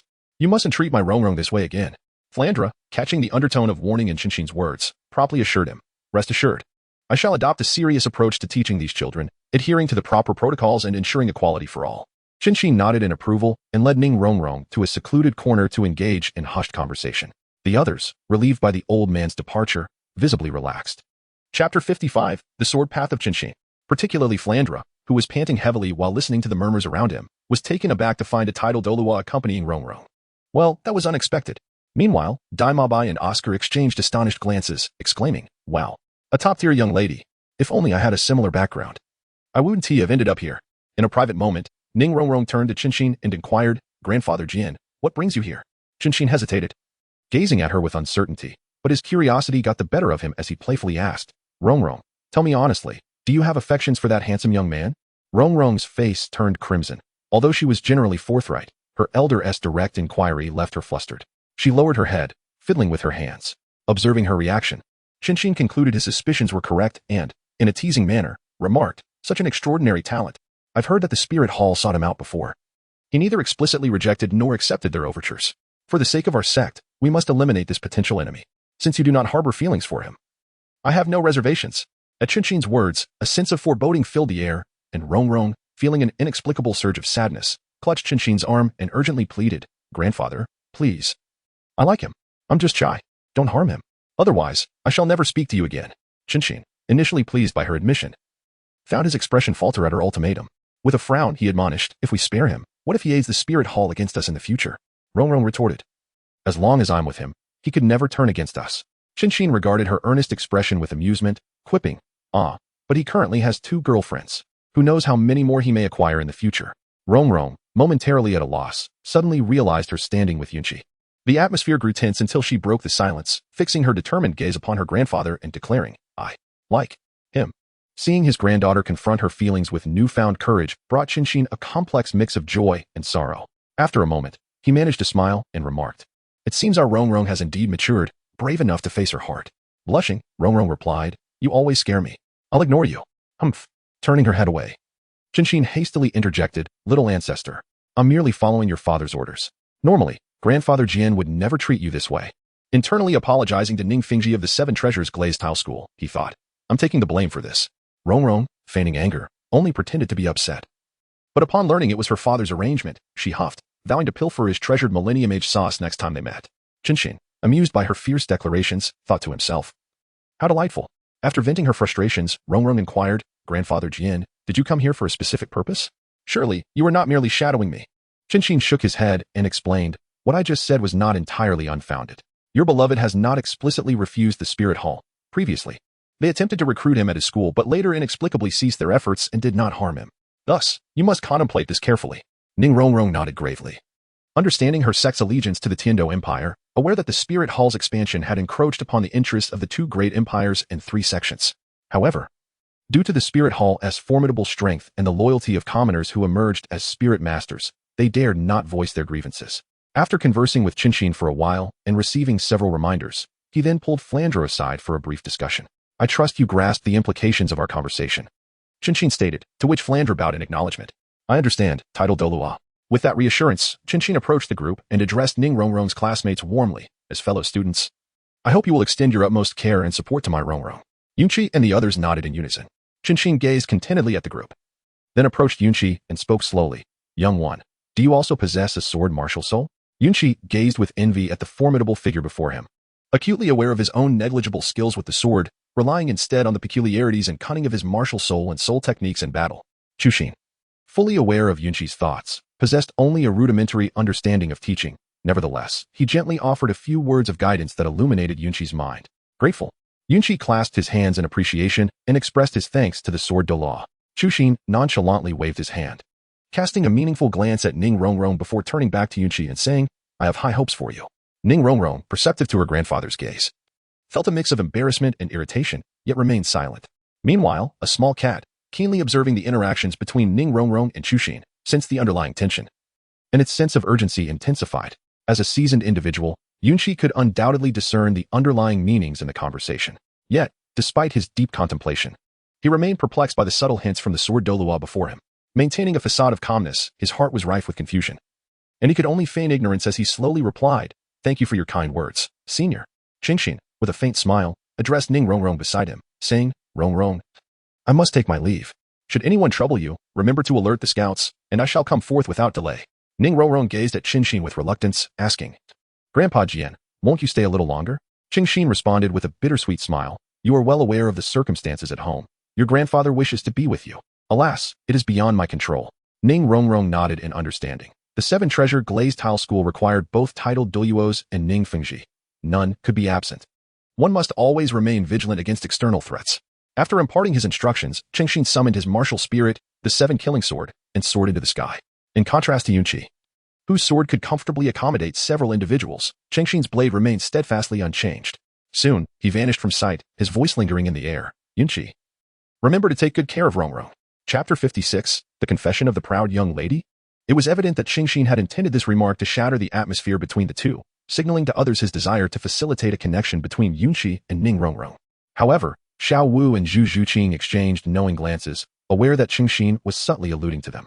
Recognizing that Qinxin was not exerting pressure, and considering Ning Rongrong's recent demeanor, they understood her intentions and chose not to intervene, tacitly consenting to the situation, even as Yunqi and Ning Rongrong remained oblivious. This statement, bolstered by Qinxin's soul power, reverberated with echoes. Ning Rongrong, filled with indignation, glared in the direction of Qinxin's departure, lamenting internally, blaming her grandfather for leaving and exposing her to the scrutiny of her 2 sisters. How was she to face them now? Yunqi, feeling somewhat awkward, touched his face and murmured, Am I truly that handsome? Even the esteemed sword Douluo entrusts his granddaughter to my care. Although Yunqi's voice was barely above a whisper, the atmosphere was so quiet that the sudden sound resonated clearly among the assembled soul masters. Ning Rongrong, overwhelmed by embarrassment, hastily covered her face and fled, disregarding the ongoing class. Looking at the retreating figure of Ning Rongrong, Flinder let out a deep sigh, pondering how a mere lesson could be fraught with such tumult. In just a few days of enrollment, so many incidents had unfolded. Observing the diminished group and the distracted faces around him, Flinder resignedly remarked, Yunqi, please fetch Ning Rongrong. Let us resume our lesson. Yunqi also nodded in agreement, swiftly pursuing Ning Rongrong on his sword. Observing the steam seemingly rising from Ning Rongrong's head, he found the sight quite amusing. Stealthily, he brought his sword to a halt behind her, listening to her soft murmurs. That old man is such a nuisance. I must ensure to pluck every single one of his whiskers the next time we meet. What should I do? My thoughts have been completely exposed. How will I face Xiao Wu and Xu Qing now? What will Chigu think of me? The fact that I harbor feelings for him is out in the open. Oh, how utterly embarrassing. As Yunqi listened intently, he suddenly heard his own name, which brought him a moment of amusement. The task assigned to Ning Rongrong had been released long ago, during a period of boredom in his life. In the Cloud Valley, one also accesses the panel, gazing at the task description concerning Ning Rongrong. Task: capture Ning Rongrong's heart and officially confirm the relationship. Reward: enhancement of martial soul quality. After finishing the viewing at Yunqi, she closed the panel. Meanwhile, Ning Rongrong sensed something amiss. Upon turning around, she let out a piercing scream. Oh, Yunqi was also struck by the sonic assault, hurriedly covering her ears to avert further harm. Upon closer inspection, Ning Rongrong recognized Yunqi and gently patted her heaving chest, murmuring, "Why didn't you say anything? You nearly frightened me to death." After Ning Rongrong finished speaking, a pause ensued. Yunqi? Is it truly Yunqi? Just as I had set Yunqi aside, I was once again startled by Ning Rongrong's piercing scream. This time, Yunqi opted to cover Ning Rongrong's mouth. Yunqi promptly interjected, "Rongrong, do remain calm. Surely, you do not wish for our affairs to be scrutinized by others once more." Yunqi gazed at Ning Rongrong, who was muffling her cries with her hands, her eyes glistening with unshed tears. Feeling the warmth and dampness beneath his palm, Yunqi swiftly withdrew his hand. Ning Rongrong, captivated by the striking figure before her, cautiously inquired, "When did you arrive? Did you hear what I just said?" Yunqi hastily shook his head and declared, "I have heard nothing. I am unaware of your affections for me." Ning Rongrong, observing Yunqi's earnest demeanor, nodded in agreement. Yet, scarcely a moment had passed before she suddenly regained her composure. Her cheeks flushed as she confronted Yunqi, exclaiming, "If you heard nothing, how could you possibly know that I have feelings for you?" Yunqi also realized that he had inadvertently let something slip. It is not that Yunqi lacks the courage to acknowledge his feelings. Rather, he is the type who harbors no dietary restrictions when it comes to affection. The allure of beauty captivates him, and this leaves Yunqi in a state of helplessness. Is it truly a fault for a person as devoted as he to prefer beautiful women? Moreover, Ning Rongrong is merely one of the individuals he finds appealing. His reluctance to provide a direct answer stems from a promise made to two women. It is only fair that they are made aware of his sentiments. As Yunqi contemplated this, he cast a mischievous glance at the forthright Ning Rongrong and said, "So, does this mean you truly have feelings for me?" Ning Rongrong recalled the words of her grandfather before his departure. Good things must be earned through one's own efforts, and the same applies to men. With such a fine prospect like Yunqi, possessing both character and potential, he could be a protective presence throughout your life. You must strive for it, Rongrong. Resolute in her heart, Ning Rongrong gazed intently into Yunqi's face and declared, "I do like you, Yunqi. I, Ning Rongrong, harbor affection for you. Though it may seem a bit sudden, your strength and the warmth you exude captivate me. I do not wish to live a life excluded from your world. I yearn to be a part of your little sanctuary." As Yunqi gazed at the earnest Ning Rongrong before him, he too subdued his smile and attentively listened to her words.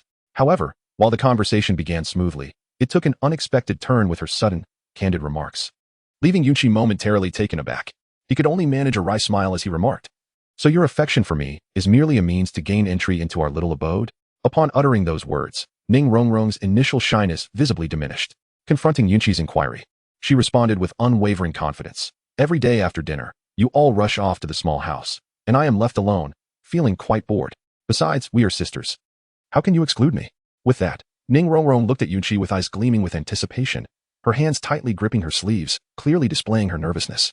Yunqi also fell into a moment of silence, and after arriving at an answer within his heart, he revealed a smile and said to Ning Rongrong, "I believe I have developed feelings for you, Rongrong."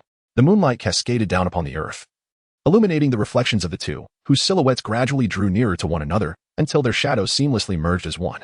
Yunqi embraced Ning Rongrong, observing the lingering blush upon her delicate face, while also noticing the tears cascading from her eyes, and gently reached out to assist her in wiping them away. Yunqi couldn't help but chuckle and said, "What? A mere kiss can make you cry out in discomfort?" Ning Rongrong playfully tapped Yunqi's chest, then pressed her face against his breast, wrapping her arms around his waist. With a gentle tone, she replied, "I am merely expressing my joy. Furthermore, if you dare to tease me again, I shall inform my grandfather Jian and grandfather Gu." Yunqi raised her hands in a gesture of submission, her face a mask of trepidation as she addressed Ning Rongrong, "My lady, I acknowledge my mistake." Ning Rongrong, observing Yunqi's playful antics before her, seemed to uncover a side of Yunqi previously hidden from view, and she couldn't help but burst into laughter. "Then you shall accompany me from now on. I possess ample wealth to support you. Is that truly the case? My lady, I am utterly enamored with you." Ning Rongrong, captivated by the flamboyant display of Yunqi, wrapped her arms around Yunqi's neck, rose onto her toes, closed her eyes, and gently pressed her lips against Yunqi's. The clouds also exuded gentle and tender aura, approaching with an irresistible allure that elicits an instinctive response. Chapter 57, Xiao Wu, Zhu Qing, and I. After a long while, the two gradually parted ways. Yunqi, upon witnessing this scene, couldn't help but chuckle, casting a radiant smile towards the blissful Ning Rongrong. In response to Yunqi's playful teasing, Ning Rongrong, with an innate sense of mischief, pinched the soft flesh at Yunqi's waist with determination. The expressions on Yunqi's face transformed dramatically, revealing a captivating array of emotions. In a flurry, she cried out for mercy, exclaiming, "I was wrong. Rongrong, I truly apologize." Ning Rongrong, observing Yunqi's grimacing face, felt a mix of pity and amusement as she replied, "What prompted you to tease me like that? By the way, how did you come here? Yunqi suddenly recalled the matter at hand. It seemed she had come to summon Ning Rongrong to class. She gave herself a light slap on the forehead and exclaimed to Ning Rongrong, let us hasten to our lessons. If we delay too long, they may come searching for us. As Yunqi's voice faded, Flander's voice resonated. No need for that. We've come to find you. Let us tidy up and set off together. Ning Rongrong and Yunqi turned to face the group. Their gazes particularly drawn to the astonished expressions on Xiao Wu and Zhu Zhuqing's faces, which left them nearly speechless. Ning Rongrong gazed at her two sisters, struggling to articulate her thoughts, a stark contrast to her recently assertive demeanor. Meanwhile, Yunqi noticed that the two women were not genuinely angry. They merely shot Yunqi a fierce glare. After contemplating for a moment, Ning Rongrong addressed Xiao Wu and Zhu Zhuqing, saying, Xiao Wu, Zhu Qing, I. The two exchanged glances, their expressions tinged with resignation as they replied, It's all right. It's all Chiga's fault. From now on, we shall truly be sisters. After speaking, they glanced once more at Yunqi, who wore an expression filled with remorse, but chose not to dwell on it. Ning Rongrong felt a swell of emotion as she observed her sister's magnanimity, realizing she could not be so forgiving herself. She stepped forward and embraced them. Meanwhile, Flander felt a sense of disbelief. It seemed that all the female students in his academy had become Yunqi's alone. The male students would simply have to cope with it internally, wouldn't they? Yet, Flander dared not voice his thoughts, still vividly recalling the events that had just transpired. At this moment, he longed for a quieter existence, content to fulfill his duties as the dean. Seeing the three women seemingly lost in their own world, he approached Yunqi, who was smiling foolishly at them, and waved his hand in front of her to interrupt her reverie. Xiaoqi, why don't you call your friends? We're still waiting for class to begin. Yunqi also displayed a look of embarrassment as he addressed Flander, saying, Very well, Dean. The three young women naturally overheard Flander's words and felt a bit reluctant to keep everyone waiting, not out of disdain, but simply due to their upbringing. Ma Hongjun, appearing rather lethargic, remarked, I'm so sleepy. Flander, observing his disciple's shiny bald head, approached and playfully smacked it. Slap. He said in a calm tone, Are you awake now? Ma Hongjun, bewildered by Flander's action, replied, I'm still a bit drowsy, master. Why did you hit me? Flander, slightly irritated, gave Ma Hongjun another light smack. Slap. He mused to himself about the delightful sound and smooth feel of his hand against his disciple's head. It seemed Ma Hongjun had recently lost much of his desire, and the issue of his inner turmoil appeared to have improved, though Flander had no concrete evidence. He resolved to take Ma Hongjun for another visit when they arrived in Soto City. Meanwhile, the three young women quietly approached Yunqi, joining the others and waiting for Flander. Once Flander noticed that everything was ready, he ceased his playful antics with Ma Hongjun, as the lesson was of utmost importance. He waved his hand and declared, Let us depart, follow me. No sooner had he spoken than he lightly tapped his toes on the ground and gracefully sprang forward, heading toward the village entrance. Yunqi and the others hurriedly followed suit. Flander did not unleash his full speed but maintained a pace that even the weakest among them, Ma Hongjun, could keep up with. The disparity in their abilities was evident among the uneven group. Close behind Flander was Yunqi, followed by Xiao Wu and Zhu Zhuqing, then Dai Mobai, with Ning Rongrong, Ma Hongjun, and Oscar bringing up the rear. Oscar, having exhausted himself from running all afternoon into the evening, now found himself in a daze, barely aware of whether his legs still functioned.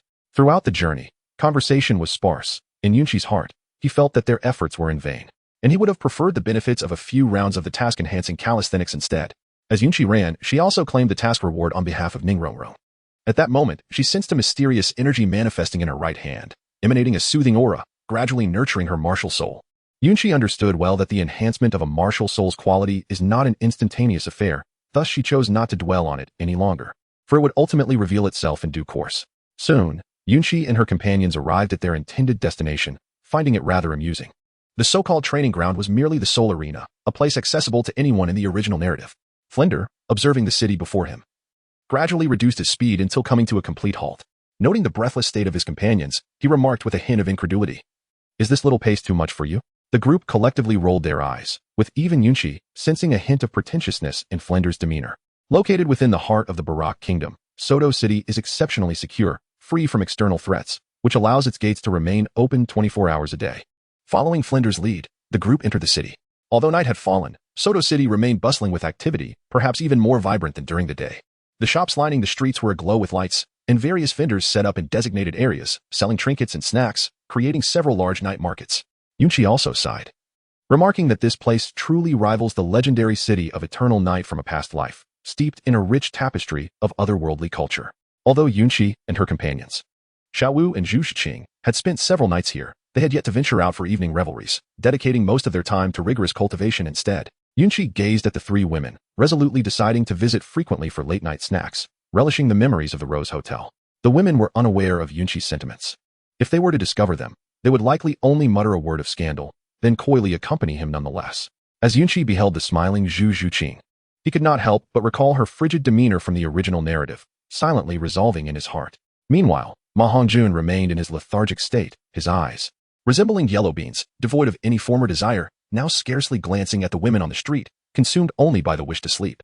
However, a few passers-by did cast curious glances at him, drawn by the vivid red handprints adorning the bald head of the chubby lad. Chapter 58, The Grand Seoul Arena. Navigating through the bustling market, the group followed Flander into an inconspicuous tea house by the roadside. They settled down, yet the waiter, seeing Flander seated without ordering, could not help but inquire, "Esteemed guest, do you require anything?" Flander cast a casual glance at the waiter, then observed the others who had hurried here, clearly in need of refreshment, and reluctantly ordered a few cups of the cheapest tea. The waiter scrutinized Flander for a moment before turning to fulfill the order. Ning Rongrong, seemingly uninterested in such fare, called the waiter back and said coolly, "Just bring 4 cups of the finest. I shall cover the cost to spare the dean some funds." She then glanced at Flander, who could not suppress a twitch of his face. Internally, Yunqi applauded her boldness, yet outwardly he admonished, "Rongrong, you mustn't do this in the future." He winked at her, a subtle smile gracing his lips. Rongrong understood and nodded in agreement. Flander's expression softened, thinking to himself how nature often balances itself. Indeed, Yunqi was fortunate to have 3 extraordinarily talented girlfriends. Tang San gazed at Yunqi with admiration, mentally exclaiming, "Brother Qi not only possesses strength but is also kind-hearted and remarkably adept at charming women. I must learn from him," clearing his throat to regain the group's attention. Flander began, "Next, you shall attend your lessons." But before he could finish, Xiao Wu interrupted, "Dean, we won't be having class in this little tea house." "Will we?" Flander pointed towards a towering structure not far from the tea house, where majestic buildings loomed against the night sky, reaching heights of nearly 100 meters, radiating a profound aura with lights flickering within. Aside from Xiao Wu and Yunqi, who had not yet visited the Seoul Arena, the others were familiar with it. Yunqi had a sense of what lay ahead, and, though his previous experiences with anime and manga felt inadequate in capturing the visual grandeur, he was nonetheless prepared for the spectacle. Beside him, Dai Mubai and Oscar interjected in unison, "Dean, must they go to that place on their first day?" Flander, with a nonchalant demeanor, replied, "Look closely at them and consider their capabilities." Dai Mubai and Oscar understood the dean's intent. This venture was not solely for their training but also a means of generating income, especially with Yunqi, a novice with no combat records, as a potential betting opportunity. Their eyes sparkled with enthusiasm and gratitude towards Flander, particularly given their financial constraints, exacerbated by the fact that Dai Mubai had lost all his soul coins to Yunqi. Flander noticed their fervent expressions and smiled gently. Yet, under Yunqi and the other's scrutiny, he hastily added that he wished to avoid any repercussions from the sword de law, who might learn of his financial dealings involving his presumed granddaughter and her suitor. The mere thought sent a shiver down his spine. Monsters possess their own unique training methodologies. Although I cannot advise Yunqi on meditation techniques, they do not adhere to the conventional methods of ordinary individuals. He continued, moreover, with their differing martial soul attributes, the Academy can only assist them in acquiring superior soul rings and utilizing their martial souls more effectively, thereby enhancing their practical experience and unlocking their potential. Flander spoke with pride, yet Xiao Wu's innocent query struck a blow to his ego. "Dean, why are there so many students who have not graduated from Shrek Academy?" Flander gazed at Xiao Wu's seemingly innocent eyes, as well as those of Yunqi and Ning Rongrong, and after a moment's silence, he feigned a sigh. "The past is too intricate and convoluted." He cast his gaze skyward at a 45-degree angle, lamenting. Even Zhu Zhuqing, typically reticent, rolled her eyes at his theatrics. Seeing no one supporting him, Flander quickly shifted the topic. "Your first lesson will be in the arena within that building. It is a splendid venue for gaining practical experience, where you will encounter a myriad of unique martial souls. After all, victory is determined not solely by strength, but also by diverse experiences." Yunqi nodded in agreement. Understanding that one cannot progress in isolation, only through observation and practice can one enhance both strength and knowledge.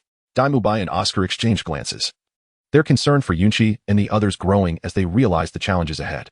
Flander elaborated, "Such structures are typically found only in major cities. Their size can often reflect the strength of a nation. This particular edifice is known as the Grand Seoul Arena, named after the city itself." At that moment, Tang San interjected, "Dean, is that distant building called the Soto Grand Seoul Arena?" Flander, pleased with Tang San's engagement, nodded with a smile. "Indeed. The Grand Seoul Arena is where soul masters compete. During peacetime, many soul masters lack an outlet for their abilities. This establishment not only allows soul masters to earn a living, but also serves as a venue for commoners and nobles alike to unleash their pent-up frustrations. Achieving fame within the arena brings not only admiration but also significant rewards, and most importantly, it operates on principles of fairness." He lifted a cup of inexpensive tea and took a sip before continuing. Participants in the soul battles receive a badge, clearly categorized by rank, eliminating any instances of higher ranks overpowering lower ones. The ranks are iron, bronze, silver, gold, purple gold, sapphire, ruby, and diamond, totaling 8 levels.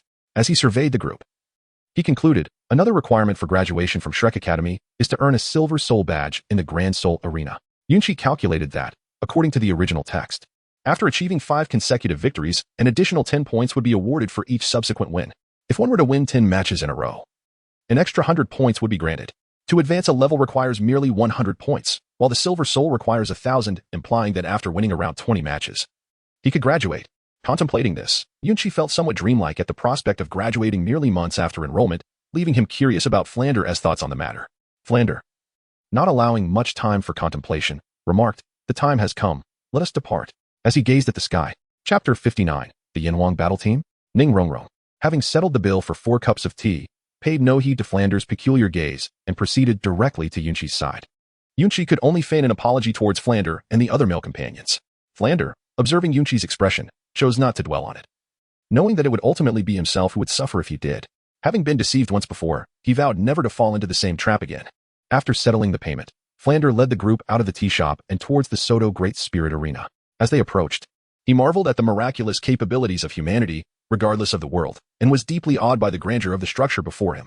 The Soto City Great Spirit Arena was predominantly oval in shape, internally divided into various large and small arenas, with 1 main arena and 24 subsidiary arenas. Above, there were over 100 VIP boxes for the elite and various factions to observe the matches. As they walked, Oscar had thoroughly explained the rules of the arena. There are 3 categories of battles. 1. Sparring, which is essentially a place for mutual honing of skills, where lethal force is prohibited. 2. Life and death battles, designed to resolve conflicts between soul masters. 3. Gambling battles, where the arena serves as a referee, and both sides send forth an equal number of soul masters. The victor claims everything stipulated in the wager. However, the prerequisite for a gambling battle is the signing of a life and death agreement. As for the forms of competition, they include 1-on-1, 2-on-2, and team matches. Yunqi was already familiar with these formats but still listened attentively to Oscar's explanations. Upon reaching the main entrance of the Great Spirit Arena, they were greeted by a massive stone tablet inscribed with countless names. Yunqi sighed, reflecting, in this world, all actions are driven by profit. For wealth, men perish, and birds perish for food. Yunqi and others merely registered their names, filled in some basic information, and upon payment, received the most rudimentary Iron Soul badge. However, Tang San, standing nearby, hesitated and stammered, clearly overwhelmed with embarrassment. Yunqi was acutely aware of Tang San's predicament, yet showed no inclination to pay on his behalf. Every single coin had been painstakingly extracted from both Tang San and Yu Xiaogang. Yunqi examined the contents within the ring, discovering items such as the dragon whisker needle, the 24 bridges on a bright moonlit night, various concealed weapons, as well as everyday necessities and wealth. He pondered whether Tang San and Yu Xiaogang could truly get along. Tang San, glancing at the attendant requesting the registration fee, turned to Fran with hopeful eyes. As for why he did not approach Yunqi, Tang San preferred not to trouble him, considering that Yunqi had to support Xiao Wu, which certainly incurred considerable expenses. Fran, understanding the meaning behind Tang San's gaze, lamented, "Tang San, once you earn money, you must repay me." Tang San nodded appreciatively. But when he reached for the gold soul coin in Fran's hand, he found it impossible to grasp, gazing at Fran in bewilderment. Only then did Fran reluctantly release his grip, allowing Tang San to take it. Oscar and Daimubai, observing the scene, looked at Tang San in confusion and inquired, "By the way, we have yet to reach level 40 and can still receive subsidies from the Spirit Hall. Why are you so impoverished, Tang San?" Tang San couldn't help but reminisce about the 6 years of hardship he endured alongside his teacher, often facing hunger and uncertainty. He sighed. "I don't know if it's a matter of luck, but my finances never seem to last. Even when stored in a soul guide, I frequently lose money." Oscar nodded discreetly, understanding why Tang San appeared so frail and malnourished. The brief interlude soon passed, and as the group followed the attendant to the soul power testing area, the attendant's gaze towards Yunqi shifted significantly upon confirming the soul powers of the 5. The 3 girls sensed something amiss and quickly grasped Yunqi's hand, steering him away from the attendant's line of sight. The attendant was left in silent dismay, after all. Referring to the young man before her as a genius felt like an insult. He was nothing short of a prodigy. Fran, observing the assessed individuals, led them away to the resting area. Typically, participants in the soul arena have a designated room to rest while awaiting their turn.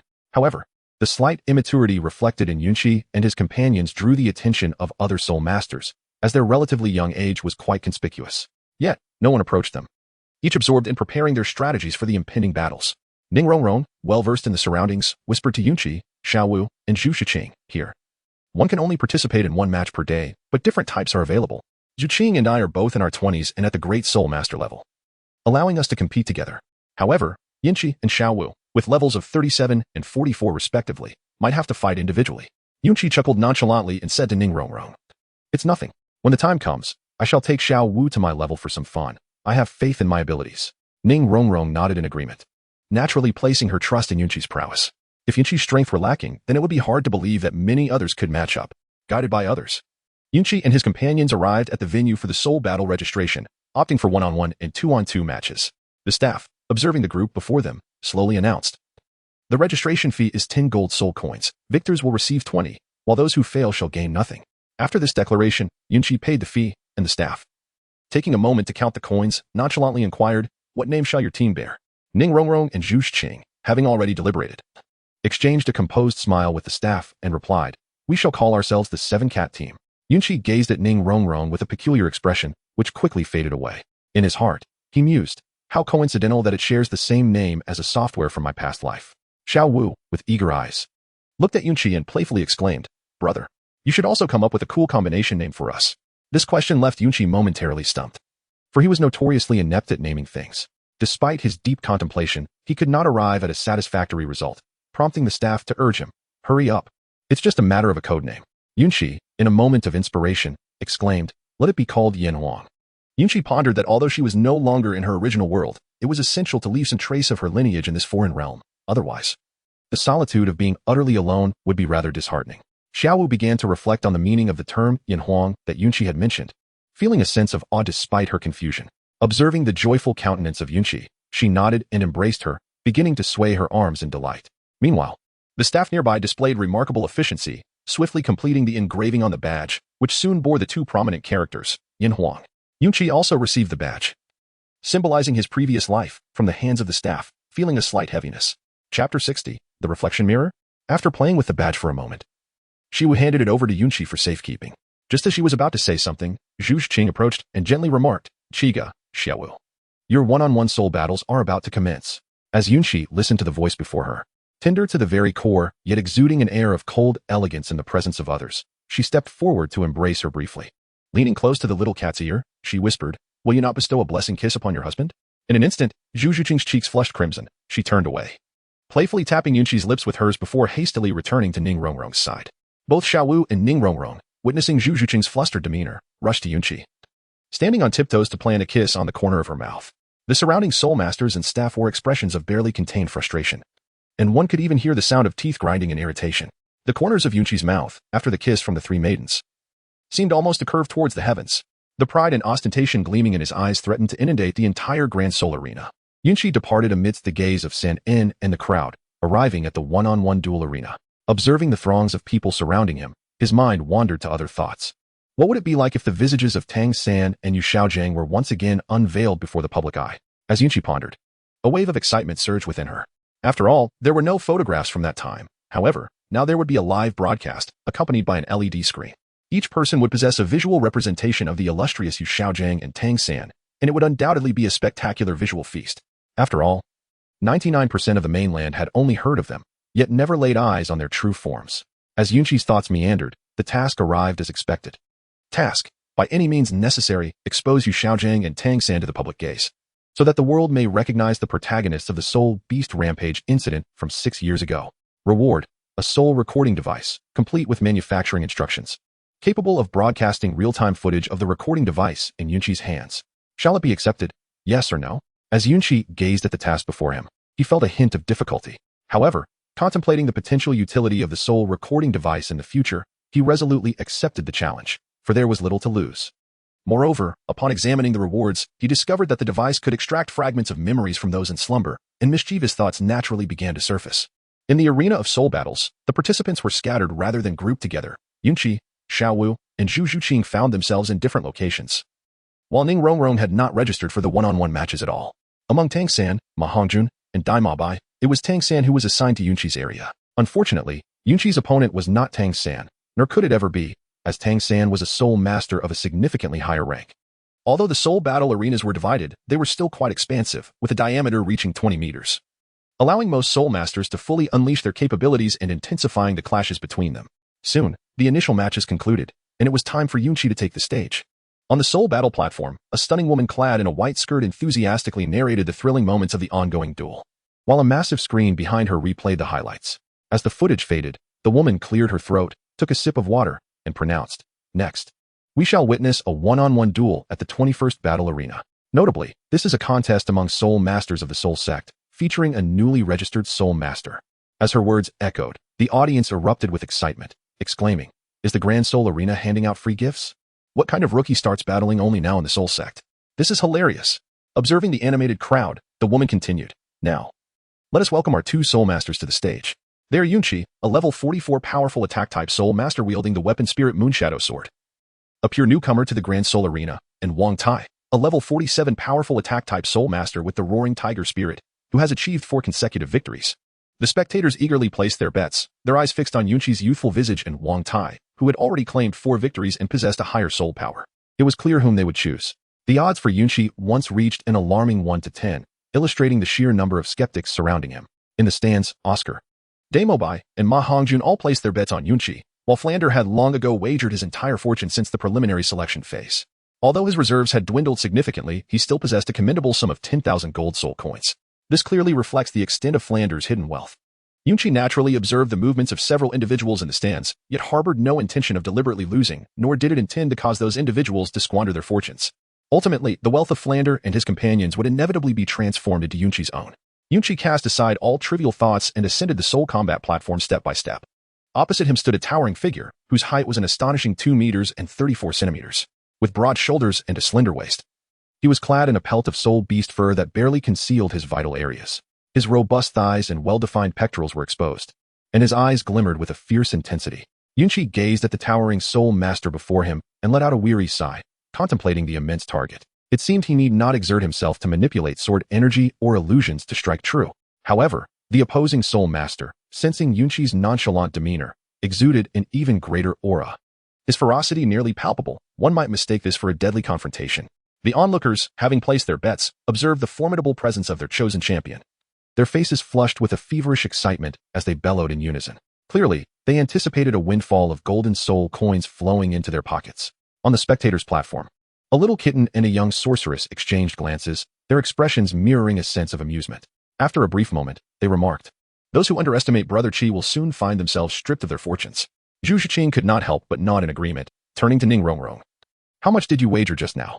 Although Ning Rongrong was not lacking in wealth, she was keen to support her beloved boyfriend and her future spouse. After all, free money was always welcome. Not much, merely 50,000. Any more would diminish the odds from a dramatic 10 to 1. Zhu Shiqing regarded Ning Rongrong with astonishment, realizing that her own financial stake paled in comparison to Ning Rongrong's. However, upon reflection, it made sense. After all, she was the favored little princess of the 7 treasure glazed tile school. How could she possibly lack for riches? Zhu Shiqing herself had placed a modest wager, primarily out of disdain for those who looked down upon her brother Qi.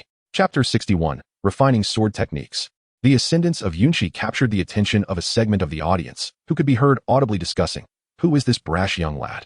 How dare he take the stage at such a young age?" The spectators, unperturbed by the prospect of offending anyone, continued their chatter. For with so many voices raised in unison, the lineage of Yunqi, be it from a prestigious sect or a reclusive family, was of little concern to them. Amidst the clamor of skepticism, there were a few discerning individuals who recognized Yunqi's exceptional qualities. They refrained from mindless criticism and instead silently placed their bets on him. Given his age, demeanor, and the level of his soul power, they were convinced that he must possess a top-tier martial soul. However, they were not inclined to offer any warnings to others, as wisdom in any realm is always a rare commodity. Wang Tai, observing Yunqi before him, chose not to engage in idle chatter. He directly proceeded to manifest his martial soul. He would not underestimate any adversary, especially not one seasoned by the rigors of the soul fighting arena. Gaining the first move and catching his opponent off guard would certainly be advantageous. Yunqi summoned the Moonshadow Sword with a mere thought, standing with an air of composure. The host, adorned in a white short skirt, gazed at the poised contenders and declared, "The soul duel now officially commences." At the instant Wang Tai heard the word begin, for soul rings 2 yellow and 2 purple burst forth in a dazzling display of light.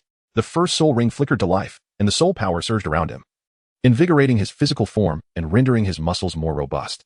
With renewed vigor, he propelled himself forward, fists clenched, charging at Yunqi with unyielding determination. As Yunqi beheld Wang Tai charging towards him, he remained utterly composed, shifting his body slightly to the left. The long sword on his back remained undisturbed. When Wang Tai's punch missed its mark, he felt no surprise, for it was merely a tentative strike. However, the moment he turned to gaze at Yunqi, his composure faltered. To his astonishment, Yunqi bore no visible soul rings, maintaining an expression of serene tranquility. In a fit of fury, Wang Tai bellowed, "Who do you look down upon?" Yunqi harbors no disdain towards others. Rather, he seeks to refine the swordsmanship techniques imparted to him by Qinxin, evaluating their efficacy. The method is quite straightforward in this world. There exist no inherent martial arts or sword techniques. What one learns is predominantly drawn from personal experience. Of course, it cannot be dismissed that Qinxin may possess genuine skills that have yet to be revealed, yet Yunqi remains profoundly grateful for the guidance received. After all, given his current social standing and capabilities, it is improbable for him to solicit advice from a formidable figure renowned across the continent for their swordsmanship. To receive even a few words of counsel is, indeed, commendable. In the face of Wang Tai's furious roar, Yunqi refrained from responding. Instead, he deftly evaded Wang Tai's wrathful punch, pivoting sideways to launch a direct thrust aimed at Wang Tai's chest. Observing the speed at which Yunqi drew his sword, Wang Tai recognized his inability to evade and promptly activated his third soul ring. A purple aura shimmered around him, reminiscent of Dai Mabai's white tiger shield, yet distinct in its nature, exhibiting a far greater degree of hardness than Dai Mabai's protective barrier. This was, after all, the third soul skill of a four-ring soul master. Whereas Dai Mabai's was merely the first, the shadow of the moon cast by Yunqi's sword met the barrier as though it were striking iron, failing to breach the protective shell before him. Internally, he mused, it appears that without employing soul techniques, it may indeed be impossible to shatter this tortoise shell. In truth, it would be quite simple to break through, as both his first and second soul techniques could accomplish the task. However, Yunqi sought to refine his own swordsmanship, and thus refrained from utilizing his soul techniques, for that would be unfair to his opponent. Observing the tip of Yunqi's sword halted by the barrier, Wang Tai could not help but exclaim, "Youngster, to think you can defeat me without using soul techniques is rather fanciful, wouldn't you agree?" His voice resonated loudly, leaving Fran and Xiao Wu in the stands perplexed, uncertain of Yunqi's intentions. Yunqi remained unfazed, offering only a serene smile, disregarding Wang Tai's words. She continued to wield her sword, evading his attacks with grace. Wang Tai, growing increasingly exasperated, found the sustained use of his third soul skill to be exceedingly taxing on his energy, prompting him to withdraw. He charged at Yunqi once more, akin to a ferocious tiger descending from the mountain, activating his second soul skill as he leapt high into the air. Observing him, one could see his hands, already adorned with menacing claws, extend further, emanating a chilling glimmer that sent shivers down the spine. As Yunqi observed Wang Tai charging towards him, he contemplated employing the phantom shadow technique.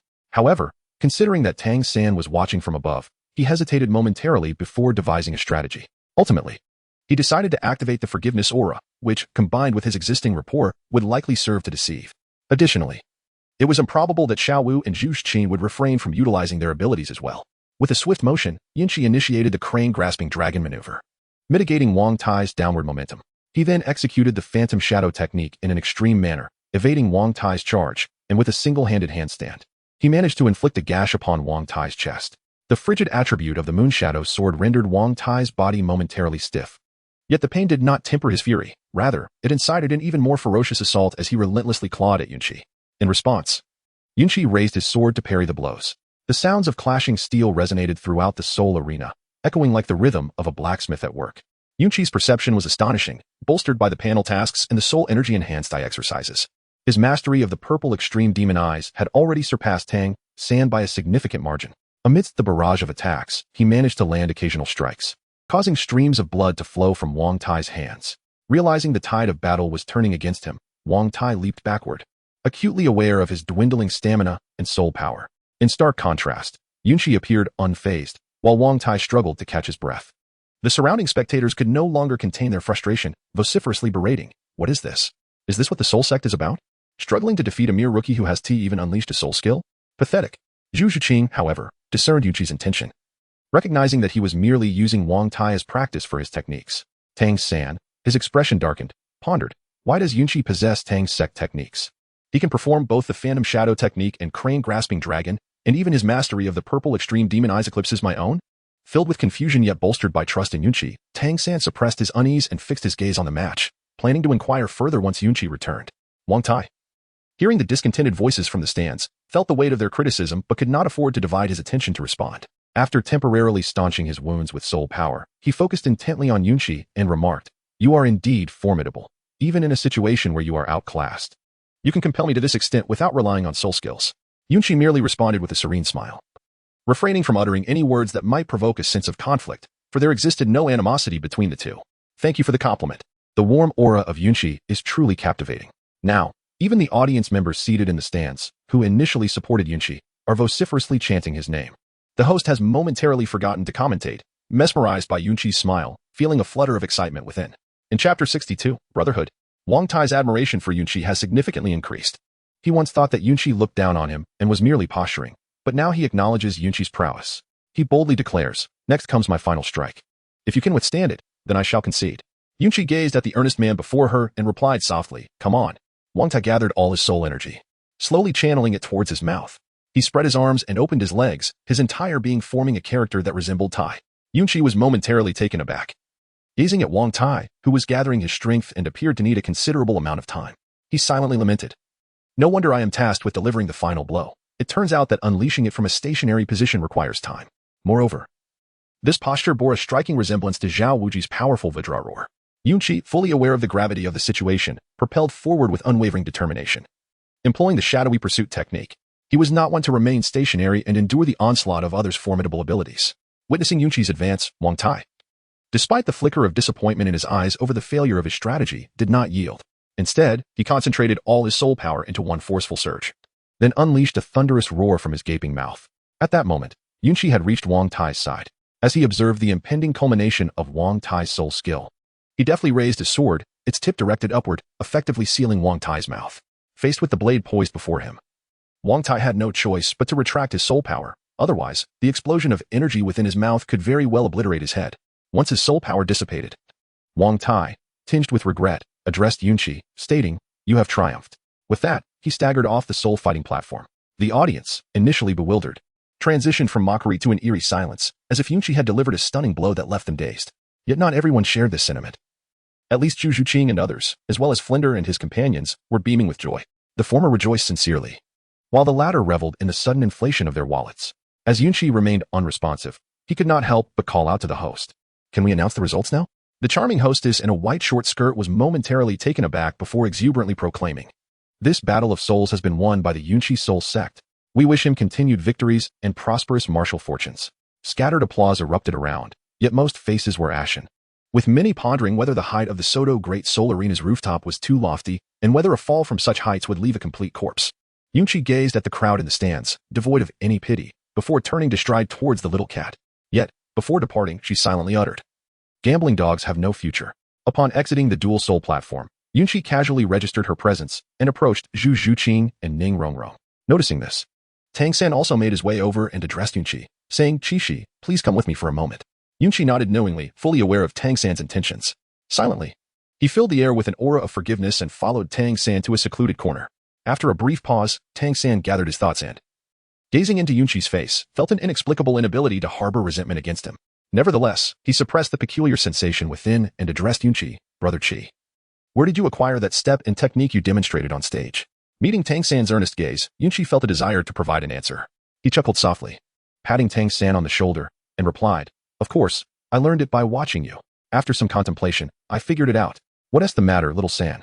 Are you upset with me?" Tang San's expression shifted dramatically, as if a surge of anger were threatening to break through some restraint. With a stern countenance, he retorted, "To take without asking is to steal, Brother Qi." Yunqi silently pondered, reflecting that he had not observed such awareness during your previous life's clandestine studies. It was only when escape became impossible that you unveiled your research. Though these thoughts lingered in his mind, Yunqi could not voice them. Instead, his gaze grew increasingly forlorn as he turned to Tang San and asked, "Is this truly how you perceive me? You are aware of my innate talent. I only needed to observe your technique a few times to grasp it. Can this truly be held against me?" After Yunqi finished speaking, he glanced at Tang San, who remained unmoved. They all assumed there was a glitch in the forgiveness aura. However, considering that Tang San was likely on the verge of breaking free from that boundary, he came to terms with it. He immediately resorted to his tea artistry, attempting to pue him. "Ah, San, we have grown up together, attended school together. I never imagined this would hold such significance for you. Since you bear grievances, I shall refrain from using it henceforth. Nonetheless, I must express my gratitude. For it was through mastering your technique that I was able to survive alongside your sister-in-law during the encounter with the iron-armored dragon and even turn the tables. Let our brotherhood end here. Take care." As Yunqi prepared to turn away, Tang San's inner fury was gradually subdued by the forgiveness aura, prompting him to reflect upon himself. He too had clandestinely learned, resembling his elder brother, and when his brother gifted him the iron-armored dragon.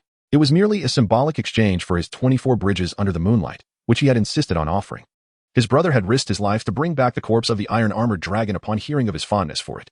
Now, for the sake of mere trifles that were not rightfully his, he had adopted such an attitude towards his brother, even to the extent of severing their bond. His brother had often supported him during his studies, akin to a life-saving benefactor. How could he be so wretched? With these thoughts weighing upon him, Tang San was profoundly affected. He hurriedly dashed forward and blocked Yunqi's path, disregarding the gazes of the others in the great soul arena. With a thud, he knelt before Yunqi and exclaimed loudly, "Brother Qi, I was wrong. Please forgive me." Yunqi was evidently taken aback by the extraordinary effect and promptly assisted Tang San, feigning concern as he inquired, "Why is this so?" Tang San, with a visage full of sorrow, replied, "Chiga, I cannot fathom why I allowed my emotions to be swayed by anger. Upon reflection, you have always been the kindest person to me. My father scarcely pays me any attention and seldom spends time with me. Yet, I allowed myself to adopt such an attitude towards you over such trivial matters." Yunqi, deeply moved, gently placed his hands on Tang San's shoulders, gazing down at him with tears welling in his eyes, and said, "Xiao San, there is no need for you to apologize. It is I who should be apologizing. It is my fault for secretly learning from you." Tang San, once again feeling Yunqi's sincerity, was increasingly aware of his own shortcomings and retorted, "I, Tang San, should be the one apologizing. I am the one who is truly at fault." "Xiao San, you." Tang San interrupted Yunqi, stating resolutely, "Qingge, I am sorry. If you do not accept my apology, I shall not rise." Yunqi let out a sigh of resignation and addressed Tang San, however. "I have also imparted the techniques to your several sisters-in-law. I feel I have wronged you." Tang San was momentarily taken aback, but recalling Yunqi's dedication and support, he gritted his teeth and replied, "Since they are sisters-in-law, they are indeed part of our family. Transmitting knowledge to family members is certainly acceptable. In the future, regardless of how many sisters-in-law there may be, Qigong, you may share the teachings with them, but please ensure that they do not pass this knowledge on to outsiders." Yunqi, deeply moved, helped Tang San to his feet and exclaimed, "Little San." With tears glistening in his eyes, Tang San responded, "Brother Qi." Then, to the bewilderment of the onlookers, Tang San rushed forward and embraced Yunqi. Chapter 63, 2 against 2, the first battle of Yanwang. Yunqi appeared somewhat bewildered, his expression betraying a hint of disdain. The diminutive Tang San, standing at a mere 1.50 meters, could only wrap his arms around his waist.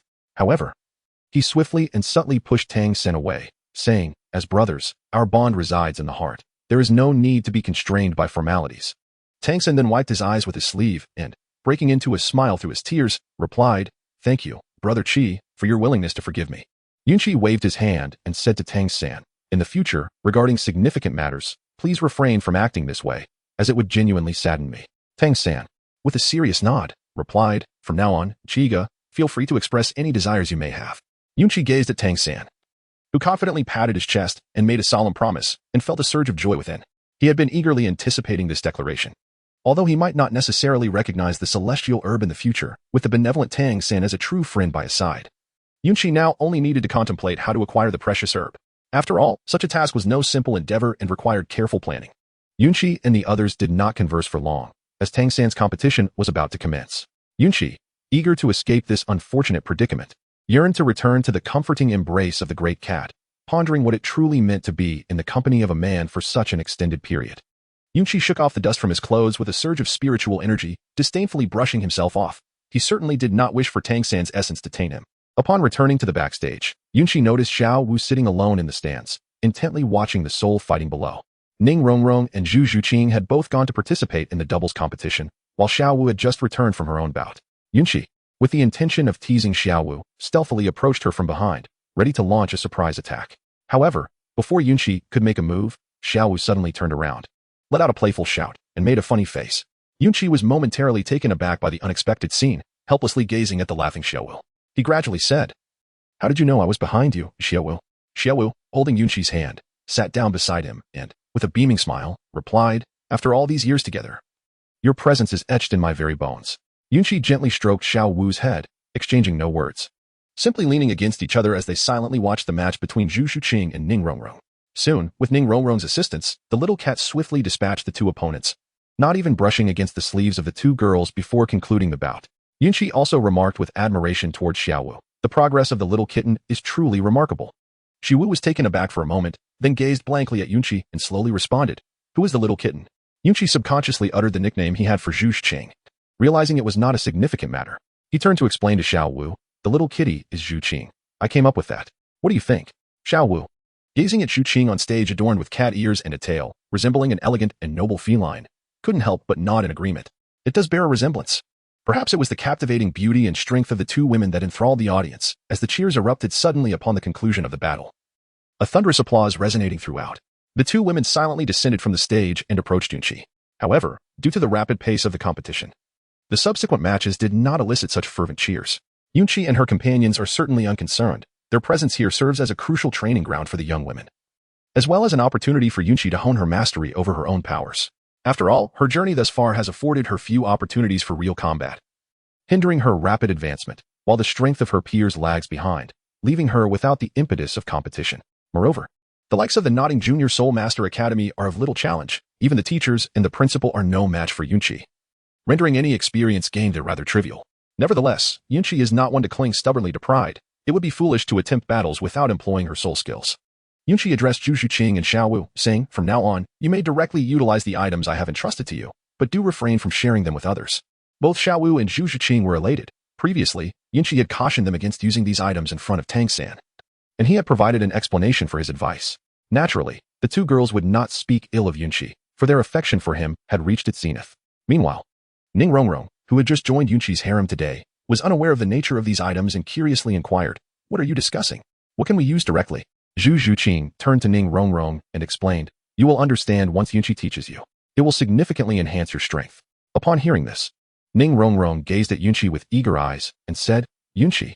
Yunqi, with an undeniable smile, spoke softly, "Let us discuss this upon our return. It is not suitable to impart such matters amidst the throng of onlookers." Ning Rongrong then approached, planting a tender kiss and wrapping her arms around Yunqi's, drawing him firmly into her embrace.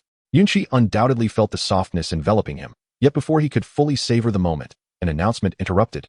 "Ladies and gentlemen, your dual soul battle is about to commence. Please proceed to the battle arena." Reluctantly, Yunqi withdrew his hand, accompanied by Xiao Wu in a surge of anger. Making their way towards the soul fighting platform, Zhu Qing playfully remarked to Ning Rongrong, "Look, you've provoked Chigo. Their opponents below are in for a tough time." If Yunqi were present, he would undoubtedly lament how much the little cat's demeanor had changed, no longer the cold and distant figure depicted in the original narrative, and even having learned the art of jesting. Meanwhile, Ning Rongrong shrugged off the comment nonchalantly, saying, "That doesn't concern me, hee." The preparation time for the 2-on-2 soul battle proved to be significantly longer than that of a single duel. By the time it was Yunqi's turn to engage, Xiao Wu's soul power had also returned to its optimal state. Yunqi, addressing Xiao Wu, inquired, "Did you emerge victorious in your recent duel?" Xiao Wu, slightly irritated, retorted, "What? Do you doubt my ability to win?" Yunqi shook her head in response to Xiao Wu, clearly unable to believe that Xiao Wu could possibly lose. It was merely a spontaneous question born of curiosity. Xiao Wu confidently replied, "Of course I won. My opponent didn't even manage to complete a single move before I effortlessly cast them out of the soul fighting platform with a single bow." Yunqi feigned astonishment and remarked, "Xiao Wu, you are truly remarkable." This prompted Xiao Wu to playfully pinch the soft flesh at Yunqi's waist. Amid their playful banter, the duo made their way to the soul fighting platform. It is noteworthy that the audience for the 2-on-2 match was at least half the size of that for the 1-on-1 bouts, and Yunqi and Xiaowu's opponents were already awaiting them on the platform. The 2-on-2 arena was significantly larger, and before Yunqi could take in the surroundings, the host began to announce the participants. In the 7th match of the 2-on-2 category, the Massage Squad faced off against the Yin Wang Squad. Chapter 64. "Oh. What are you doing?"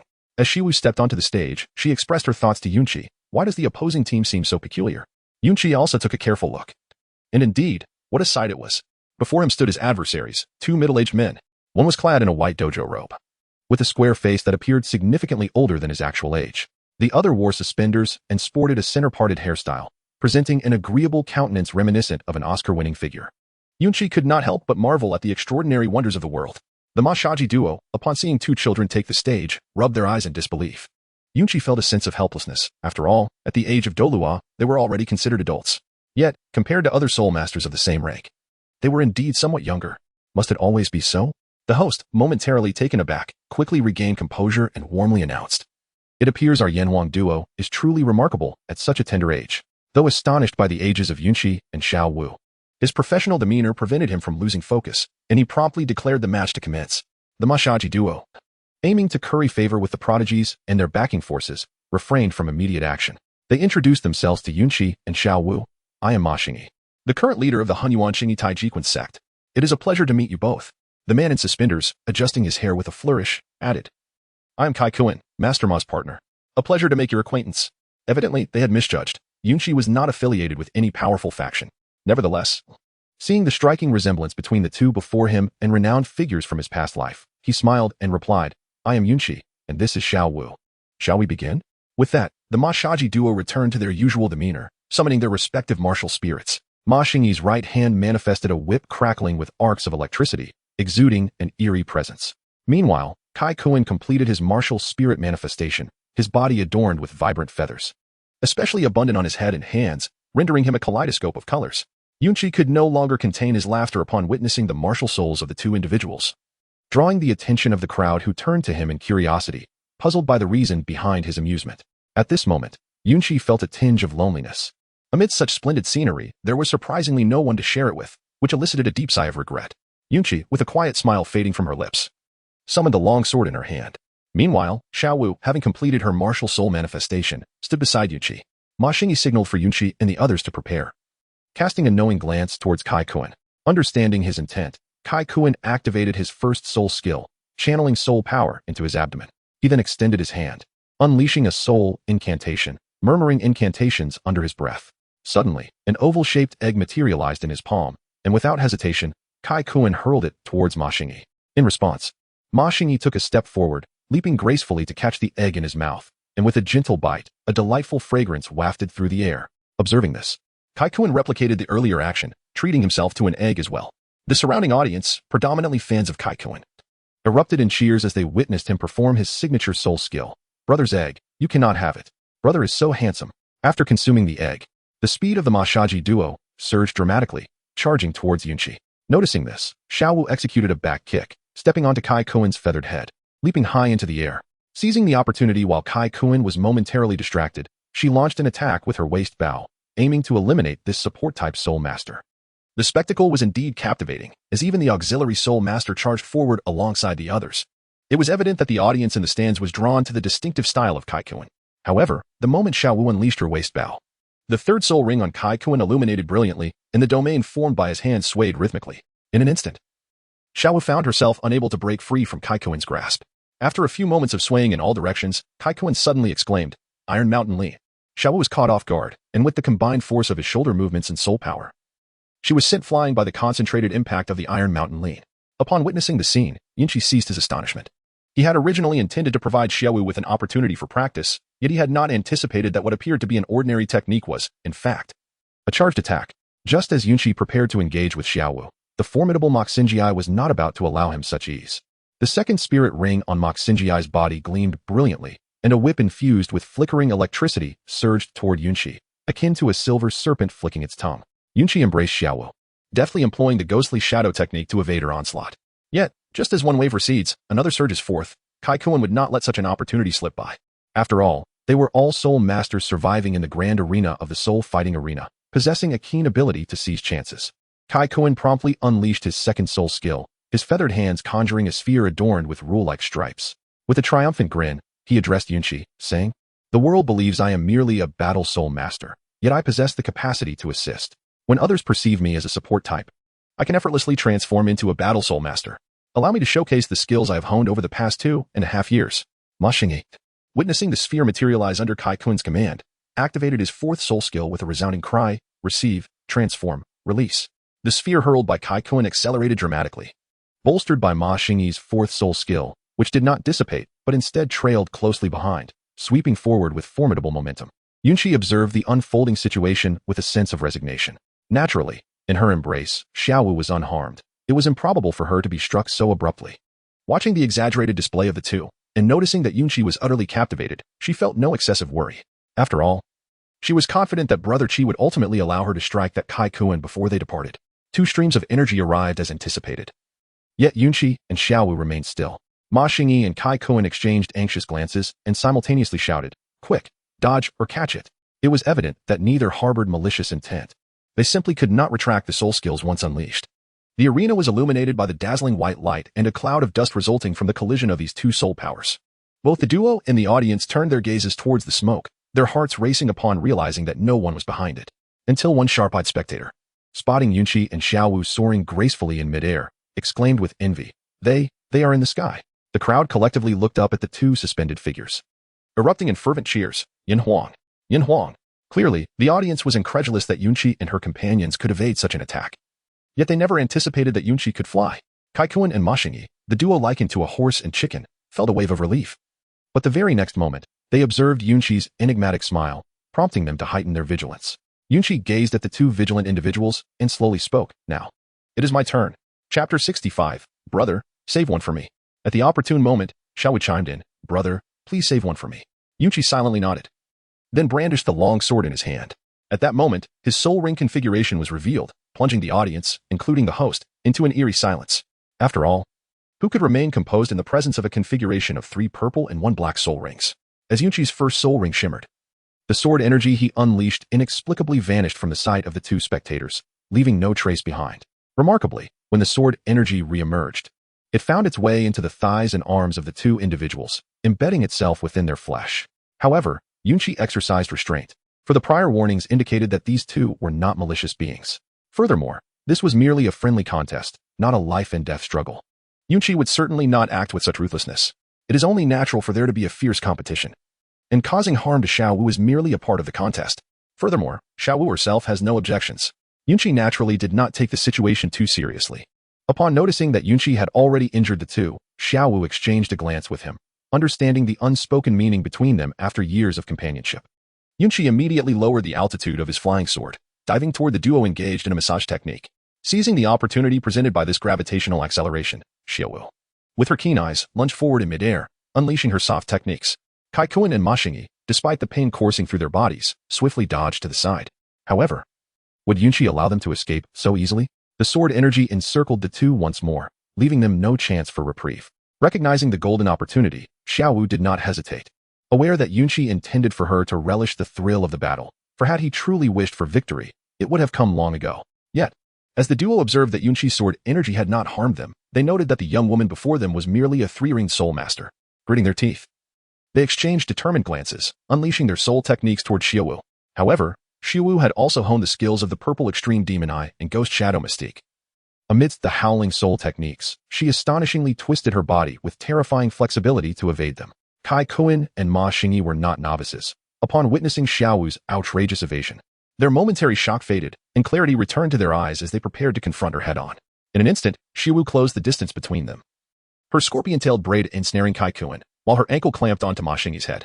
With her soft technique activated, both were already injured by Yunqi's sword energy. Leaving their stance unstable, Xiao Wu exerted force from her waist, taking the form of a grand windmill. Her hair first sent Kaikuan flying, and then, with cunning strength, she executed a backflip, hurling Ma Xingyi away as well. Just as Xiao Wu believed her victory was secured and prepared to seek praise from Yunqi, Kaikuan, after being flung away, surprisingly flapped the feathers in his hand, reducing his descent speed and stabilizing himself at the edge of the battle arena, gazing at the two prodigies before him with a complex expression. After a moment of silence, Ma Xingyi, having found himself alone on the stage, shouted toward Kaikuan. Kaikuan, let us stop struggling. The young man over there hasn't even made a move yet. Following Ma Xingyi's gaze, Kaikuan looked up to see a figure clad in black, hair casually tied back, paired with a face as striking as jade, exuding pressure from the 4 soul rings surrounding him. Instantly, any desire to attack dissipated. With a resigned tone, he turned to the host and declared, I concede. The audience erupted in a frenzy, particularly those bewildered by the sight of their brother's surrender, fuming at his inability to contend. Yet, upon catching a glimpse of Yunqi's countenance, hesitation vanished, and they turned to chant his name and that of his team. Yinhua, Yinhua, Yunqi, Yunqi. Hearing the crowd call out Yunqi's name, Xiao Wu pouted and approached him, whispering softly, Brother, your charm is truly remarkable. Yunqi understood the implications behind Xiao Wu's tone and directly took her hand, raising it high to the audience. It was unfortunate for those infatuated fans, who experienced heartbreak twice in a single day. Witnessing Yunqi's closeness with Xiao Wu left them gritting their teeth in frustration as they watched the pair leisurely depart from the Soul Arena. Once off the stage, Yunqi expressed his concern for Xiao Wu. Xiao Wu, are you truly alright after that strike from Kaikuan's Iron Mountain? Xiao Wu, with her brows gently furrowed, attentively felt the pain coursing through her meridians. However, having practiced the Xiantian skill under Yunqi's guidance for many years, she sensed the nurturing of her internal organs and felt reassured. She replied to Yunqi, Fortunately, brother, you taught me the Xiantian skill. Otherwise, I wouldn't have escaped with such minor injuries. A period of recuperation will suffice. As Yunqi reminisced about the recent event where Xiao Wu was sent flying, it was evident that she could not have emerged unscathed. Fortunately, the Xiantian skill is regarded as one of the foremost techniques in the realm of Douluo Continent. Upon stepping off the soul fighting platform, hand in hand with Xiao Wu, Yunqi encountered the jubilant crowd from the academy. Observing their radiant smiles, Yunqi made her way directly to Zhu Xuqing and Ning Rongrong. Listening to their respective battle reports, it became clear why they were filled with joy. Each had secured victory in their soul battles. Yunqi observed the conspicuous absence of Flander and Ma Hongjun amidst the throng and, perplexed, inquired of Oscar, "Little Oscar, where are the dean and the fatty?" Oscar, with an exceedingly peculiar expression, gazed at Yunqi and the three ladies surrounding him, leaving Yunqi at a loss for words. It was Ning Rongrong, standing nearby, who boldly queried, "Where have they gone?" Oscar stammered, struggling for a coherent response, yet the little witch, with a glint of mischief in her eyes, pressed him, "Where indeed?" Reminded of Ning Rongrong's formidable lineage, Oscar hastily declared, "The dean took Ma Hongjun to vent some frustrations. He instructed us to return on our own." His words tumbled out in a rapid stream, leaving Yunqi scarcely time to process the information before Oscar had finished. The three ladies, upon hearing Oscar's explanation, immediately displayed expressions of disgust as a shared realization dawned upon them. They collectively turned to Yunqi and exclaimed, "Brother Qi, you weren't considering covering for them, were you?" Yunqi felt utterly wronged. He simply wished to spare the three ladies from hearing such matters. The trio, upon witnessing Yunqi's expression of grievance, couldn't help but burst into laughter. However, they turned to Yunqi and said, "Brother Qi, should you ever find yourself in need, do not hesitate to approach us directly. You must refrain from visiting those distasteful places." Yunqi nodded, gazing at the three enchanting ladies before him, and confidently asserted, "Unless I am blind." Ning Rongrong, however, blushed deeply. Xiao Wu had already crossed that bridge, and Zhu Xuqing was well prepared. Yet Ning Rongrong had only confirmed her relationship less than a day ago, naturally feeling overwhelmed with shyness. Meanwhile, Oscar and Tang Xin exchanged bewildered glances, as if they had encountered deities, while Dai Mo remained unfazed. Though he harbored a desire for Yunqi's form, he was acutely aware of the vast chasm between them and had no intention of courting death. Chapter 66. A Stroll Through the Brothel? On the other side, Ma Hongjun and Flander were beset by their own concerns. Ma Hongjun lamented that his teacher had brought him to such a den of vice, yet he felt no interest whatsoever. In response, Flander, gritting his teeth, had spent a small fortune hiring several skilled courtesans. However, each time they entered, they emerged in a fury within a minute, grumbling, "What a farce, coming to a brothel." Ma Hongjun, on the other hand, chose to embrace indifference. He had certainly heard their remarks, but, in his current state of apathy, found no reason to be incensed by the words of a few ladies. Outside, Flander nearly spat out the tea he had just sipped. Observing his disciple approach, he couldn't help but inquire, after all these days, "The fiery affliction has yet to flare up?" "That should not be the case." Ma Hongjun, responding in a languid tone, replied, "Teacher, perhaps my affliction has subsided, though my martial spirit remains unchanged." Flander's expression twitched. He wondered, has it truly improved to such an extent? Has he lost all desire? In truth, Flander had surmised something and brought Ma Hongjun along for an assessment. Faced with this development, Flander was at a loss for whether to laugh or cry. On one hand, it meant that Ma Hongjun could potentially maintain this state of detachment. On the other, a desireless Ma Hongjun would undoubtedly accelerate his cultivation, allowing him to soon stand on his own. Yet, gazing at Ma Hongjun's impassive demeanor, Flander sighed, weary of the situation. "Since you have no need, let us return." Ma Hongjun nodded in agreement, while Flander sought out the proprietress to request a refund for the lady's services. Naturally, she vehemently disagreed. "You can't perform. Now you want a refund? What are you thinking?" The surrounding patrons gawked at Flander, clearly astonished by this unexpected turn of events. As the onlookers grew increasingly curious, Flander, wishing to avoid further complications, revealed his soul rings. The 7 perfectly aligned rings shimmered, causing the proprietress to nearly faint from fright.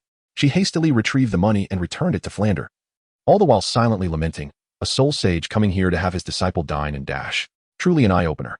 With the money secured, Flander hoisted Ma Hongjun and swiftly exited, disappearing from sight in a few deft movements, leaving the crowd in stunned silence, at a loss for words. On their way back, Ning Rongrong could no longer contain her curiosity and incessantly questioned Oscar. "You mean to say that Flander, as the dean, actually took his disciple to visit a brothel?" Oscar explained, "It's a matter of necessity. After all, Ma Hongjun's martial spirit has its flaws, and the dean cannot simply disregard his cultivation.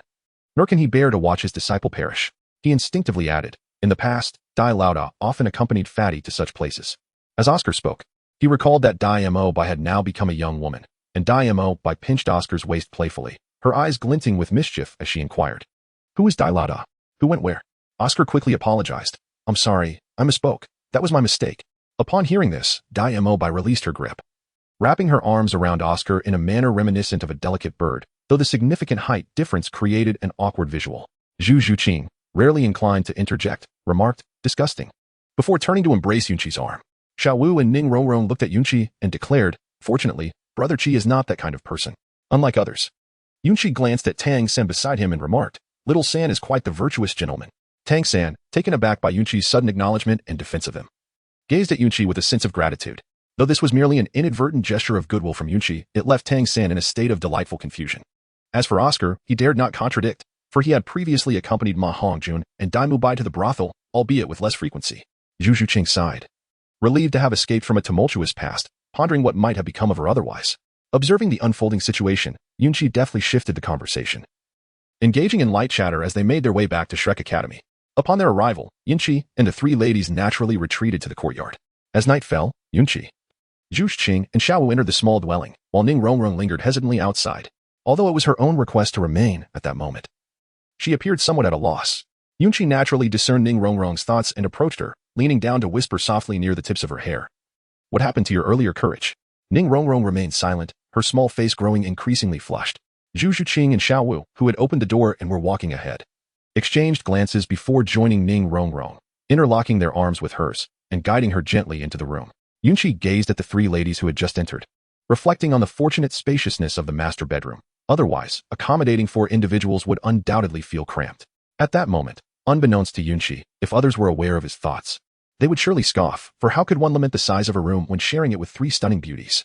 Others would gladly forego even the notion of a separate room just to share a space with such enchanting companions. Upon returning to the room, Yunqi smiled at the three ladies seated by the bedside and remarked, What is this? Why are you just sitting there instead of freshening up? Xiao Wu and Zhu Zhuqing exchanged glances, then simultaneously grabbed their garments and made their way to the bathroom, while Ning Rongrong, observing the departure of the two, clutched the edge of the blanket tightly. Yunqi observed the departing two women and couldn't help but exclaim, how perceptive they become. On the other hand, Ning Rongrong, initially quite anxious, found herself chuckling at Yunqi's demeanor, which strikingly resembled that of her father. Although Yunqi felt a twinge of embarrassment, it was a trivial matter for him. Clearing his throat, he continued, Rongrong. Ning Rongrong, regaining her composure, responded to Yunqi's words with a simple, indeed. Yunqi pondered for a moment before earnestly speaking, Rongrong, can you assure me that what I teach you will remain strictly confidential? Ning Rongrong appeared taken aback. She had initially thought Yunqi sought her out to alleviate the awkwardness between them. To her surprise, it was a matter concerning the very words spoken to her earlier that day, which deeply touched her.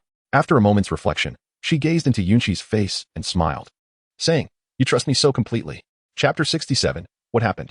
Yunqi observed that Ning Rongrong's feelings for him were nearly at their peak, thus the notion of trust seemed irrelevant. However, Yunqi chose to keep this to himself, for knowing and expressing are two entirely different realms. Indeed, I choose to trust you wholeheartedly. It is now up to you how you reciprocate. Ning Rongrong had never encountered such unabashed candor, devoid of any subtlety. Yet it struck directly at the core of her emotions. With teary eyes, Ning Rongrong gazed at Yunqi and, moved, inquired, Why are you so kind to me? Yunqi pondered for a moment, contemplating that it would be rather inappropriate to directly express to Ning Rongrong his desire for her physical form. Yunqi cast aside the chaotic thoughts swirling in his mind, firmly grasping Ning Rongrong's shoulders. He lowered his head, pressing his forehead against hers, and spoke deliberately. I truly like you, you silly girl. Ning Rongrong gazed into the handsome face mere inches from her own, feeling the warmth of Yunqi's breath caressing her skin. Overcome with emotion, she instinctively leaned in and kissed his lips. Meanwhile, in the bathroom, the two young women who were still bathing exchanged quiet words. Yuqing, how long do you think Rongrong will be able to endure in Yunqi's embrace? Xiao Wu pondered Zhu Zhuqing's response, falling into contemplation before shaking her head and replying slowly. I cannot say for certain, but it likely won't be for long. Xiao Wu nodded in agreement, recognizing the absurdity of maintaining composure under Yunqi's earnest advances. Little did they know, the two outside were on the verge of taking their final step. Yunqi, we can't do this here. This is not the place. Yunqi, equally breathless, gazed at Ning Rongrong in confusion. At that moment, he felt as though he were being cast into a blazing fire. With a puzzled expression, he inquired, What is it? Rongrong? Blushing deeply, Ning Rongrong looked at Yunqi with her large, glistening eyes that seemed to hold mysteries within. Gently biting her tongue, she gradually regained her composure and replied, Xiao Wu and Shu Qing are still here. They will be coming out shortly. Upon hearing this, Yunqi felt a sense of awakening, recalling the last time when the little kitten had been so embarrassed that it fled in haste. However, Yunqi, being a person of noble character, had always dreamt of sharing a bed with someone special. Now, he found himself entangled in a web of considerations. Unlike Ning Rongrong and Zhu Zhuqing, who were somewhat sensitive, Xiao Wu was different. They had shared countless nights together over the years. Therefore, Yunqi felt compelled to take Ning Rongrong's feelings into account. suppressing the inner turmoil that threatened to surface. Observing Yunqi's evident discomfort, Ning Rongrong shyly stuck out her tongue and leaned closer, whispering softly in his ear, "Brother Qi, next time we visit Suatua City, let it just be the two of us." As Yunqi listened to the enchanting tones in Ning Rongrong's words, he suddenly felt a surge of desire. However, distant waters could not quench immediate thirst. In response, Ning Rongrong expressed her helplessness, playfully giggling at Yunqi and sticking out her adorable little tongue, ready to change the subject. Yunqi was initially insignificant, yet witnessing Ning Rongrong's utter irresponsibility and her audacity to stick out her tongue at him was utterly unforgivable. Yunqi grasped Ning Rongrong's hand, leaning in closely to whisper softly into her ear. Ning Rongrong's face flushed like a thermometer, steadily turning crimson until the final syllable of Yunqi's words faded into the air, transforming her entirely into a blushing maiden. Staring at Yunqi, Ning Rongrong stammered, her words tumbling over one another. You? Is it possible? Like this? Yunqi nodded in evident distress, and Ning Rongrong, unable to bear it any longer, recalled hearing about this previously. She slowly crouched by the bedside, looking up with her large, indignant eyes, glaring at Yunqi, before reluctantly immersing herself in her tasks. Xiao Wu and Zhu Zhuqing's pace of washing up was notably swifter than that of the average woman, primarily out of concern that Ning Rongrong might suffer greatly at Yunqi's hands. They did not linger in the soothing bath but promptly opened the door after cleansing themselves. As they entered, the bathroom led directly into the bedroom. Xiao Wu and Zhu Zhuqing observed Ning Rongrong, swaying in a daze, and couldn't help but marvel at the antics of city folk. Clearly, the sound of their entrance did not disturb the engrossed pair. Feeling awkward about interrupting, they fell silent and retreated back to the bathroom to commence another round of bathing. Inside the bathroom, Zhu Zhuqing, frustrated, tapped her forehead lightly, and Xiao Wu, noticing her friend's troubled expression, offered reassurance, saying, "It's all right, Zhuqing, there will be other opportunities." Upon hearing Xiao Wu's words, Zhu Zhuqing regained her composure and inquired, "What should I do, Xiao Wu?" Xiao Wu's eyes sparkled with determination as she stepped closer to Zhu Zhuqing, saying, "Be proactive. A man cannot refuse someone who takes the initiative. At least if I had made the first move last time, he might never have even touched me." Though Zhu Zhuqing had mentally prepared herself, a tinge of shyness lingered. Observing the expression on Zhu Zhuqing's face, Xiao Wu, exasperated, urged, "At this point, don't hesitate. Seize the opportunity. If you wait too long, you may find yourself out of the running for second place." Upon hearing Xiao Wu's encouragement, Zhu Zhuqing's eyes sparkled with resolve. After all, she was among the first to arrive, and she did not want to miss out on the top spots. With that thought in mind, she nodded earnestly at Xiao Wu, saying, "Thank you, Xiao Wu. I now know what I must do." Xiao Wu shook her head and replied earnestly, "We're sisters. There's no need for thanks. Just help each other out more in the future." It was evident that Xiao Wu understood Yunqi's formidable capabilities. She was already strong, and now with the added advantage of a fiery buff, had it not been for Xiao Wu desperately seeking Yunqi's assistance last time, Zhu Zhuqing might not have even had the chance to see her. The steam enveloped the bathroom as the two continued to refresh themselves in the warm water. After approximately an hour had passed, and the sounds outside faded, Xiao Wu and Zhu Zhuqing finally supported each other out of the bathroom. This bathing session had nearly left them both in a dizzy stupor. Yunqi observed the emergence of Xiao Wu and Zhu Zhuqing from the bathroom, feeling a touch of bashfulness as he scratched his head. Noticing the blush adorning their cheeks, he realized that they had lingered in the bathing pool for quite some time. All for his sake. Yunqi felt an overwhelming sense of happiness, pondering what merit she possessed to be surrounded by such understanding and compassionate confidants. Upon exiting, Xiao Wu and Zhu Zhuqing exchanged a glance at Yunqi, who was still foolishly smiling, and directly approached Ning Rongrong, inquiring with concern, "Rongrong, are you all right?" Ning Rongrong, covering her swollen lips, responded to the two with a hoarse voice, "Oh, I'm fine. What's wrong?" Hearing her raspy tone and noticing her puffy cheeks, Xiao Wu and Zhu Zhuqing promptly pinched Yunqi. Chapter 68. A world full of melons and Shrek. In the early morning, after the events of the previous night, Ning Rongrong had seamlessly integrated into this big family. Yunqi, true to her word, imparted all the techniques and secrets she had acquired from Tang San regarding the Xiantian skill to Ning Rongrong. Deeply touched, Ning Rongrong wished to disregard her pain and serenade Yunqi with a heartfelt rendition of Phoenix seeking Phoenix. Upon witnessing Ning Rongrong's demeanor, Yunqi promptly declined. If it were to happen once more, how could Xiao Wu and Zhu Zhuqing possibly refrain from tearing her to shreds? Moreover, one must consider that Ning Rongrong herself would not be able to endure such a situation. Upon rising in the morning, Yunqi beheld the three young women sprawled haphazardly, each revealing their own beauty, much to Yunqi's delight. After awakening them with gentle insistence, she guided them in their training. Following their morning practice of the purple extreme demon eye, they performed eye exercises, a ritual they had come to embrace. While Xiao Wu and Zhu Zhuqing were accustomed to this routine, it was Ning Rongrong's first experience, necessitating Yunqi's guidance. However, Ning Rongrong displayed commendable comprehension, quickly grasping the nuances and gradually becoming adept in her practice. Xiao Wu's injuries had significantly healed overnight, leaving her in good shape. Meanwhile, the villagers passing by observed the 4 individuals climbing onto the rooftops at such an early hour, their expressions tinged with curiosity. They silently noted the scene, contemplating. Indeed, the thoughts of genius soul masters are beyond the understanding of common folk, yet perhaps I could encourage my son, ergo, to attempt training on the rooftop at dawn as well. As Yunqi diligently practiced the purple extreme demon eye, he savored the lingering essence of yesterday, secretly marveling at Ning Rongrong's remarkable aptitude for learning. She grasped the techniques with astonishing speed, seemingly without any guidance. Time passed swiftly. Before long, Yunqi raised his gaze to the sky, noting the sun's ascent in the east. He roused the 3 women still engrossed in their training and guided them through a set of eye exercises before they all proceeded to breakfast together. It was only after Yunqi and the others finished their meal that Dai Mabai, Oscar, and Ma Hongjun arrived at the cafeteria one after another. Upon seeing Ma Hongjun's entrance, Ning Rongrong could not help but inquire, "Fatty, weren't you out with Flander last night? What brings you here?"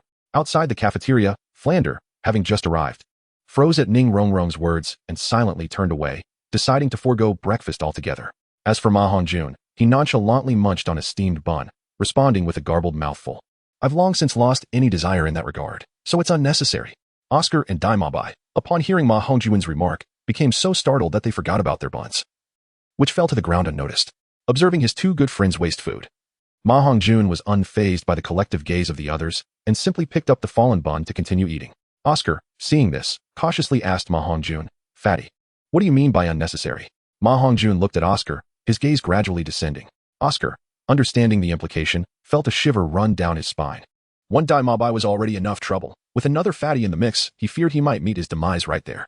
Clearly, Oscar had misunderstood Ma Hongjun's intent. But it was hardly his fault. After all, past experiences had made anyone anxious.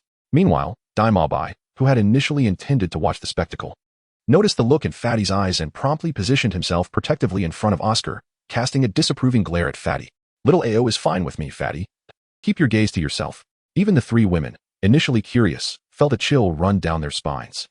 Realizing that there were more hidden talents within the academy than they had anticipated, Yunqi certainly comprehended the implication behind Ma Hongjun's words. Yet he could not possibly emerge to clarify for the portly fellow. Observing the misunderstanding among the others, Ma Hongjun leisurely added, "You've misinterpreted my meaning. I am attracted to men and have no interest in women." Upon hearing this, Oscar and Dai Mabai felt a slight sense of relief, but then they pondered. This was not characteristic of Ma Hongjun at all. Whatever happened to the Ma Hongjun who once basked in the glory of the sun? Suddenly, Xiao Wu and Ning Rongrong seemed to grasp the reason behind Yunqi's arrival at this academy. Each day presented an array of intriguing gossip, each more astonishing than the last, far more engaging than mere cultivation. This peculiar atmosphere was successfully diverted by the arrival of Tang San. After everyone finished their breakfast, the bell for class rang, and Yunqi and his companion strolled leisurely to the playground. On the field, only Flinder was present, gnawing on a bun he had procured from an unknown source, seemingly bored. Upon seeing Yunqi and the others, he inexplicably stuffed the bun into his mouth, swallowing hastily without chewing. However, with no water to aid him, he choked on the large morsel, turning red in the face and pounding his chest in distress. Oscar, noticing this, hurried over to Flinder, inquiring, "Dean, what's the matter?" Naturally, Oscar was oblivious to the cause of the commotion, but Yunqi, utilizing his purple extreme magic eye from a distance, observed Flinder struggling with the bun, and a smirk crossed his face. After a prolonged struggle, Flinder finally managed to cough the bun from his throat. Oscar and Tang San, witnessing this, were left speechless, their expressions reflecting disbelief as if to say, "You, a soul sage, nearly choked on a bun?" Flinder, catching sight of their incredulous gazes, felt his face flush with embarrassment. After a few coughs, he hastily shifted the topic. "Today marks our second class, and I shall be the one instructing you." Just as Flinder prepared to continue, Oscar, feeling somewhat bashful, interjected, raising his hand and whispering, "Dean, I inexplicably broke through to level 30 last night." He cast a glance at Dai Mabai, who blushed deeply, lowering her head in silence. Flinder was taken aback, exclaiming, "What? Please repeat that." Seeing Flinder's incredulous expression, Oscar sighed and reiterated, "Dean, I have reached level 30. It was only then that Flinder accepted Oscar's revelation, recognizing that not everyone was like Yunqi, Xiao Wu, and Tang San, who had all reached Soul Master and Soul Sect at the tender age of 12. At 14, Oscar was a self-discovered talent, which lent a sense of authenticity to Flinder's astonishment. Furthermore, as a food-type Soul Master, Oscar belonged to a category of martial souls notoriously difficult to cultivate, making his achievement of level 30 all the more commendable compared to ordinary battle Soul Masters. If a food-type Soul Master at the Great Soul Master level could sustain the food needs of 100 individuals, then a Soul Master could support over 500. Such figures were continuously on the rise. Thus, Flinder's exuberance was entirely justified. After all, it was a momentous occasion, causing him to momentarily forget about Ning Rongrong's earlier remarks regarding Ma Hongjun and the bun he had just struggled with. Chapter 69, The Celestial Being. Flinder, brimming with excitement, approached Oscar, patting him on the shoulder, his eyes sparkling with joy. Bravo, Oscar. You are indeed a genius, and you have not disappointed me. Congratulations on your ascent to Soul Master. Oscar, slightly bashful, replied, Thank you, Dean, and all the teachers in the academy for their dedicated guidance. Flinder, observing Oscar's newfound maturity, nodded approvingly, casting a glance at Ning Rongrong and Xiao Wu, as if to say, Why can't you both learn from Oscar? Xiao Wu and Ning Rongrong noticed Flinder's gaze, but merely shrugged, choosing to ignore it. Nearby, Tang San and Ma Hongjun also offered their congratulations, while Yunqi smiled warmly at Oscar, causing him to feel a tad euphoric, momentarily lost in the admiration. However, this state of bliss was short-lived, as he was aware that many peers in the academy surpassed him in skill, with Ning Rongrong being the only one he might outmatch. Flinder, seizing the moment, interrupted the ongoing chatter, drawing Oscar back from his reverie. Alright, today's lesson will take a slight deviation. The course will consist of enjoying the sausages crafted by Oscar. Upon hearing this, the expressions of the three girls shifted dramatically, their earlier intentions to congratulate fading, revealing the depth of their sentiments regarding Oscar's culinary prowess. Yunqi harbored a deep reluctance to allow the three maidens to consume such a thing, as it weighed heavily upon her conscience. However, she found herself at a loss for a suitable means to thwart Flinder's intentions. While it was feasible to refuse them forcibly, Flinder's motives were ultimately for the greater good, and Yunqi could not conjure a compelling rationale in that moment.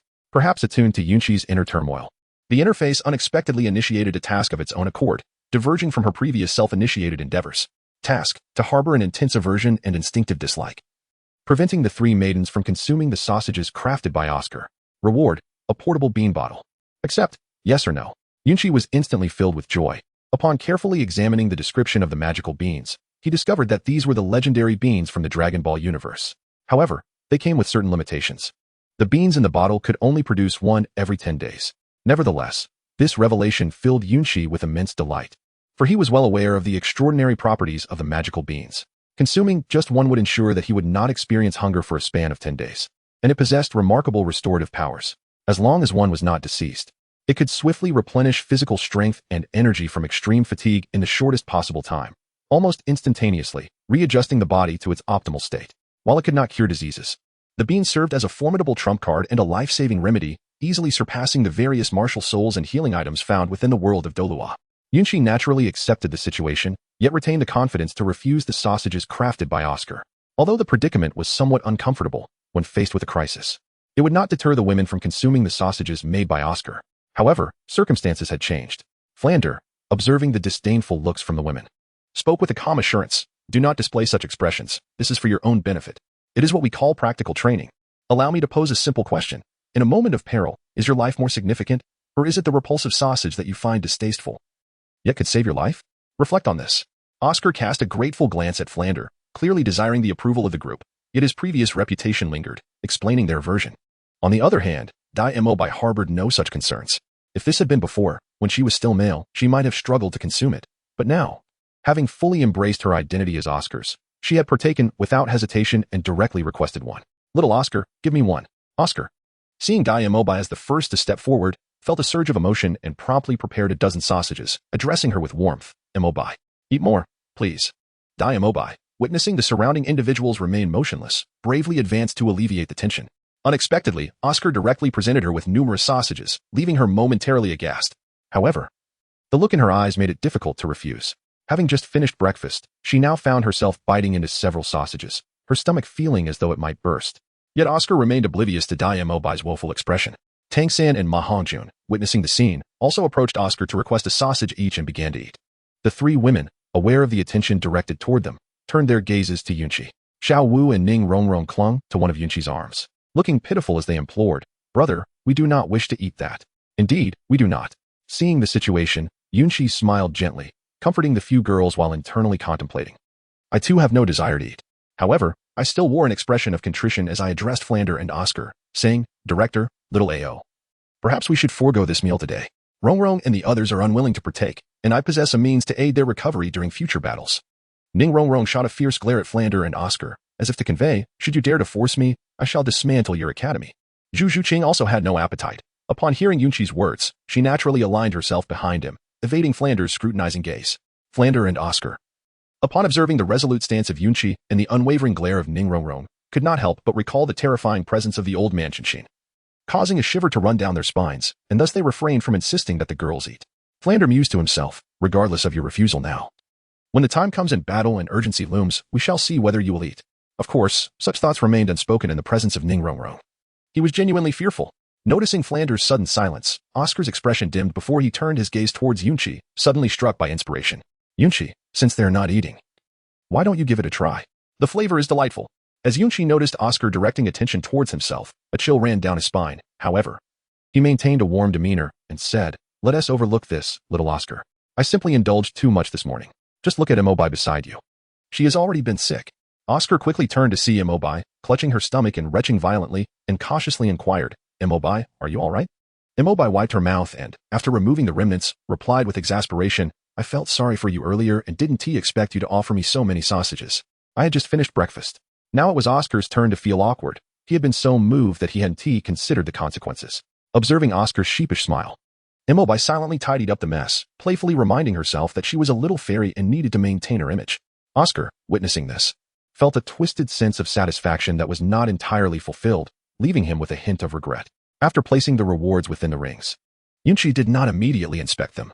Flander then spoke, "Since this course has concluded and Oscar has now surpassed level 30, we shall pause today's subsequent lessons. You may all return to rest and prepare. Tomorrow, your instructor Xiao Wu will accompany you into the Douluo Forest to assist Oscar in obtaining his third spirit ring." Chapter 70. Xiao Wu's subtle intentions. Upon finishing his words, Flander turned to leave. Xiao Wu gazed at Flander's disappearing figure and remarked softly, "Being a teacher at this academy seems quite effortless. These past few days, he has taught us nothing, merely engaging in his own reflections." Ning Rongrong and Zhu Shiqing nodded in agreement. Had it not been for Yunqi's assistance, they might have faced more direct reprimands. Yet, as he departs, they find themselves somewhat reluctant, for once he is gone, where else will they find such an abundance of ultimate snacks?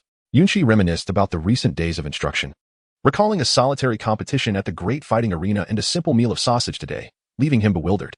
Yet, observing Daimubai, Tang San, Oscar, and Ma Hongjun, he felt an odd sense of acceptance. Yunqi began to question the nature of the world, but fortunately, the few ladies around him remained perfectly normal. As Flander departed, the group gradually dispersed. The following morning, Yunqi and his companions arrived at the playground, where they found Xiao Wu, as usual, seated tranquilly while sipping tea. Daimubai had been one of Xiao Wu's longest-serving students. As a powerful assault-type beast spirit wielder, he had trained under Xiao Wu even before Yunqi and the others arrived. Thus, witnessing Xiao Wu's newfound habit of drinking tea piqued his curiosity. "Teacher Xiao, what prompted you to start drinking tea today?" Xiao Wu, well aware of Daimubai's background, gazed at him with a hint of sympathy. However, upon reflecting on his own situation, he averted his gaze, realizing he was hardly in a better position. "Suddenly felt like having some," he replied. Their conversation flowed naturally, yet the tones were amusingly contrasting. One was overly effeminate while the other bore the timbre of a eunuch, nearly causing Yunqi to burst into laughter. Yet, the most comical sight was Xiao Wu, entirely wrapped in bandages, with his eyes appearing dark and bruised, clearly a result of a beating from Tang Hao. This revelation set everyone, including Yunqi, into fits of laughter. Xiao Wu, looking at the mischievous youngsters before him, felt exasperated but could only muster a fa of authority. "Have you laughed enough?" In truth, Yunqi could have restrained his amusement, but the situation was simply too entertaining to ignore. Xiao Wu's voice did not quell the laughter entirely, but did manage to temper it somewhat. As time passed, the mirth gradually faded into the breeze, and the group assembled on the playground. Noticing this, Xiao Wu rose slowly, surveying the crowd before casting a disdainful glance at Tang San, then turning to Oscar and exclaiming in a voice reminiscent of a duck-esque quack, "Little Oscar, well done. You've become a soul master so quickly. Keep up the good work." Oscar nodded with a smile, appreciating his teacher's praise. Xiao Wu, satisfied with the exchange, turned his attention back to the group, stating, "On this journey to the Douluo Forest, I shall be your guiding teacher. I will not intervene lightly. This journey is not solely Oscar's responsibility but a collective trial for all of you. I will only step in when you face a spirit beast beyond your capabilities." The group nodded in understanding. The distance from Shrek Academy to the Douluo Forest was significant, and after assessing the sky, Xiao Wu declared, "All right, little rascals. We are setting off." Upon hearing the term little rascals, Xiao Wu visibly bristled and retorted, "Why not call us little bear blind ones instead?" Xiao Wu, having endured considerable vexation over the past few days, was taken aback by Xiao Wu's audacity. His eyes widened, and he admonished sternly, "Xiao Wu, what did you just say?" His words carried an undercurrent of danger. Yunqi silently positioned herself in front of Xiao Wu, her gaze fixed upon Xiao Wu. In truth, Xiao Wu had not erred. by age. Xiao Wu could indeed be likened to a young bear. The sight of Yunqi standing protectively before Xiao Wu reminded Xiao Wu of the cautionary words from Tang Hao on that fateful night, prompting a bemused yet awkward smile to cross his lips as he disregarded the implications of Xiao Wu's remarks. Both Xiao Wu and his companion Flandre found themselves in a rather unfortunate predicament, one warned by Tang Hao and the other by Qinxin. Under different circumstances, two soul saints would hardly warrant such attention from two titled Douluos. Seeking to avoid further complications, Xiao Wu directly addressed Dai Mubai, saying, "All right, let us proceed. Mubai, you shall lead the way." Clearly, Xiao Wu found solace in the shared plight with Dai Mubai, for in a strict sense, neither could be deemed a complete man. Dai Mubai nodded in agreement, his previously adorned visage now adopting a serious demeanor as he addressed the group earnestly. The Stardew Forest is not to be trifled with. It is teeming with soul beasts, all of which possess formidable aggression and harbor no fondness for us soul masters. We must exercise utmost caution when we venture there. Upon hearing Dai Mubai's words, Yunqi turned to look at Xiao Wu, who, sensing Yunqi's gaze, responded with a sweet smile. Yunqi, in turn, blinked knowingly, and an unspoken understanding passed between them. At this moment, Tang Xin had not, as in the original narrative, acquired the human face spider as a soul ring. Nor did he possess any external soul bones, thus limiting his options for schemes. After careful consideration, Yunqi decided to issue a task. Task: inflict severe injuries upon the members of Shrek in the Stardew Forest. Reward: Team Spirit Enhancement Device. Will you accept? Yes. Upon reading the introduction of Yunqi, without a moment's hesitation, I instinctively clicked yes. It is no jest. This is indeed an excellent tool for enhancing the capabilities of one's beloved wives. The mechanism is quite straightforward. It involves binding the chosen individual to Yunqi. However, it is imperative that the chosen girl shares a confirmed relationship with the user. The total amount of soul power acquired remains constant. Yet those whose soul power is lower than that of the highest-ranking girl among them will experience an accelerated rate of soul power cultivation until they reach parity with the most formidable girl. Yunqi contemplated whether capturing Bibidong at this moment would enable his three daughters to swiftly ascend to the rank of title de law, thereby commencing a life of indulgence. However, this was merely a fanciful notion of Yunqi, a mere acceleration of events that had yet to reach such extraordinary heights. As the leader of the team, Dai Mubai began to organize the positions of everyone. Upon entering the forest, he instructed, Tang San, you shall lead at the forefront, while I will take the rear. Fatty and Chiga, you are responsible for the flanks. Everyone else should remain in the center. It was evident that Dai Mubai's arrangements were somewhat illogical, yet he instinctively placed himself in the position typically occupied by a female, subconsciously perceiving women as a vulnerable demographic.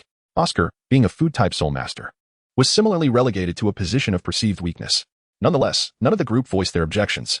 Tang San, having been tutored by the master, furrowed his brow momentarily but, acknowledging that the team leader was not himself and recognizing Chiga's formidable strength alongside the presence of teacher Xiao Wukong, chose not to dwell on it further. Xiao Wukong, ever vigilant of Tang San, noticed his frown and seized the opportunity to prompt him to explore the path ahead. Let us proceed thus, do not dawdle, or we shall not reach our destination before nightfall. Chapter 71, Speed and Passion. Throughout the journey, Yunqi did not run along the ground like Xiao Wukong. Instead, he soared gracefully through the air on his sword, accompanied by his wives, leisurely observing the group below, who were still striving to keep pace. The three women, witnessing this, found themselves perched upon Yunqi's sword, their eyes curving into crescent moons. Ning Rorong leaned against Yunqi's embrace and remarked, you all who possess flight soul skills are truly unfair. Yunqi, with a playful arch of her brow, lowered her head and replied, what, do you not like it? Ning Rorong shook her head, her gaze drifting to the likes of Xiao Wujie and Tang San below, who were gazing up at the sky, their laughter ringing like melodious silver bells. Upon witnessing this, Yunqi inquired, you enjoy it yet claim I am being unreasonable. Just wait, I shall not spare you from a tickling. As Yunqi engaged wholeheartedly, the two girls beside her naturally could not allow their dear friend to bear the burden alone and promptly joined the fray. Fortunately, Yunqi's sword was broad enough, otherwise, such playful antics might have sent them tumbling down. Below, those savoring the stamina-restoring sausages provided by Oscar cast envious glances at the frolicking Yunqi and her companions in the sky, silently lamenting, how unfair. We toil and sweat below while they leisurely soar above. Yet, these thoughts remained unvoiced, confined to their hearts.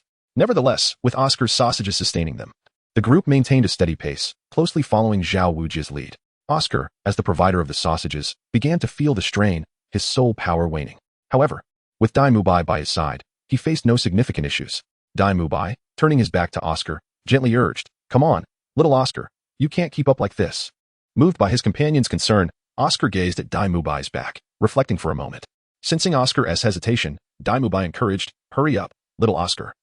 Don't hold everyone back, we're all heading to the Stardew Forest for you. Upon hearing this, Oscar shook off his reverie, bent his knees slightly, and leaped onto Dai Mubai's back. Daimu Bai, feeling the weight of Oscar, wrapped his arms around his friend's legs and launched into another round of vigorous running. Ning Rongrong, Xiao Wu, and Zhu Zhuqing extended their hands within the confines of Yunqi's soul skill, relishing the rush of wind. Suddenly, Xiao Wu, struck by inspiration, turned to Yunqi and asked, "Brother, can we go even faster?" Yunqi nodded in agreement, albeit with a hint of skepticism as she gazed at the three women and inquired, "Why the haste?" At that moment, Zhu Zhuqing turned to Yunqi and exclaimed, "It's exhilarating," as a smile tugged at the corners of Yunqi's mouth. She recalled that the little cat was a woman who relished speed. Ning Rongrong, standing beside her, remarked, "Allow me to accelerate." Yunqi hastily interrupted a few individuals, gazing below, and then slowly remarked, "Shall we not wait for them?" Ning Rongrong, with a slight pout, replied, "If it truly cannot be helped, we can always return to find them later." Upon witnessing the glimmer of desire in the eyes of the three maidens, Yunqi hesitated no longer. He turned to Ning Rongrong and commanded, "Bestow upon me the buffs." This time, Ning Rongrong understood his intent. She promptly summoned the 7 treasures glazed pagoda, activated her soul rings, and bestowed upon Yunqi both buffs, enhancing his strength and swiftness. The ethereal mist serves to invigorate the inner soul energy, continuously infusing the shadows of the sword beneath one's feet, while the blade emits a series of delicate chimes. Yunqi gazed at the 3 girls, who were still grinning playfully, and with a smile, remarked, "What's the matter? Just don't call for a stop later." The trio responded in unison, "No need for preparation, let us soar directly. Even a frown counts as our defeat." Yunqi smiled faintly without uttering much, and directly soared into the sky on his sword, his speed and altitude continuously ascending, soon generating a series of sonic booms. In just a single hour, he reached the starry forest, yet the exertion nearly drained his soul energy. Typically, the consumption of soul energy during normal sword flight is negligible, but today, at full throttle, he found it utterly overwhelming. Before noon, the 4 of them took a respite in a small town at the outskirts of the starry forest. As the flying sword descended unsteadily, the quartet appeared pale and utterly fatigued, collapsing onto the ground in silence, lost in their thoughts. Yunqi was the first to recover, observing the appearance of the 3 women, and chuckled, "Will we still engage in extreme activities in the future?" Ning Rongrong, Xiao Wu, and Zhu Zhuqing, unable to contain themselves after hearing Yunqi's words, hurriedly ran to the side of the large tree and began to retch.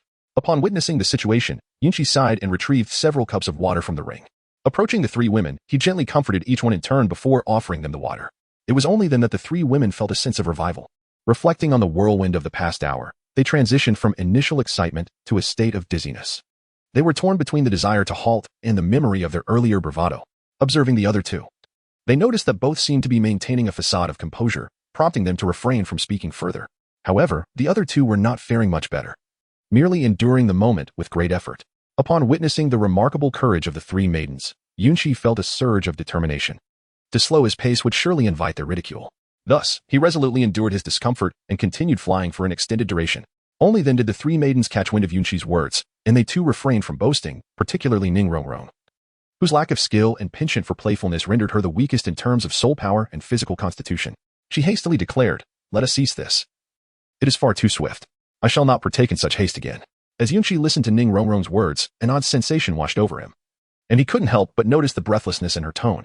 Without much thought, Yunqi turned to look at Xiao Wu and Zhu Zhuqing, inquiring, "Is it thrilling?" The 2 women hesitated for a moment before responding with difficulty, "Indeed, it is thrilling." Yunqi continued to inquire, much like a relentless demon, "So, shall we proceed further?" The heads of the 2 women shook vigorously, resembling the rhythmic motion of a rattle drum.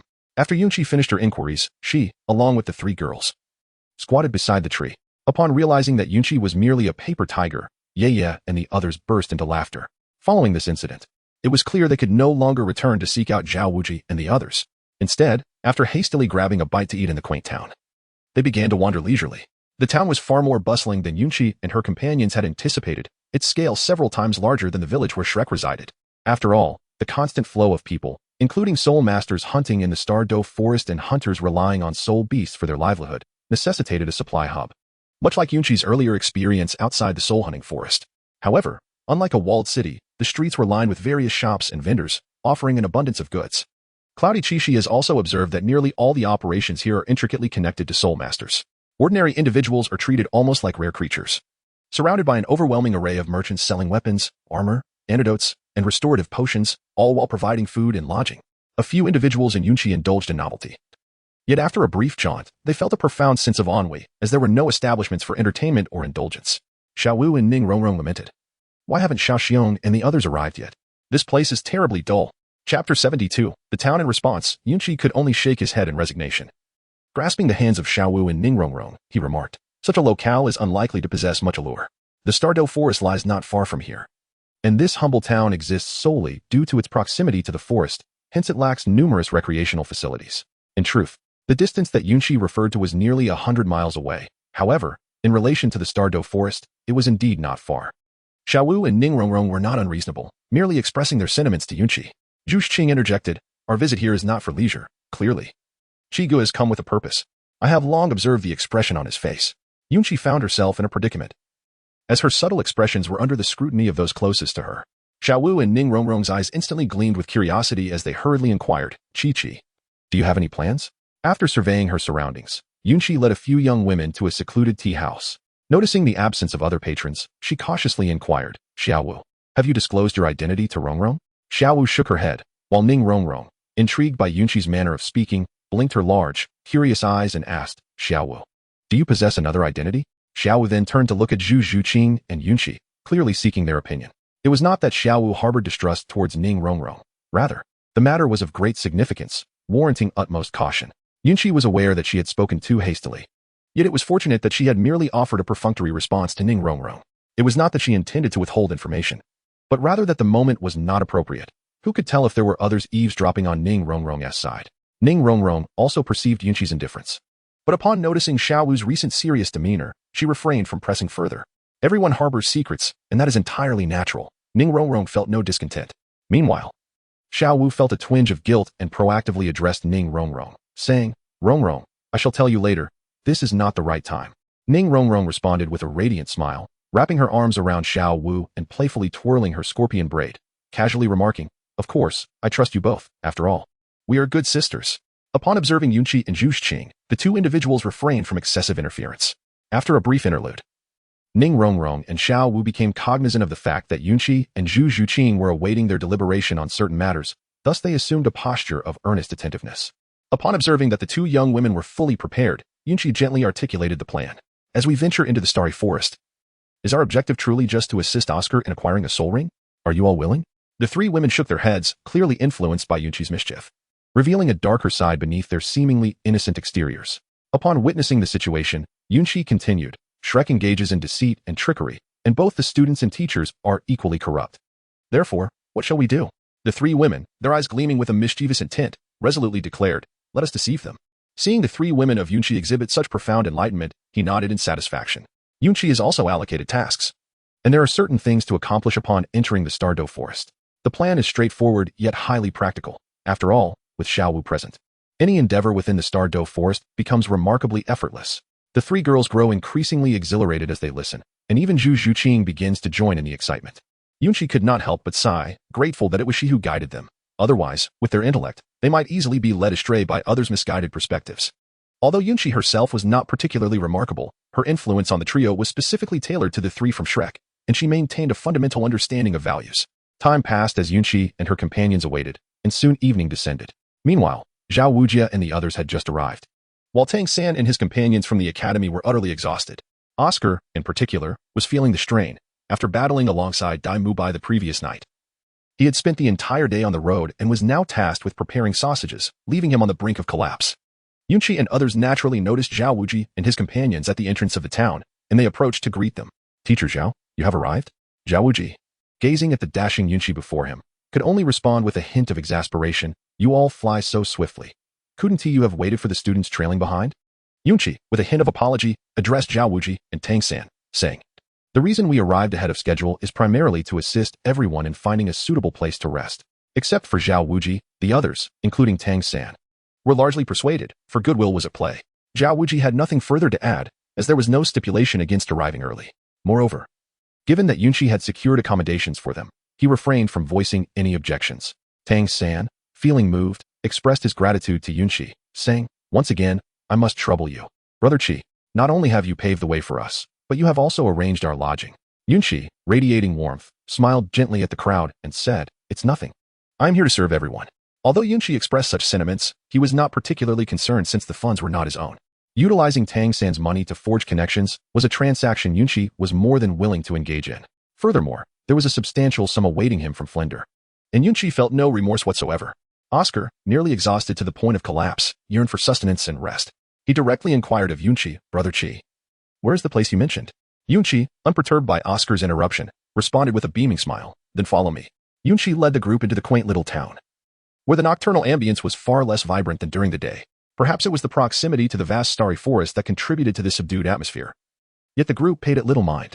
Before long, Yunqi guided them to a seemingly ordinary hotel, turning to speak softly. This is the place. Let us stay here for the night. I will cover the lodging expenses, but you must bear the cost of your meals. Xiao Wu chuckled as he patted Yunqi on the shoulder and strode into the hotel, while the others expressed their gratitude and eagerly followed suit, driven by their hunger. The hotel was a modest two-story building. The first floor housed a simple dining hall, while the second was reserved for accommodations. Xiao Wu headed straight for the room assigned to him by Yunqi, entering without hesitation. In total, Yunqi had arranged 3 rooms for Tang San and his companions. Meanwhile, Tang San, Oscar, Ma Hongjun, and Dai Mubai gathered around a table on the first floor, perusing the menu. Tang San had just finished placing their orders and contemplated heading upstairs briefly, but Oscar, without a second thought, replied, "No rush, San." Even Ma Hongjun, typically devoid of strong desires, chimed in, panting, "Brother San, we've had our fill of sausages today. I think we should eat to our heart's content first." Tang San considered this logic and took a seat. Yunqi and the 3 ladies, naturally, chose not to dine with the somewhat odorous group, yet they remained in close proximity.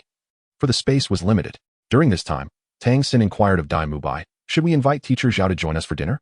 Dai Mubai waved his hand dismissively, saying, "In our academy, it's not customary for teachers to spend money when dining out with us, nor do they seek to benefit from us." Tang San looked at Dai Mubai in confusion, asking, "Then why did teacher Xiao accept the room from Yunqi?" Dai Mubai faltered, unable to provide a satisfactory explanation, and chose not to dwell on it further. Meanwhile, hidden away in his room, Xiao Wu nibbled on dry rations and sausages crafted by Oscar, feeling a touch melancholic. A dignified soul sage, yet devoid of funds, his resources nearly exhausted from medical expenses, he found himself penniless and unable to receive subsidies like Tang San and the others. Reluctantly accepting the room card from Yunqi, he preferred not to be the subject of ridicule, opting instead to remain in his room and munch on his meager provisions. Downstairs, Oscar and Ma Hongjun voraciously consumed their meals, clearly famished. Oscar remarked between bites, "Not bad. The place may be small, but there is plenty to eat." Dai Mubai, casting a weary glance at Oscar, cautioned, "Slow down, you might choke." Just then, a group of 8 individuals entered the hotel, prompting Tang San to count them without much concern. However, Yunqi, who was engaged in a playful feeding game with the 3 ladies, recognized this as a pivotal moment from the original tale. Leading the newcomers was a middle-aged man in his 40s, handsome in appearance with impeccably groomed hair. He donned a crescent-hued Soul Master robe adorned with silver embroidery that shimmered subtly with each movement. Following him were 7 young individuals, 6 men and 1 woman, all appearing to be around 20 years old, clad in similar silver-white robes, though lacking the embroidery of the older man's attire. Notably, all 8 wore robes featuring a blue circular emblem on the shoulder, inscribed with the words Songhui Academy. The hotel proprietor, upon noticing the distinguished guests, hurried to greet them with exaggerated politeness, bowing and nodding in deference. Oscar, observing the scene, couldn't help but comment with a tinge of jealousy. What is so special about them? They're just dressed nicely. Dai Mubai, playing along, suggested, "Hey, fatty, what do you think of that girl over there? Should I help you make a move?" Clearly, Dai Mubai, despite his transformation, retained a mischievous spirit, eager to tease his friend Ma Hongjun. Hearing Dai Mubai's words, Ma Hongjun raised his head from his meal, casually glancing at the girl before dismissing her with indifference, not interested. He then returned to his food. Oscar, however, turned to Dai Mubai and remarked, "That group over there seems to be from Songhui Academy, right?" Despite Dai Mubai's transformation, his arrogance remained intact as he scoffed. "It's just a small Songhui Academy. What is there to fear?" Tang San, taken aback by the brazen exchange among his companions, was bewildered. After all, his previous sect was a shadowy assassin organization, where loud conspiracies were unheard of. The members of Songhui Academy, not oblivious to the loud chatter, were mostly soul masters themselves. And Dai Mubai's blatant insults stoked their ire. As they turned their gazes towards the table occupied by Dai Mubai and his companions, their expressions darkened further. Realizing they were merely children, if word of this incident spread, Songhui Academy would be ridiculed for being insulted by a group of youngsters, likely deterring future students from enrolling. Ma Hongjun, sensing the tension, turned to Tang San with a stoic expression, saying, "Looks like a show is about to unfold."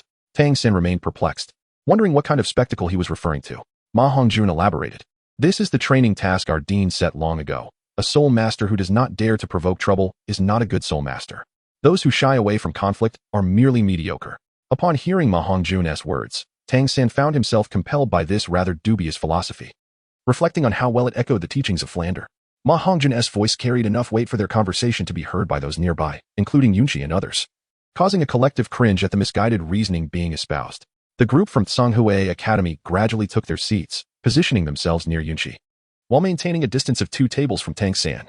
The middle-aged man from Tsanghui Academy would not allow Dai Mubai's antics to go unchecked. He leaned in to whisper something to the young men beside him. Soon, one of the youngsters stood up, striding towards Dai Mubai's table. Dai Mubai noticed, his eyes reflecting a hint of disdain, just as a server approached with a fresh dish for their table. Without hesitation, the young man from Tsanghui Academy lunged forward, snatching the plate and aiming to slam it onto Dai Mubai's head. This matter was tightly clamped down, leaving even Tang Sen astonished that the young man refrained from engaging directly, resorting instead to subterfuge. Dai Mubai's eyes glinted with menace as he slammed his hands on the table, prompting Oscar, Ma Hongjun, and Tang San to rise in unison, directing their ire toward the young man and forcefully pushing him aside. Observing their comrades being ambushed, the members of Tsanghui Academy would not cower in response. They too stood up, glaring fiercely at Dai Mubai and his companions. Meanwhile, Yunqi showed no intention of intervening, continuing her conversation with Xiao Wu and the others. This is utterly absurd. The 3 women nodded in agreement, with Zhu Zhuqing asserting, those who avoid conflict are mere cowards. If Dai Mubai could instill this principle, he would not have fled in fear back then. Ning Rongrong interjected, do they have the audacity to provoke me? Do they dare to challenge Chiga? Do they possess the courage to confront our 7 treasure glazed tile school? Her words were indeed preposterous. It was unclear how Flinder had brainwashed them, akin to our own death spirits cultivated since childhood. Xiao Wu expressed her concurrence, recognizing that in the realm of soul beasts, lacking strength while provoking higher-level beasts could lead to certain death. Thus, she found it perplexing that Flinder would encourage his students to court doom. Yunqi smiled as she gently patted the heads of the 3 girls, softly advising, let us not engage with them. Instead, we should express our agreement with their words and shower them with praise. Remember this. The 3 girls, their beautiful eyes shimmering with understanding, grasped Yunqi's intent. Sooner or later, their disposition would lead them to provoke individuals they ought not to, and then they would reflect on the tenet they so fervently believed in, questioning whether they were merely mediocre. Chapter 74. Arrogance of Dai Mubai. The impending battle was palpable as Dai Mubai observed 7 individuals from the Tsanghui Academy, while his own side comprised only 4. His gaze involuntarily flicked towards Yunqi and the others. Though she was reluctant, Yunqi rose to her feet. After all, the persona she had painstakingly crafted could not simply dissipate. She took measured steps into the space between the 2 parties and spoke with calm authority, ladies and gentlemen. May I have your attention? The establishment is rather small. Let us not disturb others in their pursuits. Shall we continue our engagement outside? The Tsanghui Academy was not devoid of reason, recognizing that a brawl was ill-suited for the premises.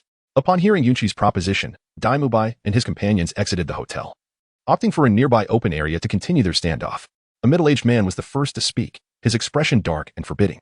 Which academy do you children belong to?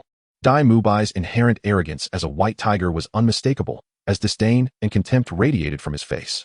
It was evident that he had transformed into a complete embodiment of ferocity, far more brazen and imperious than in the original narrative. Do you even have the audacity to inquire about our names? Upon hearing this, even Yunqi felt a surge of indignation. Their arrogance was intolerable. It was not that they feared the Tsanghui Academy, but rather that the feminized Dai Mubai was inciting a desire to retaliate. The middle-aged man's face darkened with rage, completely losing his composure as he barked orders to the students beside him. All of you, attack together. Teach this insufferably arrogant girl a harsh lesson. The students of Tsanghui Academy, having endured their frustrations in silence, were more than willing to unleash their full strength. Upon witnessing the scene, Yunqi addressed the 3 women, stating, this time we shall not intervene. Their arrogance is unbearable. The 3 women nodded in agreement, for it was a sight that provoked irritation in anyone who laid eyes upon it. Moreover, they harbored no fondness for Dai Mubai and his companions, rendering it unnecessary to engage in such a thankless endeavor. Meanwhile, the 7 adversaries unleashed their martial souls and charged towards the exhausted members of Shrek. Dai Mubai initially assumed that Yunqi would take action, yet to his astonishment, he observed Yunqi holding the hands of the women, retreating to the side to enjoy a meal. Indeed, fearing that the spectacle might not suffice, Yunqi had dashed back into the hotel to procure more food before returning to watch the unfolding drama. Dai Mubai was left dumbfounded, calling out to Yunqi, Brother Qi, come lend a hand. Yunqi shook her head and said to Dai Mubai and the others, you continue fighting. I will assist you once I finish my meal. Upon hearing Yunqi's response, the 3 women echoed in unison, you go ahead. It's merely a trivial matter with the Tsanghui Academy. We have faith in you. By the time we finish our meal, the battle will be over. Dai Mubai, Tang San, Oscar, and Ma Hongjun found themselves in a predicament. Having already engaged, it would be unreasonable to ask the Tsanghui Academy to pause for their companion's meal. Moreover, since they had instigated the confrontation, it would be quite disgraceful to conclude it so hastily. Observing the incoming members of Tsanghui Academy, they summoned their martial spirits and prepared to engage. Nevertheless, even without Yunqi's intervention, Dai Mubai and his companions were capable of claiming victory. Aside from the female soul master and the middle-aged man, none of the remaining 6 opponents possessed soul power exceeding level 30, with 5 of them not even surpassing level 25. In the midst of the confrontation, the Soul King exhibited a remarkable prowess, effortlessly overpowering Dai Mubai and his companions. The preceding skirmishes served merely as a prelude, yet even these initial adversaries posed a certain level of inconvenience, particularly given Oscar's less-than-ideal condition. The ensuing melee saw a chaotic exchange of blows, with each party engaging in a fervent struggle. Tang San and Dai Mubai remained relatively unscathed. As both had attained the rank of Soul Sovereign, it was hardly a challenge to contend with a few powerful Soul Masters. Despite their valiant efforts, frustration mounted as they charged at Dai Mubai once more. Armed with spears, tridents, and various beasts, they unleashed their soul skills in unison. Dai Mubai, recognizing the gravity of the situation, did not dare to underestimate them and activated his first soul skill, the White Tiger Barrier, while simultaneously retreating to absorb the impact. However, their combined assault successfully pierced through his defense, and upon witnessing the blood staining his garments, Dai Mubai was consumed by rage, summoning his martial soul. Dai Mubai was not one to adhere to reason, unless one surpassed him in strength or earned his respect. His haughty demeanor would remain unchanged. White Tiger, unite, he bellowed, as a brilliant pale light erupted from within him. His arms extended, chest thrust forward, and a resonant cracking echoed through his bones as his muscles swelled, straining against his attire, rendering each sinew distinctly visible. His once golden locks transformed into a striking blend of black and white, predominantly white, with only a few strands of black cascading outward. Upon his forehead appeared a symbol resembling the character for king, comprised of 3 horizontal and 1 vertical line. His hands, now enveloped in white fur, had doubled in size, with claws extending like daggers, glinting ominously. The members of Tsanghui Academy, witnessing the formidable transformation of Dai Mubai, felt a wave of trepidation wash over them. A middle-aged man swiftly stepped forward to shield his students. Ma Hongjun, Oscar, and Tang San, in response, summoned their martial souls, with the rotund figure of Ma Hongjun exclaiming the most audacious declaration. His cry of Phoenix, unite, nearly instilled panic in the hearts of Tsanghui's students. For a single academy to boast such an array of exceptional soul masters and remarkable martial souls was not to be taken lightly. However, upon witnessing the transformation of the chubby boy, which resulted in nothing more than a larger-than-usual fowl, the onlookers erupted in laughter. Yet the middle-aged man's expression darkened, though he suppressed his indignation and addressed Dai Mubai. I am Yu Xiaogang, the Director of External Affairs at Tsanghui Academy. May I inquire as to your affiliation? Typically, one would expect such overtures of goodwill to temper hostilities, yet the tenets of Shrek Academy proclaim that the words of the principal are always to be upheld. Dai Mubai, without a hint of courtesy, retorted, we hail from Shrek Academy. Do you have a problem with that? Yu Xiaogang, reflecting on his experiences over the years, confirmed that he had never heard of Shrek Academy, and he exhaled a sigh of relief, his demeanor relaxing. Shrek? I have not heard of it. Dai Mubai, upon hearing this, scoffed disdainfully and responded, that merely indicates your lack of knowledge. With that, he cast a glance toward Yunqi, who was still dining, and inwardly felt less assured than he outwardly displayed. Yu Xiaogang sighed again. He had always believed his students at Tsanghui Academy to be commendable. Yet with 2 soul sovereigns among the 4, it was evident they could look down upon his pupils. As a teacher, however, he could not stand by idly while his students were insulted.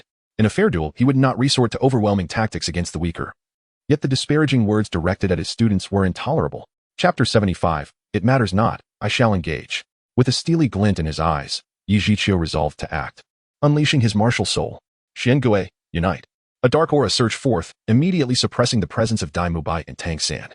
While the students of Tsanghui Academy sensed the dissipating threat and felt a profound relief, Yu Xiaoyang's limbs diminished by a third, and a massive shell adorned his back as 5 soul rings gradually ascended, illuminating his form. 1 white, 2 yellow, and 2 purple, indicative of a soul king exceeding the 50th level. Though the configuration of Yu Xiaoyang's soul rings was not particularly impressive, the oppressive force of his soul power left his adversaries apprehensive, their gazes frequently darting toward Yunqi. Upon witnessing the situation, Yunqi merely smiled before starting to indulge in the dessert, clearly unfazed. The onlookers gasped at Yu Xiaoyang's soul ring, which was not an overreaction considering that soul kings were rare on this continent, with most people being ordinary individuals incapable of such cultivation. The power of a soul king was undeniably formidable, allowing them to attain nobility in smaller kingdoms. Tang San, feeling nostalgic about his hidden weapons, recalled that although Chiga had gifted him numerous materials, he had yet to find the time to disassemble them. He thus borrowed a soul guide device from Flandra, with the intention of having Yu Xiaogang settle the bill later. Meanwhile, Dai Mubai was preparing to plead for assistance from Yunqi once more when Yu Xiaoyang's offensive interrupted his attempt to speak. Although Yu Xiaoyang's limbs had shortened, his strength and defense had correspondingly intensified. A powerful fist struck, sending Dai Mubai, who was momentarily distracted by Yunqi, flying. Observing this, Tang Sen activated his ghost shadow perplexing track to securely catch Dai Mubai, noting that he appeared relatively unharmed, evidently due to Yi Zhiqiu's restraint. Dai Mubai had merely coughed up some blood. Yu Xiaogang continued, "Call your teacher. The students are impolite and ignorant. Surely the academy's instructors should provide an explanation." Upon seeing his girlfriend injured, Oscar, hiding behind, muttered, "What an old turtle, still wanting to find teacher Zhao." Naturally, Yu Zhiqiu, as a soul king, had keen hearing, and Oscar's whispered remarks did not escape his notice. As the possessor of the Xian Gui martial soul, he had always despised being called a turtle, and Oscar's reference to him as old turtle was particularly irksome. Initially intending to defuse the situation and merely scare them, he could no longer contain himself. Fearing that if he continued to endure, he would indeed become a turtle, Yu Zhiqiu, with a sardonic smile, declared, "Very well. I shall treat you as children and overlook your disrespect, but I will ensure your teacher properly teaches you the meaning of respect." With that, his first and second soul rings illuminated simultaneously, and he spun swiftly, revealing the turtle shell on his back. A stream of dark light, reminiscent of flowing water, radiated outward.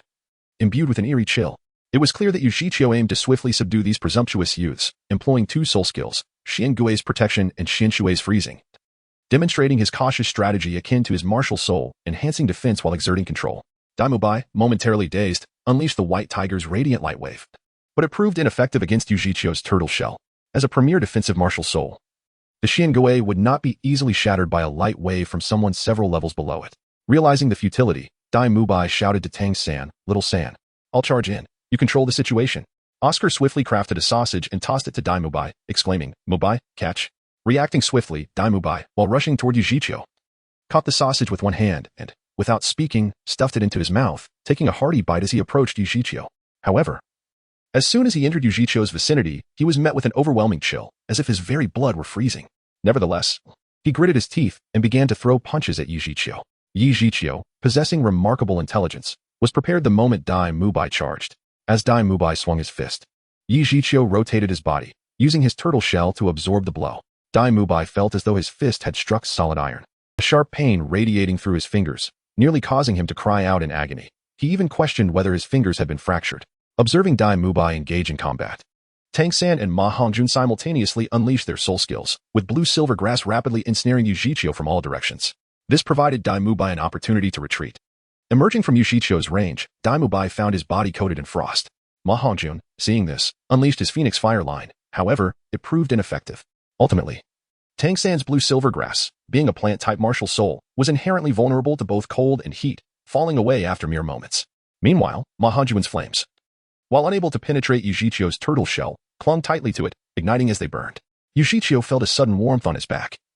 Glancing back in surprise at Ma Hongjun's flames, he had not anticipated such a phenomenon from a great soul master. Seizing the opportunity, Tang San activated the blue-silver grass seeds that had previously attached to Yu Zhiqiu, ensnaring him completely. Observing this chance, Dai Mubai would not let it slip away. Activating his white tiger transformation for half an hour, enhancing his resistance to abnormal states along with his attack, defense, and strength, he charged at Yu Zhiqiu with all his might. The blue-silver grass snapped under the strain, leaving traces of blood on Yu Zhiqiu's chest. Looking down at the claw marks on his chest, Yu Zhiqiu's eyes glinted with cold fury. He activated his third soul ring, unleashing a plume of mist that enveloped the flames on his back. Though Ma Hongjun's flames were highly adhesive, Yu Zhiqiu, as a soul king, was no pushover. In an instant, the turtle shell began to sizzle, the flames transforming into steam and vanishing.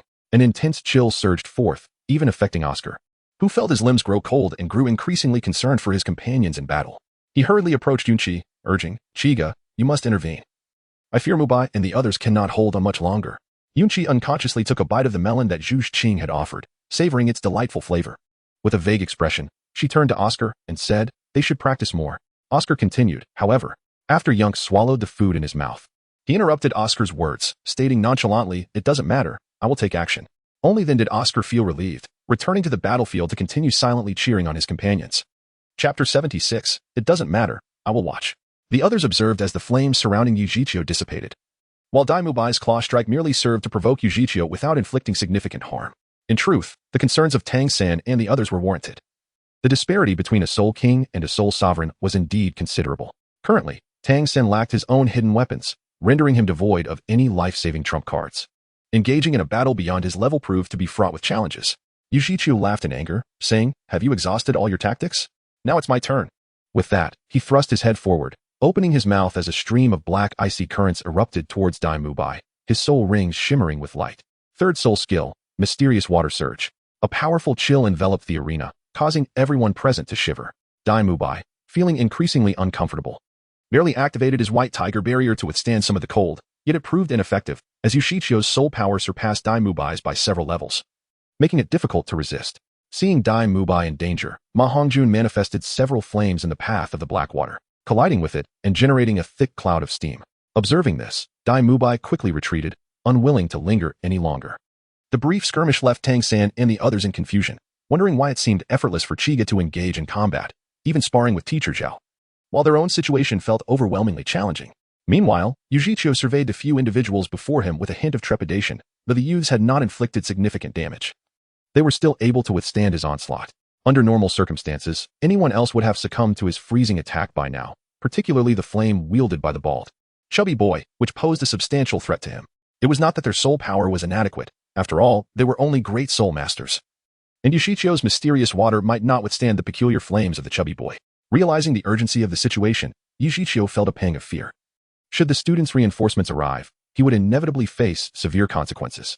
Thus, he unleashed his full power, employing mysterious water ice seal, maximizing his soul power, causing the chilling aura to spread instantaneously across the battlefield. Tang San, Ma Hongjun, Dai Mubai, and Oscar felt their bodies stiffen, their speed drastically diminished. Observing this, Yu Xiao was elated and unleashed mysterious water surge once more. This time, the black waters swept over Tang San, Ma Hongjun, and Dai Mubai, leaving only Oscar, who was sheltered at the back, unharmed by the assault.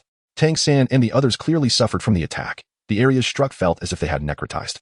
Losing all sensation, the water surged with such velocity that the icy mist restricted their movements, leaving even Tang San unable to evade with his ghost shadow perplexing track. In the distance, a sturdy figure descended from the hotel, clapping his hands as he stood up. He slowly addressed the gathering, saying, "That will suffice. You, known as Yu Xiao, may leave now." Yu Xiao was taken aback, startled by the sudden voice. Following the sound, he beheld a young man clad in black, approaching the defeated individual step by step. Cautiously, Yu Xiao inquired, "Who are you?" After Yunqi smiled, he turned around to help the three individuals who had fallen to the ground, and then remarked, "Their leader." Upon seeing Yunqi finally arrive, Tang San and the others were filled with excitement and urged him, "Brother Qi, please help us teach this scoundrel a lesson." Yunqi paid no heed to their words and calmly remarked, "You should first immerse yourselves in the water. Your bodies are covered in frostbite, and it would be unwise to leave any lingering dangers." Tang San and the others hesitated as they gazed at Yunqi, who, with a resigned nod, allowed Oscar to support him as he departed unsteadily. Yunqi observed the departure of several individuals and slowly addressed Yu Xiao, asking, "Shall we engage in a confrontation, or what?" Naturally, Yu Xiao was inclined to fight. However, upon noticing the individuals who had already left behind Yunqi, coupled with an apprehension of the formidable teacher backing them, he took a deep breath and replied, "Let us refrain from fighting, lest it be said that I am using my strength to oppress the weak." After uttering these words, the figure of Xiao Wu came into Yu Xiao's view, who promptly inquired of Yunqi what was all that commotion about. Yunqi candidly remarked that there had been a minor conflict between Dai Mabai and a teacher from Songhui Academy, but it had since been resolved. Upon hearing this, Xiao Wu inquired of Yunqi, "Why did I see them being assisted back just now?" Naturally, Yu Xiao would not remain a passive listener. She interjected before Yunqi could respond, saying, "You are a teacher from Shrek Academy, are you not? Your academy has just insulted an external institution. As educators, shouldn't you provide us with an explanation?" Yunqi initially contemplated resolving the matter, dismissing it as irrelevant to him. However, Yu Xiao insisted on questioning Xiao Wu, a figure notorious in the spirit master realm. Faced with the inquiry from a soul king, Xiao Wu displayed no amiable demeanor. Yunqi, unable to interject, quietly returned to the three women, resuming his snack. What could he possibly explain? What difference would it make if the wretched Songhui Academy faced insult? Observing Xiao Wu's disdainful expression, Yu Xiao, filled with indignation, retorted, "Indeed. The caliber of a teacher reflects upon their students. None of them are worth much." While Yu Xiao's sentiments were not entirely misplaced from a rational standpoint, Xiao Wu, narrowing his eyes, emanated an ominous aura as he addressed Yu Xiao. "What did you just say?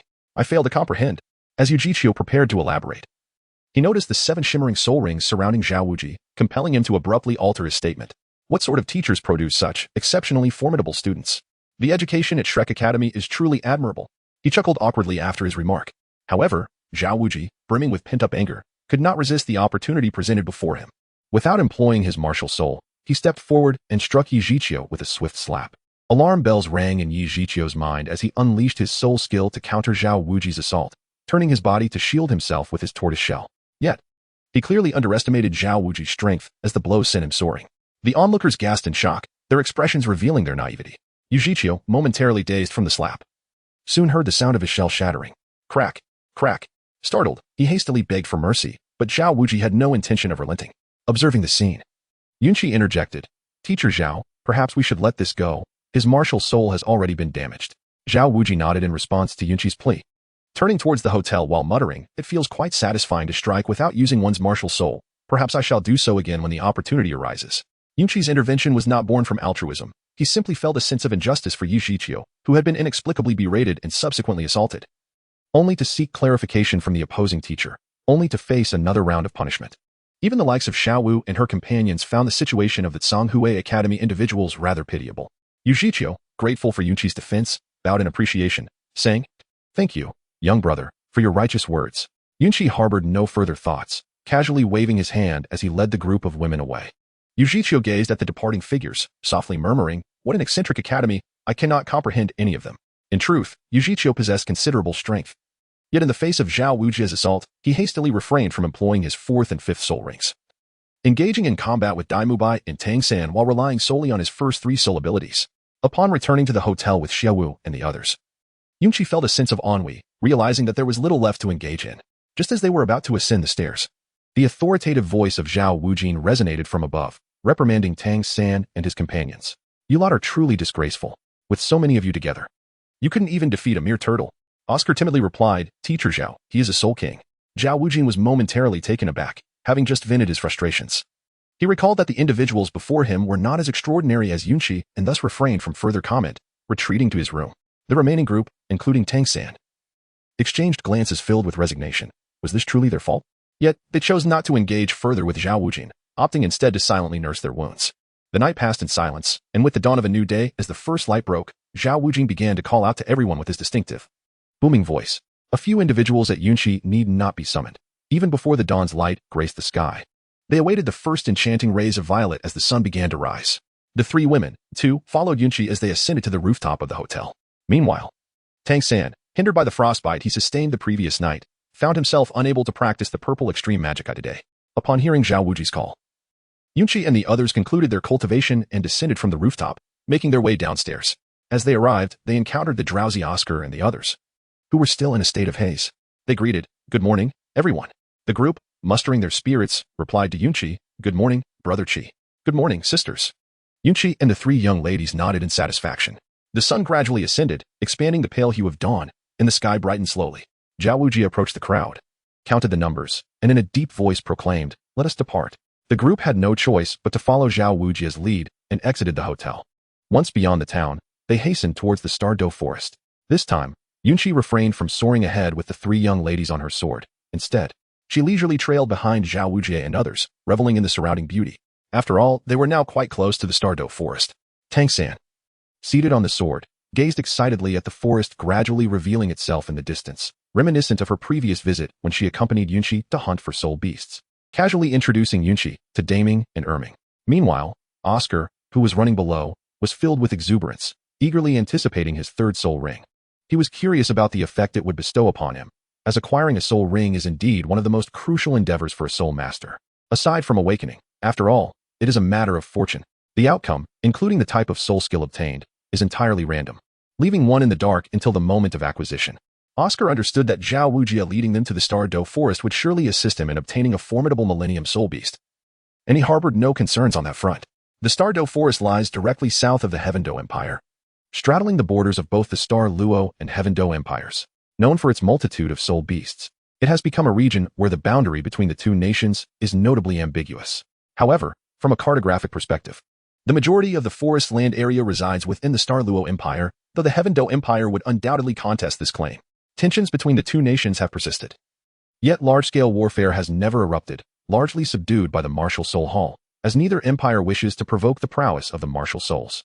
As one of the 3 major gathering places for wild soul beasts, the Stardo Forest is undoubtedly a coveted destination for individuals like Oscar, as each visit signifies a step forward in their journey. The forest has existed on this continent for countless years, its history shrouded in mystery. Upon entering, The towering trees cast shadows that impart the weight of its ancient legacy.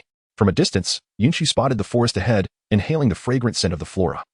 And as she breathed in the refreshing air, her spirits lifted, evoking memories of Tang San's home, a wondrous lake where the air was truly intoxicating. As these thoughts crossed her mind, Yunqi took Tang San's hand and whispered softly in her ear, "Tang San, let us find an opportunity to visit your home. I brought an abundance of seasonings that will surely enhance Daming's impression of me." Upon hearing Yunqi's words, Tang San recalled their previous visit when they nearly misled Daming. Fortunate that Yunqi had timely retracted her aura. To express her apologies, Yunqi had treated Daming to roasted meat, but the limited seasonings had left him unsatisfied. This time, it was evident that Yunqi had come prepared. After a moment of hesitation, Tang San replied slowly, "What about the others?" Yunqi followed Xiao Wu's gaze and looked down at Xiao Wujia, chuckling softly, suggesting that Erming should incapacitate a few individuals. Upon witnessing Yunqi's demeanor, Xiao Wu couldn't help but smirk, nodding in agreement, as the plans sounded exhilarating. Ning Rongrong, noticing their exchange, leaned in curiously and inquired, "Brother, Xiao Wu, what are you two whispering about?" Yunqi wore a mysterious smile as he addressed Ning Rongrong, saying, "You will know when the time comes." Xiao Wu nodded in agreement, clearly intending to reveal her true identity to Ning Rongrong. After all, with the aura concealing her presence, even a titled Douluo standing before her would be unable to discern anything amiss. A few individuals from Yunqi were also utilizing the purple extreme demon eye, their gaze sweeping across an endless expanse of verdant ocean. As they drew nearer, Yunqi descended on his sword, accompanying Zhao Wujin and the others, mindful of their surroundings. For they were nearing the vicinity of the Dao Star Do Forest, a place where caution was imperative. At last, the group arrived at the edge of the forest, raising their heads to behold towering trees that surpassed 20 meters in height, leaving them in quiet awe.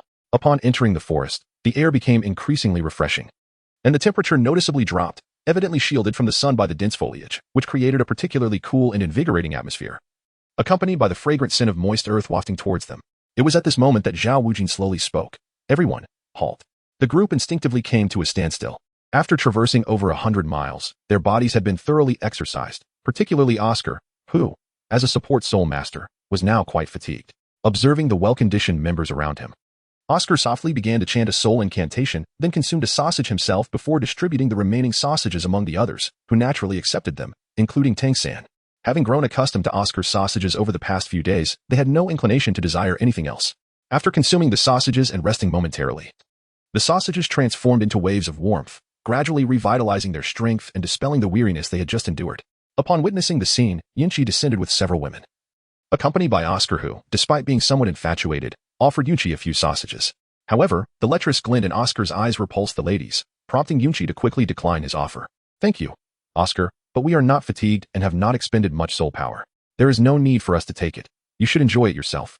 Seeing as you are perspiring profusely, Oscar, upon hearing Yunqi's refusal along with the others, ceased his insistence. Zhao Wujia, noticing that everyone had gathered, regarded the 8 individuals before him with a serious tone, his voice reminiscent of a eunuch's. "Listen closely. The Star Do Forest is not a mere sanctuary for domesticated soul beasts. It harbors extremely perilous creatures.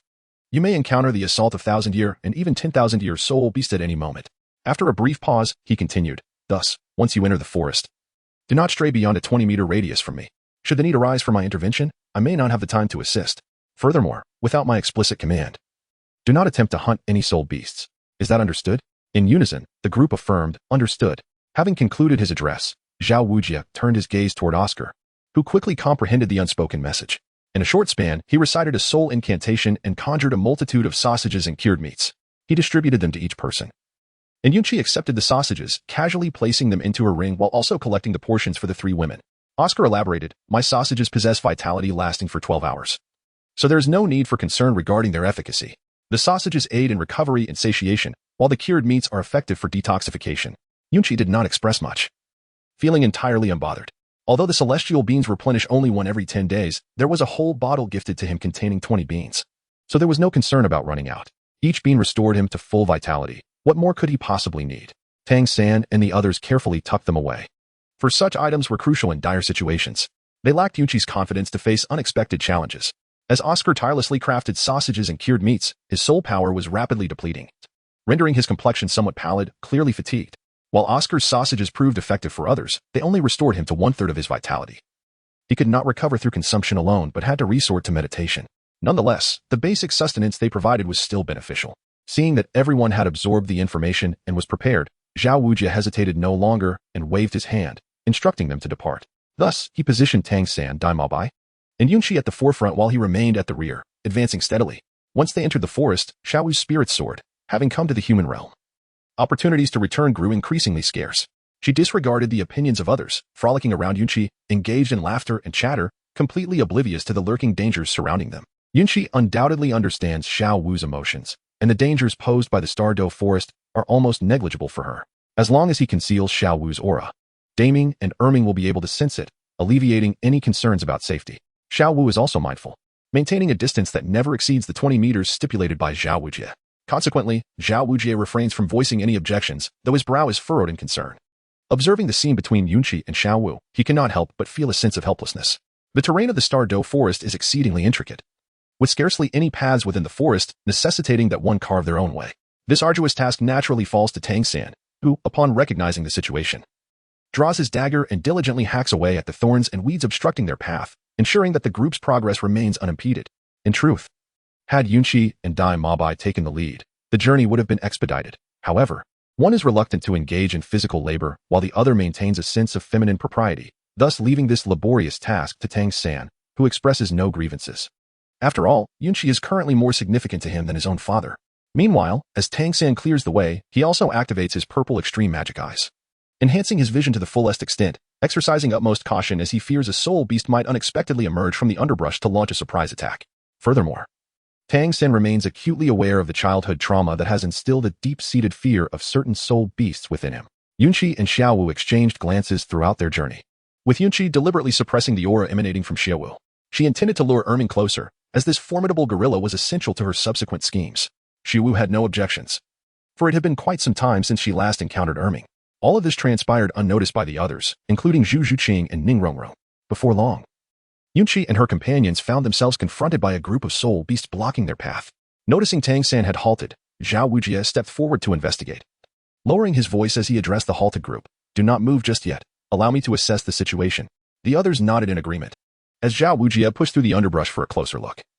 He discovered merely a horde of porcupine mice, small soul beasts whose only means of attack were their spines and teeth. These creatures were merely a collection of 10-year-old soul beasts. Seeing this, Xiao Wujie calmly informed the group behind him, "All is well. Come forward. They are merely a group of 10-year-old soul beasts, easily dealt with."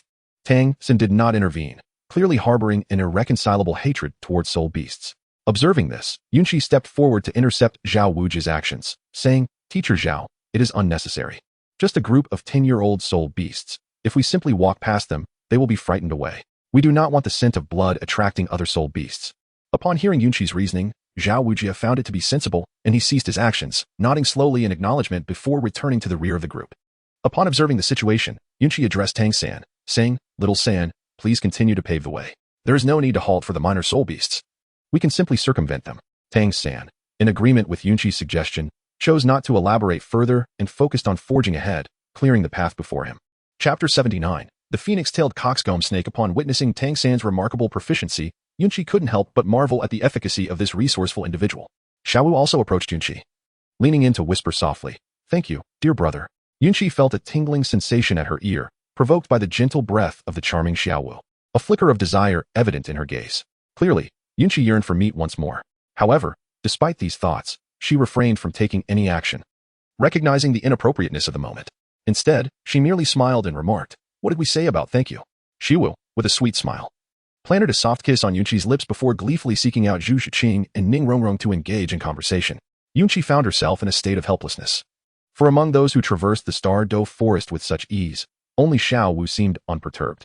Even Zhu Zhuqing and Ning Rongrong were on high alert, apprehensive that some soul beast might emerge from the verdant depths of the forest, naturally unwilling to let their guard down. The Stardow Forest was indeed overwhelmingly dense, a description that aptly captured the essence of this woodland. The few who traversed its paths found this characterization far from exaggerated, as sunlight became a rare commodity, with only scattered beams filtering through, bestowing a measure of warmth upon the forest. After approximately an hour of travel, they reached noon, having encountered numerous soul beasts along the way. Most of these creatures were merely 10 or 100 years old, and upon sighting Yunqi and her companions, they chose to flee. Only a handful of oblivious soul beasts dared to approach and attack, but they were swiftly driven away by Yunqi and her group. Tang San and Dai Mubai recalled Yunqi's earlier conversation with Xiao Wujie, where she had opted not to slay these beasts, fearing the scent of blood might attract other more bloodthirsty creatures. After all, soul beasts that thrive on slaughter typically possess greater age and astonishingly potent attack capabilities. Thus the group maintained this mindset as they pressed onward with haste. Xiao Wu lifted his gaze to the sky, gauging the passage of time, and declared, "All right, everyone. Let us take a moment to rest and replenish before continuing our journey." His voice, resonating through the tension-laden atmosphere, prompted a palpable sense of relaxation among the group. At this opportune moment, Yunqi unleashed the sword aura of her moon shadow sword, clearing a space of about 10 meters. Looking down at the long sword in her hand, she increasingly sensed its constant evolution. Yunqi firmly believes that his martial soul will soon undergo a qualitative transformation, and he eagerly anticipates this change. As the crowd witnessed Yunqi effortlessly clear a vast expanse of space, they regarded him with a mix of astonishment and admiration. Noticing the gaze of Oscar and others, Yunqi smiled and elucidated, "The destructive potential of my martial soul is immense. A moment's carelessness could result in the demise of some soul beasts. To avert such complications, I refrained from creating a pathway." Tang San wholeheartedly trusted Yunqi, harboring no doubts about his words. Upon hearing Yunqi's explanation, the others gave it little thought. As Yunqi's reputation as a dependable, warm-hearted individual with an endearing charm was already firmly established, the group settled down comfortably on the ground, shedding any semblance of decorum. While Oscar began to share his sausages with Tang San and the others, as Yunqi observed the several young women, they stood there in a daze, pulling forth a folded carpet from within a ring and laying it beneath their feet. Nonchalantly, they arranged an assortment of food, and amidst the astonished gazes of the onlookers, they settled down in a cross-legged position. Xiao Wu felt as though his eyes might be blinded. Was this an outing for camping or a soul-hunting expedition? Such meticulous preparations. In the midst of the crowd's envy and jealousy, Yunqi and her companions began to feast heartily, nearly reducing those who had been munching on sausages all day to tears of longing. Even Oscar found the sausage he had just crafted to be lacking in appeal. In truth, they were on the periphery of the Stardow forest. Had they ventured deeper within, Yunqi might not have dared to indulge so freely. Xiao Wu had allotted a rest period of 1 hour, granting Yunqi and her group ample time to relax. And considering that the outskirts of the Stardow forest were relatively safe, he refrained from further comment. Yet, as he gnawed on his sausage, he couldn't help but feel a twinge of envy watching Yunqi relish in her grand feast. Yunqi naturally absorbed everything in the surroundings with keen observation. And with a beaming smile, she retrieved new food from the ring, waving her hand at Tang San. Upon noticing his Chiga calling for him, Tang San eagerly approached her with delight. Yunqi gazed with a tinge of sympathy at the slender figure of Tang San before him. This sentiment did not escape Tang San's notice, prompting him to say, "Little San, you are so thin. You must eat more to grow taller. Here, take this food and share it with Teacher Zhao and your classmates." Tang San felt a rush of emotion as he accepted the food that Yunqi offered, the enticing aroma enveloping him, and he nodded vigorously, his voice trembling as he expressed his gratitude. "Thank you, Brother Qi." Xiao Wu and the others observed the scene, nostalgia washing over them as they reminisced about the time when Xiao Wu first met Flinder, marveling at the bond they shared. Even Oscar and the others were touched by the moment, softly murmuring, "Brother Qi truly takes good care of Tang San." Beside them, Dai Mubai and Ma Hongjun nodded in agreement, affirming Oscar's sentiment with their own exclamations of support. Tang San then began to share the food with everyone, while the three girls noted the fleeting smile on Yunqi's face as he turned away, akin to a master of disguise. After approximately half an hour of rest, Xiao Wu suddenly became alert, shouting at the still relaxing group, "Hurry up, something is swiftly approaching from the surroundings." Upon hearing the sound, Yunqi swiftly activated the Purple Extreme Demon Eye. It is no jest. Yunqi's mastery of the Purple Extreme Demon Eye has long ascended to the level of the mustard seed, surpassing Tang San by a significant margin. He is now capable of penetrating all illusions and discerning the true essence of various phenomena. Yunqi raised an eyebrow, noticing a serpent soaring through the sky, approaching with remarkable speed. She was momentarily taken aback. Could it be the phoenix-tailed coxcomb snake? As this thought crossed her mind, a mischievous intent began to brew within her. She could not allow Oscar to absorb the soul ring of the serpent without interference. The rest of the group was equally oblivious to the nature of the approaching entity, including Xiao Wu, who could merely sense the rapid approach of something. In response, they all summoned their martial spirits, Xiao Wu included. The rustling sound drew nearer, becoming distinctly audible to everyone, revealing the incredible speed of the unknown creature. Xiao Wu then turned to Yunqi and said, "Yunqi, ascend into the sky and ascertain what exactly is coming our way." Yunqi, naturally following Xiao Wu's lead, unleashed his third soul skill and soared into the sky, feigning a casual glance around. In truth, Yunqi had already discerned the situation but refrained from revealing his knowledge immediately. After observing for a while, he addressed those below. "It appears to be a serpent, albeit not soaring high, merely 3 meters above the ground. It possesses a fleshy crest atop its head, larger than its own head, vivid red as blood, and a fan-shaped tail." Xiao Wu, well-versed in the wilderness, recognized the creature and was filled with delight. He turned to Oscar and exclaimed, "This is the wind-tail coxcomb serpent, a rather rare soul beast, perfectly suited for you." You are indeed fortunate. The fleshy crest atop its head is a true treasure. Before Oscar could express his excitement, Yunqi interjected, it seems this serpent is fleeing. Its abdomen bears marks of blunt weapon injuries. This is someone else's prey. Upon hearing Yunqi's words, Xiao Wu and Oscar momentarily regained their composure. After gathering their thoughts, they inquired of Yunqi, is anyone nearby the windtail coxcomb serpent? Noting Yunqi's negative shake of the head, Xiao Wu decisively commanded the assembled crowd, prepare for battle. Upon encountering Xiao Wu, it was evident that Yunqi intended to seize the opportunity. With no other recourse, Yunqi could only contemplate how to prolong the situation. It was at this moment that Tang Sen aptly inquired, Brother Qi, how long is the windtail rooster crown snake, and what is the color of its wings? Yunqi cast a fleeting glance at Tang San, while the others tilted their heads in curiosity, pondering the reason behind such an unexpectedly profound question from this seemingly inconspicuous youth. After casting a glance, Yunqi directly remarked, the wings are a pale red, approximately 6 to 8 meters in length. Is that so? Tang San, in a moment of contemplation, responded, this is a millennium windtail rooster crown snake. Based on its length and the pale red hue you mentioned, it should possess a cultivation age of around 13 to 1800 years. He paused briefly before continuing, according to the records. The windtail rooster crown snake is a non-venomous serpent, yet it boasts unparalleled speed. Typically, it employs its body to constrict its adversaries as a means of attack. And the nutrients within its crown can unleash a burst of extraordinary speed in times of peril. Thus, Oscar, should you acquire the soul ring from this spirit beast, it would likely grant you a soul skill that enhances speed, remarkably suited for you as a support soul master, and could even save your life in critical moments. Additionally, this related soul skill could also augment the speed of your teammates. Oscar's eyes brightened, clearly viewing Tang San with newfound respect, and he exclaimed, I had no idea, Xiao San, that you possess such knowledge. Tang San, blushing modestly, chose not to elaborate further. Indeed, it was not only Oscar who was impressed.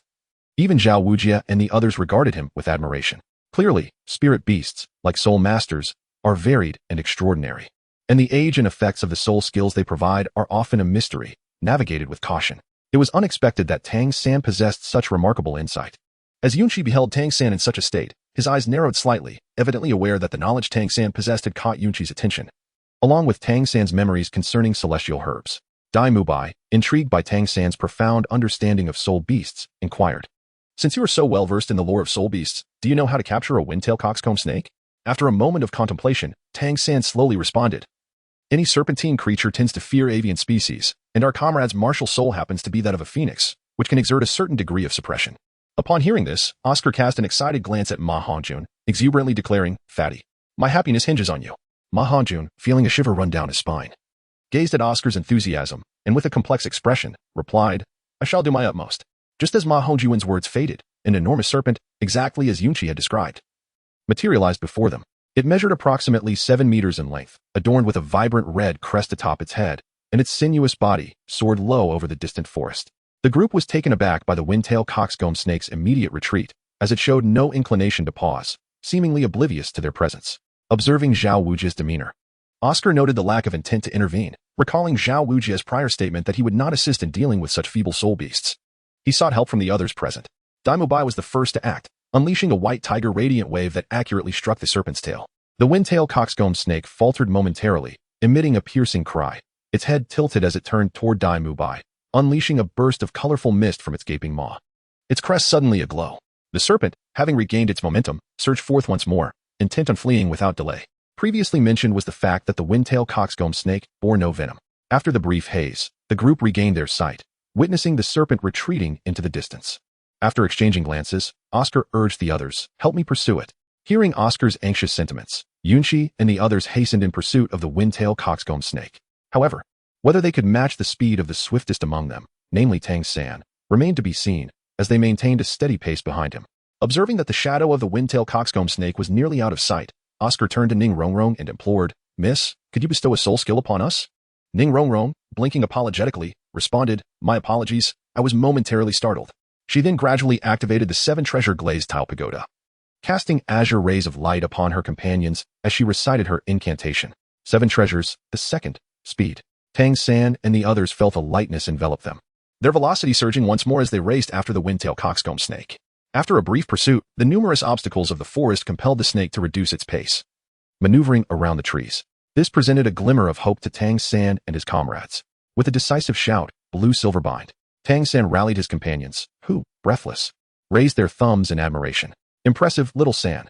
Yet, Tang San's eyes betrayed no joy as he urged, "Now is our chance. Seize that snake."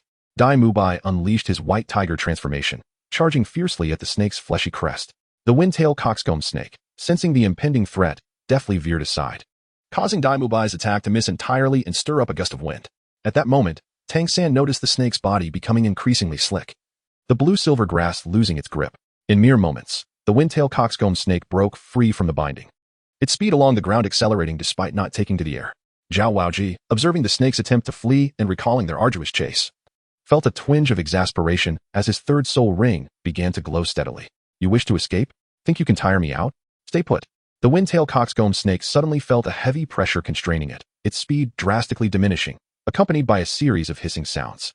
Seeing the snake's velocity dwindle, Zhao Wuji casually settled beneath a large tree and admonished the still-dazed group.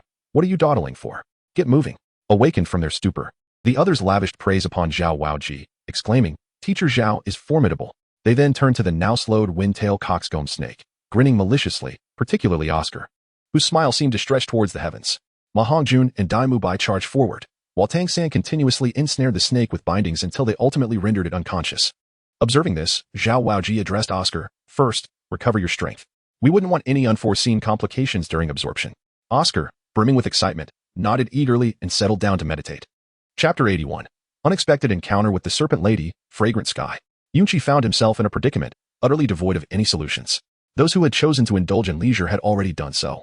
Should he take action, the moment he laid eyes on the windtail coxcomb snake, he could swiftly sever its wings and tail.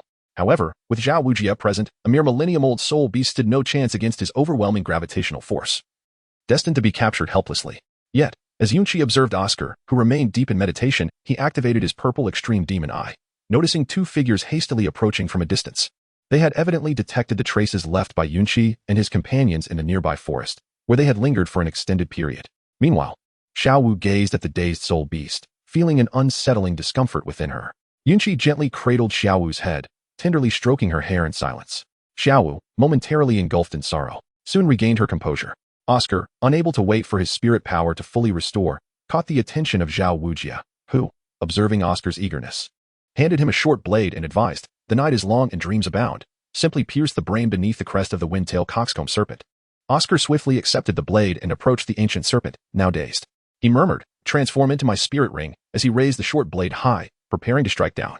Just then, a glimmering ray shot forth from the nearby thicket, knocking the blade from Oscar's grasp with a resounding clang. Two voices emerged from the foliage, one youthful and the other hoarse, commanding, "Stop."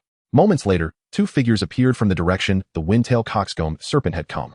Tang San did not immediately focus on the newcomers, instead lowering his gaze to the weapon that had just deflected Oscar's blade, a glimmer of intrigue sparking in his eyes. The others, however, were fixated on the unexpected arrival of an elderly woman and a young girl. The elder, appearing to be in her 60s or 70s, had a head full of neatly arranged white hair, her eyes gleaming with vitality, her complexion radiant, defying the typical frailty associated with her age. Beside her stood a remarkably beautiful young girl, seemingly around 16 or 17, with a chic bob and clad in form-fitting attire that accentuated her well-developed figure.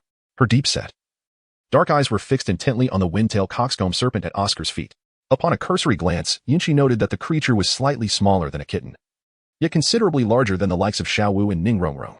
The simultaneous appearance of the two figures prompted a sense of vigilance among the crowd, particularly in Oscar, who nearly unleashed a torrent of invectives. However, upon observing the 6 soul rings adorning the elderly woman, he swallowed his words of ire. Zhao Wujia, relieved to discover that the old woman was merely a 6-ringed soul emperor, felt a sense of ease. After all, his own 7 soul rings were not to be taken lightly. The elderly woman and the young girl exchanged glances, their expressions darkening upon noticing the stout yet diminutive Zhao Wujia. They thought to themselves, how could a soul sage appear at the periphery of the Stardow forest? Reluctant to engage in combat, Zhao Wujia considered the consequences of such a confrontation, knowing it would inevitably attract opportunistic soul beasts. Moreover, his own injuries had yet to fully heal, and he hoped the two would retreat in the face of adversity. However, the elderly woman and her companion, having pursued the soul beast for so long, were not inclined to relinquish their prize without a struggle.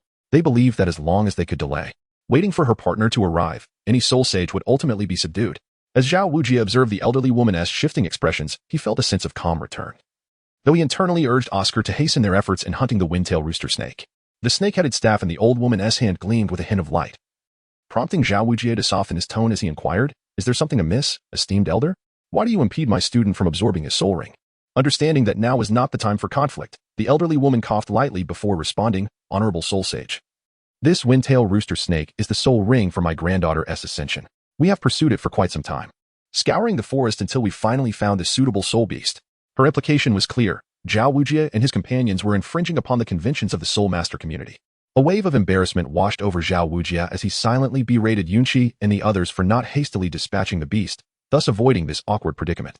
Yet, Xiao Wujie was adept at feigning ignorance, addressing the elderly woman. "How can this be proven? Moreover, this soul beast is ours by capture." The elderly woman, maintaining a smile, replied, "We initiated the hunt for this windtail rooster snake first, and there are marks on its abdomen from our attacks. Surely, when you encountered this snake, it was in a state of panic, fleeing for its life." Oscar, observing Xiao Wujie's hesitation, interjected with urgency, "Even if you discovered it first, you failed to capture it. The current situation is that we have secured it, and I require this windtail rooster snake for my ascension. Why should we yield it to you?" The elderly woman was taken aback by Oscar's boldness, her expression darkening as she retorted, "Is this your stance?" Xiao Wujie, startled, admonished Oscar sharply, "Mind your tone." Yunqi found the situation rather amusing. The individuals who could easily be dealt with were labeled as inept if they dared to stir trouble, while those who posed a potential threat were approached with a markedly different demeanor. This clear display of cowardice was all too apparent. Oscar, too, had calmed considerably after Xiao Wujie's admonition. After all, even the usually protective Xiao Wujie regarded the elderly woman before them with a hint of trepidation, indicating that she was not someone he could afford to take lightly. Feeling a cold sweat trickle down his spine, Oscar sincerely apologized to the elder, saying, "I beg your pardon, esteemed elder. My tone was rather disrespectful." The woman's expression softened slightly, and she nodded, signaling that she would not hold Oscar's offense against him. She then continued, "Now, may we take possession of the windtail coxcomb snake? Of course, I am not seeking it for free. I will provide you with appropriate compensation." With that, she produced a substantial bag of soul coins from her spirit tool, weighing it thoughtfully, clearly demonstrating her sincerity. However, Xiao Wujie was not easily swayed. He inquired slowly, "Might I ask for your esteemed name, elder?" The elderly woman glanced at him, a flicker of irritation crossing her features, but she maintained her composure, replying, "I am honored to be referred to as an elder, thanks to the kindness of my colleagues in the Soul Master community, who have given me the title of Snake Granny. My name is Chao Tianxiang, and my husband is Meng Shu, known as the Dragon Lord." After a brief pause, she continued, "We have come to the Stardow Forest to help our granddaughter acquire her third spirit ring." Upon hearing her introduction, Xiao Wujie's expression twitched. Nearby, Ning Rongrong found the elderly woman intriguing, reminiscent of how she spoke to Flander. Xiao Wujie felt fortunate that he had refrained from acting rashly. He subdued the eager Oscar with a stern glance and remarked gravely, "Are you indeed the renowned Snake Granny of the legendary dragon and snake?" Xiao Tianxiang smiled, responding, "I doubt anyone would impersonate such a name, but I have yet to learn the esteemed title of the Soul Saint before me." Xiao Wujie's demeanor shifted slightly, and the others fell silent, aware that prominent figures in the Soul Master world were not easily forgotten. The name of the legendary dragon and snake was well known, and aside from Xiao Wu, very few in attendance were unfamiliar with the legendary couple. Meng Shu had gained notoriety long ago for his formidable strength. Having been a soul sage when Xiao Wujie first heard of him, it was no surprise that he had since reached the rank of Soul Douluo. Moreover, the Dragon Lord's martial spirit, a dragon-headed staff, complemented the snake-headed staff of Snake Granny, allowing them to unleash a powerful martial spirit fusion technique.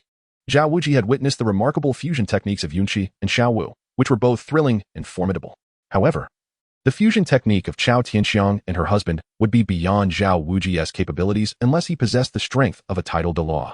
As a mere soul sage, he felt utterly inadequate facing them, and rumors suggested that the Dragon Lord would not stray far from Snake Granny. While Xiao Wujie had entertained the notion of acting against them, he quickly dismissed it. Even without his current injuries, vanquishing the elderly woman and her granddaughter would be exceedingly difficult. If the younger one could be dealt with, the elder would surely escape. Moreover, killing them would incite the relentless wrath of the Dragon Lord, and fleeing would only lead to greater trouble, facing the combined vengeance of the legendary dragon and snake. Contemplating these possibilities left Xiao Wujie with a headache, and he resignedly introduced himself. "I am Xiao Wujie, honored to meet you, esteemed elder." Xiao Tianxiang appeared momentarily taken aback, clearly recognizing Xiao Wujie's name. "Ah, that explains it. It is indeed rare to encounter such a young soul sage. You are the infamous unmovable king." Xiao Wujie felt a twinge of embarrassment, thinking, infamous indeed, if not notorious. Despite his inner thoughts, he refrained from rejecting her compliment. Merely shaking his head with a wry smile, "I do not deserve such praise. I am merely a wanted fugitive, infamous for my misdeeds. Now, I have chosen a life of seclusion, teaching at an academy." Chao Tianxiang understood the underlying implications of Xiao Wujie's self-deprecation and recognized the nature of his past. Feeling emboldened, she addressed him, "As I am somewhat older, I shall take the liberty of calling you Xiao brother." Xiao Wujie, finding no objection, smiled and nodded, saying, "Very well. I shall consider myself fortunate." Sensing her granddaughter's impatience, Xiao Tianxiang decided to cut the chit-chat short. Calculating the time, she anticipated her husband's arrival and, with newfound confidence, turned to Xiao Wu. "Let us set aside personal matters and discuss the ownership of this spirit beast. This 1,000-year-old wind-tail coxcomb snake is crucial for my granddaughter. Might you be so kind as to let it go? In return, we promise to repay this favor in the future." Xiao Wu scoffed inwardly at the audacity of her words, feeling reluctant to part with such a valuable spirit beast. Noticing Xiao Wu's expression grow cold, Xiao Tianxiang shifted her approach, addressing the eager Oscar. "Child, I see you are quite young and on the verge of becoming a 3-ring soul master.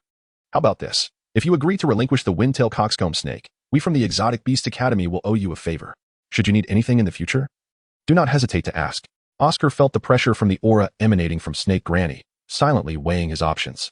Xiao Wuji wanted to intervene, but Xiao Tianxiang preemptively interrupted, saying, "Xiao brother, let us remain calm and allow the child to make his own choice. My husband should be arriving soon." With those words, Xiao Wuji fell silent. Recognizing that the Dragon Lord was likely nearby, given the circumstances, he deemed it unwise to escalate matters. Although Oscar still desired the spirit beast, he understood the prevailing situation and, with a heavy heart, conceded, "Since your esteemed granddaughter requires this spirit ring so urgently, I shall reluctantly part with it." Xiao Tianxiang nodded in satisfaction, directing her attention to her granddaughter, Meng Yiran. "Yiran, quickly express your gratitude to this young man." The girl responded with a lukewarm, "Thank you." To Oscar. Observing this, Xiao Tianxiang urged, "Go ahead and absorb it." Clearly, Xiao Tianxiang was concerned that delays might lead to unforeseen changes. Fearing that Xiao Wujia might once again intervene, Meng Yiran, noticing her grandmother's subtle signals, approached and stood beside the wind-tailed coxcomb snake. With determination, she thrust her serpent-headed staff forcefully into the flesh behind the snake's crest. Instantly, the wind-tailed coxcomb snake perished, its spirit energy coalescing into a circular halo that gradually emerged above its lifeless body. Meng Yiran, not daring to be complacent, promptly seated herself, fully concentrating on absorbing the soul ring. Observing her granddaughter's successful absorption, Xiao Tianxiang's face began to reveal traces of a smile, significantly uplifting her spirits. Oscar, understanding the adage that a crying child receives milk, addressed Xiao Tianxiang, inquiring, "Senior, do your previous words still hold true?" Xiao Wujia, recognizing Oscar's astuteness, felt that they could not forfeit the soul ring without reaping any benefits, and let out a cold snort, expressing his displeasure. Xiao Tianxiang, with a sheepish grin, replied, "Of course, when one is out in the world, one must uphold principles." As she spoke, she placed the purse in Oscar's hands, patting him on the shoulder with an encouraging demeanor, beaming as she asked, "How old are you now to have acquired your 3rd soul ring?" After receiving the purse, Oscar weighed it in his hands, feeling its heft, which brought him joy, and he replied to Xiao Tianxiang, I'm 14 now. I'm still quite inexperienced in the academy. Chiga is truly formidable." Chapter 83. Xiao Tianxiang's astonishment at 10,000 years. Xiao Tianxiang's gaze towards Oscar shifted, and upon surveying the group of children, who appeared to be around 14 or 15, she was astonished to discover their actual ages. Most seemed to be merely 12 or 13, yet each exuded extraordinary presence. Did this not imply that her granddaughter's talent was vastly overshadowed? Contemplating this, Xiao Tianxiang displayed an expression of disbelief. It wasn't that her cultivation was lacking, but this situation was beyond comprehension. Even Meng Yiran, who was absorbing the soul ring, shuddered slightly. The wind-tailed coxcomb snake's spirit energy was gentle and non-irritating, allowing Meng Yiran to remain focused on her surroundings. Observing Xiao Tianxiang's incredulous demeanor, Xiao Wujia felt an inexplicable sense of satisfaction and smiled as he said to her, "If you find it hard to believe, see for yourself. Yunqi, everyone, unleash your martial spirits so that the senior may witness." Yunqi found himself in a predicament, inexplicably transformed into a tool for ostentation akin to Xiao Wuji. However, he resolved to reserve such trivialities for himself in the future. While he contemplated this internally, he refrained from summoning his spirit immediately. As the members of Shrek Academy each called forth their martial spirits, the 7 young boys and girls showcased their soul rings in a dazzling display. Except for Yunqi, each individual boasted an optimal configuration of soul rings. Tang San, Daimubai, and Xiao Wu stood out as soul masters of the 3rd rank. Their array of century-old soul rings glimmering alongside 3 illustrious purple rings symbolizing millennia, successfully intimidating Xiao Tianxiang. Meng Yiran swiftly absorbed her soul rings and, upon witnessing the spectacle before her, felt a pang of disillusionment regarding her own gains. Even the joy of breaking through her own limits was considerably dulled. Xiao Tianxiang sensed a transformation in the world she knew. How could such a fantastical scene unfold before her eyes? These children, aged merely 12 to 15, had already attained the ranks of great soul masters and soul masters, their auras palpably potent, with each soul ring configuration being nothing short of exceptional, none even a decade old. What did this signify? It implied that every individual here possessed talents far superior to her own granddaughter, and they were all younger as well. After surveying the scene, Xiao Tianxiang's gaze fell upon the incongruous Yunqi, who had yet to summon his martial spirit. This brought her a modicum of solace, leading her to assume that perhaps the striking young man did not possess a commendable soul ring configuration and felt too embarrassed to call forth his spirit amidst such prodigies. Not only did Xiao Tianxiang harbor this thought, but even Meng Yiran, having just absorbed her soul rings, shared the sentiment as she glanced at the boy radiating warmth. A flicker of sympathy crossed her mind. The others noticed the expressions of the grandmother and granddaughter, ultimately following their gaze to Yunqi, their eyes glinting with amusement. Furthermore, Xiao Tianxiang and Meng Yiran, observing the reactions of those around them, found their suspicions reinforced. As Yunqi felt the sudden gaze of the crowd upon him, he instinctively touched his nose in an awkward manner. Xiao Xiangxiang steadied her thoughts and calmly remarked, "Everyone is quite remarkable, truly gifted. However, I must inquire why that handsome young man over there has yet to summon his martial spirit. Is he perhaps feeling shy? It is my fault for not attending to the emotions of the youth adequately." Meng Yiran, somewhat vexed, turned to her grandmother and exclaimed, "Grandma." Xiao Xiangxiang looked at her granddaughter in confusion, unable to comprehend the source of her irritation. Meng Yiran herself felt a bit bewildered, not entirely understanding her own feelings. She simply could not bear to witness the sorrowful expression on the young man's face, mistakenly assuming he lacked strength. Meanwhile, the trio of Xiao Wu and her companions cast piercing glances at Yunqi, who was still absent-mindedly touching his nose. Yunqi finds himself somewhat wronged. He is not engaged in any wrongdoing this time. Although the halo remains ever present, it is unclear why Meng Yiran felt compelled to speak out. Clearly, Xiao Tianxiang could not withstand the triumphant gaze of Xiao Wuji, and his pointed attention towards Yunqi made Meng Yiran feel slightly uncomfortable. As she observed the gaze of her grandmother and the scrutiny of those around her, her face flushed, and she lowered her head, softly stating, "This could hurt others' pride." Yunqi was quite taken aback, realizing that the young girl before her possessed a remarkably delicate sensibility. However, she did not dwell on it too much. Now there were three of them, and Yunqi neither sought to pursue nor deliberately distance herself from any of them, allowing everything to unfold naturally. Xiao Wuji's smile faltered for a moment as he cast a peculiar glance at the pair of grandmother and granddaughter, clearly aware that they had misinterpreted something. He then spoke with an odd tone. "Are you referring to him when you mention wounded pride?" Upon hearing Xiao Wuji's strange intonation, the grandmother and granddaughter assumed he held a low opinion of Yunqi. Meng Yiran slowly replied, "Indeed, Your Excellency, the Soul Sage." Xiao Wuji, along with Dai Mubai, Tang San, Oscar, and others nearby, could no longer contain their amusement. They gazed at the earnest young girl and burst into laughter. After exchanging a glance with her grandmother, Meng Yiran, incensed by the laughter of the crowd, asked sharply, "Why are you laughing? Do you think our grandmother-granddaughter duo is easy to bully?" Noticing that the snake lady was slightly miffed by his laughter, Xiao Wuji turned to Yunqi and said, "You, summon your martial spirit quickly, so that the esteemed snake lady may witness it." Upon witnessing such a scenario, Yunqi found it difficult to escape. He activated the Shantian skill, and the moon shadow sword in his right hand emerged, emanating a chilling radiance that hinted at an enigmatic aura. As his martial soul manifested, for soul rings, purple, purple, purple, and black, materialized around him, oscillating rhythmically and releasing a continuous flow of energy. Meng Yiran and Xiao Tianxiang, who had moments ago been filled with indignation, were momentarily taken aback, clearly astonished by the sight of Yunqi's soul rings, which exceeded their comprehension and challenged their worldview, leaving them profoundly impacted. In contrast to the earlier collective martial soul summoning by Xiao Wu and her companions, which, while impressive, paled in comparison to the profound awe Yunqi evoked within their hearts. Tang San, observing the ever-changing expressions of the elder and the younger across from him, turned to Ma Hongjun beside him and remarked, "Every time Chiga summons his martial soul, it is nothing short of breathtaking." Ma Hongjun and the others, hearing Tang San's words, nodded in agreement, their expressions filled with admiration as they exclaimed, "Chiga is truly a remarkable genius." Seeing that no one spoke, Yunqi directly retracted his martial soul into his right hand, causing the soul rings on his body to vanish as well.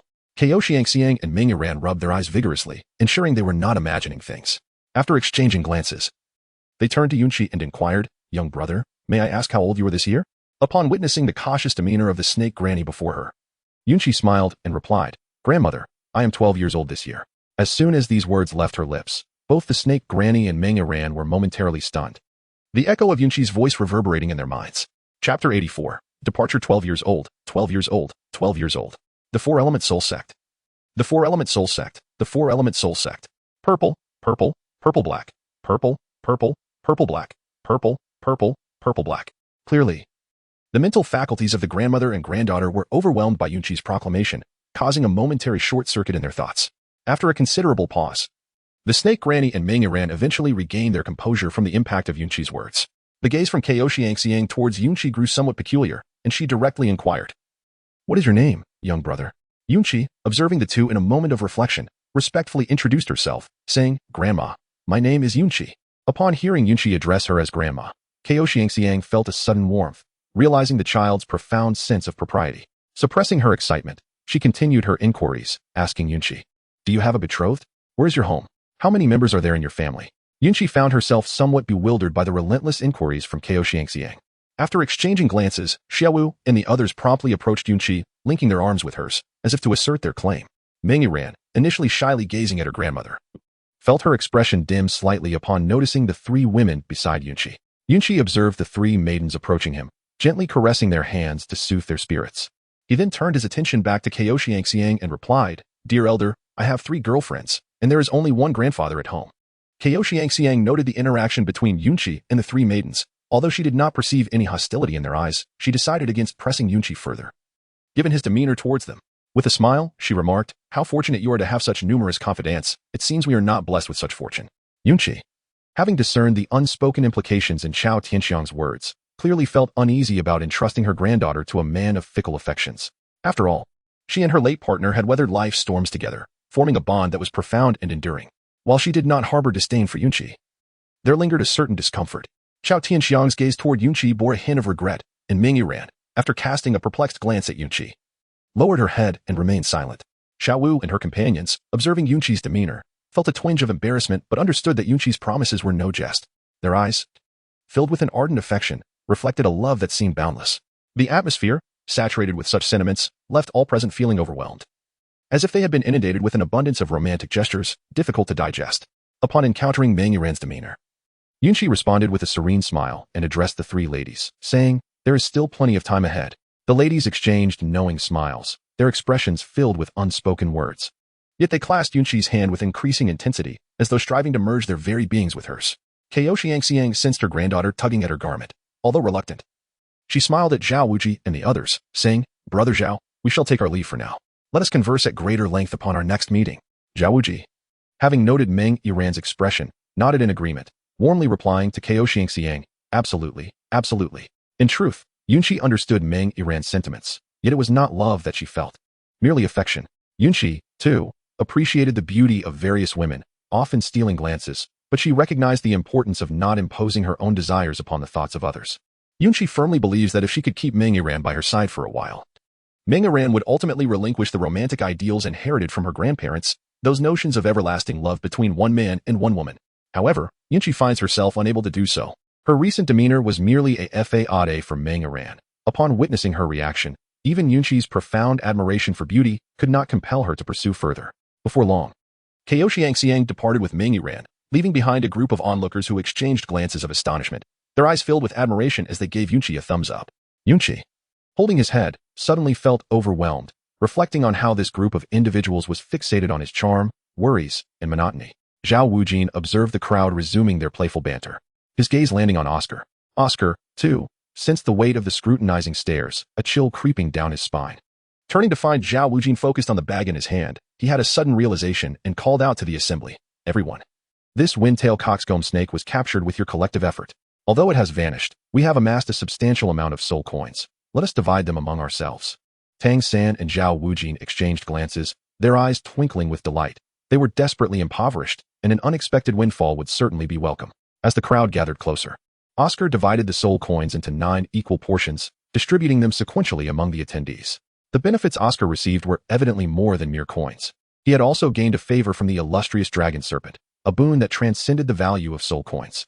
Nevertheless, no one voiced any objections. After all, it was Oscar who had voluntarily relinquished his soul ring to acquire this fortune. To have given it to Tang San would have felt somewhat akin to courting disaster, regardless of the identity of the recipient. Upon receiving the soul coins from Oscar, Zhao Wujin meticulously counted them before carefully stowing them away. Tang San mirrored this action. For years of financial instability had ingrained in him a cautious attitude toward wealth. Yunqi couldn't help but find the situation somewhat amusing, seeing how frightened the child was. Clearly, Yunqi was a well-fed individual unaware of the hunger of the starving. Yet, even if he were aware, it hardly concerned him. The money was lost by Tang San, and it was Zhao Wujia's own expenses for treatment. What did it have to do with Yunqi? After Zhao Wujia secured the funds, he gazed at the lifeless Fengwei Jiguang snake on the ground and addressed the crowd. Since Oscar's soul ring is no longer available, let us linger for a while longer to assist Oscar in obtaining a suitable soul ring before we depart. Yunqi and others expressed no dissent. It was merely the opinions of others that diverged. Yet, Yunqi would not depart, for the task remained incomplete. How could one leave when the mission was still underway? The group gathered their belongings and once more embarked on the journey to hunt the soul of Oscar. Deep within the forest, Erming engaged in the hunt. Swiftly moved and caught a whiff of a familiar scent. After a few roars directed towards the heavens, he carelessly dealt with a few morsels of his catch, discarding them aside, and then hastened towards the source of the scent, leaving a trail of shattered trees and trampled blue-silver grass marked by his enormous footprints.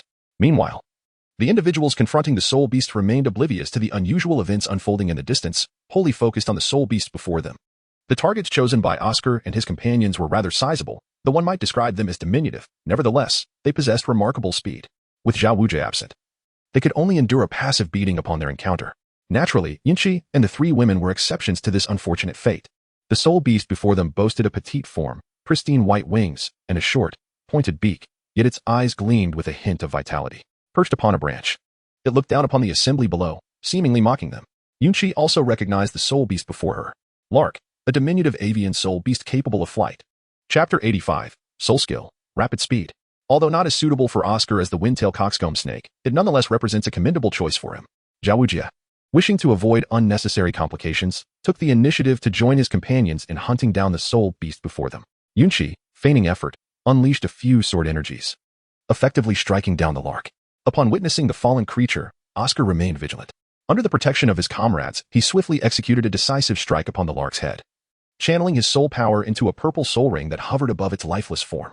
Oscar promptly settled into a meditative position, drawing the soul ring towards him with his soul power. As it was a soul beast that had just reached a millennium in age, the absorption process was remarkably swift. After a brief interlude, Oscar successfully assimilated the lark's soul ring. He gradually opened his eyes, exhaling a breath of turbid air, and in an instant, a faint white luminescence enveloped him. 3 soul rings began to ascend from beneath his feet, in addition to the 2 original yellow rings.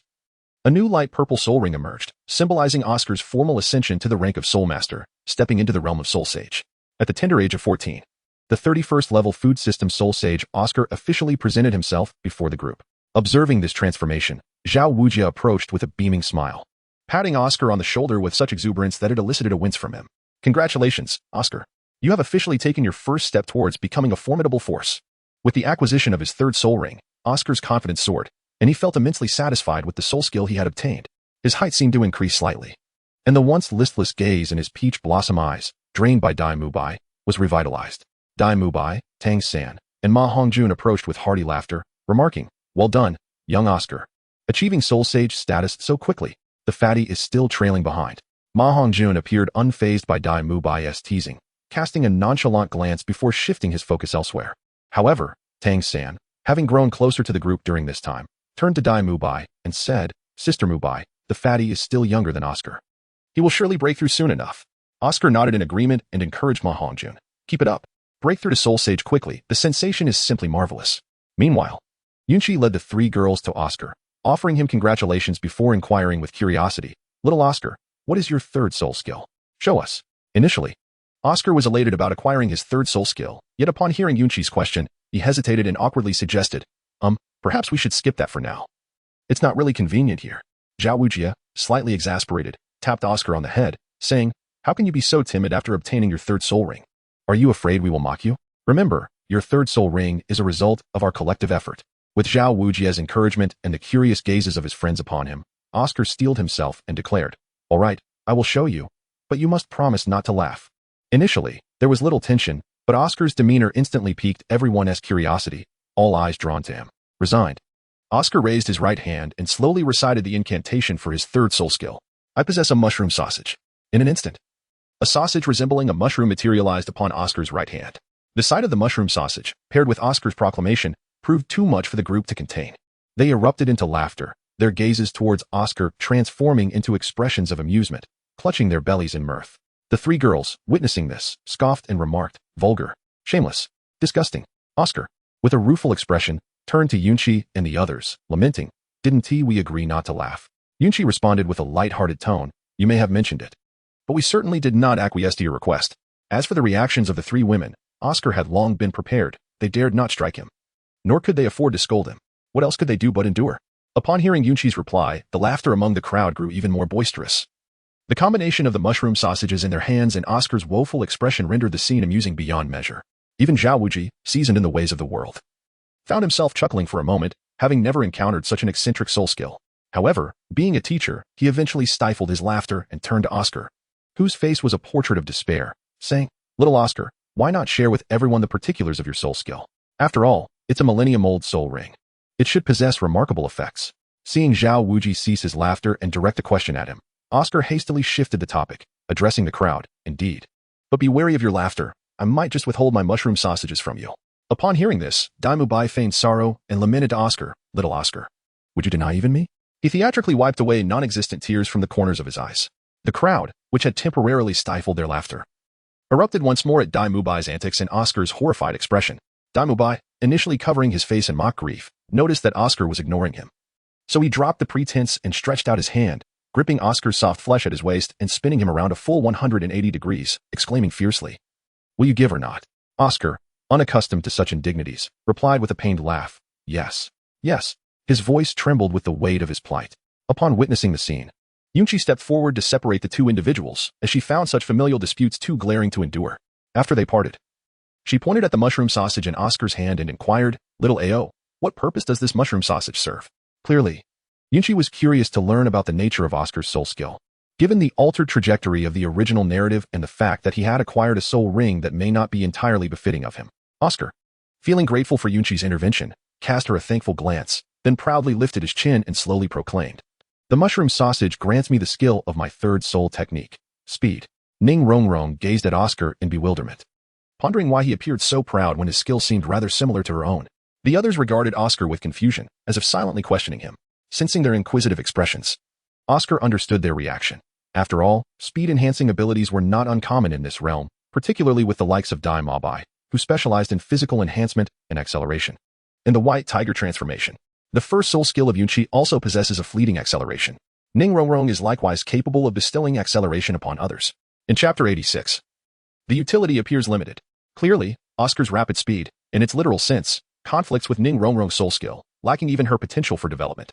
After all, Ning Rongrong's acceleration skill enhances with the increase in her soul power level. Observing the expressions of his companions, Oscar decided to forego any suspense and boldly proclaimed, "What if one possessed half the speed of a lark? Moreover, at the moment of consumption, one would experience an eruption of speed twice their own for a fleeting second. Subsequently, while it may quickly diminish to 30%, this speed can be synergized with Miss Rongrong's soul skill." Upon hearing this revelation, the group was left astounded. A 1-second burst of speed, coupled with its potential for continuity, significantly diminished their previous underestimation of this soul skill. Yunqi felt somewhat indifferent, yet in pursuit of clarity, he turned to Oscar and inquired, "What is the duration? Moreover, how significant is the effect on a soul master of Zhao's caliber?" Oscar, feeling a bit embarrassed, rubbed the back of his head and lowered his once proud gaze. Responding with resignation, "The duration is merely 1 minute. As for the impact on a soul sage like Zhao, I am uncertain." Xiao Wu's initial delight waned considerably. While the soul skill was decent, it paled in comparison to Ning Rongrong's acceleration, especially since hers had the potential for growth. Nevertheless, he refrained from discouraging Oscar and instead extended his hand for a handshake. Understanding the gesture, Oscar promptly placed the mushroom sausage into Xiao Wu's palm, his eyes gleaming with anticipation. Without hesitation, Xiao Wu took a bite of the mushroom sausage, savoring the pure essence of soul power that coursed through his legs. He closed his eyes to fully appreciate the sensation and, after carefully considering his words, addressed Oscar, "It is quite satisfactory. The enhancement is modest. Given the significant disparity in our levels, it is only natural that it has little effect on me." Although Xiao Wu did not explicitly state the extent of the enhancement, his expression conveyed that Oscar's new soul skill bore little relevance at their level. Upon witnessing this scene, Yunqi felt a sense of understanding. Indeed, it was only natural. A soul beast with merely a millennium of existence, and not one particularly suited for the endeavor, achieving such results was already commendable. Expecting it to be of significant use even to a soul sage was clearly unrealistic. However, Yunqi chose not to reveal her thoughts. Instead, she approached Oscar and gently said, "Little Oscar, do not despair. At least for everyone, your mushroom sausage has proven to be quite effective." Oscar, taken aback by her radiant smile and the comforting words she offered, was deeply moved. He began to comprehend why Tang Sen held such profound admiration for her in the presence of their peers. Such a remarkable charisma, devoid of any arrogance typical of the gifted, left Oscar utterly captivated by Yunqi. Upon witnessing Oscar's demeanor, Yunqi couldn't help but feel a sense of warmth and forgiveness. These two elements were extraordinarily perplexing, capable of captivating individuals of all ages. Tang Sen pondered the utility of Oscar's soul skill, acknowledging its current strength while recognizing its limited potential for the future. However, he refrained from articulating this sentiment, instead offering silent comfort while standing beside Oscar. After a brief discussion among the group regarding Oscar's soul skill, Xiao Wu turned to address everyone, stating, although some unforeseen circumstances have arisen, we have nonetheless assisted Oscar in acquiring his soul ring. The objective of this journey has been achieved. Xiao Wu, how many of these mushroom sausages can your soul power produce? Oscar contemplated for a moment before responding to Xiao Wu. The consumption of this soul skill is significantly greater than that of the other two. If I exert myself fully, I can only produce around 12 before my soul power is depleted. I will need to meditate to recover before I can create more. Xiao Wu surveyed the 8 individuals present and replied to Oscar, 12 is quite commendable. In a sudden team battle, time is of the essence. If we execute a blitz strategy, there may even be additional reserves.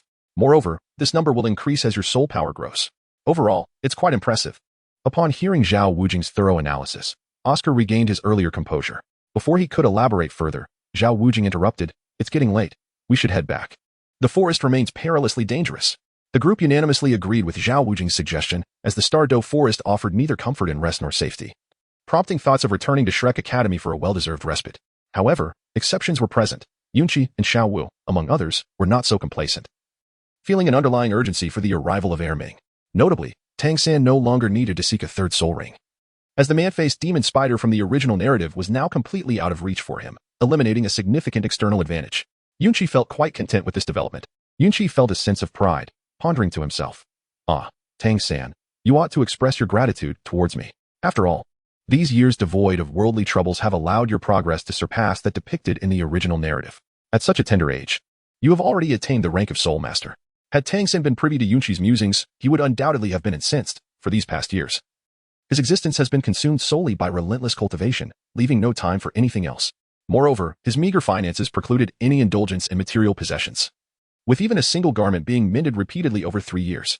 Following the incident with the Soul Beast attack, Tang San had refrained from venturing outside, fearful of being recognized, which naturally expedited his training. Yet, had he been granted a choice, Tang San would have preferred to remain at the 30th rank. Before Yunqi could further contemplate, Xiao Wu led the group back on their journey. Yunqi is also enticed by the rewards of the task. However, it is challenging to find an appropriate excuse to linger. Fortunately, Oscar has acquired some profound soul beasts, and as they journey back, nightfall approaches. Xiao Wu notices the sky darkening and turns to the group behind him, stating, let us rest for the night. We shall continue our journey home at dawn. Upon hearing Xiao Wu's words, Dai Mubai and the others quickly establish a resting area, setting up camp. It is well known that in regions inhabited by soul beasts, fire should not be ignited, except in certain unique environments. Clearly, the Douluo forest does not fall into those exceptional categories. While most soul beasts fear flames, a small fraction is drawn to light, and these are predominantly perilous entities. Xiao Wu and his companions would not commit such a fundamental error. Tang San and several male students, without needing Xiao Wu's instructions, promptly begin to erect temporary tents. Yunqi, too, retrieves camping gear from her ring, which is notably more refined and comfortable than that of Tang San and his companions. Dai Mubai, naturally, is categorized among the females and does not request assistance. Chapter 87. The nighttime forest. The tents of the others are rather small, barely providing enough space for a sitting posture, let alone a proper sleeping arrangement. Nevertheless, for those within the Douluo forest, having a place to rest is already a considerable blessing. They dare not hope for any comfort. As expected, upon witnessing Yunqi's tent, the group cannot help but feel a significant disparity when they glance at their own modest accommodations. Yunqi possesses not only exceptional talents but also an exquisite approach to life. Dai Mubai, naturally, gazes at the treatment bestowed upon the 3 women with a sense of envy, his eyes brimming with a yearning to be included. The sight of Yunqi and her companions leaves him feeling quite uncomfortable, and the 3 women, observing Dai Mubai's demeanor, can only express their exasperation in silence. Their glances serve as a subtle warning to Yunqi, as if to say, should you allow this individual to enter, we shall all take our leave. Yunqi could never invite Dai Mubai to stay in the tent he had erected. With a hint of exasperation, he cast a glance at the 3 women and exclaimed, what do you take me for? After a moment of longing, Dai Mubai, noticing the lack of attention from others, quietly returned to Oscar's side. As nightfall rapidly approached, the Douluo forest transformed into a realm of palpable terror, contrasting sharply with the daylight. The echoes of various soul beasts, roars, cries, and sounds of battle resounded in a cacophony. Although these noises seemed to be a distance away from Yunqi and the others, vigilance remained imperative. After hastily consuming their dinner, the last flicker of firelight succumbed to the encroaching darkness. Naturally, Xiao Wu, as their mentor, assumed the responsibility of keeping watch through the night. Observing that he had little to do, Yunqi led the 3 women into the tent, where they embraced one another and began their cultivation. Outside, Xiao Wu gazed at the twinkling stars in the night sky, their sole vantage point for the heavens. With nothing pressing on his mind, he began to ponder various thoughts. Within the tent, Yunqi turned to Xiao Wu and inquired, "Did you find the soul beast we searched for today? Was the Stardow Forest like this in the past?" Upon hearing his question, Xiao Wu's expression dimmed slightly as she replied in a low voice, "The current Stardow Forest is utterly transformed from what it once was. Many years ago, I remember this place being vibrant and bustling, despite the presence of numerous thousand-year soul beasts at the periphery of the forest." After a brief pause, she continued, "However, there are now far fewer soul beasts. Each year, their numbers dwindle, and the emergence of new soul beasts fails to keep pace with the rate of hunting." Upon reflection, Yunqi realized the truth of the matter. The rapid advancement of human soul masters is remarkable when compared to soul beasts. The passage of time for them is tangible, and even with fortuitous encounters leading to swift ascension, they cannot keep pace with the relentless hunting by humans, nor can they match the reproductive rate of humanity. Although few individuals become soul masters, the sheer number of humans ensures that the eventual extinction of soul beasts is a foreseeable outcome. As for Yunqi, he was left pondering the implications of this reality. If in the future he had the power to establish a sanctuary for these creatures, such thoughts now seemed futile. Nevertheless, it is commendable that the Spirit Hall has taken measures to protect and regulate the soul beasts, preventing indiscriminate slaughter. Beside him, Ning Rongrong looked at Xiao Wu with surprise. Unable to fathom why she would express such sentiments, but wisely refrained from questioning her, knowing that she would divulge the information in due time.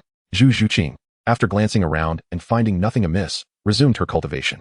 Having experienced the taste of helplessness, her yearning for strength surpassed that of anyone else present. Thus, she would not squander a single moment in her training. Time passed swiftly, and outside, Zhao Wujia began to feel a hint of drowsiness. Unable to cultivate or sleep, he gazed at the stars above, which made it easy to drift into slumber. The night was enchanting, with the wind rustling through the leaves, producing a soothing melody. And Zhao Wujia, yawning, murmured, "How delightful." Suddenly, he sensed something amiss. Why had the sounds of soul beasts vanished in the night? In an instant, clarity struck him.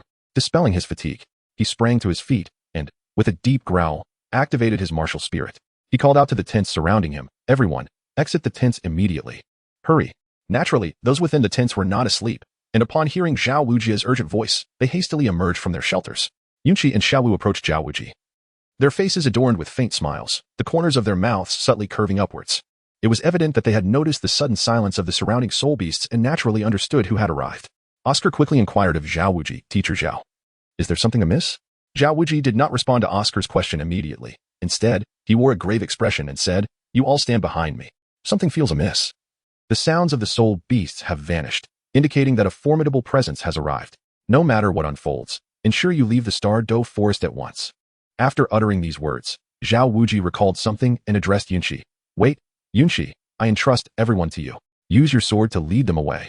Yunqi forced a bitter smile and said, "Teacher Zhao, I cannot accommodate so many people."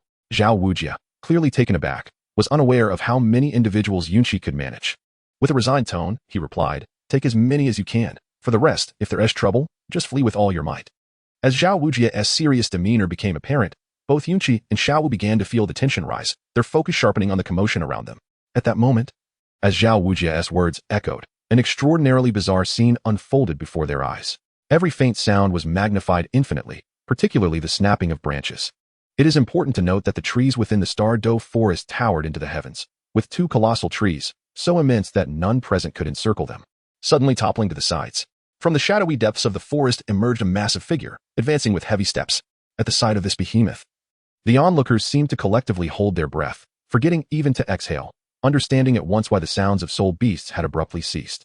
Before them stood a presence akin to a mountain, its ebony fur glistening under the ethereal light of the stars and moon. Its shoulders spanned at least 7 meters, and while not as tall as the trees, it dwarfed the assembled crowd, a true giant. The thought of it standing upright was too daunting to contemplate.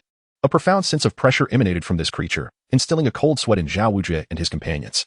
Chapter 88, The Titan Giant Ape. Gazing upon this being, reminiscent of a gorilla, its eyes shone like two enormous lanterns, radiating a yellow crystalline glow. Its body was shrouded in darkness, yet fissures glimmered with a flicker of red light, clearly controllable. Otherwise, the arrival of such a creature would have not gone unnoticed by the group. Daimubai and the others gulped nervously, their astonishment at the sight of this entity surpassing their current understanding. This creature, akin to a black gorilla, was overwhelmingly massive. If sheer height were all that defined it, that would suffice, but every inch of its form was adorned with muscles more formidable than granite, bulging like small hills. Remarkably, as this gargantuan being approached, it emitted not a single sound, not even the slightest hint of breath. One could hardly blame this creature, after all. The last time it had come, its presence had been so formidable that it prompted the personnel from the Spirit Hall to hastily file reports to their superiors.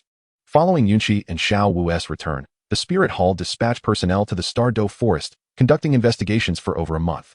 Upon learning this news, Yunqi, during his second visit, naturally advised Erming to approach quietly. Clearly, Erming heeded Yunqi's words, and Yunqi's warm aura and exceptional skills significantly enhanced Erming's fondness for him. Otherwise, Erming would not have been so forthcoming. Tang San also recognized the colossal creature before him and trembled as he spoke to the crowd, exclaiming, "It is indeed the king of the forest, the Titan giant ape." Upon hearing Tang San's words, the onlookers wore expressions of despair. Even those unfamiliar with the Titan giant ape understood the implications of the title king of the forest and the gravity it carried. The Titan giant ape is a dominant presence in any gathering of soul beasts, with very few rivals across the entire continent, as Tang San had learned from his teacher, Yu Xiaogang. Even a Titan giant ape of merely 100 years of age could contend with other 10,000-year soul beasts. This lineage possesses unparalleled speed and strength, with virtually no flaws in their attack and defense. Most terrifyingly, the Titan giant ape can unleash skills akin to those of soul masters. No one knows the true nature of the Titan giant ape's skills. Those who have witnessed them are mostly dead. When Tang San learned of such soul beasts existing in the world, he naturally sought further information from Yu Xiaogang, discovering some details, though their veracity remained uncertain. Many soul masters, regardless of their affinity for power, aspired to obtain the Titan giant ape's soul ring, hoping to slay it for that purpose. Driven by their desire for such power, they traveled great distances to the Douluo Forest, yet ultimately vanished without a trace, their names forgotten. In the entire realm of soul masters, only one person has ever killed a Titan giant ape, and that was a 1,000-year-old specimen. This solitary feat underscores the immense power possessed by the Titan giant ape, which is matched only by its intelligence, comparable to that of humans. Within this forest, they're the unequivocal rulers. As Tang San concluded his recollections of the Titan giant ape, he gazed in terror at the colossal being before him. The sight of the ape now made him feel nauseous, a strange taste filling his mouth, and a vague pain coursing through his body. The crowd, however, was too preoccupied with the Titan giant ape to notice Tang San's state. Xiao Wu, observing the situation, found himself at a loss. Facing the Titan giant ape was far more daunting than contending with Tang Hao. Xiao Wu never imagined he would find himself in such dire straits. Resigned, he looked up at the Titan giant ape and called out, "Noble and esteemed king of the forest, we mean you no offense. If this is your territory, we shall take our leave." After uttering these words, Xiao Wu cast a glance at Yunqi and turned to depart. Yet, before he could take a single step, an overwhelming pressure slammed upon him, causing him to fall to the ground with a thud, tasting the earth. Xiao Wu felt a strange sense of familiarity with this scene. Daimubai, Ma Hongjun, and Oscar, witnessing Xiao Wu's plight, dared not move. As for Tang San, he was already submerged in fearful thoughts, collapsed on the ground, replaying past events in his mind. Gazing at the Titan giant ape beneath its massive frame, he muttered vacantly, "I cannot enter, no matter how I think about it. It remains impossible." The Titan giant ape, capable of understanding human speech, especially that of Erming, perceived Xiao Wu's intent to leave as a blatant disregard for its authority. After teaching Xiao Wu a lesson, it chose not to pursue further aggression, merely exerting pressure to prevent him from rising. This simple display of might nearly terrified Dai Mubai and the others into submission. Ning Rongrong and Zhu Xing, gripped by fear, clutched Yunqi's hand. Observing Yunqi's calm demeanor offered them a semblance of reassurance, though they remained enveloped in overwhelming dread. Yunqi, witnessing the situation, could only manage a resigned smile. At least, for now, she could not disclose anything to the two women. It was imperative to wait until all unrelated individuals present had succumbed to unconsciousness. Upon seeing Yunqi and Xiao Wu, Erming was naturally filled with immense excitement, for it had been quite some time since their last encounter. It longed for the delicacies prepared by Yunqi and eagerly approached the gathering. However, in those few short steps, it seemed to tread upon Tang San's very heart. And upon gazing at the swaying giant figure, it was utterly overwhelmed and fainted. Yunqi could only chuckle in disbelief, taken aback by the sight of the god King Tang San, who, surprisingly, had found himself in such a predicament. It seemed that the previous use of the soul-calling incense had left an indelible mark even in the heart of an assassin. As Xiao Wu observed Erming approaching step by step, she exchanged meaningful glances with him. Erming understood that his sister Xiao Wu was intent on honing her skills in the human realm and, therefore, could not resort to lethal measures. With a powerful stomp of his foot, he rendered everyone unconscious except for Yunqi and Xiao Wu. Seeing her two sisters succumb to unconsciousness, Xiao Wu hurriedly checked for injuries and, upon confirming their safety, turned to Xiao Wujia and the others, delivering a swift kick to ensure they too were incapacitated. With a resigned expression, she addressed Erming, saying, "Erming, next time, forget it, you wouldn't understand anyway." Erming, at a loss, scratched his head, revealing a more human-like expression that conveyed a hint of grievance. As the king of the forest and the Titan great ape, he rarely displayed such emotions. Resembling a child who had erred, Yunqi, holding the two girls, observed their well-being and turned to Xiao Wu, saying, Xiao Wu, do not speak ill of Erming. It is not intentional. Then, raising his head towards Erming, he remarked, Erming, it has been a long time. Erming appeared imposing, yet his voice was surprisingly gentle, responding in a deep tone. Brother Yunqi, sister Xiao Wu, it has indeed been a while. Let us share a few words. Greetings, everyone, I am Stinky Tofu. As a newcomer in the world of online literature, this is my first attempt at writing a book. I would like to express my heartfelt gratitude to all the friends who have supported me, especially to the two leaders from Electric Cat. Their recognition has provided me with the motivation to persevere. Over this period, I have transitioned from ignorance to a budding understanding of the rules of this literary realm. With the imminent release of my work, I find myself filled with trepidation, akin to a student facing the gauntlet of their final exams after years of diligent study. My creation, too, is set to be evaluated. Whether it proves to be a gem or a disappointment remains to be seen. Truthfully, I lack confidence. My initial attempt was a disheartening flop, failing to gain a second chance at recommendation, which has left me anxious about this endeavor. However, every writer encounters their own set of firsts, and I humbly ask for your support as I embark on this journey. There is much I wish to express, yet I find myself at a loss for words. Rest assured, this book will be completed in due course. Driven by my commitment to the two leaders from Electric Cat and the silent supporters, I, Stinky Tofu, vow not to abandon this work. Chapter 89, Long Time No See. Erming. Xiao Wu lifted her gaze to Erming, her expression softening as she said, It has been a long time. After a brief pause, Erming's wrinkled face illuminated with a smile as he leaned closer to Yunqi and Xiao Wu, showcasing his warmth. Yunqi, observing the few individuals still lying down, furrowed his brow and addressed Erming. Erming, do you have any spirit beast acquaintances who could render these individuals unconscious for an extended period, preferably to the extent that they cannot awaken from any injuries? Erming, evidently perplexed by Yunqi's intentions, gazed at him in astonishment and replied, Brother Yunqi, weren't they accompanying you? After Yunqi and Xiao Wu exchanged a knowing smile, they turned to Erming and said, These individuals are rather mischievous. We must teach them a lesson. Seeing the resolute expressions of both, Erming refrained from further inquiries, merely shaking his head. In a deep, resonant voice, he addressed Yunqi. Aside from my elder brother and sister Xiao Wu, I am unfamiliar with the other spirit beasts. However, I can certainly guide you to find them. For they all heed my call. Upon hearing Erming's words, Yunqi was momentarily taken aback, then chuckled and replied, How could I have forgotten? In this forest, there are hardly any who dare to disregard your presence. Erming chose not to respond further, instead bending down as Yunqi and Xiao Wu, witnessing his gesture, embraced Zhu Zhuqing and Ning Rongrong, playfully leaping onto Erming's shoulder. It is no wonder he is called the king of the forest. His shoulders could easily support many. And though they were somewhat furry, the sensation was neither uncomfortable nor unpleasant. Once Yunqi and Xiao Wu settled comfortably, Erming rose to his full height. The gaze of Yunqi continually ascends, as the purple extreme magic eye operates, revealing that the surrounding soul beasts remain silent in fear, the smaller ones feign death, while the larger soul beasts hastily relocate.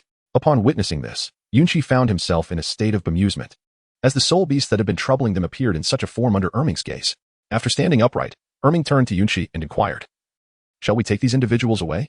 Yunqi gazed at Zhao Wuji and the others sprawled on the ground. Nodding in agreement as he spoke, Let us take them along and seek out the soul beasts that can render them dazed and numb. Within Yunqi's heart lay a profound darkness. He felt as though he had succumbed to malevolence. Upon hearing Yunqi's words, Erming, having ensured they were seated comfortably, seized the unconscious individuals and began to hasten toward the soul beast he remembered possessing such abilities. Yunqi also experienced the sensation of lightning speed. Daiming's reckless sprinting left Yunqi engulfed in the biting northwesterly winds, nearly bringing tears to his eyes. Hastily channeling his spiritual energy throughout his body, he managed to alleviate his discomfort. Noticing Daiming's rapid pace, Xiao Wu called out loudly, Daiming, slow down. Upon hearing Xiao Wu's voice, Daiming reduced his speed, engaging in conversation with Xiao Wu and Yunqi. Sister Xiao Wu, brother Yunqi, what brings you back this time? In response to Daiming's inquiry, Xiao Wu, cradling Ning Rongrong, replied gently, There are individuals in the academy requiring soul rings, so we have come along as well. Upon realizing that the group in his company was there to hunt for soul rings, a glint of ferocity flickered in Daiming's eyes. Upon noticing that Erming's emotions were amiss, Yunqi hastily interjected, Erming, refrain from acting rashly. I will handle them, as they still hold value for me. Xiao Wu also chimed in at the opportune moment. Indeed, Erming, do not resort to such measures just yet. Hearing the voices of Yunqi and Xiao Wu, Erming relaxed his clenched fist, for otherwise, he could have effortlessly crushed the few individuals in his grasp as if they were mere ants. It is not entirely unjustifiable for Erming to harbor such hostility. The conflict between soul masters and soul beasts has been ingrained within their very essence. Centuries of relentless battles have fostered an insurmountable animosity between their races. Erming's goodwill towards Yunqi stems from the presence of Xiao Wu and the aura she emanates, marking a rare exception. There exists no other individual in the human realm comparable to Yunqi. The indiscriminate slaughter of soul beasts by soul masters has bred profound resentment among all soul beasts towards humanity. As the sovereign of the forest, the Titan Great Ape is no different. Upon learning that Xiao Wu and his companions were hunters of souls, the fact that it did not immediately eliminate them could be considered a sign of good temperament. As for the conflicts among soul beasts, those are merely manifestations of the natural order, a relentless struggle for survival. It is unthinkable for them to perish from hunger. Assisting Yunqi in obtaining a soul ring is a matter of personal loyalty, a principle that equally applies among soul beasts. Yunqi and Xiao Wu observed that Erming did not immediately strike, and thus explained to him, "We do have some conflicts with them. Yet it is not the right moment to eliminate them." Erming, clearly puzzled, looked at Yunqi and Xiao Wu and inquired, "If there is a conflict, why not simply end them?" Yunqi found himself in a bit of a quandary, unable to explain his reasons for seeking rewards. However, Erming, perceptive as ever, sensed Yunqi's distress and refrained from probing further. Instead, he casually remarked, "It's nothing, I was just asking. Brother Yunqi, we are almost there." Xiao Wu, noticing Erming's newfound astuteness, couldn't help but smile and said, "It seems you become quite clever during this time." Erming, with his endearing innocence, replied, "Ever since Brother Yunqi visited last time and shared his insights, I've been keeping them in mind. In my spare moments, I've been observing the soul masters in the Stardow Forest, so I've picked up a thing or two." Clearly, as a Titan giant ape and a soul beast with many years of life experience, he was not lacking in intelligence. He simply needed an avenue to apply his knowledge. While Yunqi and his companions chatted and laughed along their journey, they arrived at a region resplendent with blooming flowers, a striking anomaly in the forest. Xiao Wu recognized their surroundings and informed Yunqi, "This is the Flower Valley, home to various plant-type flower-shaped soul beasts." Yunqi was also astounded as he gazed upon the scene before him. The flowers in the valley, bathed in the gentle glow of the moonlight, appeared to shimmer brilliantly, exuding an extraordinary beauty. Yunqi inhaled deeply with his eyes closed, instantly enveloped by the fragrance of blossoms. However, Erming seemed somewhat out of place in this perfumed environment, displaying a hint of discomfort. Noticing Erming's reaction, Xiao Wu chuckled and remarked, "Erming, you haven't changed at all." Upon hearing Xiao Wu's teasing, Erming recollected an embarrassing incident from the past. He glanced at Yunqi, whose curious gaze lingered on them, and discreetly winked at Xiao Wu, as if to implore her not to divulge anything to Yunqi. Yunqi, oblivious to the gaze of Erming, inquired directly of Xiao Wu, "What is the matter with Erming?" Xiao Wu, observing Erming's frantic blinking, chuckled softly before responding, "In the past, when Erming was still quite weak, he visited this place with my mother, Daming, and me. Back then, Erming had a rather tempestuous temperament and caused considerable havoc here. After being mesmerized by the soul beasts, he was suspended in the Flower Valley for 7 days. Fortunately, being a Titan Great Ape, the soul beasts here refrained from inflicting fatal harm, otherwise he would have been drained of his essence long ago." Chapter 90. Speculations regarding the death of Xiao Wu's mother. Upon hearing Xiao Wu divulge his past, Erming's large, lantern-like eyes brimmed with a sense of lingering resentment as he gazed at her. Xiao Wu, too, found herself lost in reminiscence while looking at the Flower Valley. After exchanging a knowing glance with Yunqi, Erming understood Xiao Wu's thoughts. He slowly extended his hand, yearning to touch Xiao Wu, but halfway through, he withdrew it. Noticing Yunqi embracing Xiao Wu, who nestled comfortably in Yunqi's arms, Erming felt a pang of sorrow, and his large, golden-orange eyes gently closed in silence. Yunqi remained oblivious to Erming's circumstances. Even if he had noticed, he would merely have smiled nonchalantly, showing no concern. It is amusing, for Erming has long been a devoted admirer. Yunqi gazed down at the girl in her arms, gently stroking Xiao Wu's back, and softly inquired, "Xiao Wu, are you thinking of your mother?" After Yunqi finished speaking, he felt the little dance in his arms, her head bobbing up and down a few times. He sighed softly and said, "You will always have me from now on." Erming naturally felt discomfort as well, recalling Xiao Wu's mother, the kind aunt who had been so good to them. Yunqi gently inquired of Xiao Wu about the lingering question that troubled him. In his past life, he had indeed encountered 2 conjectures regarding the demise of Xiao Wu's mother. Given the existence of these 2 narratives, Yunqi found it challenging to ascertain the truth. However, recognizing that this was a source of sorrow for Xiao Wu, he hesitated to press further, yet felt this moment presented an opportunity. "Xiao Wu, how did your mother meet her end?" Upon hearing Yunqi's words, Xiao Wu was momentarily taken aback. Her gaze clouded with a hint of fear as she recalled past events. Her voice trembled as she spoke. "My mother ventured into the treacherous core of the forest, a place that both Daming and Erming dared not enter. Daming had attempted to track her whereabouts, but instead, he witnessed a colossal creature devour her." Yunqi gazed at the weeping Xiao Wu in her arms, a pang of compassion stirring within her heart. Gradually, as she reflected upon the chaotic narrative of the original work, her thoughts began to crystallize, leading her to a probable conclusion regarding the identity of Xiao Wu's mother's killer, Xiong, the ancestral figure of the dark golden terror bear. Yunqi observed Erming at the opportune moment and noticed a hint of evasiveness in his gaze. It became clear to him why Xiao Wu's mother had passed away. Perhaps it was due to the guilt harbored by Daming and Erming, which compelled them to care for Xiao Wu with utmost diligence. Yunqi recalled a passage from a previous life, where it was narrated that Daming and Erming had bravely driven away a formidable bear, demonstrating their remarkable prowess in rescuing Xiao Wu. That bear, known as the Dark Golden Fearclaw Bear, sought vengeance after its defeat, approaching the Bear Lord due to the scarcity of its offspring. Witnessing the battered state of its progeny, it came to confront Daming and Erming. At that moment, Xiao Wu's mother stepped forward, inquiring about her husband's absence in the treacherous land. The Bear Lord was not known for its amiable temperament. It was indeed a ferocious beast. The inquiry from Xiao Wu's mother evoked memories of a proud rabbit from 50,000 years ago, and it was inconceivable that it would acquiesce to any division of the silkworm. The towering figure referred to was none other than the Bear Lord. This elucidates the situation. Yet Daming and Erming dared not reveal the true reason to Xiao Wu, fearing she might rush into the perilous land and meet her demise alongside her parents. However, Yunqi's current strength was wholly inadequate to exact vengeance for Xiao Wu. He could only conceal the truth from her and wait for the opportune moment to devise a strategy. Presently, he was devoid of solutions, merely holding Xiao Wu close and offering her comfort. Before long, Xiao Wu regained her composure and said to Yunqi, "Let us venture inside to seek that soul beast." Yunqi, observing Zhao Wuji and others still under Erming's control, smiled and nodded. Embracing the two women as they leapt down together, Erming followed Yunqi and Xiao Wu into the Flower Valley. Upon entering the valley, Yunqi immediately sensed numerous gazes upon them. But they soon vanished. The reason Yunqi could perceive these stares was not due to any heightened awareness, rather, it was because his purple extreme demonic eyes had already attained the third realm. Yunqi silently pondered that the Flower Valley was indeed filled with spirit beasts all around. One could see spirit beasts of 10, 100, and even 1,000 years, with the occasional glimpse of those that had existed for 10,000 years. It was not merely the presence of the Titan ape following behind. Rather, Yunqi feared that the moment she stepped in, she would be engulfed by the endless sea of blossoms, meeting an untimely demise. Along the journey, Erming continuously exuded an aura, intimidating the spirit beast in the vicinity. Yunqi and Xiao Wu, cradling Zhu Zhuqing and Ning Rongrong, arrived at their destination. It was at this moment that Erming halted his steps and let out a resounding roar at the colossal flower before him.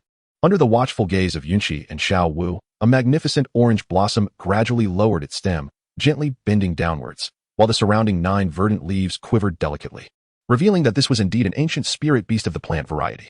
Yunqi also recognized the identity of the soul beast before him, the 9-leaf ginseng. This particular soul beast is exceedingly rare and takes an immense amount of time to mature. Once it reaches the age of 10,000 years, its pollen contains a substance capable of rendering both soul beasts and soul masters unconscious, should one become contaminated. Awakening from such a state could take no less than 10 to 15 days. Even with external intervention, the chances of revival remain slim, although the afflicted will experience immense suffering. As a result, the 9-leaf ginseng is seldom provoked by soul masters after its maturation. However, breaking free from this condition is quite straightforward. One merely needs to block the mouth and nose with soul power in advance, thus preventing any unfortunate incidents. Yet, in the current situation, Zhao Wujie and Tang San, among others, lack the capacity to do so. The 9-leaf ginseng, despite being a 60,000-year-old soul beast, found itself paralyzed with fear under the imposing presence of the Titan giant ape, unable even to weep should it be uprooted. Daiming, observing the submissive 9-leaf ginseng, nodded in satisfaction before turning to Yunqi and Xiao Wu, saying, "Brother Yunqi, sister Xiao Wu, this is the soul beast we have been seeking." Yunqi and Xiao Wu nodded in unison, addressing the soul beast before them with an air of indifference. "Could you assist us in rendering these individuals unconscious for a duration of 10 days? At the opportune moment." Erming also cast Zhao Wujie, Tang San, and the others onto the ground. Upon witnessing the scene, Yunqi felt a surge of anxiety, observing Erming's techniques. He feared that a moment's carelessness could lead to a fatal fall. That would indeed be a remarkable spectacle, the once mighty god King San, reduced to a tragic demise. Yunqi also crouched down and glanced at the crowd, noticing merely some minor abrasions, which brought a sigh of relief, as the lion's share of the rewards still depended on Tang San's efforts. The 9-leaf ginseng also swayed its blossoms in unison, although it could not speak. It was still capable of comprehending certain human expressions. Upon witnessing the situation, Yunqi also stepped aside, enveloping himself in a protective aura of soul power. Observing Yunqi's actions, Xiao Wu followed suit. The 9-leaf gentle orchid began to quiver, releasing its pollen, which cascaded down upon Zhao Wujie's group. In an instant, as the pollen settled upon them, it was drawn into their mouths and noses with each breath they took. Yunqi observed the unusual behavior, gazing at the 9-leaf clivia with a sense of confusion, as if silently inquiring why such a state existed. This left the 9-leaf clivia in a state of acute agitation, its body twitching incessantly. Noticing its distress, Yunqi chuckled and reassured, "I comprehend your sentiments. There is no need for haste." Upon hearing Yunqi's words, the spirit beast before them calmed somewhat. Seeing this, Xiao Wu turned to Yunqi with a smile and remarked, "Brother, why are you frightening it?" Yunqi chuckled and remarked, "I merely spoke offhand." Xiao Wu chose not to pursue the matter further, Instead, she gazed at the motionless Xiao Wu and the others sprawled on the ground. Then gradually lifted her head and addressed Yunqi, saying, "Brother, what shall we do now?" Yunqi gazed at the myriad of spirit beasts surrounding him, then glanced at his own hands, lost in contemplation. An inexplicable chill surged within him as he beheld Erming, the Titan great ape, causing him to shudder involuntarily. Meanwhile, Xiao Wu observed Yunqi, whose lips curled into a slight smile, and rather than feeling fear, she found the man before her to be incredibly captivating.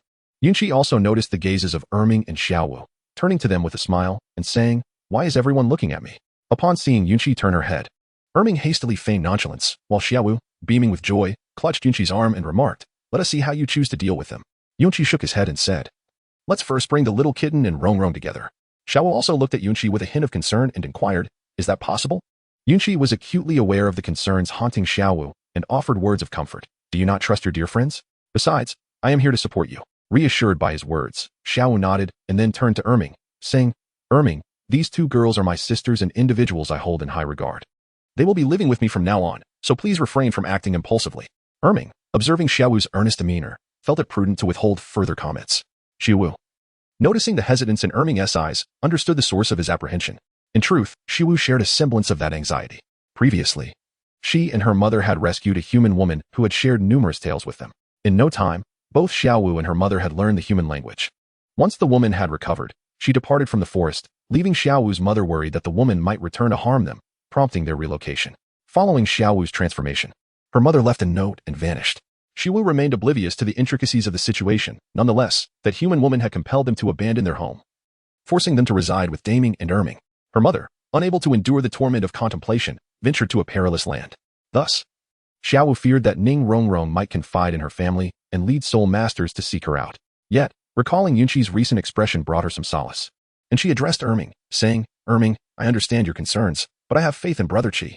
Upon hearing Xiao Wu invoke Yunqi's name, Erming turned to him and inquired, "Brother Qi, will you be able to protect Sister Xiao Wu?" Yunqi gazed at Erming, nodding solemnly before gradually speaking. "Do not forget that the aura of your sister Xiao Wu can be concealed. You have experimented with this yourself, have you not?" Only then did Erming feel a sense of relief. Upon witnessing the situation, Yunqi refrained from uttering further words and began to gently stimulate Ning Rongrong and Zhu Shiqing with his soul power. The two women merely experienced a slight tremor, causing no harm to their bodies. Under Yunqi's infusion of energy, they swiftly regained consciousness. Yunqi observed the slight movement in the eyes of the two women and nodded gently towards Erming, who responded with a helpless blink. Before long, the two women awakened from their slumber, and upon seeing Yunqi, they exclaimed anxiously, "Brother Qi, how could you also have perished? Brother Qi, have you come to accompany us?" Seeing the two women on either side weeping sorrowfully, Yunqi found himself at a loss for words, unsure whether to express his thoughts. However, the genuine emotions of the two women undeniably touched him. Yunqi embraced the two, feeling their softness, and gently spoke to them. "It's all right. It's all right. There's nothing to worry about. We are still alive." Ning Rongrong and Zhu Shiqing exchanged glances before turning in unison to gaze at Yunqi, instinctively tugging at his leg. Observing Yunqi's grimace, the two women were filled with a sense of joy from having survived a harrowing ordeal. For not everyone could escape the clutches of the Titan great ape, particularly now, when soul beasts harbored a deep-seated animosity towards soul masters seeking to hunt them. Zhu Shiqing then noticed something and said to Yunqi, "What about Xiao Wu? Is she safe?" Yunqi chuckled as she gazed at Zhu Shiqing, gently stroking her silky hair, and remarked, "You are well aware of Xiao Wu's status. Think carefully about why we have managed to survive." Zhu Shiqing, being no fool, had evaded the assassination attempts between the family and the royal court, ultimately fleeing to Soto City. Enlightened by Yunqi's words, she turned to Yunqi and inquired, "Are you suggesting?" Yunqi also nodded in agreement. Meanwhile, Ning Rongrong appeared utterly bewildered. Observing her confusion, Yunqi smiled and said, "Do not overthink it. Douluo will tell you herself." After speaking, Yunqi cast her gaze behind the two women. Upon realizing her intent, they turned around, only to be met with a sight that rendered them almost numb. Zhu Shiqing and Ning Rongrong found themselves staring into a pair of familiar, lantern-like eyes, fixated intently upon them, with Xiao Wu standing nearby, almost instinctively ignored. Both Zhu Shiqing and Ning Rongrong let out a startled scream and instinctively grabbed Yunqi's hand, preparing to flee. Despite their efforts, they found themselves unable to pull Yunqi along, and with a glimmer of fear in their eyes, they urged, "Brother, we must run." Noticing the commotion, Xiao Wu approached them slowly from behind and reassured, "There is no need to run. The Titan giant ape before you will not harm you." Upon hearing Xiao Wu's voice, Zhu Shiqing suddenly recalled something, loosening her grip on Yunqi's hand.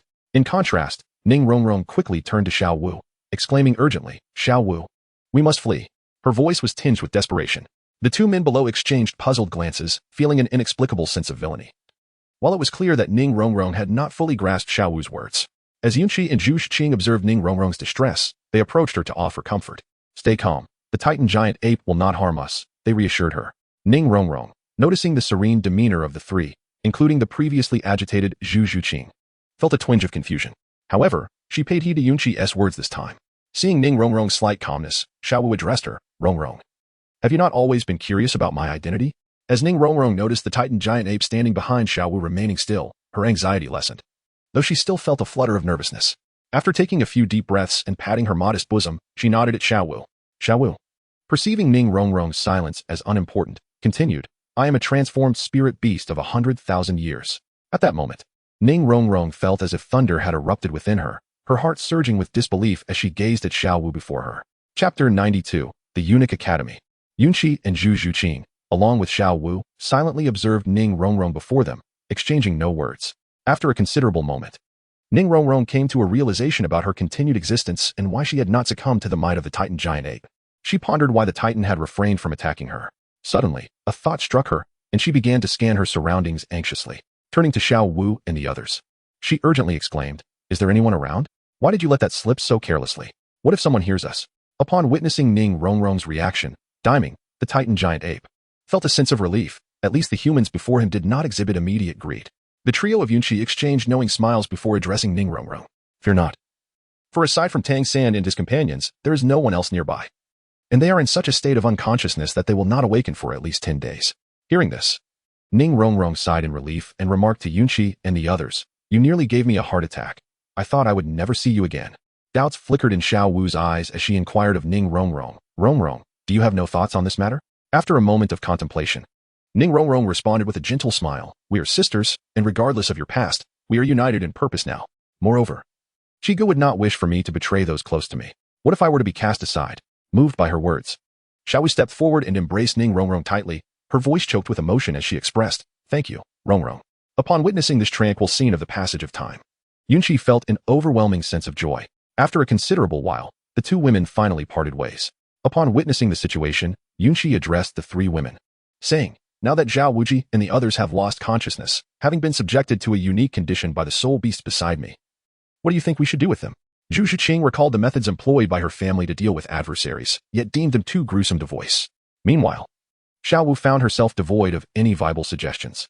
However, Ning Rongrong, standing to the side, sparkled with vivacity, her entire demeanor exuding a whimsical charm.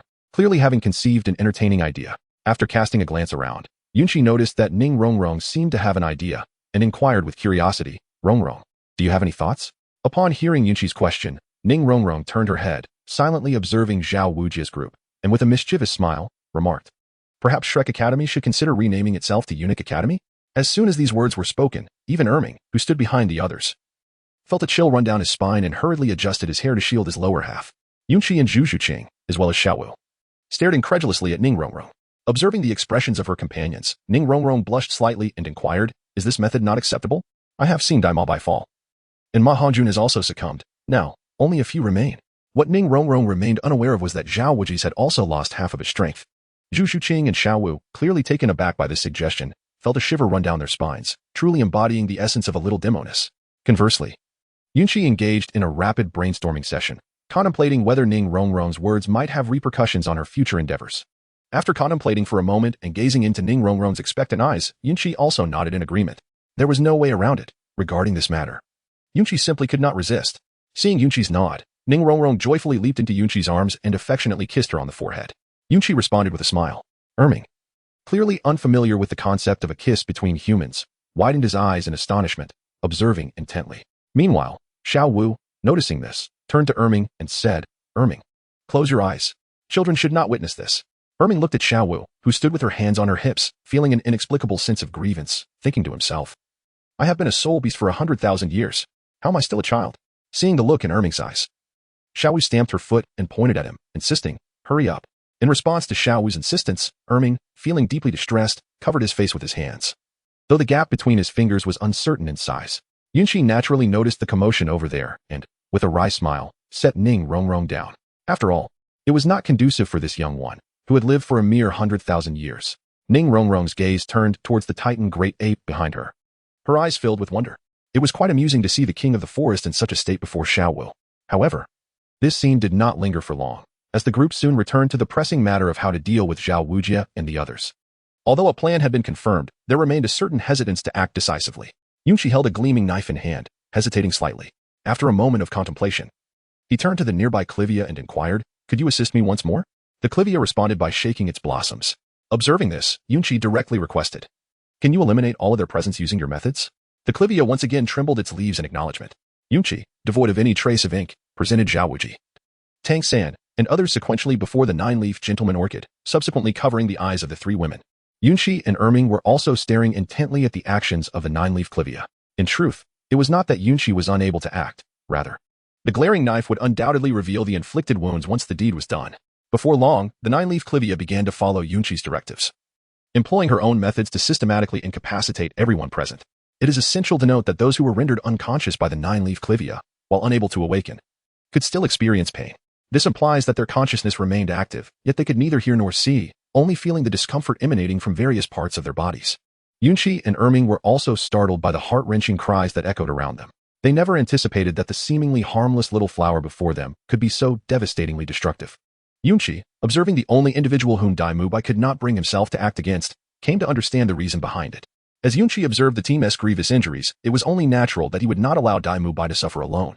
He stepped forward and, with a series of swift kicks, broke both of Dai Mubai's hands, eliciting a pained wail from the slumbering figure. Upon hearing the sound, Yunqi revealed a delighted smile. It resonated perfectly. Although the three women had their eyes closed, they could still envision the horrific events unfolding nearby, prompting them to engage in discussion. Those who provoke him are truly unfortunate. A shiver runs down the spine. Not to worry. He only treats those he despises in such a manner. He is gentle towards us and those he cares about. After a considerable time had passed, the surrounding screams gradually diminished, becoming feeble. Observing this, Yunqi casually searched the flower valley for a healing spirit beast, assisting Xiao Wuji and the others in staunching their wounds, and then chose to turn her attention elsewhere. Upon the completion of the task at Yunqi, a silent acknowledgement graced his mind. He opened the task panel and gazed upon the task list.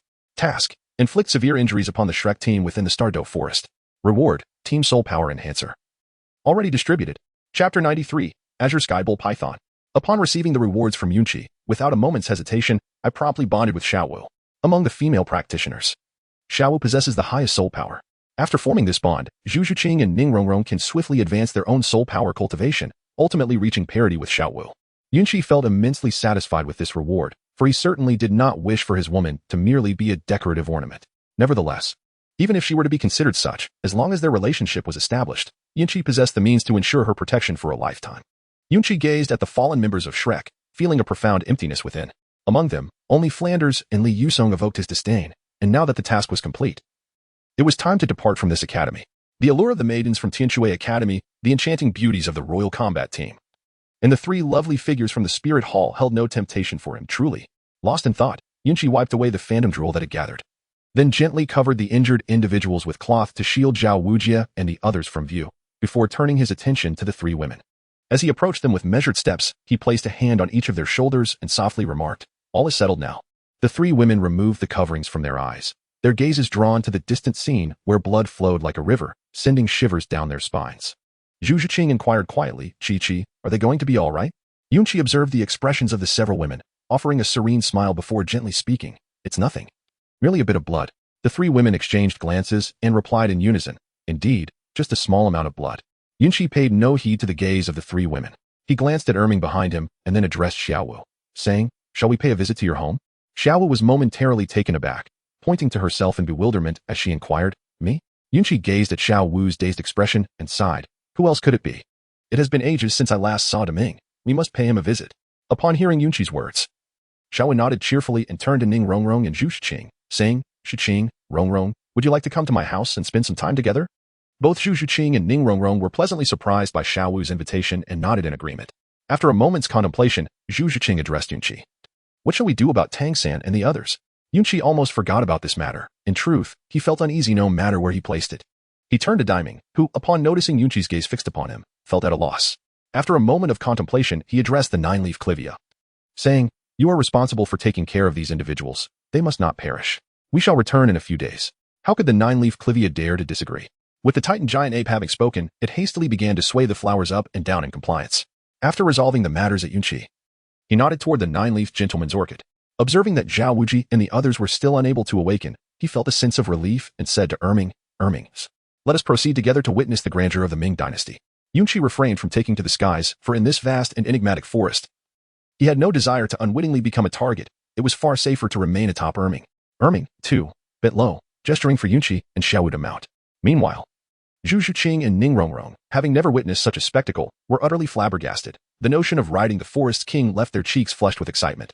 Yunqi and Xiao Wu expressed their understanding, smiling as they addressed the two young women.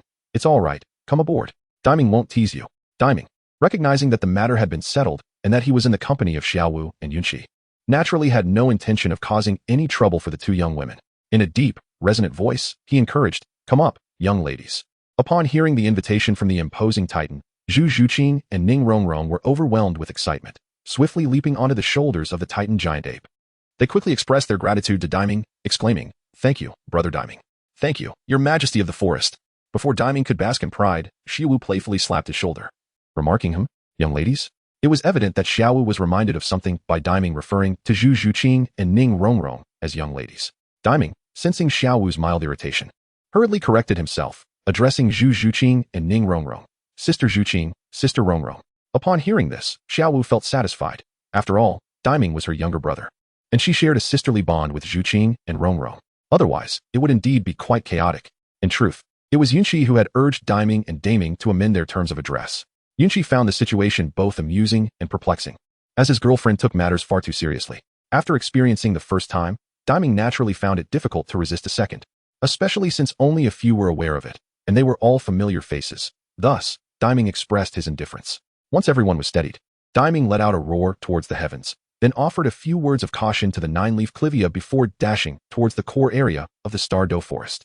Along the way, Ning Rongrong and Zhu Zhuqing gradually transitioned from initial excitement to a state of numbness. This transformation was inevitable, as they encountered an increasing number of 10,000-year soul beasts, many of whose presences rendered the two women speechless with trepidation.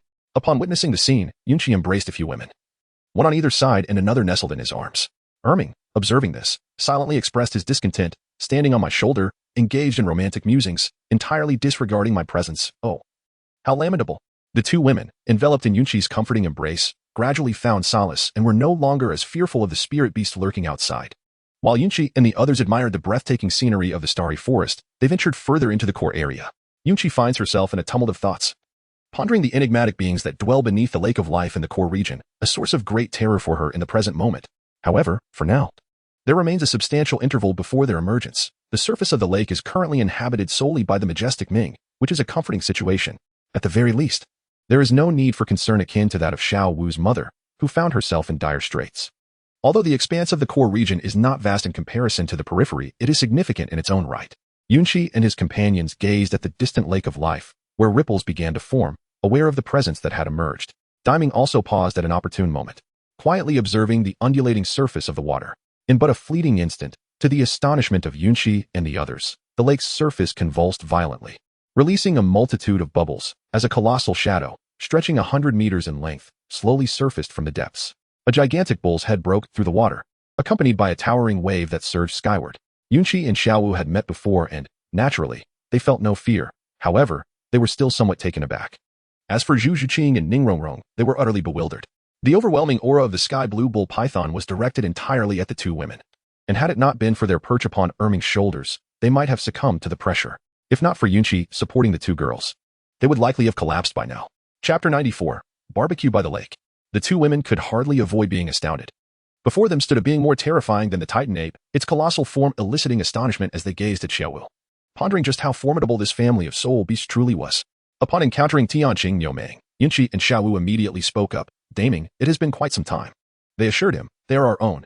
Daming, upon hearing this, tempered his demeanor and greeted Yunqi and Xiao Wu. Brother Qi, Sister Xiao Wu, you have returned. With a quizzical expression, Daming turned to Yunqi and inquired, are these two also your wives? Yunqi, feeling somewhat embarrassed by the directness of his words, replied, indeed, just like your sister Xiao Wu. Daming was momentarily taken aback. Ever since Xiao Wu had saved him during their childhood, he had harbored unique feelings for her. However, he had never voiced them, choosing instead to silently protect her side, much like Erming. Yunqi, having observed the silence of the Great Ming, secretly rejoiced within. The green plums could not compare to a sudden windfall. The Great Ming and the Second Ming had indeed become old, defeated hounds. However, both the Great Ming and the Second Ming were quite discerning, understanding that their little sister, Xiao Wu, had developed affections for a human. They did not express anger but instead quietly wished her well, finding satisfaction in the radiant smile of happiness that adorned her face. As they conversed, Yunqi and Xiao Wu, accompanied by Zhu Zhuqing and Ning Rongrong, leaped down from the shoulders of the Second Ming, raising their heads to observe the heavens. The sky exhaled a soft milky hue as the sun began its slow ascent. Yunqi, addressing Erming, said, "Erming, go fetch some ingredients rich in meat. I shall treat you all to a barbecue. Last time, you didn't quite indulge yourself, did you?" Initially, Erming appeared lethargic, but upon hearing Yunqi's words, he instantly perked up. After all, their physique was ill-suited for delicate culinary endeavors. During this period, Erming had been venturing out during the day to learn from soul masters, subsequently claiming all the prepared meals for himself. In the daytime, lighting a fire in the Star Doe forest wasn't heavily restricted. Thanks to the sun's cover, ordinary soul beasts were generally oblivious to the flames. Filled with excitement, Erming patted his chest and scampered eagerly toward the core area. Clearly unable to contain his anticipation for Yunqi's barbecue, Daming, too, swallowed hard. For it was well known that Yunqi could entice the appetites of two formidable 10,000-year soul beasts merely through her aura and culinary creations. What an extraordinary feat. Yunqi did not take a break. Instead, she arranged for several women to reside in the house previously occupied by Xiao Wu. Alone, Yunqi ventured outside to kindle a fire and prepare a meal. Before long, Erming returned, shouldering two enormous soul beasts and bringing back an assortment of flowers and plants. Yunqi naturally recognized the two soul beasts and couldn't help but marvel at their might, for it is indeed true that the Titan giant ape is formidable. These two soul beasts are at least 10,000 years old, and it brings to mind the time when I, alongside Xiao Wu, nearly met my demise while hunting the iron-armored sword dragon. The two 10,000-year soul beasts before me, namely the Fearclaw Bear and the Crimson Flame Boar King, are among the more challenging adversaries within the realm of soul beasts, yet their flesh is extraordinarily delectable. Moreover, the flora in Daiming's possession serves as natural seasoning. Having lived in this forest for an indeterminate time, Daiming has acquired knowledge of its offerings. This outing allowed him to procure a few items as well. Yunqi gazed at the two soul beasts before him, feeling somewhat overwhelmed. Both were colossal creatures exceeding 20 meters in length, making the task of clearing them away particularly arduous. Yunqi, without much hesitation, cast a reluctant glance at Erming before summoning forth her martial spirit. She commenced her task of preparing the ingredients for the two soul beasts. The three young women, resting in Xiao Wu's room, were drawn outside by the sounds, prompting them to investigate. Upon witnessing Yunqi laboriously slicing the ingredients alone, they stepped forward to offer their assistance. While others remained oblivious, Daming and Erming observed as Xiao Wu tended to Yunqi, wiping away the non-existent sweat and serving tea, which significantly diminished their own appetite for barbecue. Though not consumed by jealousy, a profound sense of melancholy lingered within, leaving them to ponder who could truly understand their plight. As Yunqi observed the three women who had come to assist, her heart was stirred. The trio had little experience with such tasks, and their efforts were understandably less than ideal. Noticing their flustered state, Yunqi kindly suggested they take a moment to rest. However, none of them were inclined to indulge in leisure alone. Even Ning Rongrong, the playful girl, stepped forward to lend a hand. Through their collective endeavor, the spirit beast was swiftly cut into manageable pieces. Yunqi, adept at applying various seasonings, gazed at the sizable chunks of meat before her, then turned her attention to her relatively spacious stove, lost in contemplation. After pondering for a moment, she called over Erming, instructing him, "Erming, create a hole in that patch of ground with your fist."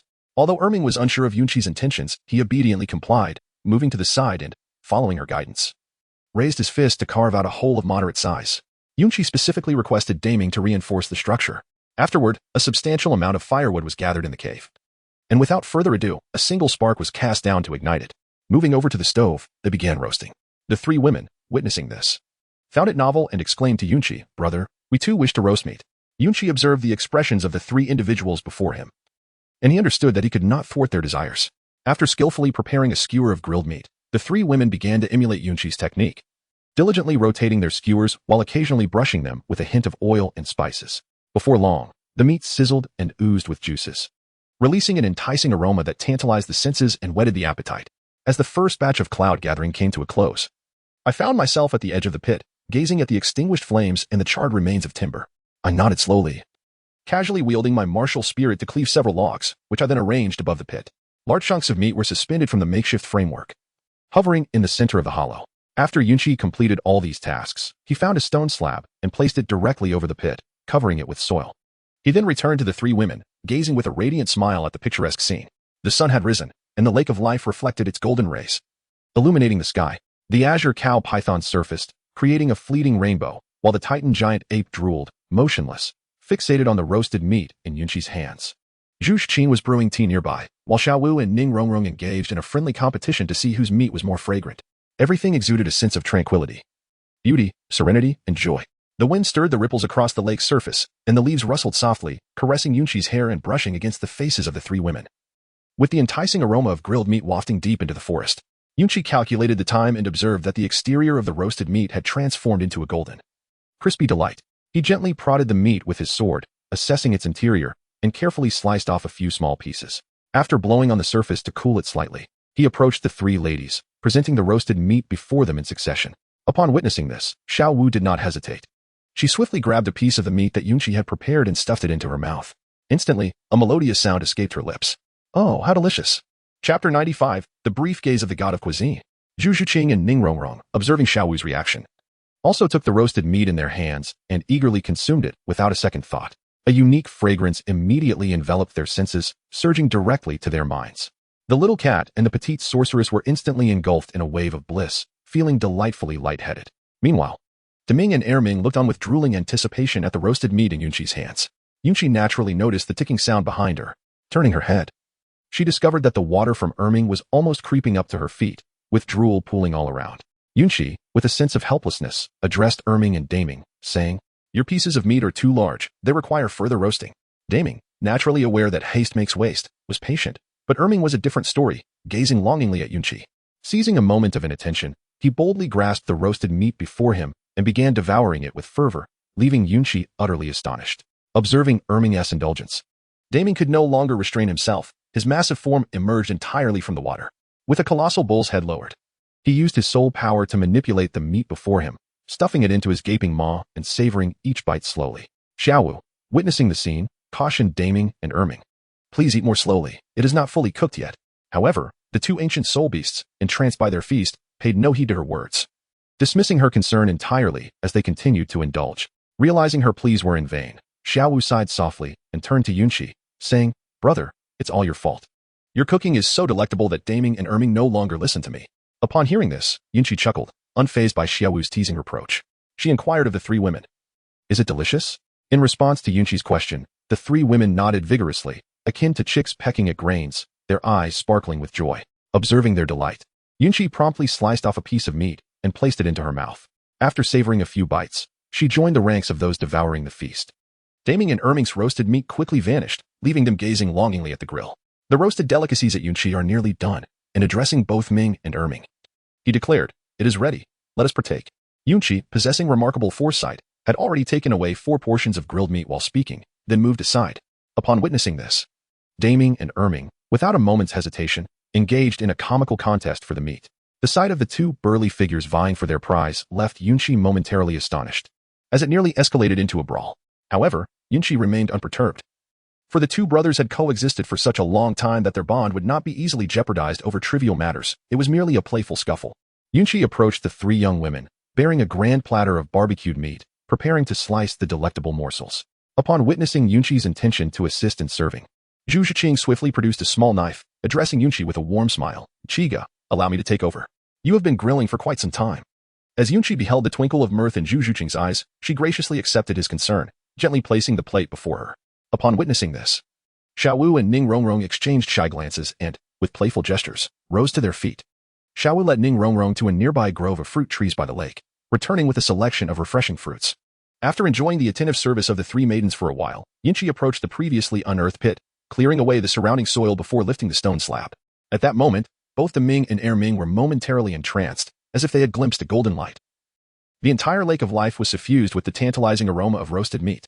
The 3 maidens, enraptured by the fragrance wafting through the air, clearly unfamiliar with such a method of cooking, blinked their wide eyes at Yunqi and inquired, "Brother, what is this technique? Why does it smell so delightful?" Upon observing the expressions of those around her, Yunqi could not help but feel a tinge of pride. She mused to herself, "What a jest. This is a distinctive technique originating from my past life in the vast realm of Dajiang, where the exquisite marinade combined with the unique meat of soul beasts from the Douluo Continent will undoubtedly yield a remarkable chemical reaction." The 3 women, captivated by the golden, crispy surface of the roasted meat, swallowed hard, their eyes brimming with desire. Yunqi timely interjected, This is my unique recipe, known only to a select few. Simultaneously, in an alternate realm at the bottom of the lake of life, a woman exuding a terrifying aura stirred slightly in her slumber. Her elegantly pronounced nose twitched as she inhaled the aromatic scent wafting through the air. After smacking her lips, she returned to her deep slumber. In the divine realm, a man caught a whiff of an inexplicable fragrance, prompting him to shift his gaze and survey the surrounding world. Upon realizing that the scent originated from the Douluo Continent, his expression brimmed with exhilaration, only for that excitement to swiftly dissipate. This man was none other than the god of food. He murmured, "What a pity. It is not from a food system, soul master." With that, he turned his attention away from this world. Yunqi is evidently unaware that he has caught the attention of the god of cuisine. Even if he were to discover this, it would matter little, for this divine position is not one he aspires to attain. Furthermore, the notion that only food-oriented soul masters can assume the role of the god of cuisine is met with disdain. The culinary world is replete with a myriad of delicacies. It is utterly astonishing that in the original narrative, the god of cuisine bestowed his divine title upon Oscar, who is merely capable of crafting sausages. As Yunqi gazed into the pit filled with succulent roasted meat, its exterior glistening in a rich golden hue, he proceeded to bring forth a platter of what appeared to be sesame seeds, which he then cast into the pit, selecting the most pristine piece of meat. He turned to Daming and Erming, saying, "The rest is entrusted to you." Without waiting for Yunqi to depart, Daming and Erming exchanged a glance, their eyes seemingly ignited by an unexplainable fervor, akin to a blazing flame. In that fleeting moment, it seemed as though a spark of electricity danced between their gazes. Upon witnessing the situation, Yunqi hastily departed with the roasted meat, recognizing that it was not prudent to linger in such a place. Indeed, once Yunqi stepped beyond the confines of the pit, the battle between Daming and Erming was poised to erupt. In an instant, their confrontation commenced, racing towards the roasted meat, both evidently eager to seize the opportunity first. After years of coexistence, they inherently understood a fundamental truth: the one who claims the food first savors the best. With the limited amount of meat available and both soul beasts possessing substantial sizes, it was imperative to compete. Otherwise, their feast would be less than satisfying. Yunqi swiftly approached Xiao Wu and her companions, turning to observe Daming and Erming grappling around a small pit. He inquired of Xiao Wu, "Is it safe for them to behave this way?" Xiao Wu, leisurely lifting her head from her meal, cast a casual glance and replied calmly, "It's perfectly fine. They've been doing this for many years. They simply relish competing for food, and I've long since become accustomed to it." Upon hearing Xiao Wu's words, Yunqi and the others naturally felt a sense of relief. Ning Rongrong and Zhu Zhuqing also gazed at the roasted meat in Yunqi's hand, their eyes revealing an unmistakable desire to indulge. Upon witnessing the scene, Yunqi placed the meat directly on the table, showing little inclination to carve it. Instead, he produced several small knives and addressed the three women, saying, "Feel free to slice it yourselves. It tastes better when you cut it while eating." The three women, somewhat perplexed by Yunqi's words, did not ponder why cutting it enhances the flavor. They simply took the knives and began to carve the meat. Yunqi's words carried a hint of nostalgia. Chapter 96. The Anomaly Beneath the Lake. After all, being isolated from the world fosters an inherent sense of detachment that cannot be easily dispelled. Over the years, it is fortunate that Xiao Wu has always been by my side. In my childhood, the care of Grandpa Jack also alleviated this solitude. Observing Yunqi lost in thought, Xiao Wu instinctively recognized the waves of inexplicable melancholy washing over her. She picked up a knife, sliced a small piece of roasted meat, and offered it directly to Yunqi's lips. In a reflexive motion, Yunqi opened her mouth and consumed the morsel. Regaining her composure, she gazed at Xiao Wu, her eyes softening with a touch of warmth. Noticing the change in Yunqi's expression and realizing all was well, Xiao Wu cheerfully remarked, "Brother, if you don't hurry, the meat will be gone." Upon hearing this, Yunqi also joined the ranks of the eager diners. The joyous moments lingered for quite some time, yet the soul masters remained primarily focused on their cultivation. After finishing their meal, Yunqi led the group of women to sit beside the lake of life and began their practice. It is no jest that this lake is deemed the finest cultivation site within the vast Douluo forest. However, that is merely superficial, as the ultimate treasure lies beside the silkworm, the true source of replenishment. The three women settled into a meditative posture, and the kitten, possessing the weakest innate talent, found her soul power circulating at an astonishing pace, perhaps due to her proximity to the lake of life or some other factor, making her progress in the Xiantian skill accelerate several-fold compared to usual. Suddenly, the kitten opened her eyes in excitement, eager to share her experience with the others. Yet, upon opening her eyes, she was met with Ning Rongrong's astonished expression. After a moment of mutual gaze, they both understood the reason behind their profound astonishment. Yunqi, attuned to the movements around her, gently addressed the little kitten and Ning Rongrong, saying, "This is my unique ability. Combined with the fact that we are situated in the heart of the Douluo forest, such speed is indeed not surprising." Xiao Wu, opening her eyes, replied, "Brother, there are many mysterious places to explore. Let us hasten our cultivation." The two women then subdued their excitement and immersed themselves in their training. After finishing their roasted meat, Daming and Erming also ceased their activities. Daming returned to the Lake of Life, while Erming languidly reclined beside Yunqi and the others, basking in the sun. Time swiftly passed, and the group spent 7 days cultivating at the Lake of Life. Upon completion, they all sensed a notable enhancement in their soul power, particularly the lower-ranked Ning Rongrong and Zhu Zhuqing, who both ascended a level. Zhu Zhuqing reached the 28th level, while Ning Rongrong attained the 27th level. It is noteworthy how recently they arrived at Shrek Academy, yet both have already advanced in rank. Yunqi is acutely aware of the efficacy of his rewards. The Team Spirit Enhancement Device, akin to the learning apparatus in Pokemon, facilitates rapid advancement. In the context of Douluo Continent, it is nothing short of a game-changer. After all, this device can swiftly elevate the ranks of low-level Soul Masters, and in Douluo Continent, the level of a Soul Master dictates everything. Naturally, Daming and Erming understand that the conclusion of this training session for Yunqi and the others signifies their imminent departure, as Sister Xiao Wu must venture into the human realm for her own cultivation. Though a sense of reluctance lingers, they are powerless to alter this reality. After tidying up their belongings from these past few days, Yunqi slowly approached Daming and Erming, saying, "Daming, Erming, it is time for us to return. We have been away for quite some time, and it would be difficult to explain our absence." Daming and Erming gazed at Yunqi and the others with reluctance, asking, "When will you come back again?" Naturally, Xiao Wu stepped forward to reassure her two younger brothers, saying, "Do not worry about us. Once we have strengthened our abilities, we will be able to return at any time." However, Daming and Erming continued to look at Yunqi and the others with sorrowful expressions. Xiao Wu felt deeply moved. Recalling the countless memories they had shared over the years, her eyes glistening with unshed tears. At that moment, as Xiao Wu was overwhelmed with emotion, Daming and Erming shook their heads and inquired, "No, we meant to ask, how long will it be until Brother Yunqi visits again?" Yunqi gazed at Daming and Erming with a sense of bewilderment. Xiao Wu was also taken aback, staring blankly at Daming and Erming as she inquired, "Aren't you going to miss me?" Daming and Erming, being straightforward individuals, responded to Xiao Wu, "Sister Xiao Wu, during these past few days, we have enjoyed Yunqi's barbecued delicacies, and we feel a twinge of reluctance at the thought of Yunqi leaving." In that instant, Xiao Wu felt as though she had been struck by 1,000 blows. Freezing in place, Ning Rongrong and Zhu Zhuqing, observing Xiao Wu's discomposure, burst into melodious laughter, yet to Xiao Wu, the laughter resonated with a rather unpleasant tone. She wished she could silence these two foolish beings, who had led her into such a misinterpretation of feelings. Yunqi also smiled helplessly, understanding the reluctance of Daming and Erming. He extracted the remaining secret seasoning from the ring and said to them, "Take this. You have been observing my preparation process these days. When you wish to indulge, you can prepare it yourselves. It will certainly be far better than consuming it raw." As he spoke, he placed all the seasonings on the ground. The reluctance in Daming and Erming's eyes diminished significantly, and their faces radiated expressions of joy. Upon witnessing the scene, Yunqi was reminded of something and slowly poured 10 celestial beans from her ring. This was the first time she had taken them out, but the moment they emerged, a sense of foreboding washed over her. Initially, she intended to gift them to Daming and Erming, providing them with a trump card against the dark demon evil god Tiger, ensuring they would not be caught unprepared in times of peril. However, to her astonishment, the energy contained within the celestial beans was overwhelmingly potent. As each bean nestled into her palm, they emitted an intense surge of life energy. Before anyone could comprehend the unfolding events, the lake's depths trembled violently.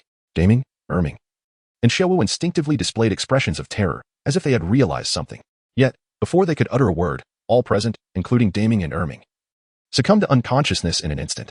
Only Yunqi remained standing, observing the fallen figures around her, a tremor of anxiety coursing through her. An overwhelming wave of anger surged within her heart. Suddenly, a figure of exquisite beauty appeared before Yunqi. Taken aback by the fury etched on Yunqi's face, she instinctively offered an explanation. "They are all fine. They merely fainted for a moment, and they can awaken at any time." Even she herself was puzzled as to why she felt compelled to explain herself to this seemingly insignificant human. As Yunqi heard the ethereal voice of the breathtaking figure before him, he slowly began to calm his tumultuous emotions. Gazing upon this extraordinary being, whose silver hair cascaded down her back to her ankles, he was captivated by the silky strands that possessed a crystalline sheen reminiscent of silver. Her beauty was beyond the confines of mere words. All descriptions fell short of capturing her exquisite visage. With a complexion that was pale yet luminous and violet eyes that sparkled with depth, she donned a silver battle attire that accentuated her allure. Her eyes, strikingly beautiful, were framed by long, curled lashes, and the clarity of her violet irises was enchanting, particularly when tinged with the gentle bewilderment of awakening, evoking an instinctive sense of tenderness. Chapter 97, The Sovereign of Soul Beasts, the Silver Dragon King, Guyuna. Yunqi naturally recognized the identity of the woman before him. For among the most beautiful figures in Douluo, there were two, Xianrenxue and Guyuna. Given the woman's distinctive features and her grand entrance, Yunqi needed no further contemplation to discern who she was, just as he stood momentarily entranced by her presence. A series of formidable silhouettes surged forth from the depths of the lake, transforming into human forms as they approached the woman. Yunqi was immediately overwhelmed by the formidable aura emanating from these ferocious beasts, rendering him breathless as he gazed incredulously at his surroundings. The 6 figures around him, upon sighting the woman in the silver robe, were equally stirred, bowing in reverence to the ground as they collectively exclaimed, "Master." The woman in the silver robe was none other than Gu Yuna, who gently parted her crimson lips and spoke softly to the 6 individuals. "Rise."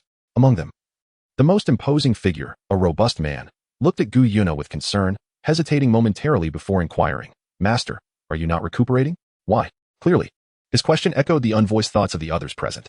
Gu Yuna turned to address the leading man, her expression icy as she responded. "I have discovered something that may aid in my recovery. It is of no concern. Ditian, you and the others may return." Ditian, upon hearing Gu Yuna's command, refrained from pressing further and exchanged a knowing glance with the surrounding beasts before transforming into a colossal black dragon, descending back to the lake's depths. Among the 6, a stunning woman with emerald hair cast a glance at Yunqi and noticed the vibrant aura of life radiating from him. She instinctively understood that the very essence needed by her master resided within the grasp of this human male. Without uttering a word, she meticulously memorized Yunqi's features before transforming into a green swan and returning to the lake to continue her cultivation. The remaining 4 figures followed suit, all acutely aware of Yunqi's presence. As the crowd dispersed, the weight upon Yunqi's shoulders lightened significantly, allowing him to experience a modicum of relief, given his current capabilities. It was no small feat to stand before such terrifying entities without succumbing to the urge to kneel. As Yunqi slowly straightened his back and calmed his inner thoughts, he respectfully inquired, "May I ask what brings you here, esteemed one?" Gu Yuna, her silver eyes fixed intently on Yunqi for a moment, gradually responded, "Who are you? And from whence did you acquire that object in your hand?" Yunqi listened to the chilling sound that was almost unbearable, and before he could utter a word, the divine beans in his hand had vanished, only to reappear before Gu Yuna. Upon encountering the celestial beings, Yunqi felt a surge of contemplation as they were lifted by Gu Yuna. He understood the gravity of the situation and refrained from speaking falsehoods in the presence of such an entity. With a demeanor that was both half-truthful and respectful, he introduced himself. "I am Yunqi, a soul master of the 44th rank. The object in your hand is known as a celestial being, a creation solely within my capability. These beings harbor immense energy and possess remarkable restorative properties. As long as one is not deceased, they can recover in a short span of time, replenishing both energy and physical strength." Gu Yuna, after attentively scrutinizing Yunqi for a moment, confirmed his honesty and gradually nodded in agreement. "Since you are indeed capable of producing them, you may remain here." Upon hearing this, Yunqi was momentarily taken aback. He immediately activated his aura of approachability and forgiveness to their fullest extent and respectfully stated, "I am honored by your regard, yet I remain a student. Only when my abilities are sufficient can I produce more celestial beings." Gu Yuna, clearly perceiving the underlying meaning in Yunqi's words, felt an inexplicable surprise. For so many years, this was the first individual brave enough to refuse her, yet rather than feeling impatience, her gaze upon Yunqi transformed into something more perilous. Upon sensing the gaze of Gu Yuna, Yunqi felt a sudden chill in his heart. This was troublesome. The halo effect had aroused Gu Yuna's suspicion. It was only natural, of course, for a soul beast king that had existed for countless years to find it peculiar that a human would exhibit no aversion to rejection, even feeling a sense of entitlement about it, which would undoubtedly raise alarm. After meticulously examining Yunqi's body with her soul power, Gu Yuna discovered that he bore no trace of the divine realm's aura, which offered her some relief. After all, as a soul beast, it was utterly abnormal to feel an inexplicable sense of kinship towards the human before her. After a moment of contemplation, Gu Yuna addressed Yunqi, saying, "How did you arrive at the core region of the Stardow Forest? It is best to speak the truth, for I cannot guarantee the safety of you or your companions otherwise." Yunqi inexplicably felt a sense of familiarity with those words. After a moment of reflection, she realized they resembled her own sentiments when she had taken Xiao Wu under her wing. After a brief internal monologue, she recognized that she could not conceal the truth from this venerable figure before her. The divine realm possessed knowledge of other worlds and had some understanding of those beyond their own. With this in mind, Yunqi contemplated how to ingratiate herself. After pondering for a while, she resolved to speak candidly. After all, the woman before her could effortlessly extinguish her life, and Yunqi was reluctant to bring catastrophic consequences upon Xiao Wu and her companions due to a momentary lapse in judgment. "One of the girls is a transformed spirit beast of 100,000 years. I trust you have discerned this. I share a romantic bond with her. And the 2 other spirit beasts of the same age are her brothers, which is why I am here." Gu Yuna was momentarily taken aback. Upon hearing this revelation, she momentarily set aside her concerns regarding Ditian's lax oversight, and, gazing at the 3 girls sprawled on the ground, inquired of Yunqi with a puzzled expression, "Which of them is the transformed spirit beast of 100,000 years? How was I not aware of this?" Yunqi was taken aback for a moment. then suddenly tapped his head, lifting the concealment of the aura surrounding Xiao Wu. Yunqi was equally astonished that the aura concealment had an effect on the Silver Dragon King, marveling at the formidable nature of this phenomenon. At the very moment Yunqi came into contact with the aura, Gyuna instantly recognized that the girl in the pink attire on the ground was a transformation of the 10,000-year soft bone rabbit, leaving her momentarily perplexed by the human youth before her. How did you achieve this? Gyuna's icy voice resonated once more in Yunqi's ears. Yunqi responded with a sense of helplessness, realizing that he had no choice but to answer, as an entity from beyond the world. It seemed quite reasonable that he had been inadvertently reborn as an infant in this realm, endowed with certain extraordinary abilities from beyond. After Gyuna, the dragon god of the divine dragon realm, was slain, she was reborn as the Silver Dragon King, a being formed from the divine essence of the dragon god, becoming the second sovereign of soul beasts following the dragon god. She was well aware that there existed numerous worlds beyond the Douluo Continent. However, encountering a reincarnation that retained memories and abilities was unprecedented, albeit it could somewhat elucidate why Yunqi was capable of producing celestial beings and concealing the aura of soul beasts. Gyuna was undeniably envious of Yunqi's ability to mask the presence of soul beasts. Secluded in the Star Doe forest to recuperate from her injuries, she remained in hiding, avoiding the scrutiny of the divine realm. The fact that the man before her could conceal his aura, even from her, suggested he could likely elude the gaze of the divine beings as well. As these thoughts crossed her mind, Gyuna felt a twinge of longing. She surmised that Yunqi must hail from a realm of higher status than this one. Yunqi felt a sense of discomfort under scrutiny. If he were aware of Gyuna's innermost thoughts, he might find it amusing, considering he hailed from a world devoid of any extraordinary abilities. One can only wonder how she would react. Chapter 98. Yunqi, with aspirations as lofty as a swan. Yet, Yunqi remained oblivious. Gyuna gazed at him, fully aware of his significance to the entire spirit beast realm, and the prospect of gaining her freedom while simultaneously healing her wounds filled her with a newfound perspective as she looked upon him. Yunqi also felt a sudden surge of pressure. After pondering for a moment, Gyuna turned to Yunqi and remarked, "It is quite surprising that the divine realm seems to be indifferent to what lies beyond the world." Yunqi, unaware of the secrets within, could only force a smile as he gazed upon the enchanting dragoness before him. There was no other choice. With a mere flick of her hand, she could extinguish his existence. Yunqi dared not covet her power, and as for the rewards he retained, the subconscious modifier, he did not even have the courage to experiment with it. He could already sense the influence of a certain aura. Should he attempt any modifications, he feared he might find himself in dire straits. Gyuna, observing the man before her, continued, "Since you possess the ability to conceal your aura, why not demonstrate it for me?" In the realm of Yunqi, the atmosphere was imbued with a subtle yet profound essence. In that fleeting moment, Gyuna sensed the complete dissolution of her own presence. Even the minutest sensations eluded her grasp, leaving her uncertain of the world beyond the starry forest. With a thought, Gyuna vanished from Yunqi's sight, cautiously stepping beyond her established boundaries. After a brief interval, with no anomalies detected, a hint of relief graced her exquisite visage. Her regard for those beyond the confines of Yunqi began to deepen. She took up the magical beans, unperturbed by potential consequences.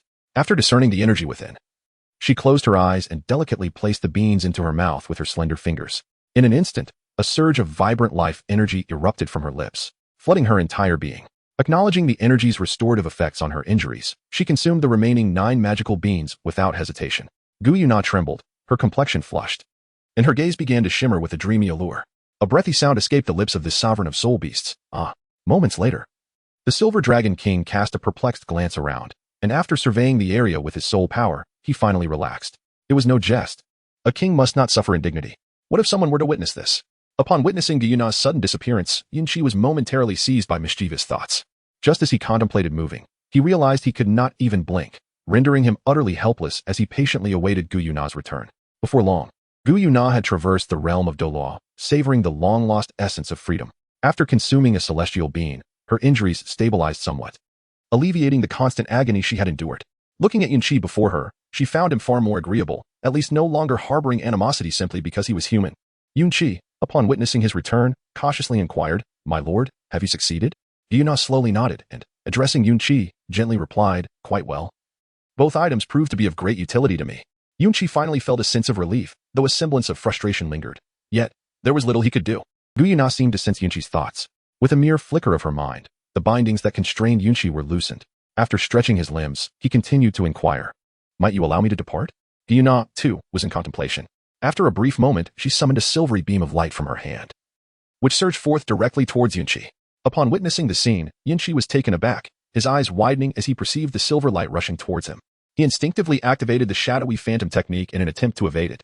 Gyuna, observing Yunqi's continued efforts to escape, exhibited a peculiar gait. her eyes sparkling with a hint of amusement. It was evident that Yunqi believed the silver light was an attempt on his life. As beads of cold sweat began to trickle down his back, prompting him to dodge incessantly. After watching for a while, Gu Yuna grew weary of the spectacle. The silver light surged forward with unprecedented speed, striking Yunqi's left hand in an instant and transforming into a distinctive mark. Yunqi gazed at the diamond-shaped mark on the back of his hand, momentarily taken aback, pondering that it was not intended to be his demise after all. Yunqi gazed at Gu Yuna with a look of resentful melancholy, as if silently questioning why she treated him like a mere plaything. Gu Yuna, sensing the discomfort in Yunqi's poignant gaze, spoke to herself, "You may take your leave. The mark upon your hand is merely a beacon when I require the celestial beings. I shall seek you out." Yunqi's lips twitched slightly, his expression filled with helplessness. The situation was indeed more formidable than he had anticipated. In his heart, he silently vowed to someday reign over this dragon. With fervor, Gu Yuna sensed an inexplicable resentment emanating from Yunqi's very being. Her eyes narrowing slightly as she gazed at him, an enigmatic look crossing her face as she remarked, "It seems you harbor some extraordinary thoughts within." Yunqi also overlooked this matter. The individual before him, with years of perceptive observation and formidable strength, could easily infer certain thoughts, which is hardly surprising. However, it is evident that he mistakenly believes Yunqi is concerned about his celestial beings being exploited. Had he been aware of Yunqi's true thoughts, he likely would not have ventured to inquire but would have taken direct action instead. Yunqi hurriedly suppressed the sinister thoughts within and addressed Gu Yuna with a measured tone. "I would never presume to refuse. Should you have any needs, feel free to seek me out in the future. If you wish to experience the human realm, do not hesitate to approach me." Gu Yuna then nodded, casting a profound glance at Yunqi before turning away and saying, "In the event you encounter difficulties that cannot be resolved, simply channel your soul force into the mark on your left hand. But do not use it without necessity." With that, her figure vanished without a trace. Yunqi inexplicably traced the mark on her left hand, feeling a hint of surprise within. In the original tale, this enchanting woman was remarkably captivating once she was captured. Moreover, she possessed formidable strength. Concealed beneath her guise, Yunqi had indeed found a source of support. Xiao Wu and the others, along with Daming and Erming, slowly opened their eyes. Upon awakening, Yunqi hurriedly approached to support Xiao Wu and the others, inquiring with genuine concern, "Are you all alright?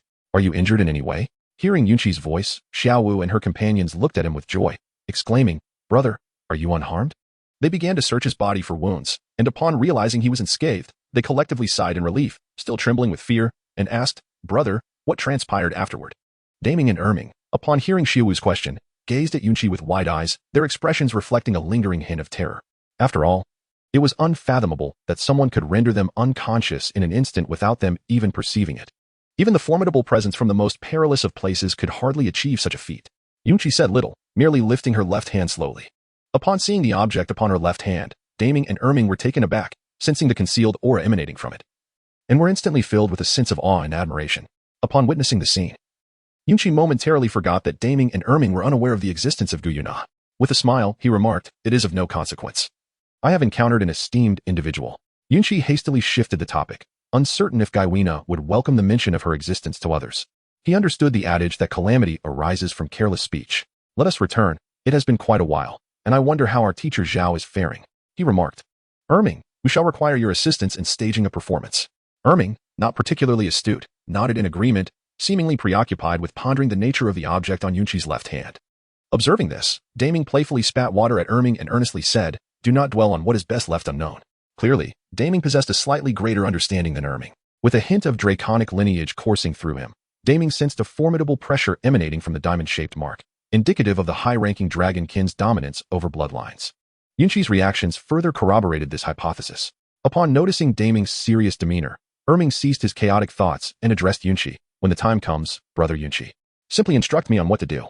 Chapter 99, The Unfortunate Reality of All Being Eunuchs. Yunqi nodded, and after glancing at this beautiful place, the three women bid farewell to Daming, saying, "Daming, we shall visit you again next time." Daming earnestly responded, "You are always welcome to return." Upon witnessing this scene, Yunqi couldn't help but feel a surge of amusement. Daming, a being akin to a sovereign of soul beasts, had, through their days of interaction, displayed an extraordinary humility, akin to an old drake, eagerly attracting returning patrons. However, Yunqi sensed the sincerity within Daming's heart and addressed him with a heartfelt farewell. "Take care."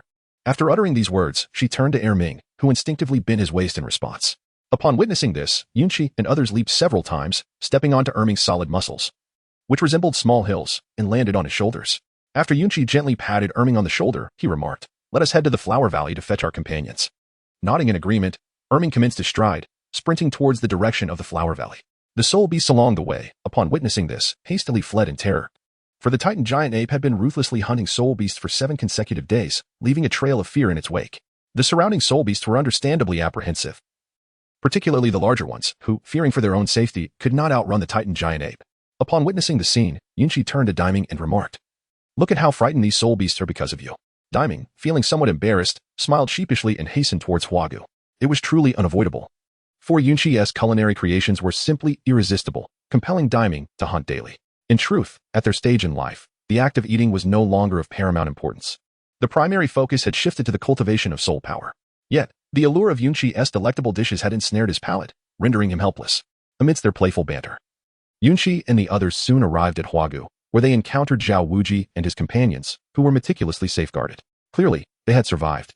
Yet their faces bore a pallor of extreme fatigue, their bodies having wasted away significantly. Tang San, when viewed from a distance, appeared almost skeletal. After all, enduring 7 days without sustenance had taken its toll, and the soul beasts were at a loss for what to do. The 9-leaf clivia could only rely on the healing soul beast within Huagu to sustain the lives of the group, maintaining the barest minimum of energy consumption. Fortunately, all present were soul masters, their physiques robust enough to withstand such an ordeal. 7 days without food or drink would not lead to death. However, this prolonged absence had irrevocably affected their bodies, leaving them with no hope of recovery. Yunqi gracefully descended from the back of the Titan ape and spoke gently to the 9-leafed clivia, expressing gratitude for the recent troubles endured. The 9-leafed clivia, visibly relieved, quivered with delight upon the arrival of Yunqi and the others, as if finally unburdened from a heavy weight. After all, it was no small feat for a spirit beast to care for several individuals while ensuring their survival. Daiming, having witnessed the successful completion of the task, solemnly assured the 9-leafed clivia, "I shall safeguard the spirit beasts of Huagu in the future." Xiao Wu cast a bemused glance at Daiming, perplexed by the authoritative tone he had adopted, wondering where he had acquired such bravado. Yunqi was quite familiar with the surroundings, having shared tales of the gangster legends with Daiming and Erming during their recent hunting escapades. However, Yunqi did not dwell on it too deeply. It was merely a diversion to alleviate the boredom of an idle moment. Yet, it was evident that both Daiming and Erming were profoundly captivated by Yunqi's narratives. One could only wonder if the starry forest would ever regain its tranquility in the future. Upon hearing the ancient Titan gorilla speak, the 9-leafed gentleman orchid joyfully quivered its blooms, nearly dislodging its buds. As Yunqi returned to perch upon Erming's shoulder, Erming swiftly grasped Xiao Wuji and the others on the ground, propelling them toward the outskirts of the starry forest. Zhu Xuqing and Ning Rongrong, upon seeing Xiao Wuji and the others, expressed their concerns. "Chiga, how shall we explain this to them later?" Upon witnessing the two women inquire, Yunqi responded with a serene smile, thinking to herself, "What a jest!" With the halo of approachability and the aura of forgiveness. Even if one were to offend in the presence of her husband, after a while, it would only lead one to conclude that Yunqi must possess ulterior motives, striving diligently for the harmony between herself and her spouse. As Yunqi pondered, a sense of distraction enveloped her, at least in the presence of the Silver Dragon King. Do you know, these two auras, while advantageous, would undoubtedly be detected. No matter, when the time comes, Erming and we shall put on a performance. Zhu Xuqing and Ning Rongrong, witnessing Yunqi's confidence, refrained from further inquiries. After some contemplation, Yunqi gradually addressed the several women and Erming. At that moment, "We shall proceed in this manner, and then in that way." Excellent. The periphery of the starry forest. The signs of human presence in the vicinity began to increase steadily. Yunqi and Erming also arrived at the place of encounter. Erming casually tossed Xiao Wuji, Tang San, and others onto the ground. Upon observing the situation, Yunqi slowly retrieved a vial of floral essence from within her ring. This precious extract, obtained from the 9-leaf clivia, possesses the remarkable ability to dispel dizziness. Recognizing its value, Yunqi hastily seized a bottle, nearly causing the 9-leaf clivia to wither in the process. As Yunqi gently unscrewed the bottle cap, he proceeded to sprinkle a few drops upon the noses of Xiao Wuji, Tang San, Oscar, Ma Hongjun, and Dai Mubai. He then exchanged a knowing glance with Erming, who promptly retreated to a nearby spot, standing quietly. Meanwhile, Xiao Wu, Zhu Xuqing, and Ning Rongrong casually smeared a touch of dust upon their faces, before lying haphazardly on the ground, feigning unconsciousness. Clearly experiencing the thrill of their inaugural performance, they seemed unperturbed by the dust. In this theatrical scene, Yunqi assumed the role of the savior. After donning a new guise, Yunqi tore it to shreds, and, having plundered the finances of Xiao Wujin and others, leaned against a nearby sturdy tree, sword in hand, squinting slightly. Before long, the most formidable among them, Xiao Wujin, awoke first under the influence of the floral essence. Upon regaining consciousness, he hastily pulled down his trousers, only to discover to his horror that nothing remained of his brothers, save for remnants that bore the marks of decay, eliciting a mournful wail from him. Ah! This cry startled the others, including Tang San. who lay on the ground. Clearly, their initial reactions mirrored Xiao Wujin's. Howl, wail. The only one unfazed was Ma Hongjun. For the matter at hand was merely a trinket to him. Even in its absence, he felt little concern. Meanwhile, Dai Mubai, wearing a bewildered expression, refrained from inspecting himself. Knowing well there was nothing to find. However, the pain in his arm made him gasp in realization. Over the span of more than 7 days, Dai Mubai's bones began to heal slowly, yet whether they would mend properly or misalign was clearly beyond the comprehension of those soul beasts. His hands hung at an unnatural angle, visibly contorted. Tang San, with eyes wide in rage, exemplified the ancient mindset that values heritage above all. The loss he faced ignited a furious wrath within him. Rising to his feet, he surveyed the bewildered faces of his compatriots, all just awakening from their slumber. Sharing in his confusion, Yunqi, with her slightly squinted eyes, observed everything unfolding before her. Chapter 100, Acting. She appeared quite pleased with the reactions of the crowd. Particularly the gaze of Dai Mubai directed at Oscar, which was simply astonishing. As the 3 women noticed that everyone had awakened, they frantically searched for something. Upon spotting Yunqi, they rushed to her side, tearfully calling out, "Chigo, brother, what has happened to you?" Yunqi, amidst the cacophony, slowly opened his eyes with great difficulty. His voice hoarse, he managed a bitter smile and said, "I am relieved that you are all safe." The crowd, witnessing Yunqi as if he had just emerged from a fierce battle, hurriedly gathered around him, inquiring with concern, "Brother Qi, what exactly has transpired?" Yunqi gazed at Tang San, whose eyes were crimson with sorrow, and lamented, "It is all my fault for failing to protect you. It is entirely my fault." Witnessing Yunqi's distress, the others struggled to suppress their own anxious hearts and urged him, "What is it, Yunqi? Please, speak. Chiga, do share your thoughts." As the atmosphere in the gathering of Yunqi reached an almost palpable intensity, she rubbed her reddened eyelids, her gaze betraying a hint of fear. She began to recount. "When we first encountered the Titan Great Ape, we were all rendered unconscious by the sheer force of its presence. I was fortunate. I do not know how long I lay in slumber, but upon awakening from the chaos, I found myself surrounded by a multitude of soul beasts slowly drawing near. While the Titan Great Ape had vanished, seeing that you all remained in a deep sleep, I hastily took up my sword to confront them. However, there were simply too many soul beasts, and I was overwhelmed, failing to adequately protect you. Particularly distressing was the arrival of a group of Widowmakers, who, taking advantage of my focus on the battle ahead, stealthily circled around to my rear. At this point, Yunqi was seized by a fit of violent coughing. Cough, cough, cough. The 3 women exchanged sympathetic glances, tenderly retrieving a water pouch from the soul guide device and gently bringing it to Yunqi's lips. "What? The Widowmakers, those vile soul beasts." The Widowmakers are a type of small soul beast resembling the mantis from my past knowledge, armed with venomous blades, capable of severing the essence of both soul beasts and soul masters before consuming them. It is akin to the scars left by the 9-leaf clivia that I managed to escape, though none would dare to compare, given the nature of this incident. Yunqi firmly believes that Zhao Wuqi and the others will keep their silence. I wondered why they would focus on such trivial matters, while everyone else seethed with indignation. Yunqi and his companions silently reveled in amusement. After a wave of impotent fury, Zhao Wuqi and the others found themselves engulfed in confusion, having never encountered such absurdity before.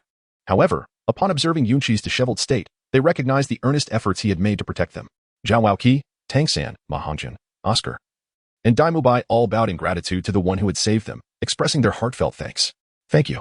Once the expressions of gratitude had concluded, Yunqi weakly replied, "It's nothing. If it were you, you would undoubtedly do the same." The group fell into contemplation, questioning within themselves whether they would act similarly, risking their own lives to save another. The answer was a resounding no. Yunqi hoped it would be so as well, for he had indeed taken action. If they would, wouldn't that mean he was in peril?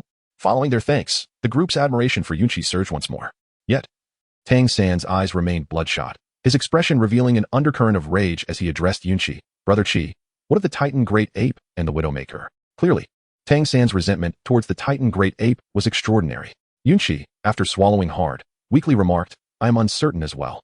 After I repelled the soul beast, another soul master arrived. Upon seeing that we had lost our ability to resist, he took all the wealth from us." Upon hearing Yunqi's words, the crowd hastily began to examine their possessions. As they discovered that not a single coin remained, their expressions gradually solidified. In contrast to the mere inches of tangible belongings, wealth constituted the very foundation of existence for these elderly bachelors. It was evident that Zhao Wuji's perspective was excessively pragmatic. Tang San, however, was rather indifferent. Having perpetually lived in poverty with scarcely any money to speak of, Ning Rongrong and Zhu Zhuqing exclaimed in unison, "Alas, my fortune has vanished. If I uncover the identity of the thief who has pilfered my riches, I shall ensure they are rendered incapable of standing." Yunqi cast a fleeting glance at Ning Rongrong, silently vowing that upon their return, she would ensure that Ning would be unable to walk. Zhu Zhuqing, feeling the weight of the situation, comforted Ning Rongrong, saying, "Rong rong. Worry not. When the time comes, your family can send some funds our way. The paramount concern is that your life remains unharmed." Ning Rongrong nodded in agreement. Her voice laced with indignation as she retorted, "It is truly a pity for that bunch of people." Amidst a cacophony of chaos and the collective discontent of the group, Xiao Wujia exhibited his authoritative presence as a mentor. He first examined the severed hand of Dai Mubai, noting that the bones had healed. He then earnestly addressed Dai Mubai, saying, "Mubai, your hands can only be restored by breaking them once more. They must be realigned to heal properly. Otherwise, once fully healed, you will be left with irreversible damage."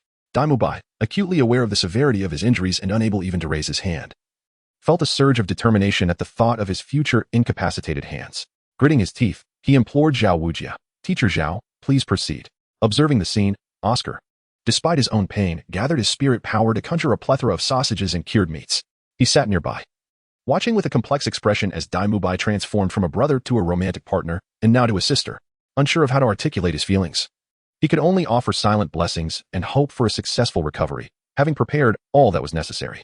Xiao Wujia, acknowledging Oscar's preparations, turned his attention back to Dai Mubai. He casually tore a corner of Dai Mubai's clothing, instructing him, "Bite down, it may hurt a bit." Dai Mubai accepted the cloth, folding it before placing it in his mouth, gripping it tightly with his teeth, his face betraying his anxiety. The onlookers turned their gazes toward Dai Mubai, with only Tang Xin remaining engulfed in the sorrow of losing a brother, evidently struggling to cope. Xiao Wujia, observing Dai Mubai's distress, seized both of his hands and, channeling his spirit power, carefully assessed Dai Mubai's condition, reaching a decisive conclusion. Under the watchful eyes of Yunqi and the others, Xiao Wujia raised his hands high and, with great force, pulled at the side of Dai Mubai's impending restoration. A piercing scream echoed into the distance, causing leaves to tremble and fall. The others instinctively covered their ears, acutely aware that Dai Mubai's anguished cries were a relentless auditory assault. Xiao Wujia, witnessing Dai Mubai's unrelenting cries, admonished him with a mix of frustration and concern. "Is such a trivial injury too much for you to bear? Dai Mubai, what has become of you? Are you still a man?" The surrounding silence lingered, the weight of his words striking deep. Aside from Yunqi, everyone else, including Xiao Wujia himself, felt the sting of his remark. Oscar, seizing the moment, exclaimed, "Oscar, feed your sausages to Mubai." Following this, Xiao Wujia slowly stepped aside, moving with a slight limp, clearly suffering himself. Without needing further instruction, Oscar approached Dai Mubai with the sausages, noticing the sister's brow slick with sweat. He tenderly produced a cloth, delicately wiping the cold perspiration from Dai Mubai's face. "Mubai, open your mouth." Understanding Oscar's intentions, Dai Mubai obediently complied. Oscar then began to feed him the sausages. One by one, the moment the sausages touched his lips, they transformed into pure energy, swiftly coursing through Dai Mubai's arms, alleviating his torment. Noticing a slight relaxation in Dai Mubai's expression, Oscar felt a wave of relief wash over him. With the support of the three women, Yunqi slowly rose and approached Xiao Wujia, gazing with concern at his gloomy countenance. "Teacher Xiao, it is unwise to linger here," she cautioned. "Upon my earlier awakening, I heard tremendous noises emanating from the depths of the forest, and the assault by soul beasts suggests that an abundance of species cannot be present without imminent danger. Otherwise, such a multitude of soul beasts would not converge here." Yunqi's words were driven by her desire to depart swiftly. There were no signs of battle at the scene. The group was merely clouded by anger, and once they regained their composure, they would undoubtedly seek clarity. She could not allow such a situation to unfold. Upon hearing her report, Xiao Wujia, having already acquired the current soul rings, did not ponder excessively. He turned to the crowd and shouted, "The danger has yet to be encountered. We must hasten our exit from this cursed Stardo forest." As Xiao Wujia finished speaking, a nearby tree fell silently to the ground, and a powerful roar resonated from the depths of the forest. His pupils contracted at the sound, and he bellowed to the group, "Run." Ignoring his own injuries, he unleashed his martial soul, his body erupting with a cacophony of bone-cracking sounds, transforming him into a formidable figure reminiscent of a mighty bear. Yunqi observed in awe, realizing he resembled a half-beast man. Without further contemplation, she exchanged glances with Erming, who understood and began to retreat after Xiao Wujia's thunderous roar. The group, momentarily dazed, disregarded their unhealed wounds and sprinted towards the forest's edge.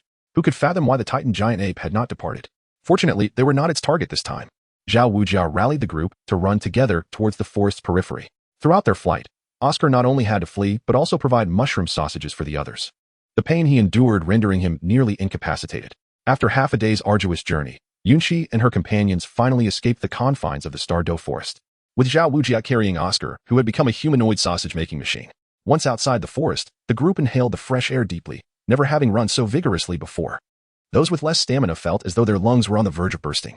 Yunqi and Xiao Wu, along with others, turned back to listen to the echoes of Erming's roar and a bellowing bull, the corners of their mouths curving slightly upwards.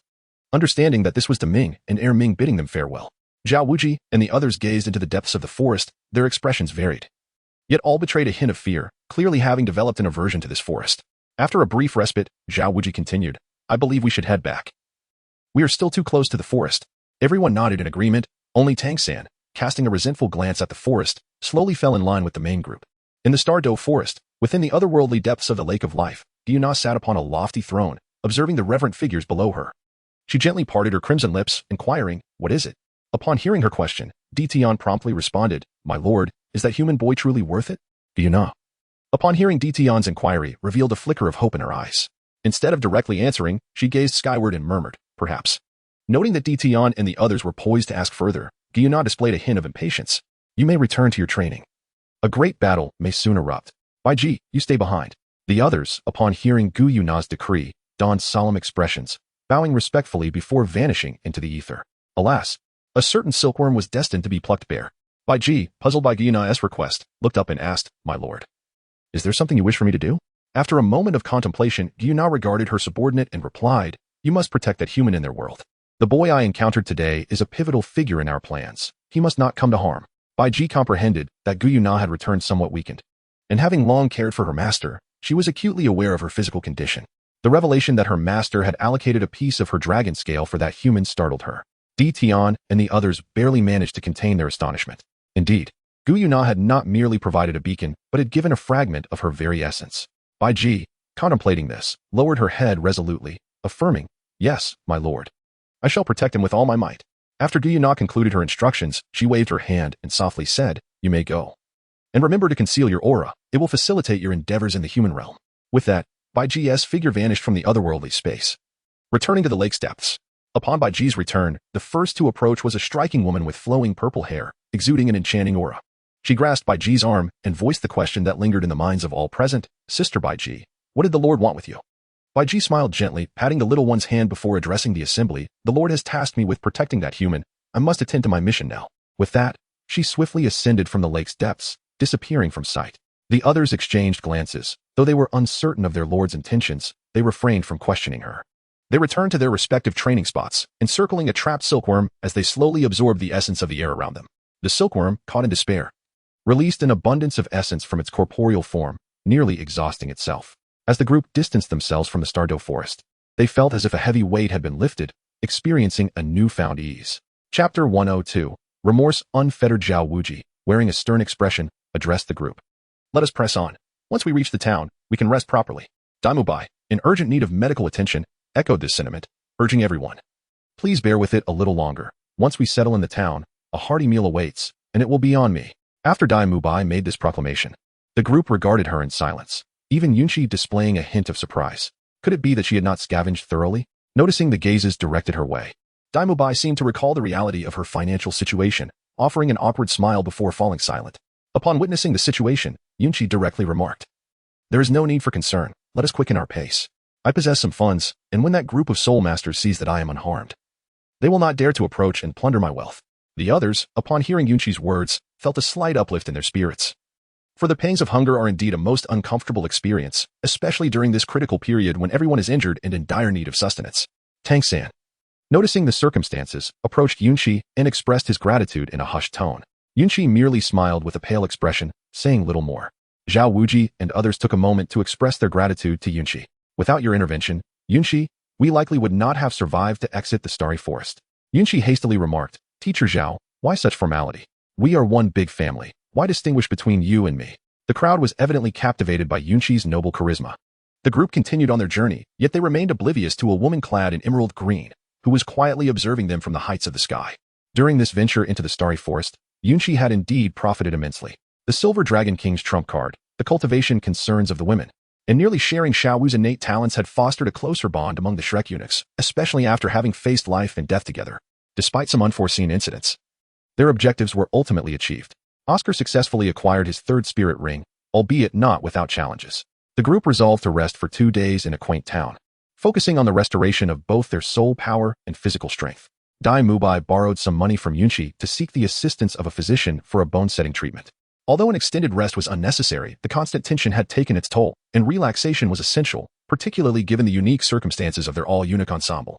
Yunqi naturally harbored concerns for their mental well-being. Should they feel despondent and act foolishly, it would indeed be a significant loss for him.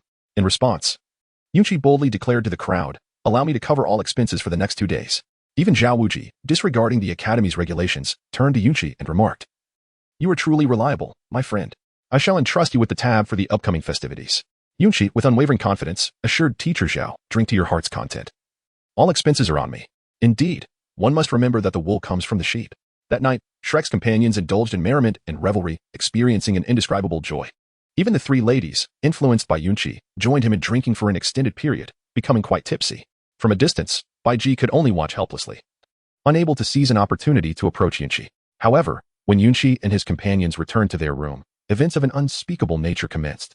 Although intoxication ultimately thwarted their endeavors, it left Bai Ji, a venerable being with over 40,000 years of existence, in a daze. Unexplainable emotions flowed forth, saturating her entire being, and upon glancing upward, she realized it was raining. The following morning, Yunqi lamented his overindulgence, wishing he had refrained from excessive drinking, for he had failed to accomplish his objectives and squandered a valuable opportunity. Upon seeing Yunqi's glum expression, the 3 ladies could not help but burst into laughter. Though Zhu Zhuqing's smile bore a hint of disappointment. After all, she had arrived first.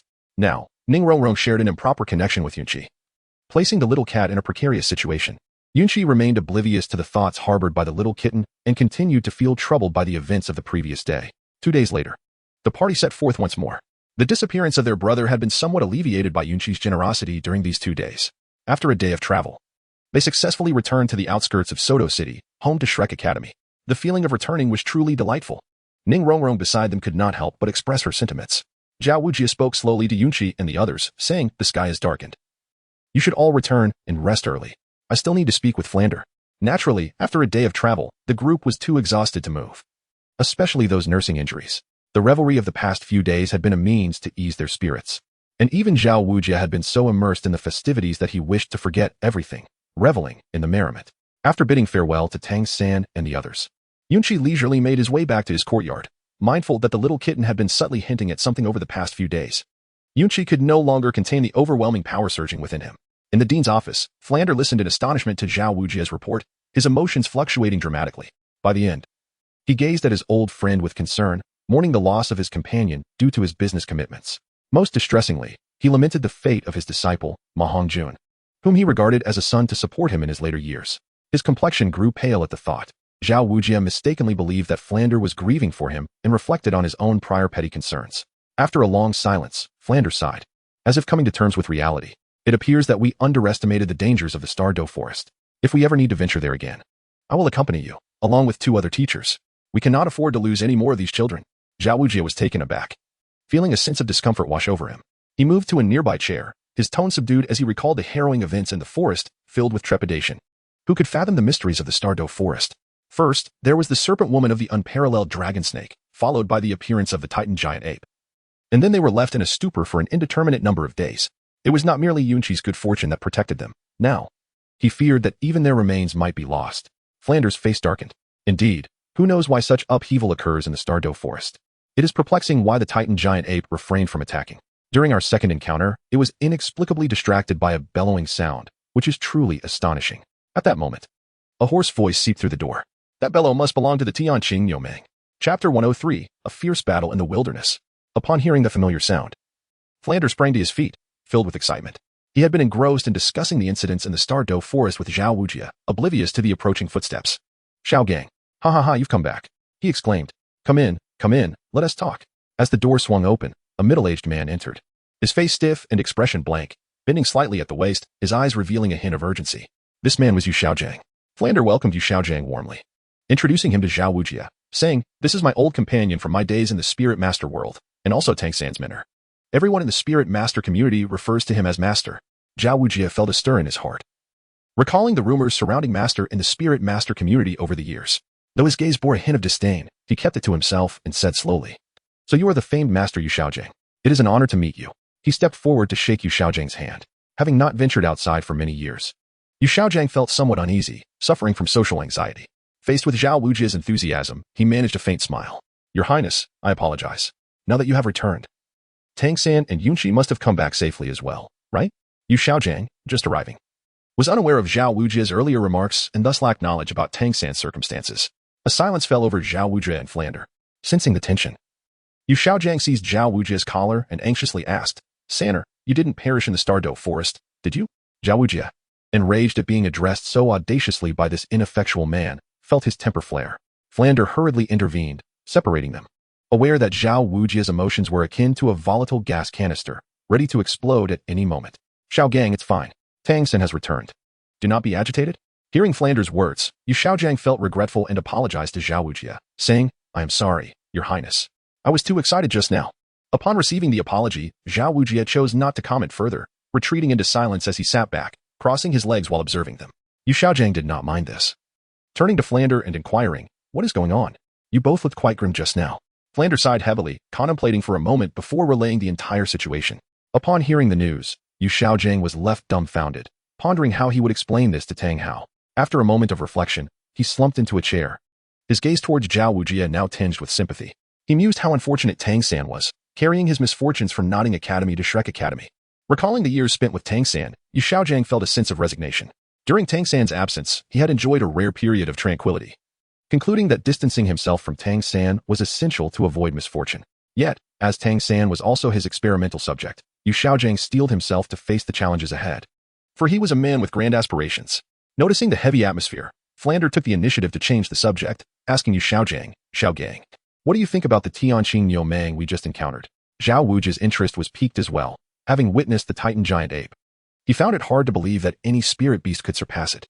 A solemn expression crossed Yu Xiaogang's face.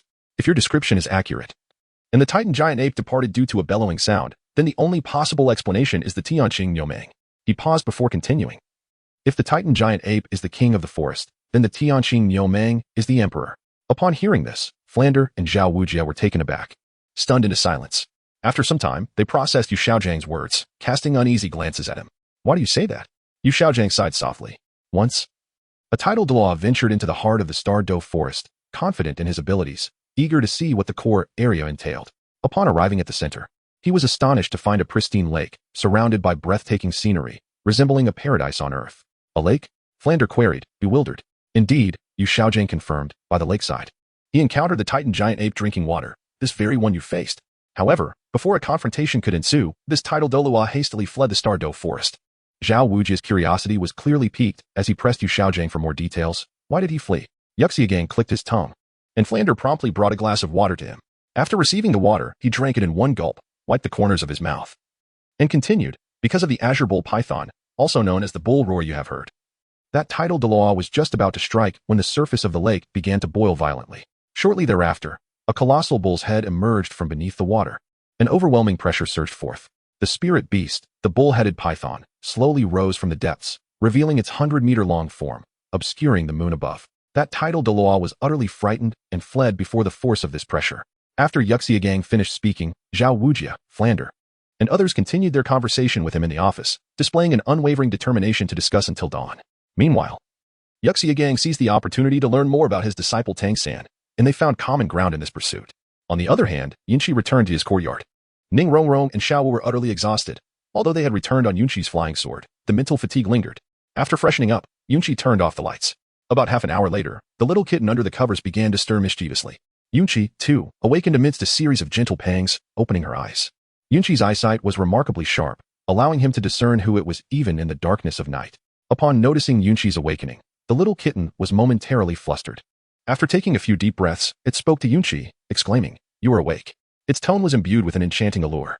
Yunqi initially intended to inquire about the reason behind it, but upon witnessing the appearance of the little cat, her throat betrayed her, swallowing nervously. "What is this, Zhuqing?" The little cat, with a captivating glance, rolled her eyes dramatically at Yunqi, then spoke deliberately, "Indeed, it is exactly as you imagine." Upon hearing these words, Yunqi could no longer contain herself and swiftly mounted her horse. The little kitten promptly intervened, casting a glance at Xiao Wu and Ning Rongrong before softly urging Yunqi, "Let us depart to another place." After speaking, she gently rose from her resting place, taking Yunqi's hand as they exited the room. Up in the sky, BG suddenly appeared invigorated, observing the two leaving without comprehending the unfolding events, leaving her to scrutinize their actions with keen interest. Seeing the little kitten accompanying Yunqi so late, there was a look of bewilderment on her face. Wasn't she supposed to be engaged in some virtuous deed? Why was she out and about, lost in her thoughts? Yunqi's mind began to wander. Yu Qing, do you desire the wilderness? Upon hearing Yunqi's words, Zhu Shiqing cast a sidelong glance at her, pointed at Yunqi's right hand, and then raised her gaze towards the sky. Upon perceiving the underlying meaning, Yunqi, the seasoned veteran, immediately understood and, filled with excitement, gazed at the little kitten. He unleashed the Moonshadow Sword, while the third soul ring, energized by Yunqi's soul power, shimmered with a faint, ethereal glow. Yunqi, cradling a small kitten, ascended gracefully upon the sword's blade, soaring directly into the heavens. At an altitude of 100 meters, Yunqi adeptly retrieved camping equipment from within a ring, laying out bedding upon the sword's surface, while gazing at the enchanting kitten before him. The kitten, with eyes filled with affection, embraced Yunqi tenderly. The night passed in serene silence. With the dawn of a new day, Yunqi and the kitten returned to their chamber just before Ning Rongrong and Xiao Wu awoke. Meanwhile, within the clouds above, Biki, observing their descent, quickly changed into a more comfortable dress, murmuring to herself, "Is it truly that delightful?" Upon Yunqi and Zhu Shiqing's return, Xiao Wu and Ning Rongrong regarded them with knowing glances, clearly aware of their escapades. Ning Rongrong, harboring a desire to claim the second position, was filled with regret, pondering why she had worried previously and why she had not boldly ascended with Yunqi like Zhu Shiqing had. Now, among the trio, she was left with nothing. Zhu Shiqing, noticing the regret in Ning Rongrong's eyes, smiled calmly, though her heart brimmed with joy. The prospect of securing the second position seemed utterly unattainable. I, Zhu Shiqing, am inherently strong and will not be overshadowed by anyone. With this thought, the small kitten puffed out her chest proudly, leaving Xiao Wu and Ning Rongrong utterly captivated. Yet, this state of elation was short-lived, as a frown soon creased her brow. Yunqi, feeling somewhat embarrassed, glanced at Zhu Shiqing and said apologetically, "Shiqing, please rest here while I fetch you something to eat. Xiao Wu, Rongrong, you should also continue your training. Do not let it be delayed." With that, Yunqi hurriedly made her way to the academy's cafeteria. After borrowing some ingredients and utilizing the kitchen, she began to prepare a meal. In the room, Xiao Wu and Ning Rongrong were not engaged in their training. Instead, they surrounded Zhu Shiqing, peppering her with questions. Zhu Shiqing, her face flushed from the inquiries, eventually clarified everything, much to the satisfaction of Xiao Wu and Ning Rongrong. Xiao Wu then turned to Ning Rongrong and exclaimed, "I told you my brother is incredibly strong. I never imagined he would become even more formidable over time." Hidden beneath the covers, Zhu Shiqing silently gave Xiao Wu a thumbs up, thinking, "My brother is truly extraordinary." Chapter 104, Flinder's Fury Unveils the Truth. Upon returning to Yunqi, the sounds of laughter emanating from the room brought a smile to her face as she shook her head gently. As she stepped through the door, the merriment abruptly ceased, and all eyes turned towards her. Noticing that Yunqi held in her hands the same items that Zhu Shiqing had prepared for Xiao Wu last time, the girls were filled with a deeper sense of gratitude, for Yunqi's character is indeed a rare gem in this era. Yunqi naturally did not only bring things for Zhu Shiqing. Xiao Wu and Ning Rongrong's breakfast was also included. In truth, Zhu Shiqing had little to attend to, as she had given herself a fairy bean the night before, but the impact on her heart was overwhelming. However, the customary rituals associated with Yunqi would not be overlooked, and a nourishing soup was the standard fare for a new bride. Meanwhile, in the dean's office, several individuals engaged in conversation until dawn. Zhao Wujie could no longer withstand the drowsiness and departed early, leaving only two old companions to engage in an all-night discussion. Having exhausted their topics, Tang San and Yunqi's affairs were thoroughly covered, and Yu Xiaogang contemplated with a calculative expression. Flander, observing Yu Xiaogang deep in thought, exhibited a hint of nostalgia. "Xiaogang, once this batch of students graduates, how about we traverse the continent together?" Yu Xiaogang paused at Flander's suggestion, then shook his head. "I don't know." Flander sighed deeply. "I understand that you have been reluctant to reflect on the past all these years, but one must learn to let go, mustn't one? Those times were the happiest of my life, a joy I shall never forget. Sometimes I ponder how wonderful it would be to live so carefree once again." Yu Xiaogang responded, gradually lowering his head. "People inevitably change, Flander. After all these years, we have matured. The past is the past. Why must we bring it up again? Life would be so much simpler if it could remain as it once was, yet how difficult it is to achieve." Flander gazed at the bowed head of Yu Xiaogang, feeling a loss of courage to confront his own emotions, and shook his head. "Xiaogang, when will you confront your own heart? Why do you care so much about the opinions of others? Do you realize how long she has waited for you?" At the mention of her, Yu Xiaojiang's emotions surged, and he retorted vehemently, "If you care so much about Lu Erlong, why don't you seek her out? Why feign sentimentality before me? Portraying yourself as the devoted one while I appear the cad? Don't tell me you don't have feelings for her." Flander's gaze towards Yu Xiaojiang gradually hardened, his tone losing its gentleness. "Listen carefully, Xiaojiang. So what if I love her? I have remained unchanged all these years. I still deeply cherish Lu Erlong. But what can I do? She loves you, the very man who has spun a web of lies so long that he has come to believe them himself." Yu Xiaojiang was taken aback by this revelation, as if stripped of his long-standing pretense. After all, it was his closest friend who knew him best. He sat back down, legs drawn together, burying his head low, resembling a quail retreating into its shell. Having known Yu Xiaogang for many years, Flander discerned the inconsistencies in his words. Yet in the presence of the woman he loved, he found himself unable to act. Furthermore, Yu Xiaogang was his brother, and Flander chose to blind himself to the truth, opting to believe in him. But as the years passed, Yu Xiaogang remained unchanged, abandoning his wife on their wedding day, leaving Lu Erlong to bear the brunt of years of criticism without so much as a message. Xiaogang, it has been 20 years. I founded Shrek for Lu Erlong, fulfilling a promise made long ago. I have toiled for 2 decades. What have you accomplished? Speak up. For 20 years, there has been no word from you. She has searched for you in vain for 2 decades. It was only after you bullied the child and the incident with Tang San in the soul-hunting forest that there were any whispers of you at all. And even then, it was through others. Erlong told me she would not seek you out but would wait for you. After 20 years, she is weary. She no longer wishes to take the initiative. Yu Xiaogang slowly raised his head, absorbing Flander's words, clearly shaken. His gaze appeared vacant, and he muttered, 20 years. A full 20 years. It is too late now. I do not wish to disturb her life. I only want to diligently train Tang San and prove my theories. Flander, do you understand how precious 20 years are to a woman? One misstep leads to another, and I have grown increasingly reluctant to face her. She deserves better. I once took advantage of her. Flander, hearing Yu Xiaogangs confession, managed a bitter smile and said, I know you left things unresolved. You were aware of her identity. I saw you losing your mind in the forest. Yu Xiaogang, incredulous, asked Flander, why did you not stop me or Erlong? Flander, his expression grim, replied, I confessed my feelings, but it failed. She regards me as an elder brother. She loves you. She does not fear societal prejudice, and I hinted to her. I know you took advantage of her to carve out your own reputation as a master. After all, you lack both strength and looks. Relying solely on knowledge pilfered from the spirit hall, combined with our years of exploration to publish your theories. But your theories were disseminated without complete validation.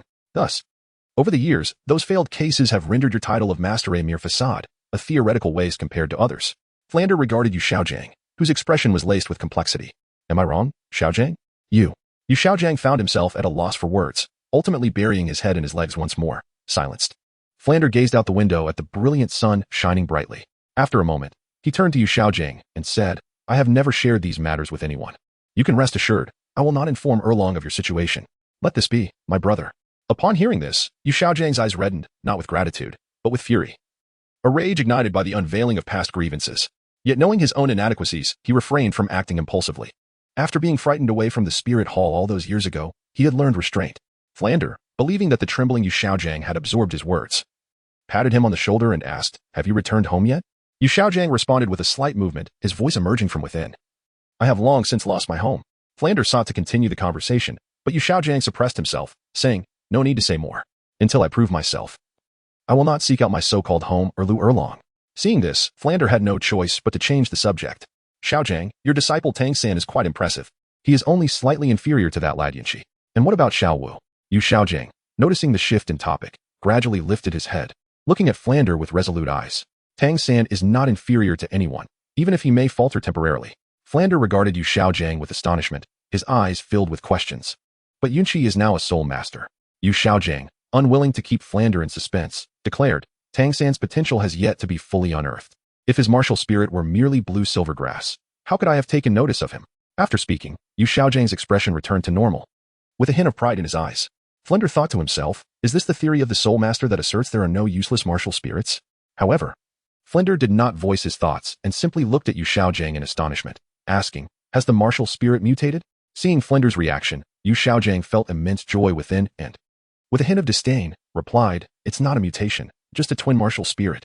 What? After saying this, Yu Xiaogang slowly left the office, leaving Flander in shock. Yet, in Flander's heart, he leaned somewhat towards Yunqi, recognizing that the aura was merely one factor. Age and soul power were the true sources of his astonishment. After Yu Xiaogang exited, he hurriedly made his way to the dormitory area, knowing where Tang San resided. Eager to meet this unfortunate fellow, no, his experimental subject. If anything were to go awry, his theory would remain unfulfilled. As Yu Xiaogang rushed to find Tang San had just finished a day's training, muttering to himself, as long as I can find the immortal herb, there is still hope for my recovery.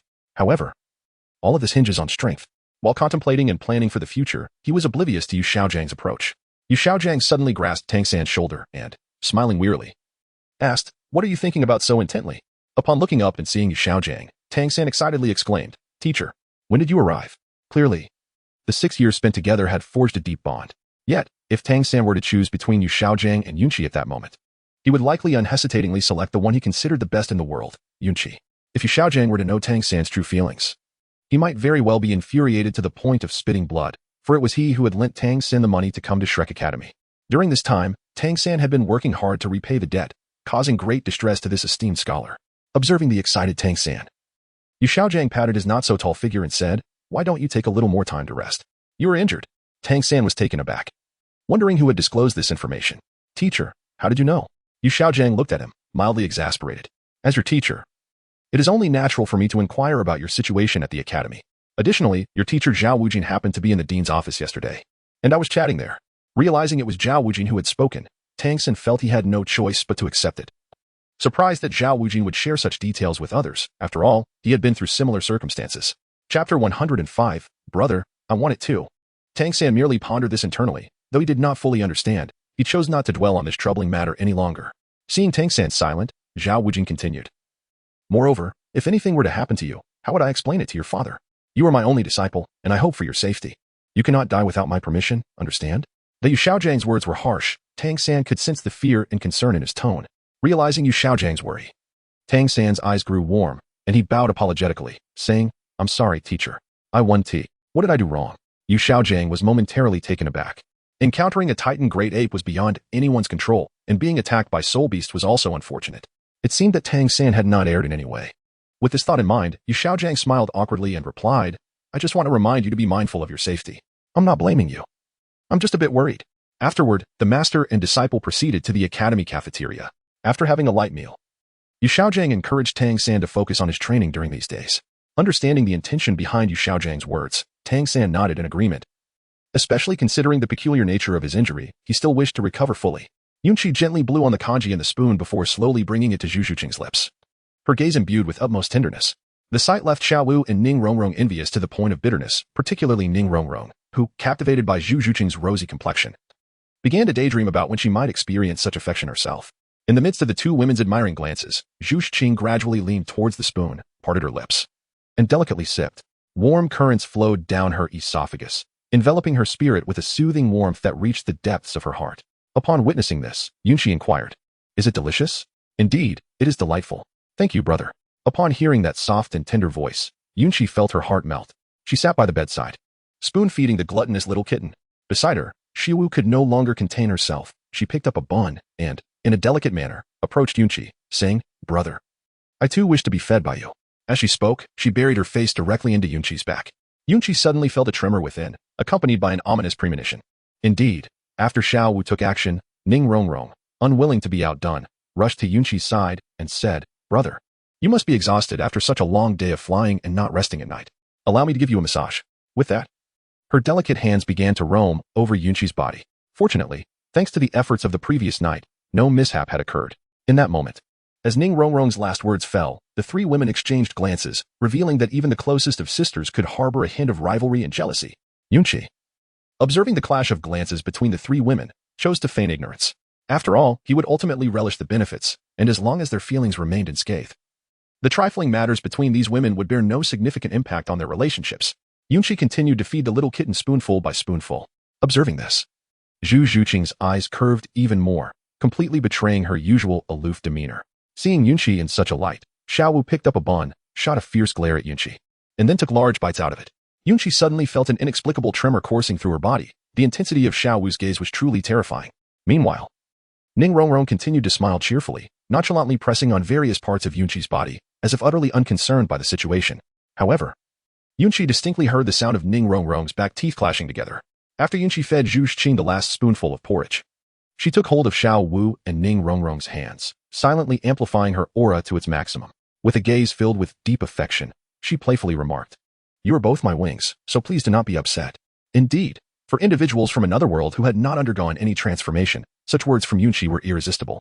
Coupled with the enchanting and compelling aura that surrounded her, Xiao Wu and Ning Rongrong found themselves comfortably nestled in Yunqi's embrace. Observing this, Zhu Zhuqing pouted slightly before gradually settling onto Yunqi's lap. Upon fully appreciating the weight of the three maidens, Yunqi could not help but smile. For he was enveloped in soft jade, experiencing thrice the joy. Naturally, Yunqi relished this moment immensely. After indulging in tender exchanges for a while, each began their own cultivation. Just as Yunqi entered a state of deep meditation, a faint sound reached his ears. come forth into the outer forest. I hail from the starry big forest. Upon hearing the melodious voice, Yunqi speculated about the mention of the starry forest, pondering whether it belonged to either Biji or Ziji. However, he lamented the scarcity of his celestial beings, questioning whether Guyu not truly desired them at this moment. With a heavy heart, Yunqi chose not to disturb the three maidens engrossed in their cultivation. Instead, he ventured beyond the confines of Shrek village and into a nearby grove. Upon entering the woods, guided by the enchanting sound, he soon encountered a gentle woman clad in a flowing emerald gown, her face adorned with a perpetual smile that radiated an aura of amiability, instantly conveying her approachable nature. Upon seeing Yunqi, one truly comprehends the essence of intellectual beauty and the archetype of the neighborly wife. The hairstyle, too, seems rather perilous. As Yunqi was momentarily lost in thought, Biji gazed at her with a twinkling smile. "Dear one, what troubles you?" Yunqi regained her composure slightly and cupped her hands in a gesture of respect towards Biji. "Senior, I am quite well. I merely became momentarily entranced. For your beauty is truly captivating." Upon hearing Yunqi's words, the corners of Biji's mouth lifted, revealing a more pronounced smile. It was evident that she was delighted. As she had spent countless millennia in solitude, training alongside only a few spirit beasts, and this was the first time she had received such flattering praise.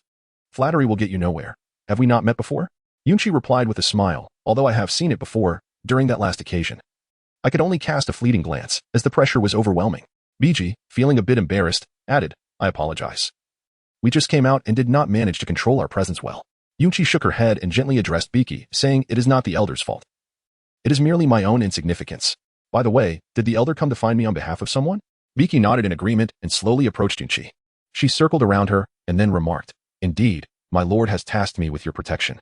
Seeing that you have been preoccupied these past few days, I hesitated to intrude." Yunqi's body stiffened momentarily as he turned mechanically to gaze at Biji, then awkwardly inquired, "Were you watching me last night as well?" Biji, perceptive of the unease etched on Yunqi's face, stifled a chuckle, then playfully tapped his chest with her delicate fingers, teasingly remarking, "Can't you tell? Your physique is quite splendid. Though it seems a precious elixir has gone to waste." With that, she shook her head in mock regret. Yunqi also wore an awkward smile. Realizing that the frenzied antics he had engaged in with the little kitten the previous day had been observed in their entirety by this formidable individual. Naturally, this brought forth a measure of embarrassment. "Senior, I can indeed produce that item, but it will require some time. When the moment arrives, I shall ensure to deliver a generous portion to that esteemed personage." Biji nodded earnestly. In truth, the celestial beings were a tremendous boon for her, as a soul beast cultivating life energy, serving as a significant enhancement to her cultivation.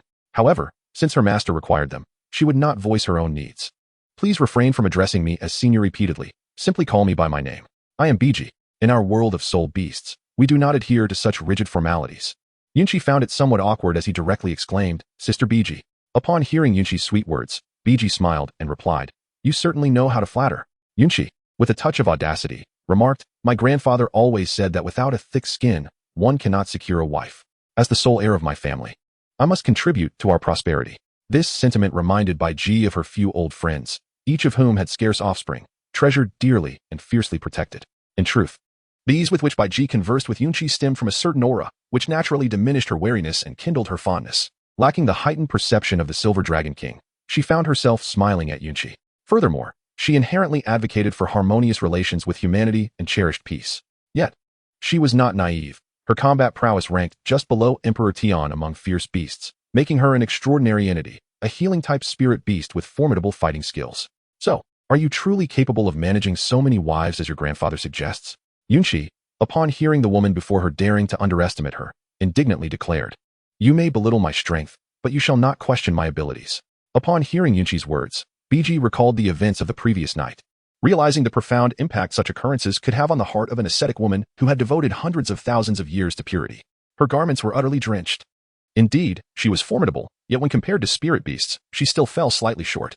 Yunqi, equally exhilarated, exclaimed, "That is merely a fraction of my true power. One must understand that the malevolent energy within me is no trivial matter." Observing the incredulous expression on Biji's face, Yunqi felt disheartened. Retracting the words that lingered on the tip of his tongue, for now, his strength was insufficient, and patience was required. Biji, choosing not to pursue the conversation further, earnestly addressed Yunqi, saying, "I have heard from our master that you possess a method to conceal your aura. Is that true?" Yunqi adjusted his demeanor and addressed Biji, saying, "Indeed, that is correct." A hint of excitement glimmered in Biji's eyes. "May I make use of it?" Yunqi has also directly shrouded Biki in concealment. Upon sensing the disappearance of her own aura, Biki felt a wave of incredulity. After all, Yunqi is merely at the soul sect level. However, reflecting on the fact that Yunqi is someone favored by her master, she soon dismissed her concerns. Yunqi gazed at Biji and inquired directly, "What do you think? Is it acceptable?"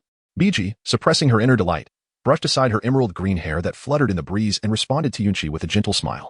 "Quite splendid, indeed." "Little brother." Yunqi felt a twitch at the corner of his mouth. Little brother, what a peculiar appellation. However, upon recalling Biji's age, he found himself at ease. After all, she was not wrong in her address. With their combined lifetimes, he was scarcely worthy of such a title, and being called little brother seemed a mark of respect. "So, Biji, how do you intend to protect me?" Biji was momentarily taken aback. Since arriving at Yunqi's side, she had merely soared above, observing him from the skies. In truth, Yunqi faced little danger. Over the past few days, Biji had thoroughly surveyed the area.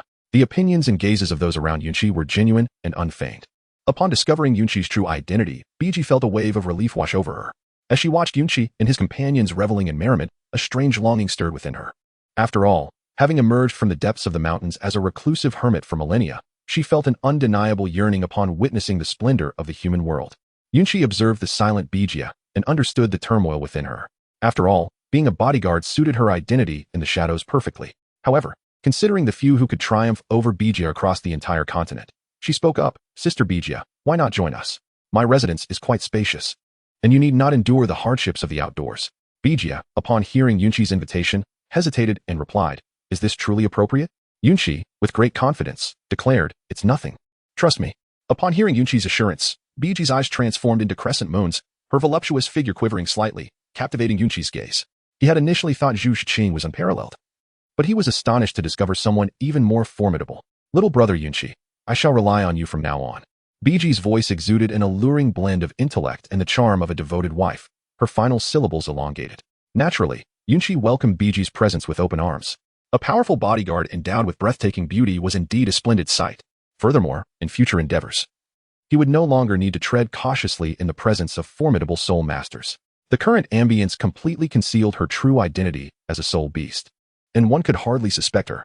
To take it a step further, as a beast master, Yunqi found her utterly defenselessness quite advantageous. After finalizing their arrangements, Yunqi escorted Biji back to the courtyard.